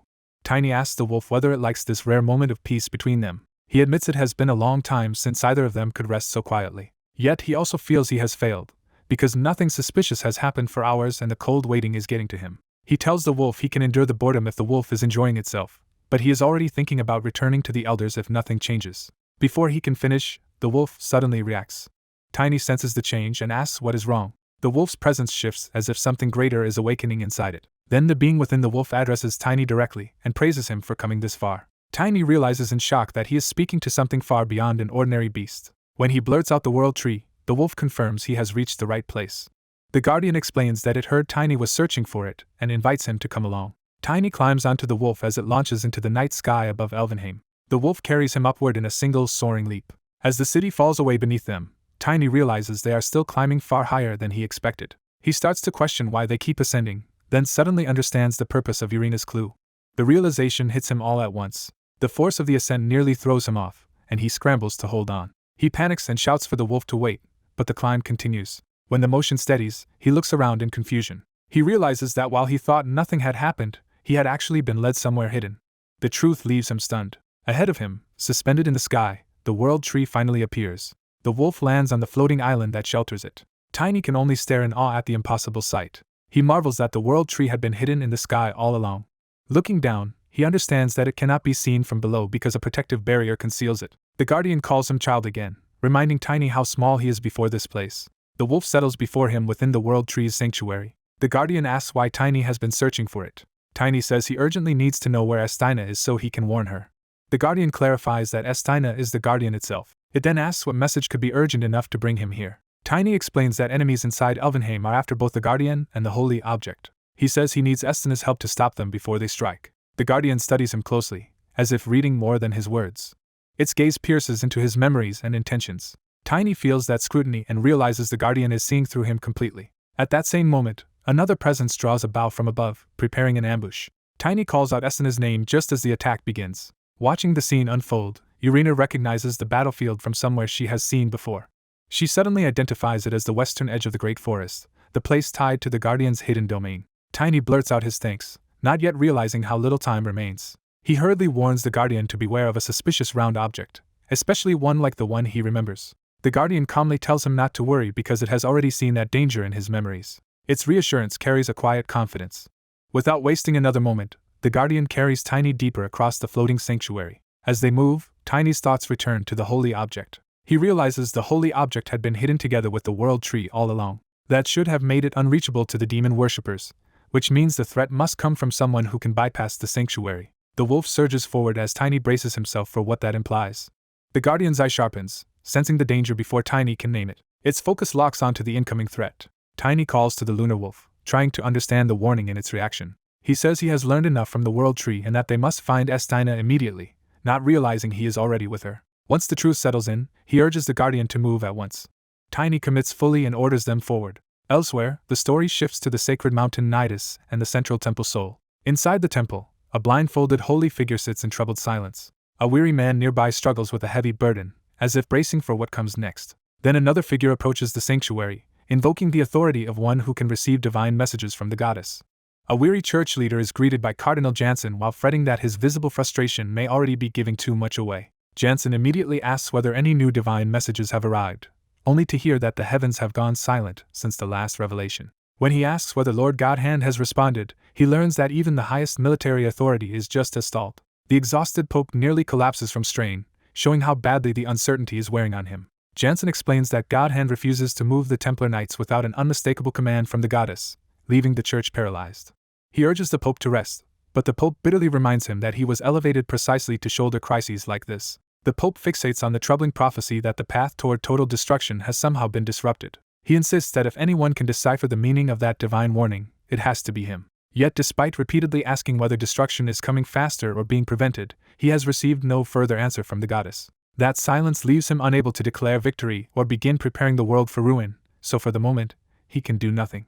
Jansen warns that if they reveal the message in its current vague form, corrupt clergy will twist it into profit and fearmongering again. He adds that this same risk is why Godhand and the Templar Knights are also refusing to act rashly. Jansen suspects rival cardinals would gladly spread the message early for their own advantage. When the Pope mutters that decisive force could eliminate those rivals, Jansen sharply warns that such talk could ignite a religious war. The Pope reins himself in and asks instead for news from the outside world. Jansen begins his report carefully, as if choosing which developments truly matter. He says demon worshippers have become active again, which instantly alarms the Pope. Jansen calms him by explaining that although the incidents were serious, the damage was strangely limited compared with the scale of the attacks. One report says the legendary Kraken appeared in the Sea Kingdom of Kurun. Another says the Emperor of the Aslan Empire was assassinated. The Pope explodes, unable to accept that such disasters could be called minor. Jansen reveals the crucial point: the demon worshippers failed to achieve their real objectives in those incidents. He credits that failure to a single hero who repeatedly ruined their plans. That unknown savior is being called the Knight of Brilliance, though the details are still under investigation. The Pope immediately demands a meeting with this knight, catching Jansen off guard. He decides a hero of that caliber deserves direct praise and support from the papacy itself. He even wonders whether this knight may be connected to the disrupted divine message, and Jansen agrees to pursue the matter. Jansen promises to deliver a full report on the hero as soon as possible. The Pope thanks him, satisfied that this new figure may offer a path through the deadlock. Elsewhere near demon territory, a young warrior riding a white spirit wolf surveys a massive monster wave rolling out of the forest. He studies the battlefield calmly, gauging the scale before committing himself. What he sees is not a scattered pack but a true army of monsters. Even giant stone creatures are among the advancing horde. The monsters are mindless in their aggression, attacking anything without regard for rank, race, or strategy. Rather than retreat, the young warrior grins and prepares to dive in. He throws himself into the fight with reckless enthusiasm, inviting the chaos head-on. The first enemies to reach him are skeletal soldiers rushing from all sides. He opens by smashing through one skull before the undead can surround him. Then he brings his huge weapon down with brutal force, shattering the front line. The impact erupts through the ground and blasts nearby monsters apart. Pleased with the result, he settles into the battle as if this is exactly where he belongs. After the first exchange, he reassesses the situation and reaches a grim conclusion. The attack is larger than anything he has seen before, but the fact that the great forest still stands tells him the elven defenders have been holding well. That thought steadies him even as more monsters leap in. A goblin lunges at him from behind, trying to exploit his moment of distraction. He hardens his body with iron body, letting the attack fail against him. The goblin is left stunned that its strike did nothing. He answers with a sweeping counter that blasts several attackers away at once. Calling on Lunar Wolf, he and his spirit partner move as one. The wolf launches him forward, turning his next charge into a coordinated assault. He dares the entire horde to come at him together, as he rides straight into them. Even while fighting, his mind is fixed on reaching Estina as soon as possible. A faint cry from deeper in the forest makes him realize someone nearby is in trouble. His weapon drops toward the ground as he shifts attention toward the source of the sound. He realizes the monster wave is so dense that it could swallow anyone before he reaches them. A spirit-type monster stalks him from the shadows, testing his awareness. It suddenly lunges, trying to catch him off guard. He cuts it down with a glowing strike that can actually harm spirit monsters. The creature disintegrates under the blow, unable to withstand that power. He reflects that while aura is normally required to damage spirit types, his power of soul can do the same. Noticing another dense cluster of enemies, he points it out to Lunar Wolf and prepares a wider attack. When he senses a long-awaited presence nearby, his urgency sharpens. At the same time, another monster is torn apart off-screen, hinting that someone else is fighting in the area. A twin-headed troll emerges from the horde, towering over him as a major threat. Instead of flinching, he welcomes the timing, seeing the troll as a chance to test himself. He decides to use the troll to measure the limits of his current strength. The troll swings first, trying to crush him with brute force. He slips past the blow and drives a counter into its body. Then he reinforces himself with iron body again, preparing for a direct clash. The troll hesitates for a split second as he seizes the initiative. He declares that now it is his turn to attack. His weapon flashes upward in a heavy, glowing arc that catches the troll cleanly. The strike launches the massive creature through the air. He notes that thanks to Animus, he can now push iron body to maximum output several times in a row. He remembers how monsters of this class once gave him serious trouble. Now he realizes his destructive power has risen to rival his soul power, though he still cannot control it properly. Because of that lack of control, he decides not to rely on it further for now. Instead, he turns back to the horde with another idea. A fresh wave of monsters charges him from every direction. He plants himself and gathers force through his stance.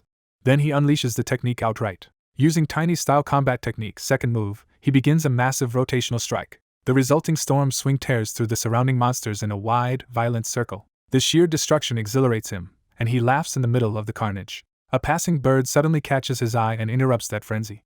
He recognizes it at once as something important rather than an ordinary animal. Realizing it is connected to Estina, he calls her name in alarm. He orders Lunar Wolf to follow the bird immediately. The scene shifts to Estina herself, riding a giant eagle with fierce determination. She whistles a command, summoning more spirit eagles to her side. Several luminous eagle spirits answer and form around her in the sky. Estina remains focused, controlling them with practiced calm. From above, she directs the spirit flock over the monster-filled forest. The monsters below finally notice the threat gathering overhead. The spirit eagles dive as one, turning into a descending wave of green energy. That spirit wave sweeps across the battlefield and slams into the monster ranks. The monsters are engulfed and torn apart by the targeted spiritual assault. The attack continues through the forest like a cleansing surge, wiping out enemies in its path. Watching the aftermath, the young warrior recognizes the move as a spirit wave. He recalls Estina once saying it was a technique designed specifically to counter monster waves, and now he sees that it truly strikes only monsters. He remembers her explaining that the skill is built on split aura. In that lesson, Estina told him the key is to manifest a spirit directly out of aura itself. He had been stunned that she possessed enough excess aura to create multiple spirit eagles of that size and still use them offensively. Estina admitted the technique drains her completely after one use because of the severe rebound it causes. Even so, she had once dreamed that with enough practice she might become an aura master capable of wielding all 7 relics, though she had been telling herself that for 50 years. Remembering that conversation, he realizes just how extraordinary Estina is among spirit tamers. He becomes even more determined to learn from her, believing that understanding her methods could bring him closer to becoming an aura master himself. With that resolve, he urges Lunar Wolf onward after the bird's trail. As he rides, he casually kills a monster that tries to intercept him. He arrives to find a group of elven fighters standing over the bodies of slain monsters. One of them suddenly drives an arrow into the ground in pain or shock, drawing attention to a problem in their ranks. The others rush to Estina as she buckles under the rebound from her technique. They realize she is suffering the over-rebound she had warned about. 2 nearby elves notice something else at the same time and tense up. When the young warrior rides into view, they immediately treat him as a threat and demand to know who he is. Caught in the middle of their suspicion, he awkwardly tries to answer. One armored elf stares at Lunar Wolf and begins to understand what he might be. He explains that he came from Elfenheim searching for someone named Estina, revealing himself as a human spirit tamer. That claim only deepens their unease, though they acknowledge what he says. Before he can explain further, He senses demonic energy among them and realizes the danger is not over.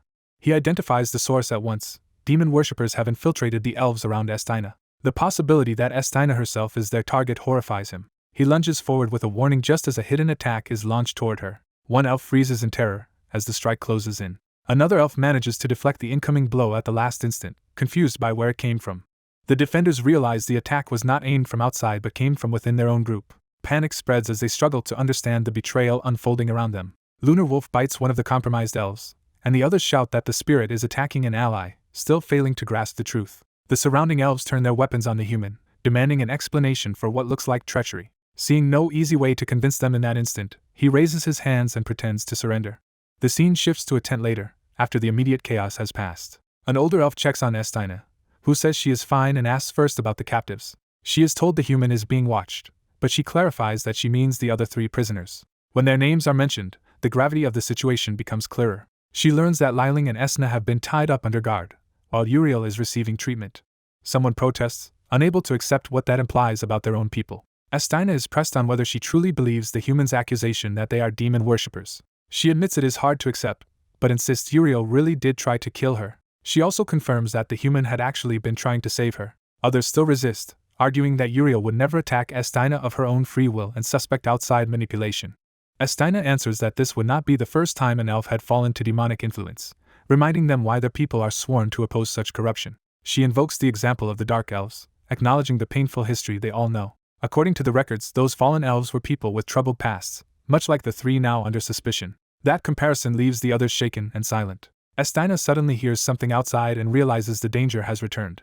A blade is drawn in secret, cutting through the tense quiet. Liling, now openly hostile and empowered by dark force, leaps at Estina with murderous intent. Outside, the human captive hears the commotion and demands confirmation of what is happening. When he is told that one of the famed elven knights has turned on Estina, he reacts instantly. The moment he hears that Liling is attacking Estina with her sword, he breaks into action to stop her. While being interrogated, the bound warrior insists he is telling the truth about a battle that happened too fast for the guards to fully see. He realizes he could break free at any time, but holding back is safer than hurting the guards and making the situation worse. So he endures the questioning, deciding that forcing his way out would only deepen the misunderstanding. When the guards mention a dark-haired fighter who commands a wolf spirit, he realizes they may finally be identifying him as the Knight of Brilliance. He eagerly confirms that reputation when they recall his past victories against demon worshippers. But his pride falters when they also remember that he killed Acolyte Elaine, a charge he cannot deny. He tries to explain that the matter was already settled in Elfenheim, and the guards decide they can verify it once Estina recovers from overrebound. Before that can happen, an alarm erupts as an ambush is reported and word comes that Estina is in the barracks. He instantly snaps his restraints and seizes the chance to move. Ignoring the guards, he bolts toward Estina in panic. The guards realize too late that he is escaping and order pursuit. As they close in, he calls for Lunar Wolf. His wolf spirit answers at once. He mounts the spirit and tears through the camp with the guards chasing behind. Mid-charge, he spots the real source of the disturbance. A fleeing blue-haired elf is identified as the demon worshipper behind the attack. He drives the wolf straight toward her path. Realizing the enemy exploited the elf's trust in a former comrade, he vows not to let a single infiltrator escape. The fleeing elf races for the perimeter. He closes the distance, determined to catch her before she gets away.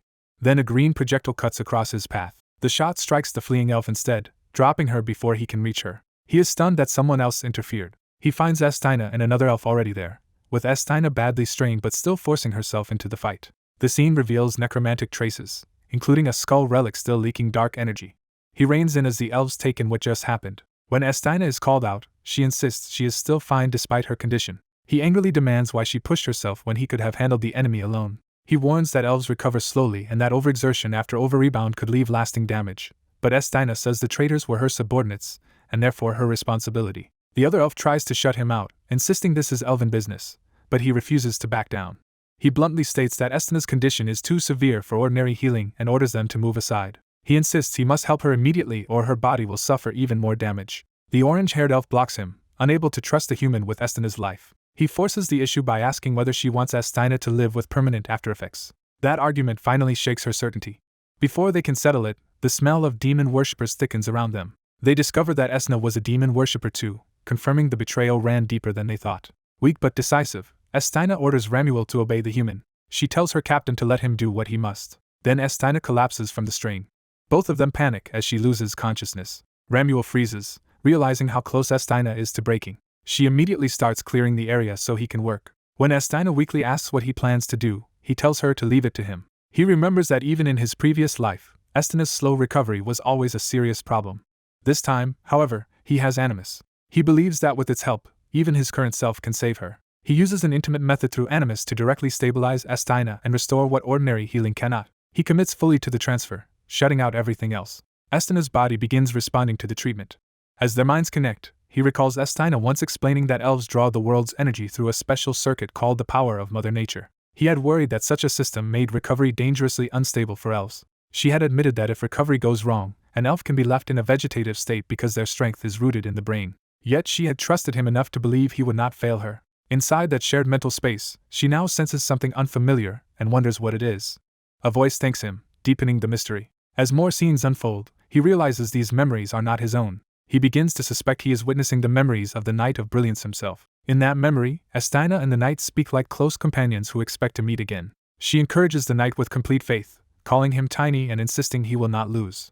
The memory ends with her parting from a group as she rides away on a great bird spirit. She watches that departure with an emotion that lingers even after the scene fades. The present Estina is left shaken by what she has just seen. Another memory crashes in, this time from the Knight's final battle. She realizes she is seeing the moment of his death. The Knight, out of mana and mortally wounded, recognizes that these are his last moments. As he bleeds out, he bitterly wonders whether his struggle had been doomed from the start. Estina is horrified to witness it. The dying Knight admits he has nothing left, and can only regret that he ran out of strength. Unable to accept it, Estina desperately begs him not to die. Back in the present, she stares at the unconscious man and finally connects him to the Knight of Brilliance. The realization leaves her shaken and silent. He slowly comes back to himself after the treatment. A hand on his head pulls him fully awake. He looks up in confusion and calls Estina's name. She greets him warmly, as if meeting an old companion again, and calls him tiny. The sudden familiarity jolts him upright. He tries to brush off his own condition, but Estina snaps that he is the one who nearly collapsed in her place. She scolds him for acting invincible, and says he should be resting for at least a month. When he boasts that he needs far less, she immediately smacks that nonsense out of him. As he recoils, she points out that he is only worsening his injuries. She says he always hides weakness behind bluster, just as he used to. That familiar accusation makes him realize his reactions around her have become strangely natural. Estina admits she does not fully understand it either, but she thinks she knows why. She concludes that what he felt came from the emotions his past self once held for her. He asks how she managed to share memories with him at all, and she admits she does not know. He guesses animus made it possible because elven mana circuits are centered in the head. Estina then asks whether he also saw her memories. He hesitates, sensing the question matters more than it sounds. She braces herself for the answer. What he saw was the memory of her parents' slaughter. He also saw the accusation that she killed them for fame and was told to atone through endless duty. The memory reveals the bitterness and pressure that shaped her. Estina confirms he saw it, and he understands her pain more deeply than before. She adds that she also witnessed the memories tied to his sister, meaning their most private wounds have been exposed to each other. That shared vulnerability changes the distance between them. He awkwardly admits that they may now understand each other better than their past selves ever did. Estina takes that as proof they have been given a second chance, and reaches out to work beside him. He accepts her hand, and he answers her offer with genuine warmth. By the next day, the crisis has eased enough for normal matters to resume. Estina asks what happened during the monster wave while she and Tiny were unconscious. Ramuel reports that the battle continued but losses stayed low because Tiny had already thinned the monsters, prompting Estina to ask about the special order she gave. Ramuel confirms that order has been carried out and the prisoner is ready. Estina goes to interrogate Uriel, the captured traitor. Uriel meets her with open hostility. Estina offers one last chance, promising leniency if Uriel reveals the other traitors. Uriel mocks the idea and challenges whether Estina has ever truly questioned the cause they serve. She argues that elves fight monsters to protect the other races, but Uriel rejects that noble justification. Estina insists their duty is to bear the burden of their ancestors' sins, and Uriel seizes on that belief.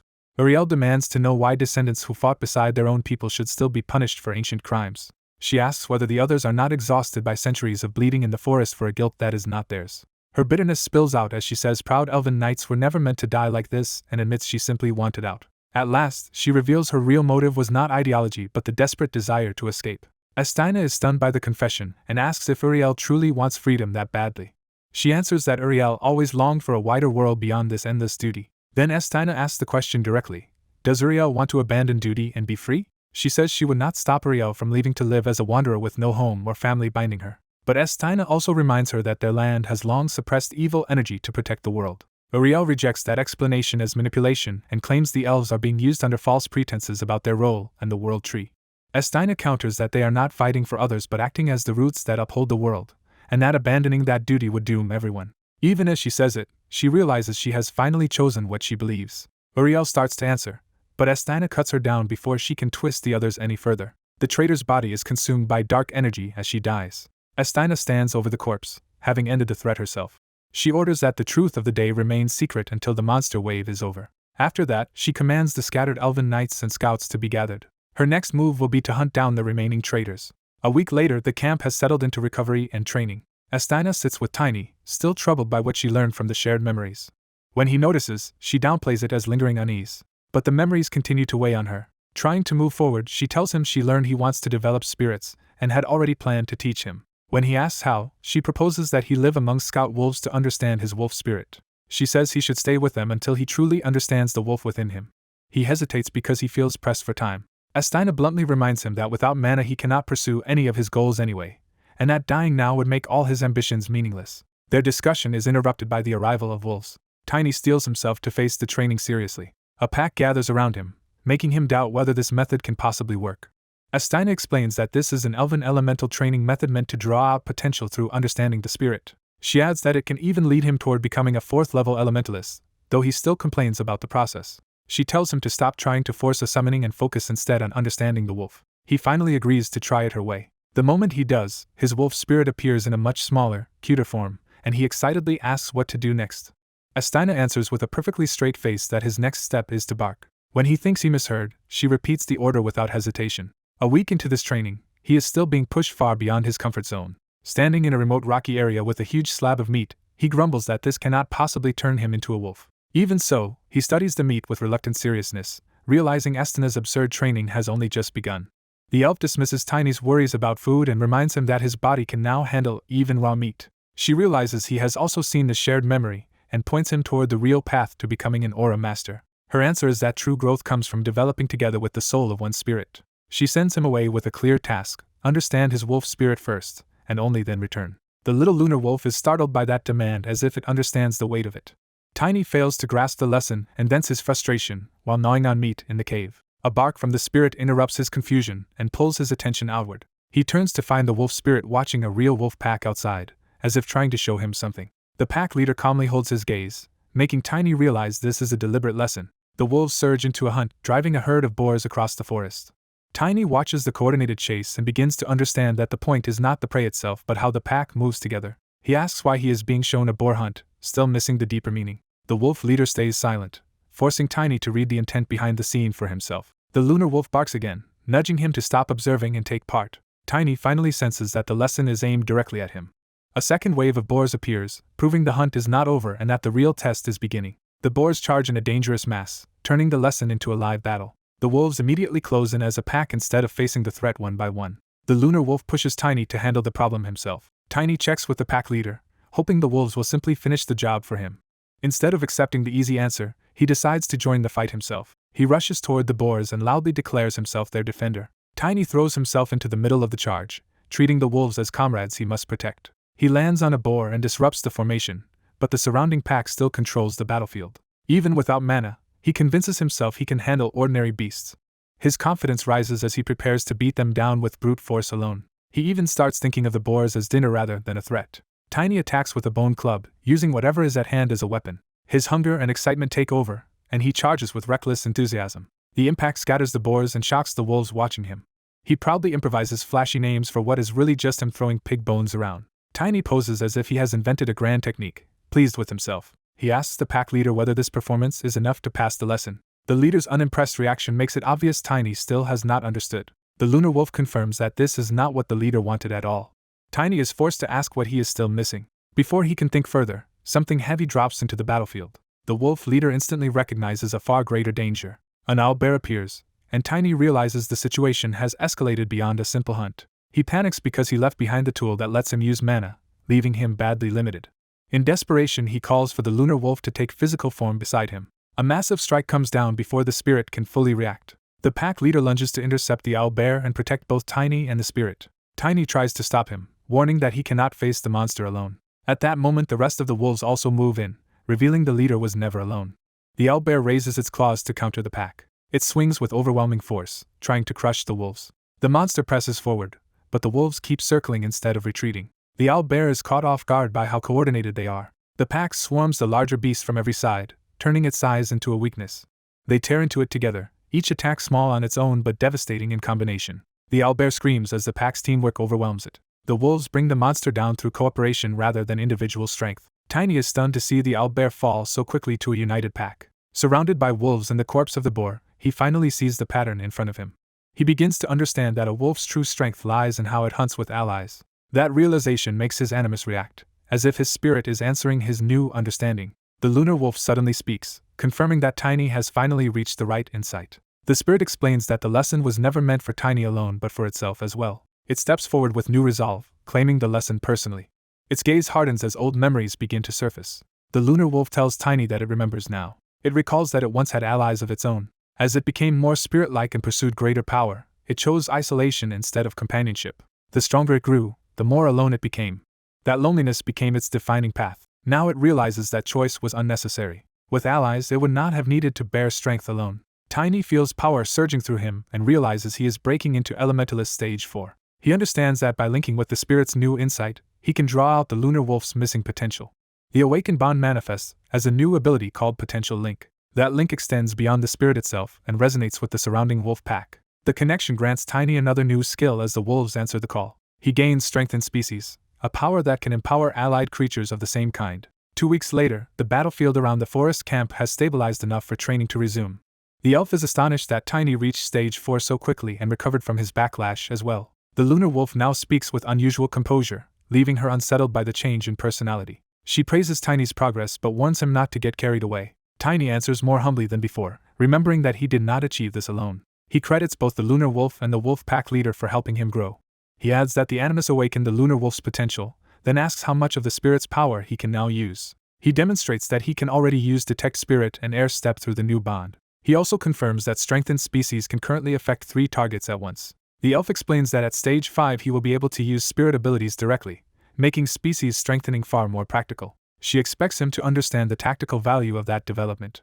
Instead, he bluntly admits that he does not. She snaps at him, then reframes the lesson through the lens of his past life recklessness. This time, she says, he could stand at the center of the battlefield and strengthen everyone around him instead of charging blindly. Tiny immediately loves the idea once it is explained in simple terms. He then asks about the current state of the monster wave. The elf admits everyone is exhausted and reveals she had to use Spirit Wave again despite the risk. She reassures him that she partly restored her mana by borrowing power from Kylam. When Tiny asks how, she explains that she copied the method from his memories and could do it because Kylam is an ancient spirit. She proudly adds that she also learned the elementalist skill speed from those same memories. Tiny realizes her rapid learning mirrors how easily he adapted to this world's techniques. As the wave begins to thin, she warns that the Great Labyrinth itself is still behaving abnormally. She explains that even if today's battle ends, the wave will not truly stop while the Great Labyrinth remains unconquered, something neither the Aura Masters nor their past selves achieved. Tiny starts worrying about the future consequences, but she cuts him off. He repeats her own lesson back to her: focus on what can be done now and leave later worries for later. His words soften her, and she calls him Tiny with unexpected warmth. She agrees and shifts the conversation to the work that will remain after the wave, including dealing with traitors. When he offers help, she accepts it seriously. Her gratitude is genuine, and the trust between them deepens. She begins assigning positions for the final defense, sending Ramuel to the north side. She tells Tiny they will handle the west side together. Tiny jokes that they can use the time as a warm-up, but she insists on taking the lead first. When he protests, she tells him to come later and learn by watching. She wants him to study how she uses Kylam's ability in real combat. As she prepares herself, her focus sharpens into battle readiness. Tiny agrees to support her at the right moment rather than rush in immediately. The final wave arrives as an undead force led by a headless Dullahan. From above, she identifies the Dullahan as the core threat, and recognizes this as the true main stage of the battle. Seeing it, she falls silent as a grim memory resurfaces. The headless knight advances at the center of the undead horde like a symbol of past failure. A cruel memory returns of someone mocking the deaths of proud elven knights and asking why they deserved to die. The recollection hardens her expression and turns hesitation into anger. She studies the undead ranks and sees echoes of fallen warriors among them. The horror deepens when some of the undead resemble elven women, making the threat feel personal. One corrupted face in particular drives home how desecrated the dead have become. The sight shocks her, but it also pushes her to act immediately. She opens the fight from the air with Kylam's power flowing through her bow. The Dullahan braces as if sensing the incoming strike. Kylum dives like a spear and drives a charged attack straight into the enemy formation. The impact erupts in green force and tears a hole through the undead ranks. She follows the opening without pause, dropping directly into the breach. She lands in the middle of the horde and enters close combat before they can recover. The Dullahan swings its massive blade at her from behind. She meets the attack with a spirit battle style built around Kylum's power rather than raw spirit wave. Her weapon catches the blow cleanly, stopping the Dullahan's strike. The Dullahan is visibly surprised that she can match it head-on. She activates Potential Link to draw more deeply on her spirit's strength. Then she unleashes speed, turning that borrowed power into overwhelming acceleration. She cuts through the surrounding undead in a blur, shredding the formation before they can touch her. The horde is scattered apart by her rapid assault, proving how much stronger she has become. She calls Kylum back into position to continue the coordinated attack. The spirit climbs high again, preparing a second diving strike. Its next impact detonates across the battlefield in another massive burst of green energy. Watching from a distance, Tiny is openly amazed. He realizes she is doing all of this without relying on Spirit Wave and concludes that if she used her spirit's full power, she might surpass him. Rather than feel threatened, he is thrilled to see Astina grow stronger and glad he came to witness it.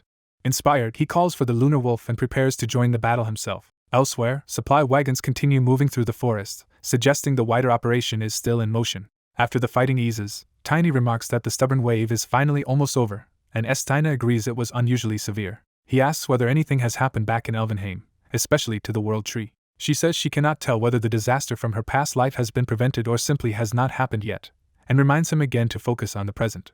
Caught using her own advice against her, Tiny awkwardly backs down. She laughs that they are even now, then casually asks whether Estina had always been so bright. Thinking of her past life self, she answers that Estina used to wear a bitter, sour smile instead. That makes Tiny suspect the shared memories may have changed Estina's personality more deeply than he realized. The conversation ends on a darker note when she asks whether the artifact called the bomb is the one capable of destroying even the World Tree. As they review the enemy's bomb-making operation, Estina agrees the scale of it raises a crucial question about where such weapons are actually being produced. She realizes that a stockpile of artifacts alone would not be enough, because manufacturing them would require a far larger facility. That insight jolts Tiny into seeing the obvious. The bomb makers must have a major hidden workshop somewhere. He immediately reframes the problem from who made the bombs to where a base large enough to make them could be hiding. Astina concludes that the demon worshippers must have a separate village-sized base beyond the cells already known to be scattered around the world. Tiny admits he had focused only on the cult's dispersed presence, and now thinks this new lead should be reported to the Sword Emperor. The Sword Emperor praises Tiny for the deduction and promptly orders Blackwing to investigate the hidden base. Tiny expects that this breakthrough will earn admiration from the Sword Emperor. Astina cools that optimism by pointing out the Sword Emperor has likely already considered the same possibility, and would never overlook something this important. That suspicion is immediately confirmed in Tiny's mind as the Sword Emperor's likely response turns from praise to irritation that Tiny only just caught up. Tiny decides it is wiser not to say anything further, while Astina is left puzzled by his odd reaction. Astina refocuses the conversation on their own mission, which is to purge the demon worshippers hiding in Elvenheim. Tiny eagerly volunteers to take charge of that task himself. A new thought interrupts his enthusiasm, and he remembers another favor he still wants to ask. He asks Astina whether he can obtain a branch from the World Tree, surprising her with a request that seems unrelated to their current crisis.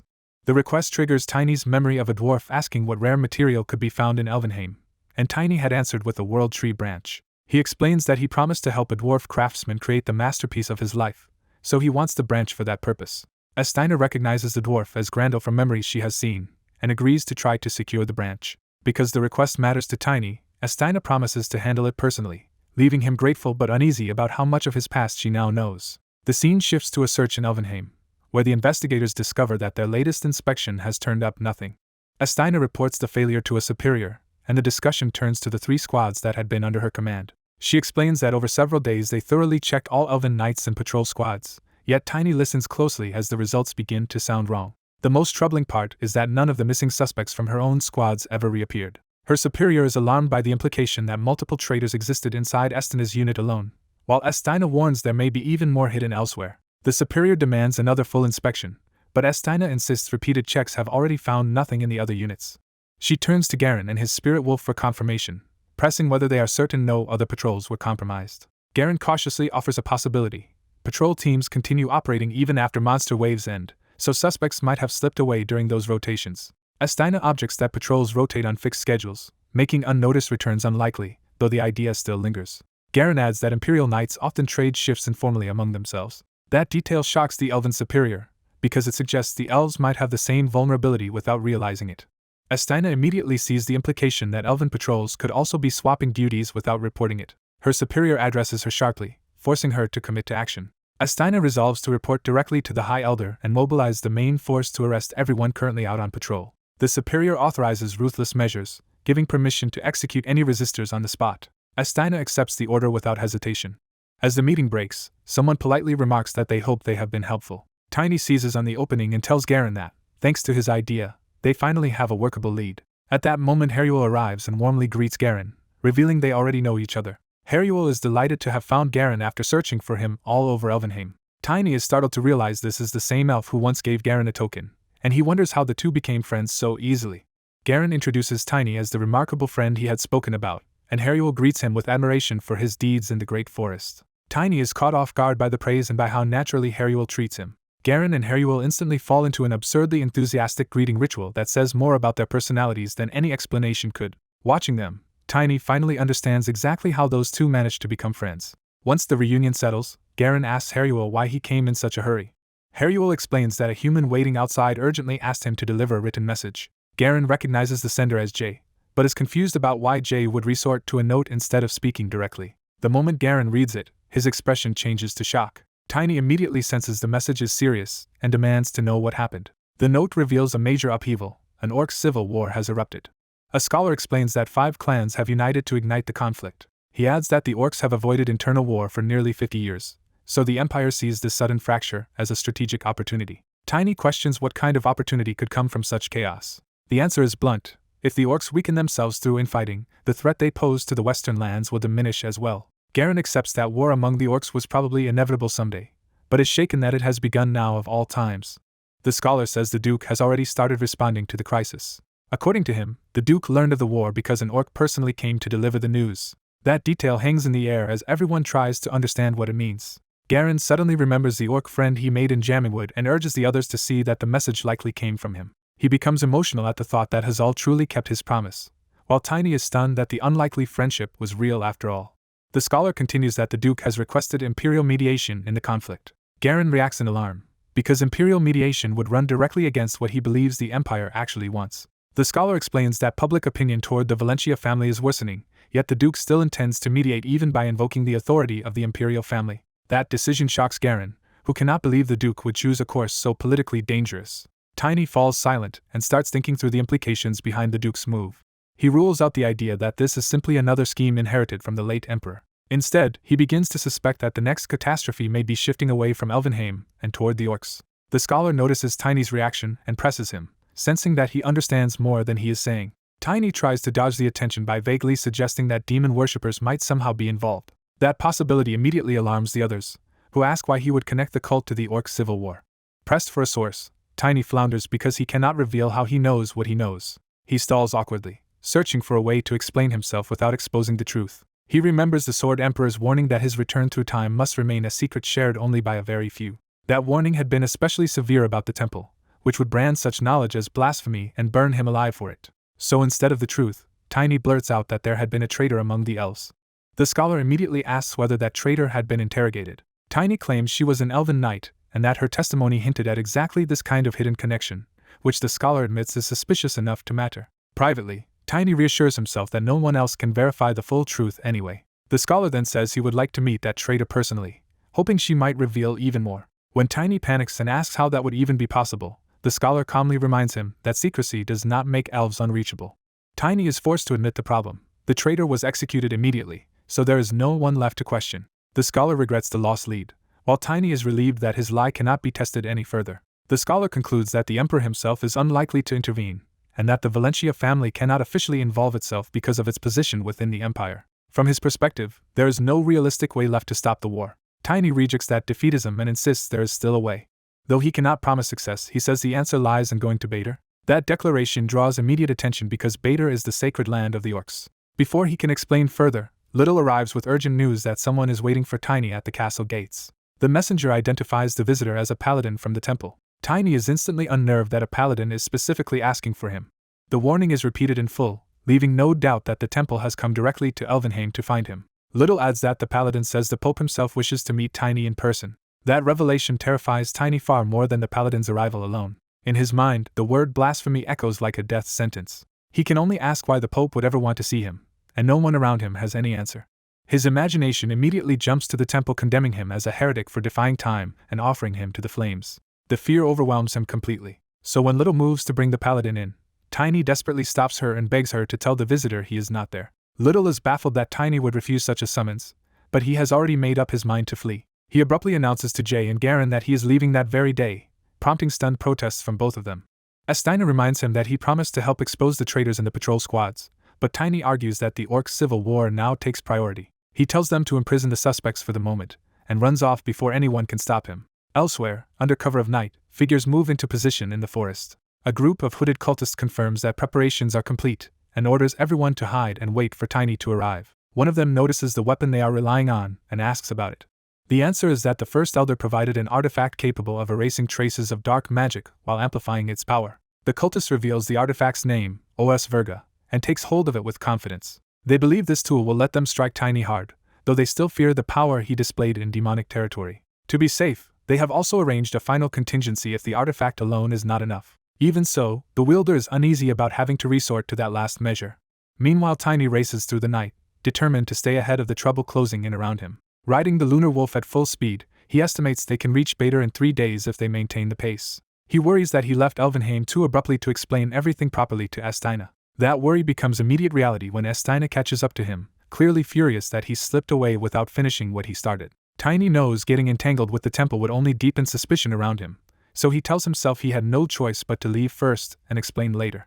Before he can settle the matter, a hostile spell suddenly binds the Lunar Wolf in dark energy. The beast convulses and throws Tiny into confusion as the attack lands without warning. Tiny is hurled from his mount and realizes too late that the Lunar Wolf has been neutralized. He tumbles through the air, completely exposed. He barely manages to raise a defensive aura around himself before crashing down.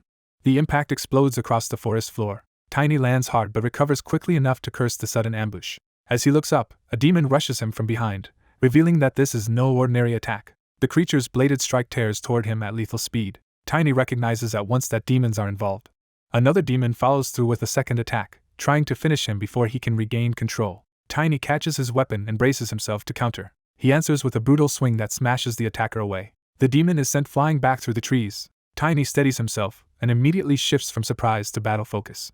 Then more demons appear at once, confirming the ambush was prepared in depth. From hiding, an old cult leader orders every demon to attack Tiny simultaneously. Tiny finally understands the setup and accuses them of engineering the Orc civil war itself to lure him onto this route. Even without sensing obvious demonic energy, and with the Lunar Wolf still absent, he decides he has no choice but to fight through the trap. His confidence hardens into contempt as he asks whether they ever truly believed they could beat him. The old cultist is shaken by Tiny's composure. Tiny unleashes a devastating combat technique, Storm Sweep, and the shockwave tears through the demons around him. The cult leader is stunned to see the attack far exceed what he expected. One surviving demon is flung helplessly through the air by the force of the strike. It crashes down in front of the cultists, badly broken but not dead. The old man curses the failure, furious that the demon could not even withstand that one attack. Tiny advances and coldly decides this outcome is actually better, because he now has the proof he needs to convince Jarek. He declares that he will take their heads as evidence. Cornered, the old cultist gathers black magic in both hands and refuses to die quietly. Dark power floods the ground and spreads outward beneath Tiny. The magic surges up around Tiny's body, and he realizes too late that he has been caught in black magic directly. At that moment another cultist reveals himself, showing there were still more enemies hidden in reserve. A second wielder activates Os Virga, channeling its amplified dark power into the battlefield. The artifact sends a concentrated stream of corrupted energy racing toward Tiny from the rear line. The combined black magic engulfs Tiny in a violent eruption, and he can only curse as the trap finally closes around him. An elder zealot dedicates everything to creating a new world. His plan is unleashed in a massive detonation. The blast tears through the forest and sets the area ablaze. Believing their trap worked, one cultist starts to celebrate. The cultists exult that even 100 bombs were enough to kill their target. Their triumph collapses when the young warrior rises from the flames and coldly asks whether they were only bait. He advances through the fire and promises all of them are already dead. He realizes he survived only by barely neutralizing the explosion with precise control of his power. He confirms that his stamp absorbed most of the damage, but at a heavy cost. Knowing his protection is strained, he decides he must finish the fight immediately. The surviving cultists panic and order the next ritual to begin at once. Their sudden change of plan catches the warrior off guard. A bald cult leader reveals a forbidden seal on his chest and admits he never wanted to resort to this. He stabs the ritual staff into the seal and declares they must summon a true monster. The warrior charges in, trying to stop the summoning before it completes. A cultist intercepts him with crackling demonic power. The warrior is struck aside and warned to move if he wants to live. He senses the danger too late and realizes something far worse is being born. The ritual erupts into a concentrated sphere of violent demonic energy. Faced with that overwhelming power, he demands to know what they have unleashed. The summoner reveals they have called forth a commander-level beast from the demon army. The cult leader revels in the warrior's impending death. A skull-faced demonic beast answers the call in the name of the new world. The monster fully manifests before the warrior while its summoner howls behind it. The warrior immediately understands how bad the situation has become. He identifies the creature as the commander of the Gluttony Legion's demonic beast corps. Its presence implies an entire class of terrifying beasts stands behind it. He judges it to be on the level of a 7th-tier aura user, far beyond an ordinary summon. The summoner laughs, certain the balance has finally turned. The warrior apologizes to Grandel, accepting he must push his weapon beyond its limits. He resolves that no matter the cost, he cannot let this monster roam free. As the beast lunges, he commits to ending it here and now. He throws himself into a decisive attack with everything he has left. His weapon releases a blazing strike called Lightning Wallop. The blow smashes straight through the beast's skull mask. The impact detonates in a burst of destructive force. When the smoke settles, the battlefield falls eerily quiet. Then a white direwolf steps into the aftermath. A rider bearing a demonic staff arrives with the wolf, suggesting another force has entered the scene. Later, under the moon, a search party wonders whether anyone could have survived the devastated place. Hooded riders on white wolves move through the ruins looking for survivors. They find the unconscious warrior lying broken on a slab of rock. Their leader orders his men to carry the human away. The wounded warrior is lifted without waking. One of the rescuers also takes his fallen weapon. The human is loaded onto a direwolf for transport. The group rides off, leaving the crater behind. When he finally wakes, he has no idea where he is. Still dazed and aching, he struggles to gather himself. A voice tells him he is finally awake and orders him to look up. He tries to obey despite the pain. Instead, his face is grabbed and forced upward by someone impatient with his weakness. The one looming over him asks whether he understands what he is seeing now. The warrior recognizes the orc woman as Jarek's sister and blurts out her name. A memory surfaces of her once barking at him to become a woman, confirming who she is. Elsewhere, a hooded cultist realizes something has gone terribly wrong. He slams his hand down and demands to know how their operation could have failed. He rages that artifacts, bombs, and even the 3 elders were all spent for nothing. Another cultist insists the explosions happened as planned, but the first witness says the truth was worse. By the time he arrived, the 3 elders were already dead. That report leaves the listener shaken. He goes to deliver the news deeper inside their stronghold. He enters a vast red chamber where a greater master waits. A hidden superior addresses him as number 1 and asks for an explanation. The cultist kneels and says he has come to report the latest events. The unseen master beckons him closer with an inhuman hand. The master reveals he has completed a grand technique just in time. The cultist hurriedly offers congratulations, sensing the danger in the room. The master cuts through the flattery and asks about the mission he entrusted to him. The cultist falters, and his fear already gives away the answer. The master concludes that something must have gone wrong. Terrified, the cultist begs forgiveness and admits the target was far stronger than expected. The master is insulted that a failed subordinate dared congratulate him while standing before him. The cultist insists he meant no disrespect. The master's patience thins as his killing intent sharpens. Then, unexpectedly, he calms and decides the failure no longer matters because his new power changes everything. The cultist is stunned by that sudden mercy. His relief turns to shock as the master begins to reveal his new form. A skeletal sorcerer crowned in violet power rises before him. The master announces he has become a lich through the grace of the Great Ones. He promises to share that power with his subordinate. He explains that such strength will be necessary to deal with their surviving enemy. Dark shapes begin to emerge from the blood-red pool around the lich. The cultist realizes more undead are being created. The lich summons Death Knights into the chamber. He grants the cultist 2 of those Death Knights. The terrified man instantly turns grateful. He thanks the lich profusely as the undead kneel around him. The lich adds a doppelganger with power equal to his own and orders the cultist to handle the Morse warrior himself, calling it his last chance. The empowered subordinate swears he will not fail again. The chamber doors open to send him back out. Left behind, the lich looks down on the scene with contempt. He turns away from his subordinate's desperation. His thoughts move on to the next stage of his larger plan. Back in the orc settlement, the warrior confirms that the woman before him is Jarek's sister. She explains that she is also Jarek's mother and introduces the direwolf tribe's leader, Byril. Byril says Bold and Salki owe the human a great debt and thanks him on their behalf. Bold wonders whether the strange spirit transformation they witnessed has some deeper cause. He recalls promising to help the human, showing their alliance is sincere. The warrior quietly weighs what he has learned. Byril decides that since matters have reached this point, they should speak plainly. The warrior offers them a way to repay their debt. His request immediately catches both orcs' attention. He asks them to help persuade Jarek. Byro formally introduces himself and repeats his gratitude in the name of the direwolf tribe. Bold adds that Salki recovered his strength and is now thriving again because of the warrior's help. The warrior downplays the praise and credits the lunar wolf's concern for its people. He then asks how he ended up in their settlement after losing consciousness. Instead of answering directly, Byro asks whether he believes in prophecies. She explains that their sorcerers sometimes see visions. Those visions do occasionally come true, though not always in the way people expect. This time, however, she admits it was less prophecy than a strong instinct after seeing a flash in the forest. The warrior invites her to continue. Byro asks him to share his own story and explain why he was there. He begins by saying demon worshippers tried to twist the fate of the orcs. He summarizes his goal as stopping the war by persuading her brother. He confirms that is exactly what he wants. Bold produces the cultist's demonic staff, which the warrior immediately recognizes. Bold notes that a large amount of demonic energy still remains in it, and the warrior explains it was used to summon many demonic beasts. Only then does the warrior realize his own armor and gear are missing and panic.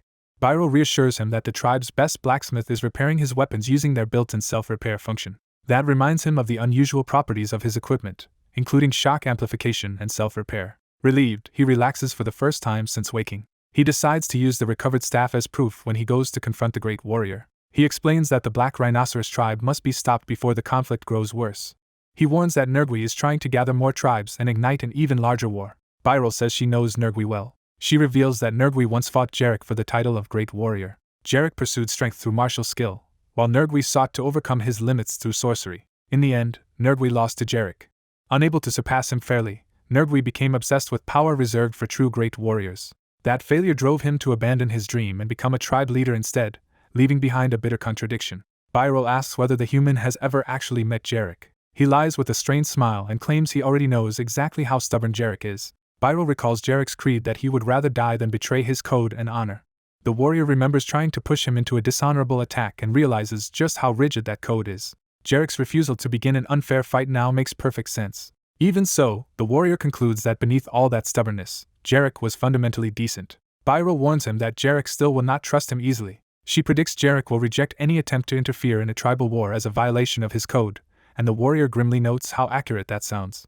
Byro adds that if Jarek sees even the slightest chance of breaking his code, he will avoid it, though she still urges the human to try. She decides the direwolf tribe cannot remain passive and offers Bold as an escort because of the debt they owe. Bold accepts the order and promises to report everything he witnesses. Byro cautions that even with Bold's help, persuading Jarek will be difficult and suggests preparing another option. The warrior answers that he already has one.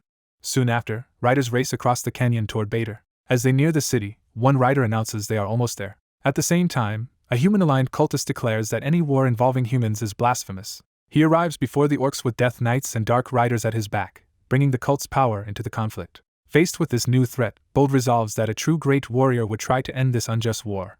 An orc patrol suddenly spots the Yellow Eagle tribe above them and realizes too late that they have walked into danger. The warning becomes an alarm when explosive attacks begin raining down from the sky. Narn understands at once that this is a planned ambush by the Yellow Eagle tribe. The first blast tears through the canyon and throws the group into chaos. Narn is blasted off her mount and slammed hard to the ground. Bruised but furious, she curses the attackers for striking like cowards. She realizes the enemy is using a strange human-made artifact to bomb them from above. One of the Eagle Riders gleefully confirms that the human advisor who predicted this encounter was right. From overhead, the rider boasts that the enemy came exactly where the human said they would, proving the trap was deliberate. Narn denounces him for abandoning orc honor and demands a real fight instead of murder from the air. The rider mocks her, insisting that victory matters more than honor when he already has a superior weapon. He dives away, certain she is about to die before she can challenge him properly. Another bomb drops toward the helpless survivors below. Before it can hit, a new attacker streaks in and intercepts the blast midair. The Eagle Rider is stunned that someone has disrupted his attack. He looks up and sees a new threat descending into the battlefield. Narn is equally shocked by the sudden arrival. A human warrior on a white wolf bursts into the fight and blows one of the Eagle Riders out of the sky. He closes in on another rider so fast that the enemy barely has time to react. The rider panics and tries to beg for a pause. The human answers with cold contempt, treating that plea as the rider's final words. He strikes without hesitation and sends the rider hurtling away as another explosion blooms behind them. Narn watches the enemy fall from the sky, saved by someone she never expected to see again. The surviving rider crashes into the ground in front of her, defeated. For a moment Narn can only stare, unable to process what just happened. She turns toward the newcomer, still trying to understand why a human intervened. Another orc protests that this was supposed to be an orc matter and that the human had no right to interfere. The human's ally repeats the complaint, but he pushes back by asking why he should stand aside when a friend is in danger. The fallen enemy lands nearby as the argument shifts from battle to motive. The human explains simply that he stepped in because he wanted to save a friend. Narn recognizes him at last and greets him warmly by name, Bold. The reunion immediately turns playful as she happily calls him her tiny friend and he bristles at the nickname. Night falls over the canyon as the battle gives way to uneasy rest. Around a campfire, the survivors begin to sort through what happened and what it means. An orc companion tries to comfort Narn by saying their dead comrades at least died honorably despite the enemy's tricks. That attempt at comfort only leaves the group in awkward silence. Narn exhales, weighed down by guilt and grief. She worries that her injuries and delay are slowing their mission to Bader. Bold reassures her that the delay no longer matters because they were already too late to meet the Great Warrior on schedule. When Bold asks whether the fire is safe, he learns that orcs normally refuse to fight at night because doing so is dishonorable. He points out that the old rules may no longer protect them, since humans are now helping enemy tribes plan ambushes and strategy. Narn still doubts the enemy can return quickly enough to strike again. She explains that the nearest battlefield is far away and the Yellow Eagle base is even farther, so another immediate attack is unlikely. Her companion asks why she is heading to Bader at all, and she answers that she intends to stop this unlawful war. When she reveals that she was traveling to meet the Great Warrior, the others are startled by how serious her mission is. She begins recounting how the war started, with the Black Rhinoceros and White Rhinoceros tribes joining the conflict. Those tribes allied with the Yellow Eagle, Blue Raptor, and Blue Hippopotamus tribes to launch a war of conquest. Narn's own side opposed that war from the beginning. Together with the Red Lizard and Blue Lion tribes, they fought back against the invasion. During that struggle, they encountered a human among the enemy forces. They managed to capture that human alive after the battle. Narn demanded to know why a human was taking part in an orc war. The captive answered with chilling fanaticism that he was helping bring about a new world. That answer horrified Narn and confirmed that something far darker was involved. Soon after, a massive explosion engulfed the battlefield. Narn explains that although the blast was enormous, tribe leader Batar survived, which differed from what she remembered from her previous life. What truly disturbed her was what happened to the human's corpse afterward. It rotted unnaturally fast. The body also gave off a foul stench, making the incident feel even more unnatural. Her companion realizes she already suspected something sinister, and asks if that is why she sought the Great Warrior. Bold confirms it, concluding that demon worshippers are manipulating the orcs and that he must locate the orc relic and persuade Jarek quickly. Since their goals now align, Bold proposes that they approach the Great Warrior together. Narn's companion rejects the idea and insists that Narn return for treatment, while the orcs handle the audience themselves. Narn refuses to be sidelined and vows to carry out Batar's order personally. Her companion counters by pointing out that her wounded boar may die if she keeps pushing forward. Narn snaps back that her boar will survive and mocks his weaker soul animal in return. The argument turns ridiculous when she derides his naming choice by calling his soul animal emergency food. Their bickering breaks the tension, and even Bold can only laugh at the absurdity. He jokes that at least he gave his wolf a dignified name, while the wolf barks as if agreeing. Narn suddenly remembers she kept something from the battlefield that might help their case. She produces fragments of the explosive artifact, and Bold immediately recognizes them as pieces of a depth charge. When asked, Bold explains that this artifact was once used during a rebellion in the Empire. He realizes that proving enemy tribes used Imperial weapons could help convince the Great Warrior that outside forces are involved. By the time they reach Bader Castle, Bold is startled to see so many humans living inside an orc stronghold. He learns that many humans took refuge there after the war began, but that Bader is a neutral zone where even discussing the war is forbidden. When Bold asks why such a rule exists, he is told it is because the united orc Lord Bader is buried there, and the law demands peace in his resting place.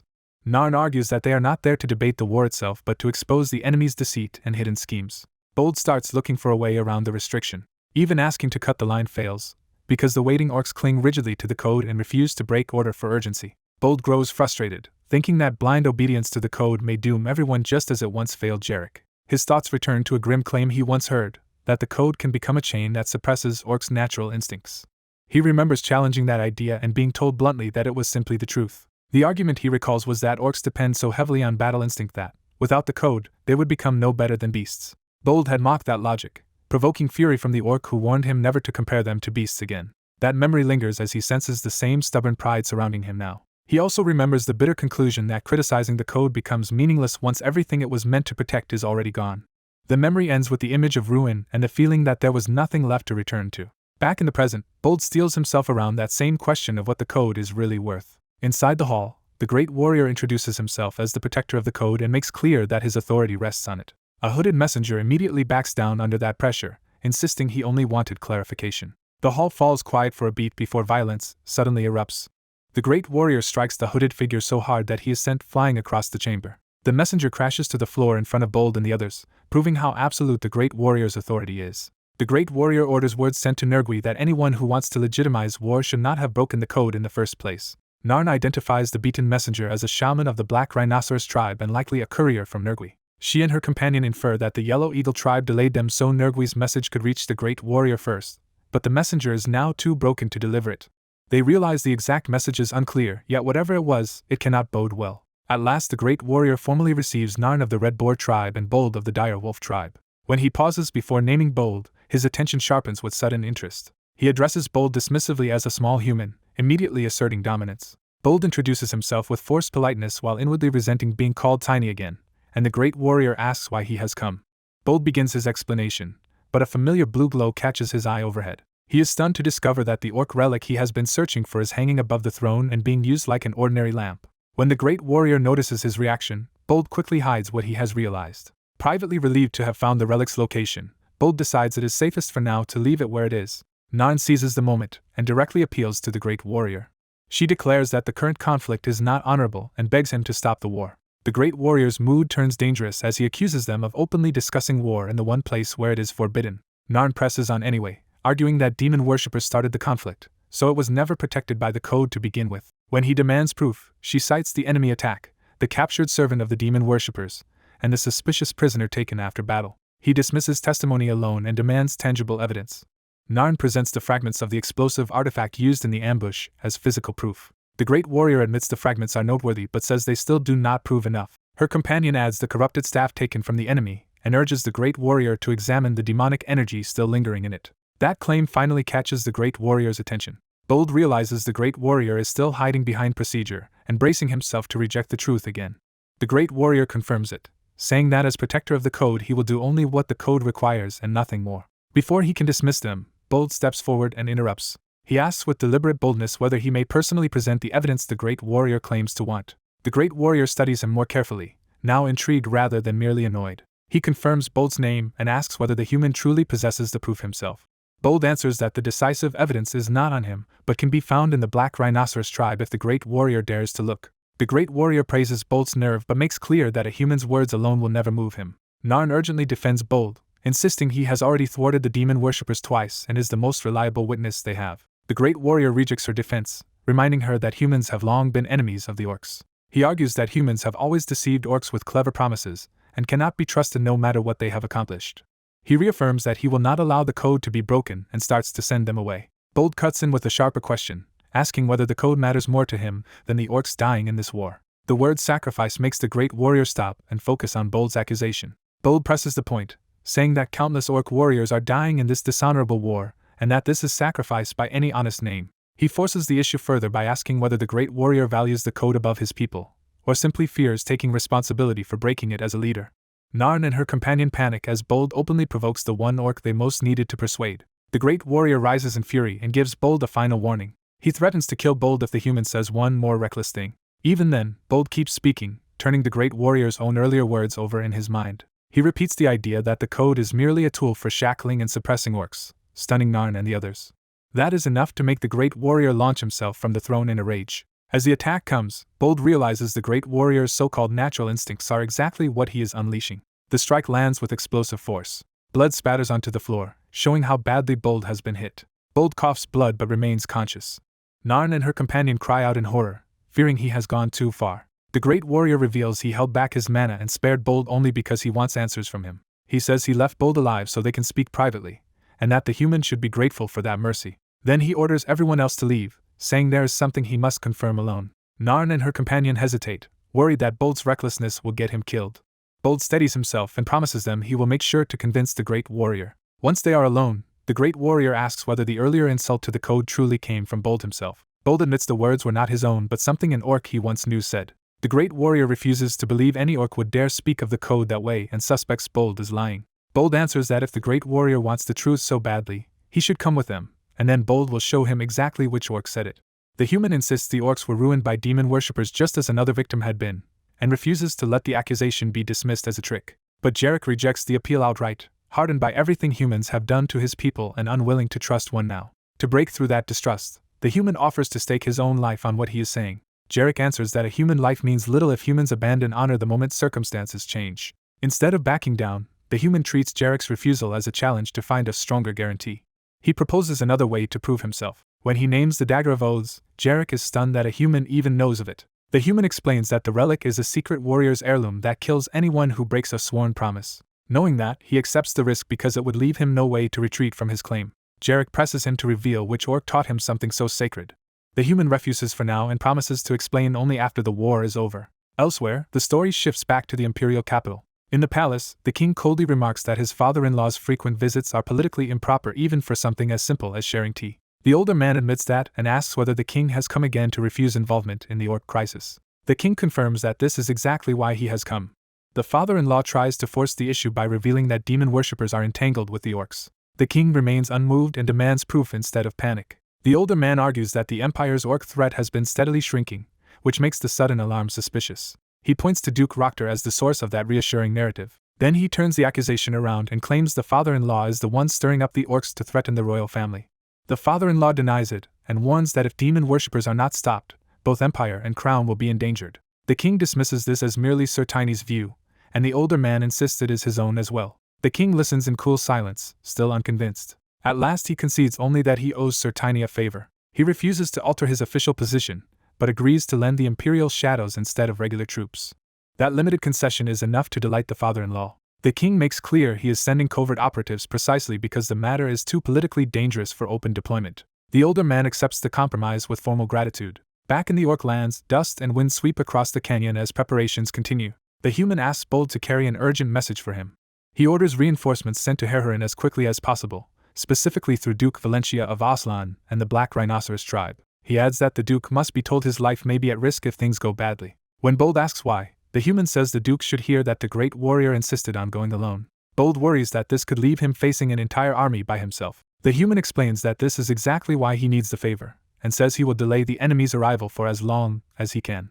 He then turns to Narn with another order. Narn is told to return to the Ledens River and warn Batar that Jarek can be persuaded, so he should avoid exhausting his forces in a full battle until then. Narn doubts Jarek can really be convinced at all. The human answers that he must prove the truth personally because he swore on the Dagger of Oaths. He explains that once Jarek sees Nergui, the truth should become undeniable.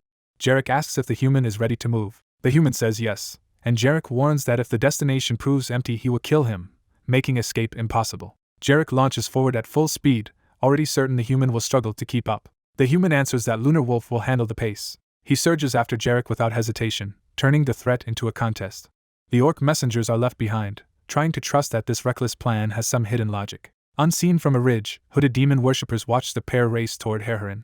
One cultist realizes the human has succeeded in steering the great warrior exactly where he wanted. He smugly concludes that the human is only accelerating the cult's timetable. The cultist sends his raven to warn Nergui.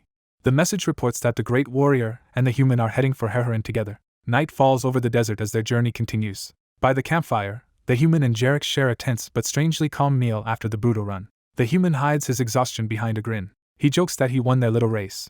Jarek rejects that claim and points out they never agreed to race at all. The human twists Jarek's own effort to keep up into proof that he had been competing anyway. He keeps teasing, saying Jarek must have spent a lot of energy chasing him and should eat well. Jarek bristles and declares that was only practice, demanding a real contest the next day. Privately, the human is pleased because provoking Jarek into repeated sprints will wear him down and buy time. He realizes Jarek's temperament matches the one he remembers from his previous life, and sees his plan unfolding exactly as expected. Jarek vows that he will stop holding back, while the human quietly notes how hard Lunar Wolf is working just to maintain the pace. Even so, the human takes comfort in seeing Jarek grow stronger along the same path he once knew. Jarek wonders aloud how different his life might have been if they had met earlier. He admits that only after meeting this human did he learn to restrain his aggression and rise beyond it, becoming an aura exceeder. He also confesses that his old warrior code had failed him because pride had kept him from understanding defeat. The human dryly asks whether Jarek is saying that losing to him was educational. Jarek laughs off the idea and insists he has far more victories than the human does. He turns the lesson back on the human, saying the one who truly needs education is him. Their argument settles into a rough, familiar silence around the fire. The tension flares again as Jarek challenges him to fight immediately. The human rises to meet the challenge, and the two are on the verge of brawling when Narn appears. Narn shuts them both down and orders them to save that energy for the demonic beast instead, instantly reducing both warriors to chastened obedience. At the capital, a sudden alarm interrupts the calm. Astina is shocked to hear that Tiny has left to stop the orc war on his own. She immediately realizes this may mean the demon worshippers are manipulating the orcs too. Another officer reports that after Tiny departed, a massive explosion erupted in the great forest of the orc region. Astina fears it may have been an ambush aimed at him. Before she can act, Sir Garen arrives in a rush. His sudden appearance startles both women. Astina recognizes him at once. Garen explains that he rode to the blast site because Tiny had been heading that way. He says he found only a vast crater and no trace of anything left behind, which sends Astina into panic over Tiny's fate. He continues that the destruction was total, deepening the fear that Tiny may have been caught in it. After searching frantically, he says he wandered all the way to the orc border. There he encountered direwolf scouts, though Astina cuts through the rambling and demands the only answer that matters. Garen finally tells her Tiny is alive. He explains that Tiny is now heading to the Black Rhinoceros tribe with the Great Warrior, leaving Astina half relieved and half irritated that he did not say so first. When asked how he learned this, Garen boasts that true friendship lets one befriend anyone, revealing he somehow charmed information out of the orcs. With the scouts captured, Astina is asked how to deal with them. She decides they must identify which prisoners are demon worshippers hidden among the scouts. Though Tiny is absent, she refuses to let that stop the investigation. Garen reminds her that Tiny left behind a method for exposing the infiltrators. The scene moves to the prison where the captured scouts are being held. Astina condemns them for secretly changing watch shifts at the same time a wolf hiding demonic energy appeared, treating it as a grave breach of duty. She speaks not as a negotiator but as their guardian and commander. Then she declares that the punishment for such a violation is death. Before panic can fully set in, she offers a single path to survival. Anyone who reveals where the demon worshippers are manufacturing their artifacts will be spared a chance at life. The prisoners begin to waver under the pressure. One of them finally breaks. He blurts out that he knows the answer. At that same moment, gunfire erupts elsewhere in the compound. A hidden attacker dies screaming devotion to a new world, and Astina's name is cut off in the chaos. Purple demonic smoke spills out where the attacker fell, confirming the cult's presence. Garen recognizes the unmistakable stench of demon worshippers. Astina emerges from the smoke unharmed, having dealt with the threat. Garen asks whether the interrogation succeeded. Astina confirms that every one of the captured scouts was tied to the demon worshippers. The confirmation leaves her grimly silent. Her thoughts turn to Tiny, hoping his gamble with Jarek is still working. Back at Herherin, Tiny and Jarek clasp hands in a hard-won moment of trust amid the battlefield. Jarek vows to clear a path for Tiny and calls out to him by name. He tells Tiny not to worry and says he only has to survive a few more rebounds, though Tiny can barely make sense of the plan. Tiny steels himself by remembering that Astina and Heinen already gave their lives in another timeline, and decides this time he must carry the burden himself. Jarek explains that he is not abandoning Tiny, only using the fighting style best suited to mowing through many enemies at once. He promises they will settle their duel later and charges back into the swarm. Tiny, collapsing from exhaustion, desperately calls after him not to go. Both warriors lie battered on the ground, pushed to their limits. Jarek remembers Tiny's promise that this time he would keep him alive, and that memory keeps him moving. He forces himself back onto a mount and drives the charge onward. The riders surge faster and faster toward their destination. Ahead of them, a hooded demon worshipper mocks Jarek for coming to Herherin without an army. The cultist activates a sinister artifact and declares that his doomed bond with Jarek is about to end. He leads a wave of demon worshippers in a final rush to finish the trap. Even while racing, Tiny asks about Nergui, having heard he was once Jarek's rival. Jarek says he defeated Nergui in the end, after which Nergui abandoned the dream of becoming great warrior and instead became a respected tribal leader, making the current accusations hard to accept. Tiny agrees he wishes it were false too, but says the evidence no longer leaves room for denial. At the Black Rhinoceros village, a guard spots the approaching pair in alarm. The village erupts with the cry that the great warrior has arrived. Tiny and Jarek burst through the gate and immediately sense something is wrong. Tiny's detection ability flares, and he realizes the village is saturated with far more demonic energy than a few infiltrators could produce. The alarm spreads through the settlement as their arrival is announced again. The guards hurriedly open the gates for Jarek. The entrance is cleared at once. A villager respectfully asks what brings the great warrior here. Jarek answers directly that he has come to see Nergui. The villager says their leader is not currently present. Tiny dismisses the excuse and refuses to waste time searching aimlessly. Using his senses, he declares that he has already found the proof. He points to a particular house and says the evidence is inside. At that moment, the dagger of Oz on Jarek's chest begins to glow. The artifact's response confirms to Jarek that Tiny has been telling the truth. Tiny orders them to summon the tribe's judge and search the place formally. Without waiting for permission, he heads straight for the house with Jarek and an escort behind him.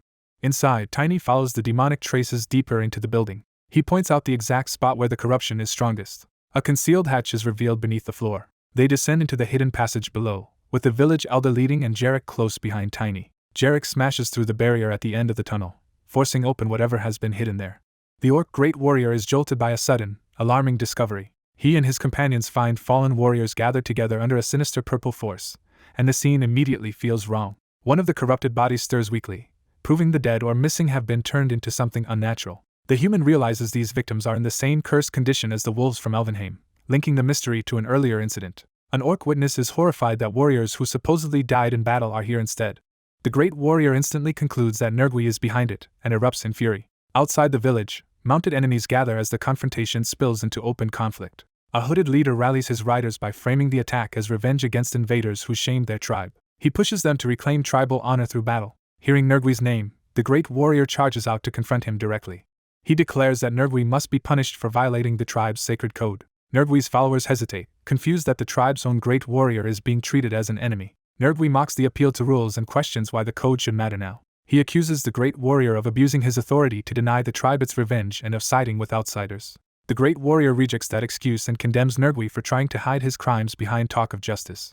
He points to the village and demands to know whether this manufactured slaughter is what Nergui calls war. Behind them, one of the corrupted warriors rises again under demonic influence. Nergui is shaken that the hidden victims have been discovered at all. More of the missing warriors awaken as purple-eyed puppets, confirming the scale of the betrayal. The riders begin recognizing the resurrected figures as comrades who vanished in past battles.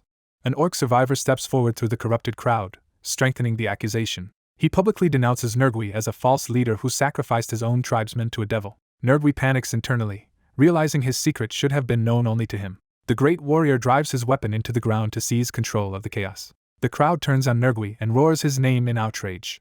The great warrior sentences Nergui to immediate execution for betraying the tribe and defiling a sacred war. The human tries to stop him, arguing they should end the larger conflict first and return with proper forces. But the great warrior refuses to delay once Nergui's guilt is certain, invoking his duty as guardian of the code. The human is frustrated because he has seen this kind of rigid decision-making make everything worse before. Ignoring him, the great warrior publicly orders the Black Rhinoceros tribe to arrest their own leader for joining demon worshippers and breaking the holy code. The riders are stunned by the accusation. Then they accept it and surge after Nergui, condemning him as a traitor who endangered the tribe. Nergui realizes he is losing the tribe and desperately tries to redirect their anger. Spears fly as the pursuit closes in on him. He is quickly surrounded from all sides. The human senses that the situation is about to twist in an even worse direction. Nergui laughs at the title of Great Warrior and dismisses it as empty prestige. He unleashes a massive burst of demonic power instead of surrendering. The corrupted warriors answer that power with feral screams. Their agony spreads as the demonic force surges through them. The human recognizes the truth at once. Nergui has truly sold his soul. A shockwave of dark energy blasts outward and throws the human back. The great warrior charges straight through the chaos toward Nergui. He vows to tear Nergui apart for disgracing orc honor. Nergui coldly commands his corrupted servants to move. He orders them to kill the great warrior. The undead riders obey without hesitation and rush in. The human realizes there is no longer any chance to stop the battle peacefully. He joins the fight with the lunar wolf rather than stand aside. The great warrior keeps pressing Nergui, demanding that he stop fleeing and die like a real warrior. He carves through the corrupted attackers in a furious charge. One of the undead manages to land a heavy blow on him from the side. As the great warrior cuts his way forward, Nergui reveals that this entire downfall was always aimed at him. He admits the great warrior has long been the obstacle blocking his ambitions. The great warrior smashes through another attacker and keeps advancing. Mounted undead sweep across the battlefield around him, trying to pin him down. The human races alongside the lunar wolf, coughing from the dark aura as he closes in. Nergui seizes the great warrior's axe and bitterly names it Hunderkle, the transcendent weapon reserved for true great warriors. He reveals that he always believed that weapon and title should have been his. He declares that no one will ever be able to stop him now. The great warrior answers by bringing a crushing strike down on Nergui from above. Nergui survives the blow and lands in a crouch, still empowered by the demonic force. The dark mass nearby begins tightening and gathering itself with intent. The battlefield is littered with fallen bodies as the purple slime swells into a larger threat. Nergui's transformed body writhes inside the spreading corruption. The human realizes Nergui has abandoned his identity as an orc altogether. He warns the great warrior to back off because the slime is releasing an abnormal amount of demonic energy. The slime responds like a living predator and marks them as prey. The great warrior condemns Nergui for throwing away his honor. Nergui answers that honor and titles are meaningless compared with true power, and that all his sacrifices taught him that lesson. The corruption keeps spreading through the bodies around them as his ideology takes shape. He insists that rules, honor, and the title of great warrior are all pointless restraints. The slime peels away from one body and starts moving independently. Nergui claims those old values only weaken Orkin as the slime lashes out across the field. He argues that power alone matters, and that the great warrior should understand that better than anyone. For a moment, both the human and the great warrior are caught off guard by how far his madness has gone. The slime rises into a towering mass while Nergui praises the endless pursuit of power as the true nature of their race. It attacks by hurling out multiple grasping tendrils. The human watches in shock as the creature becomes a monstrous embodiment of Nergui's creed. He and the lunar wolf leap aside to avoid a sweeping strike. The human warns that touching the dark matter is dangerous. He explains that the spell has destabilized Nergui's body and demonic energy into something that will consume anything nearby.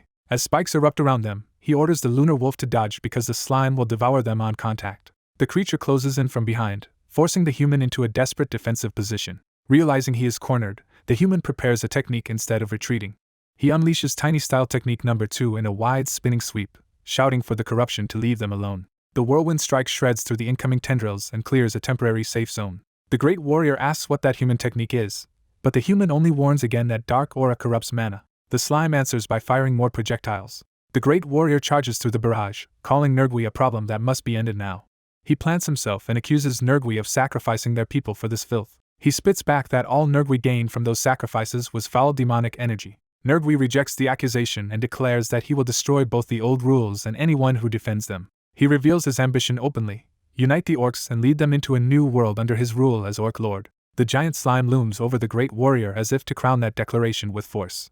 The great warrior tightens his grip and refuses to be intimidated. He hacks through the incoming corruption and tells Nergui to stop talking. He keeps advancing through the spikes and sludge by sheer will. The slime mocks his resistance as pathetic. It raises more pillars around him and boasts that ordinary attacks are useless against it. A fresh wave crashes down toward the great warrior from above. Nergui exults that he has waited for this day for a long time. He reveals that his hatred began when the great warrior humiliated him in the battle for the title. But the great warrior cuts him off, refusing to hear excuses. The human dives in with lightning wallop and slams into the slime before Nergui can finish. The creature reels, showing that it can still be hurt. The great warrior realizes the human's soul-based power is effective against the corruption and praises the hit. He immediately tells the human to use the warrior's soul, and the human agrees. The great warrior answers in kind, drawing on his own red soul power. He activates the Raging Axe technique, his aura flaring like a beast. At the same time, the human and lunar wolf launch a crescent slash from above, coordinating their assault. Nergui blocks the attack but is clearly pressured for the first time. Both allies suddenly sense a new danger entering the battlefield. Death Knights arrive on skeletal horses, cutting through the haze and interrupting the duel. The human wheels the lunar wolf around to face the new threat. The great warrior is stunned to see Death Knights here, and the human asks if he knows them. He explains that they are elite demons from the 5th division of the demon realm, and should not be summonable in this world. The sight triggers the human's memory of a previous incident involving a demonic beast. He realizes that even together, he and Jarek may not be enough to stop what is coming. The Death Knights hold position, while the corrupted mass churns beside them. The slime begins reshaping itself again, as if preparing to spawn more horrors. One corrupted remnant strains and groans from within the purple mass. The lunar wolf notices the change before the others fully grasp it. It barks a warning, and the human asks whether it has sensed another source of demonic energy. Nergui, still alive and vicious, reminds them he is not finished and starts another spell. The spell produces a new line of slime-born soldiers, shocking the human. At the same time, the Death Knights begin charging toward them. The great warrior decides instantly to hold the Death Knights back while the human deals with the slimes. He rushes to intercept the mounted demons before they can break through. His axe meets a Death Knight's polearm in a violent clash. Another Death Knight swings down at him from horseback. The human leaps in to block the strike overhead, drawing the demon's attention to himself. He is knocked back hard by the impact and skids across the ground. The great warrior checks on him, but the human forces himself up and warns that more enemies are still coming. Calling Jarek by name now, the human urgently asks if he remembers how he fought cavalry before. Jarek is briefly thrown by the familiarity, but the human pushes ahead with a plan.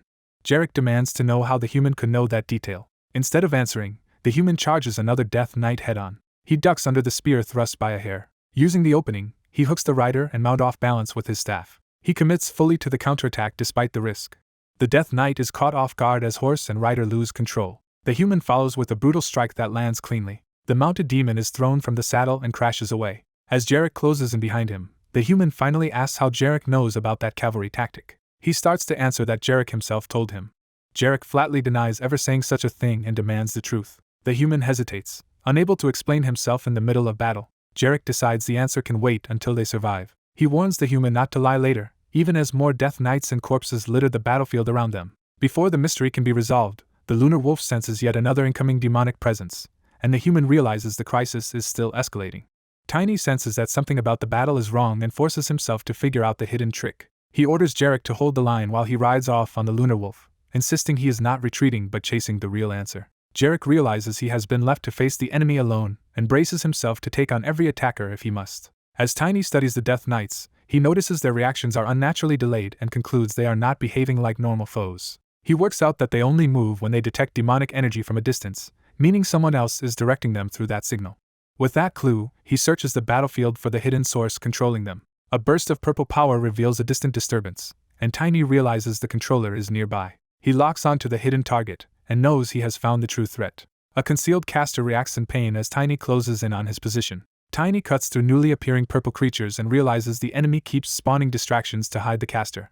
He urges the lunar wolf to move faster before the controller can escape again. As he races forward, a final detail clicks into place in his mind. The hidden caster understands he has been exposed and admits the distractions were meant to keep attention away from him. Tiny answers that the trick has failed and dives straight at the caster before he can finish another spell. He declares that he has already solved the mystery behind the Death Knights. Tiny charges to finish the caster, leaving the man shocked that his concealment was broken so quickly. Desperate, the caster curses his bad luck and laments that without Os Virga he cannot hide himself properly. Tiny and the lunar wolf crash down on him before he can recover. Tiny unleashes Lightning Wallop, committing to a decisive strike. At the same time, Jarek is struck from behind by a Death Knight, proving the battlefield is still collapsing around them. Jarek realizes the enemy can attack from every direction, not just the front. The Death Knights press him with coordinated slashes, forcing him into pure survival. More of them converge, tightening the trap around the Orc commander. Their empty hoods and relentless advance make clear they are acting like weapons, not warriors. Jarek answers with his own Lightning Wallop, blasting one attacker aside. Even after the hit, 2 Death Knights remain in front of him, and he is startled by how many still stand. The Death Knights continue following their last orders, with command number 1 still set to kill the Great Warrior. Their second standing order is also revealed: kill the Disruptor. Tiny reaches the caster's hiding place while the Death Knights continue moving under those preset commands. The caster had dismissed Tiny as a weak human mage, and that arrogance now begins to cost him. Realizing he is cornered, the caster abruptly abandons his original plan. He triggers self-immolation, sacrificing his own body to unleash something far worse. His face distorts as the spell consumes him and turns him into raw demonic matter. A towering mass of purple sludge erupts upward, shocking Jarek as the hidden threat transforms into a monstrous new form. Tiny sees the creature swelling larger and understands the danger has escalated beyond the Death Knights alone. Jarek curses the caster's madness as the battlefield changes again. Surrounded by foaming blobs of demonic sludge, Jarek demands to know what these new things are. The blobs quickly take on humanoid shapes, multiplying into a fresh army. Jarek finds himself blocked on both sides by Death Knights and the newly spawned creatures. Tiny is still trying to understand why the Death Knights keep moving despite the caster's apparent death. He realizes the answer may involve more than the caster, and even Nerja might be tied to it. A familiar energy signature suddenly strikes him as important, hinting at a deeper source behind the Death Knights. The giant sludge being claims the smaller creatures as its loyal clones. It orders those clones to devour Jarek immediately. The clones surge toward him in a wave, trying to overwhelm him by numbers. The monster boasts that this attack cannot be dodged. Luna suddenly appears and rejects that claim by cutting into the giant creature herself. Her strike pierces the monster's body and interrupts its confidence. The attack knocks the giant creature back and gives Jarek breathing room. Jarek notices the unexpected intervention and looks up in surprise. He realizes another human has entered the battlefield to help. Tiny recognizes the newcomer at once and calls her Luna, while she answers him as her brother. Luna tells Tiny to look elsewhere instead of focusing only on her arrival. Tiny turns and sees that the Blue Wing Knights and the Shadow Clan have finally arrived as reinforcements. The giant creature is outraged that humans have been brought into this fight. Jarek, however, welcomes the help and mocks the monster for complaining now. The giant creature decides to kill all the human reinforcements first, treating them as insects. Its lesser clones recoil and groan as the larger body gathers itself for another expansion. The sludge spreads outward again, threatening to flood the battlefield with even more bodies. The clones continue multiplying, making the situation more dangerous by the second. The Blue Wing Knights and Shadow Clan leaders rally their forces and order a full assault. Mounted knights and shadow assassins prepare to strike together despite the chaos. Both groups charge as one into the mass of enemies. Even amid the larger battle, the Death Knights continue obeying command number 2 to kill the Disruptor. That command identifies Tiny as their true priority target. One Death Knight breaks away and rushes straight at Tiny. Tiny barely blocks the incoming blow with his weapon, straining under the force. Luna and the others leap in to intercept, trying to keep the Death Knight off him. Luna counters with a fierce downward slash, refusing to let Tiny be isolated. She drives her blade in close, pressing the attack. But the Death Knight catches her hand and wounds her, stopping her momentum with brutal efficiency. Tiny panics and throws himself into the fight to save her before the Death Knight can finish the job. Genus activates Iron God armor and joins the defense with a direct charge. His reinforced strike slams into the Death Knight and knocks it back. The blow forces the attacker away from Tiny and Luna, giving them a brief opening.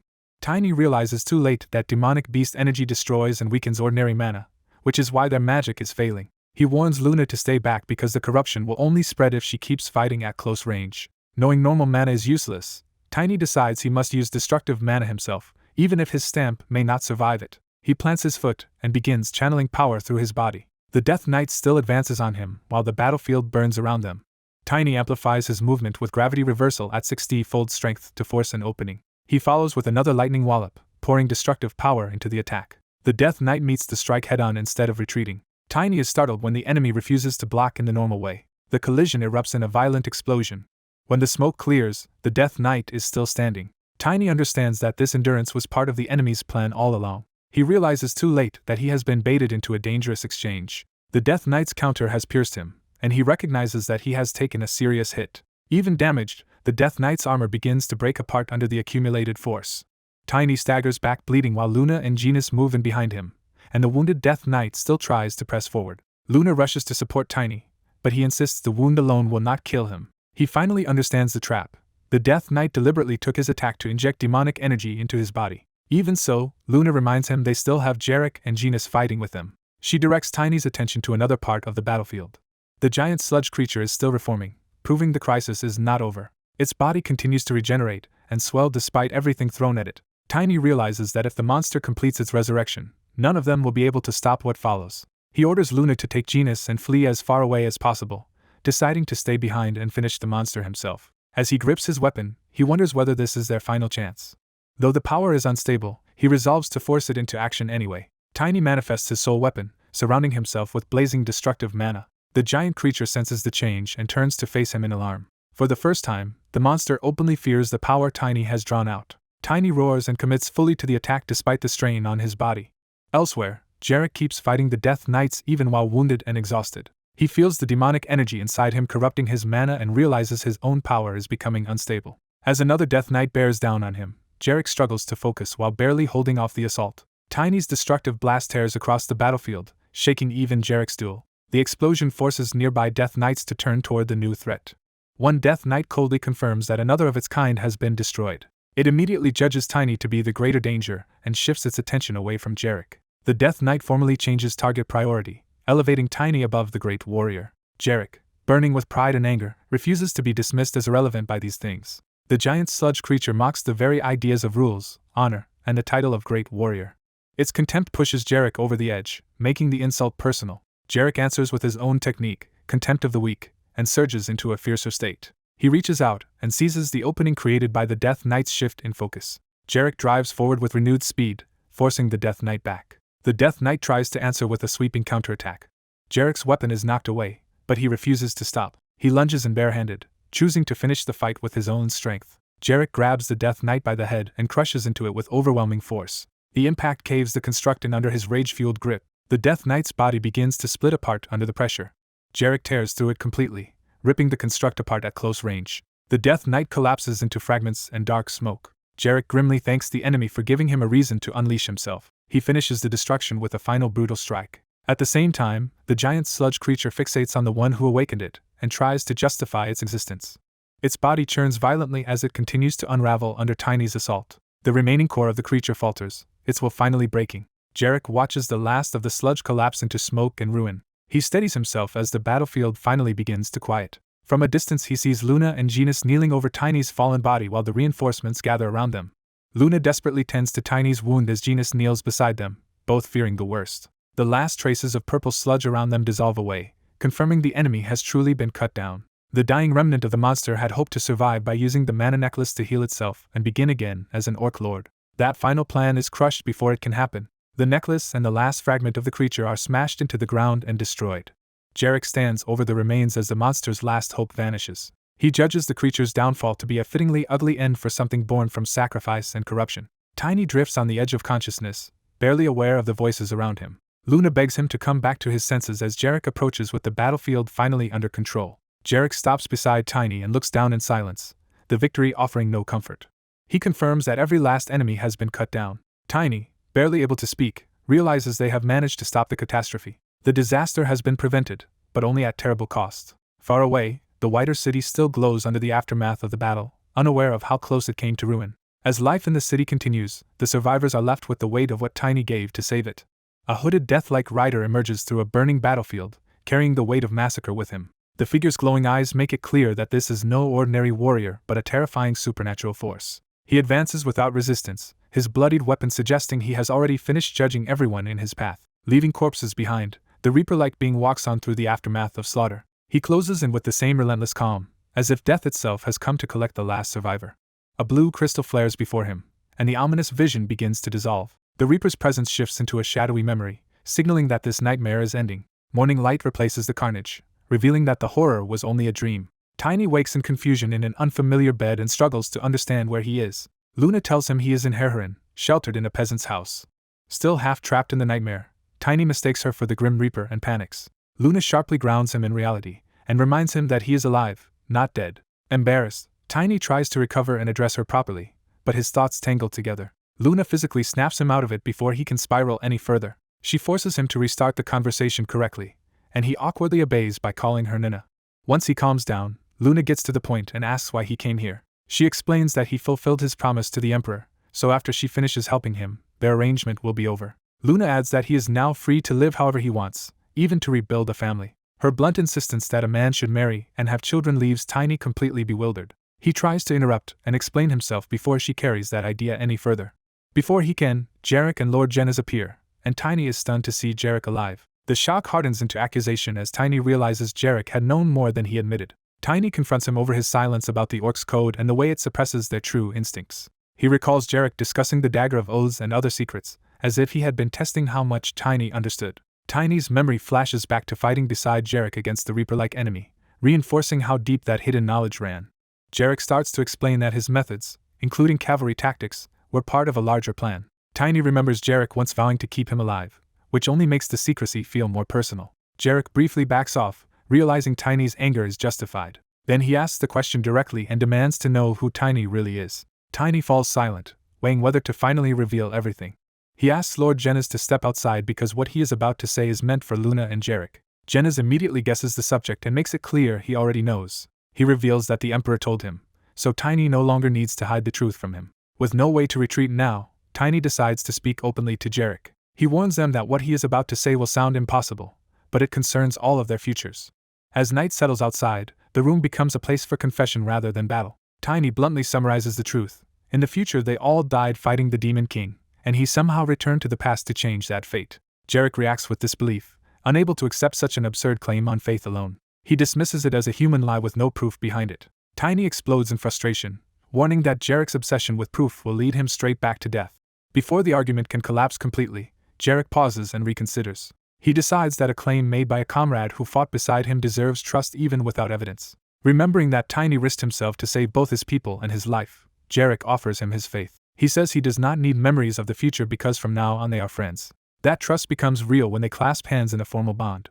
Luna follows Jarek's lead and says she believes Tiny as well, even if she cannot fully understand everything yet. Just as Tiny is about to continue, a familiar voice calls for him from outside. Narn bursts in, frantic and relieved to find Tiny alive. Her arrival shocks everyone further when Luna recognizes her, and realizes she has returned from the war already. Narn says she rushed here immediately after delivering a message to Batar and urgently asks about Nergui and the great warrior. Jarek answers that Nergui is dead and that he himself survived, which reassures her at least partly. Then Jarek asks the question that matters now: what happened at the Battle of the Ladens River? Tiny is caught off guard because in his memory the battle should have ended with Nergui's death. He lashes out at Jarek as the contradiction confirms that the future is already diverging from what he knew. The story shifts to the battlefield under moonlight, where the consequences of that divergence begin to unfold. Across the river, enemy forces gather in the dark, preparing something more sinister than an ordinary raid. The sight raises the alarming suspicion that demon worshippers are involved in the war. Batar, leader of the Red Boar tribe, confirms that his warriors were struck down by a mysterious artifact rather than honest combat. Tengio of the Blue Lion tribe realizes that this would mean humans are fighting with demonic help. Nidarga of the Red Lizard tribe is outraged that Nergui, who sought the title of Great Warrior, would stoop to such dishonor. Batar admits he first believed the same, until a human he trusted explained the truth. According to Narn's report, a human was heading to Herherin together with the Great Warrior himself. That revelation makes the tribal leaders understand why Nergui suddenly abandoned the battlefield. Batar argues that with the Great Warrior approaching, pointless losses must be avoided and the tribes should focus on defense. Even as he speaks, mounted warriors move through the night, setting the next phase of the trap in motion. Nidarga rejects caution and insists they cannot keep retreating like cowards. His defiance is cut short when a warning arrives that the enemy has reached them. The Blue Hippo tribe launches a nighttime fire attack, and panic spreads as everyone scrambles for weapons. Batar realizes too late that the enemy is not here to fight honorably but to kill in chaos. Blue energy erupts as the defenders counter, but the attack has already shattered any sense of order. The tribal leaders rush out in fury, condemning the cowardice of a midnight assault. Nidarga immediately orders the Red Lizard tribe to mount up and pursue the attackers. Tenjio senses something wrong and warns that arson and retreat are likely bait rather than weakness. His warning is ignored as the lizard riders charge after the fleeing enemy. Batar tries to stop them, but the pursuit is already underway. The enemy deliberately draws the riders toward the canyon, where the real kill zone awaits. Watching the chase disappear into the smoke, Batar fears the worst for Nidarga. An explosion answers that fear, tearing through the canyon in a sudden blast. Batar and Tenjio can only stare in horror as they realize the pursuing tribe has been caught in a trap. Batar understands at once that this war has changed into something far more ruthless than the orc's code allows. Tenjio names the truth plainly: the enemy is fighting with human methods, using tactics and weapons outside the code. The realization hits him like a physical blow, because the old rules can no longer protect his people. He orders an immediate retreat before more tribes are annihilated. The withdrawal begins under fire and confusion as the surviving leaders try to save whoever they can. Across the ravaged canyon, the retreat order spreads while bodies, mounts, and burning wreckage mark the cost of hesitation. Some warriors resist the order, still driven by rage and momentum. They finally stop only when something even more shocking appears before them. The great warrior arrives and calls out to the orcs with commanding authority. The attackers are baffled to see him there at all, especially carrying an unfamiliar object. Jarek publicly declares that Nergui colluded with demon worshippers and that he executed him under the code, with Herherin's judge as witness. He goes further and announces that this war is no longer protected by the code. As great warrior, he orders every orc to put down their weapons and obey him. To enforce that command, he unleashes overwhelming power against the canyon walls. The cliffs begin to collapse, turning the battlefield itself into a barrier. Falling rock seals the pursuit route and forces both sides apart. Jarek warns that anyone who keeps fighting will be buried under the landslide. Later, Batar reflects that the battle ended quickly, but the damage was still devastating. He explains to Tiny and the others that the wounded could not be protected once the situation collapsed. Tiny asks the question he dreads most: how many died? Batar answers that roughly half of all the orc warriors on both sides were killed. Their own side suffered especially badly from the explosion, despite already being outnumbered. Worse still, the enemy sacrificed its own troops in reckless surprise attacks, proving victory was never their true aim. Batar concludes that the demon worshippers started the war not to win territory, but to cripple the entire orc race. Tiny is horrified that so many warriors followed orders that were meaningless except as bait for slaughter. Batar says this was exactly what Waharak had warned about. He explains that once Waharak began speaking with the demon worshippers, everyone around him suffered dizziness and headaches. The enemy had used demonic energy to stir the orcs' aggression and awaken their buried instincts without fully corrupting them. Tiny realizes with guilt that even though he changed the future, half the orcs still had to be sacrificed. Batar stops him from drowning in that guilt and says this is not the time to mourn what could not be saved. He reminds Tiny that because of his actions, half of their warriors survived at all. Instead of dwelling only on the dead, Batar urges him to value the lives that were preserved. Then he formally acknowledges that Tiny's intervention was what allowed them to stop Nergui. Speaking for his tribe, Batar offers heartfelt thanks and promises never to forget the debt. Tiny accepts the gratitude with quiet relief, no longer treated as an outsider. Lord Jenaz then points out that Tiny's old knowledge of the future is no longer reliable. Tiny accepts that the future he knew is gone and that from now on he must face uncertainty without a map. Jenaz reassures him that this was expected and reveals that the Emperor prepared a letter for this moment. Tiny receives the sealed message, surprised that the old man had anticipated his confusion. In the letter, the Emperor tells him that he has already changed so much that he must not hate himself if some outcomes still go wrong. The Emperor adds that if things go well, Tiny should take pride in what he has achieved. He closes by insisting that Tiny deserves that pride. Jenaz remarks that it is rare for the Emperor to show his feelings so openly. He explains that the Emperor only speaks that way to family, implying Tiny has become one of them. That word strikes Tiny deeply, because family is what he has always lacked. Moved by that thought, he turns to Luna and awkwardly tries to address her properly before saying something important. With Jarek and Jenaz nearby, Tiny decides he can no longer keep his biggest secret hidden from her. He confesses that he is not actually from the Morse family. Luna is confused, and Tiny begins explaining that he only claimed that identity because he had no other choice. He bows his head and admits plainly that he lied. Then he apologizes to Luna with complete sincerity for deceiving her. Luna answers with a question that cuts through his guilt, whether he is a Morse after all. Tiny insists he only pretended to be one, still convinced the lie was total. Luna corrects him and says he did not lie about that part, because he truly is a Morse. When he tries to deny it again, she firmly stops him and insists the truth is real. She reveals that when they first met, his blood got on the dagger of oaths, so she had it tested. The results showed that Tiny is even closer to the direct Morse bloodline than Luna herself. The revelation shatters Tiny's sense of self, because it means his lonely past may have been built on a misunderstanding. His mind falls back to the memory of being abandoned as an infant in the snow, with no one to claim him. Before he even understood life, he had already learned only how to endure it alone. He remembers the cold and the desperate need for someone's warmth, long before he ever knew what family meant. That warmth first came from a woman who found him and asked why he was alone. From that moment, she became the only person he ever accepted as family, and he stopped asking why he had been abandoned. Now, shaken, he can only ask whether he really was a descendant of the Morse family all along. The old wound bursts open again as he demands to know why. If that is true, he was thrown away. Luna pulls him into an embrace and tells him that he is no longer alone because he has finally found his family. While the others quietly give them space, Tiny clings to that comfort in stunned silence. Luna explains that the Morse family carries a trait called shadow blood, marked by black hair, black eyes, and a stronger effect on stature. Tiny can only joke bitterly that such a bloodline sounds cursed. Luna casually adds that she mistook him for a distant cousin only because she is tall from her half-elf heritage. Her intense stare leaves Tiny too rattled to respond, as the truth of his bloodline settles over him in a very different kind of shock. He realizes Luna never suspected that he had once belonged to the Morse family in a previous life. Luna reveals that the direct bloodline possesses a secret art called the Law of the Shadows. She offers him the family's sacred inheritance, explaining that accepting it as successor would strengthen his blood, but he refuses immediately. He tries to soften the rejection by saying he already knows the basics, and that Luna's style is completely opposite to his own. When Luna reluctantly backs off, he notices how much the offer mattered to her.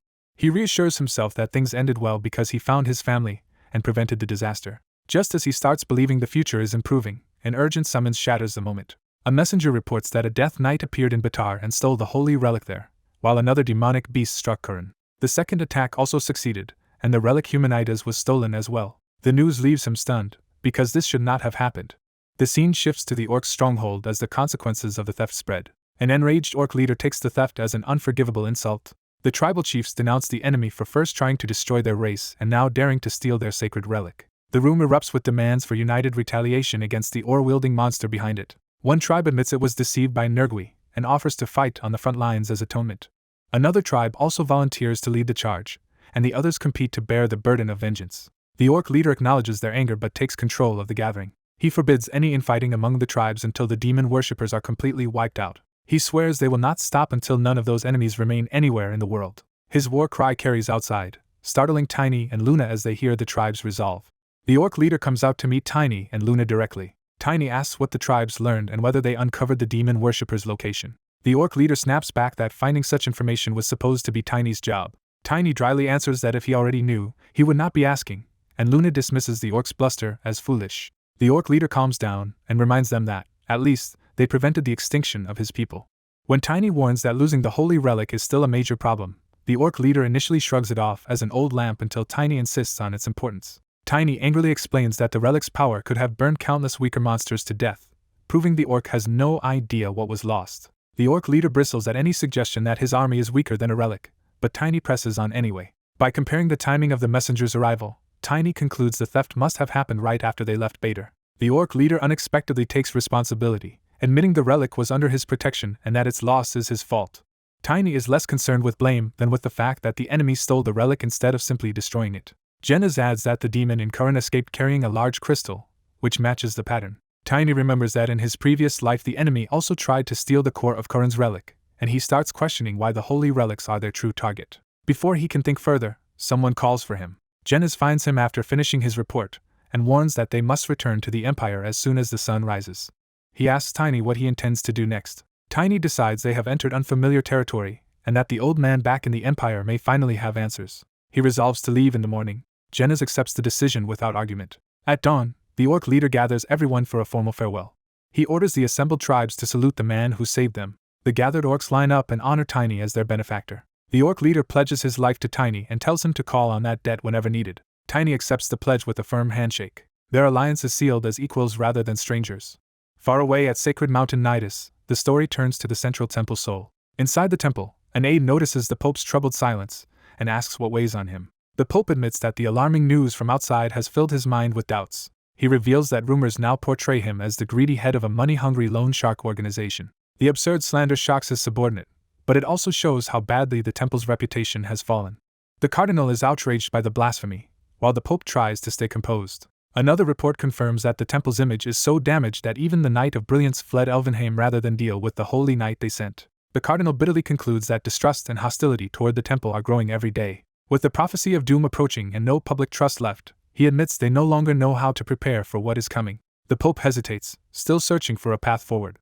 The cardinal proposes advancing the harsh measure he suggested before, even if it is earlier than planned. He argues that they must cast out those who have lost faith and rebuild the temple's honor by force if necessary. The Pope objects that they had already agreed it was too soon for such a move. The cardinal insists delay will only make everything worse and leave them powerless to change anything. He adds that carrying out the plan would require sending a certain person away from the temple for a time, though persuading him will be difficult. The Pope answers that he already knows how to make that happen. That decision leads them to a secluded estate under the night sky. Elsewhere, the Death Knight berates a kneeling subordinate for failing yet again to kill Tiny. He mocks his followers' incompetence, while the subordinate tries to salvage the report by pointing out that they did secure 2 holy relics. The subordinate clings to that success as proof the mission was not a total failure. The Death Knight dismisses the excuse, saying the botched attack only exposed their goals to the entire world. Even so, he decides that Tiny would have uncovered their plans eventually, and asks how much strength their faction still retains. The subordinate reports that they still have infiltrators inside the Magic Tower and the heart of the Sidon Kingdom, enough to pressure the association. Pressed for more, he adds that long-prepared operations in the Werbeast Kingdom and Tertius are also proceeding smoothly. But he must also admit that their agents in Elvenheim have been exposed, and that only low-ranking operatives remain among the orcs. Trying to recover, he points to their remaining high-ranking allies in the Empire and says certain nobles have recently sought their help. He argues those nobles are only lying low for now and could still become useful tools. The Death Knight orders him to quietly prepare sacrifices until the current turmoil settles down. He also declares that once everyone's attention shifts elsewhere, he will personally kill Tiny. Back at the sacred sanctuary, the Pope approaches a figure he had hoped not to trouble. He admits he had no choice because the knight he wanted to meet has refused every summons. He asks whether the recent chain of disasters is connected to the prophecy of doom. The silent Holy Knight makes them wait before answering. The Pope explains that the relics in Bader and Curran were stolen despite being defended by the knight known as Sir Tiny, who has already prevented several catastrophes. The Cardinal suggests that this knight may be the key the goddess has sent to stop the prophecy, though he worries the Pope is getting carried away. The Holy Knight finally asks whether this is truly the goddess's will. The Pope can only stand tense and uncertain before that question. The Holy Knight begins a solemn prayer-like gesture as if receiving judgment. Then the answer comes: he will act according to her will, revealing himself as the god and a Holy Knight spirit. Morning returns the story to the road through the forest. Tiny races ahead on the Lunar Wolf while Jennez follows on horseback as they leave the orc lands behind. Jennez notices Luna is missing and asks where she went. Tiny casually says she is right behind them. The narration jumps back to the previous night to explain what happened. Around the campfire, Tiny devours food with alarming speed. When Luna wonders how he can eat so much, he proudly explains that his technique makes him stronger the more he eats. Luna is genuinely impressed by the absurd ability. She then offers to teach him the Morse family's secret art, calling it the greatest stealth technique in the world. As she steps closer, even the Lunar Wolf reacts warily to her presence. She demonstrates by sinking into the shadows themselves. Tiny stares in surprise as she reappears from the darkness behind him. The technique's eerie movement confirms that it is far more than ordinary stealth. Even while still chewing, Tiny admits the law of the shadows is fascinating no matter how often he sees it. He warns the Lunar Wolf not to treat Luna as prey because she is now an ally. Luna presses him again, asking if he wants her to teach him the law of the shadows.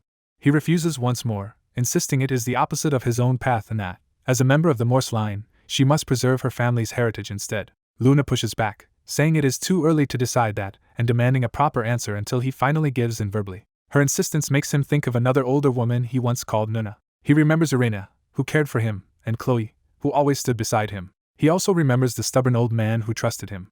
Thinking of Luna, Jennez, and the bonds he has formed in this life, he realizes these relationships would have been impossible in his previous one. That realization hardens into resolve as he vows to face whatever future comes. Riding onward with his companions, he swears that this time he will protect them all.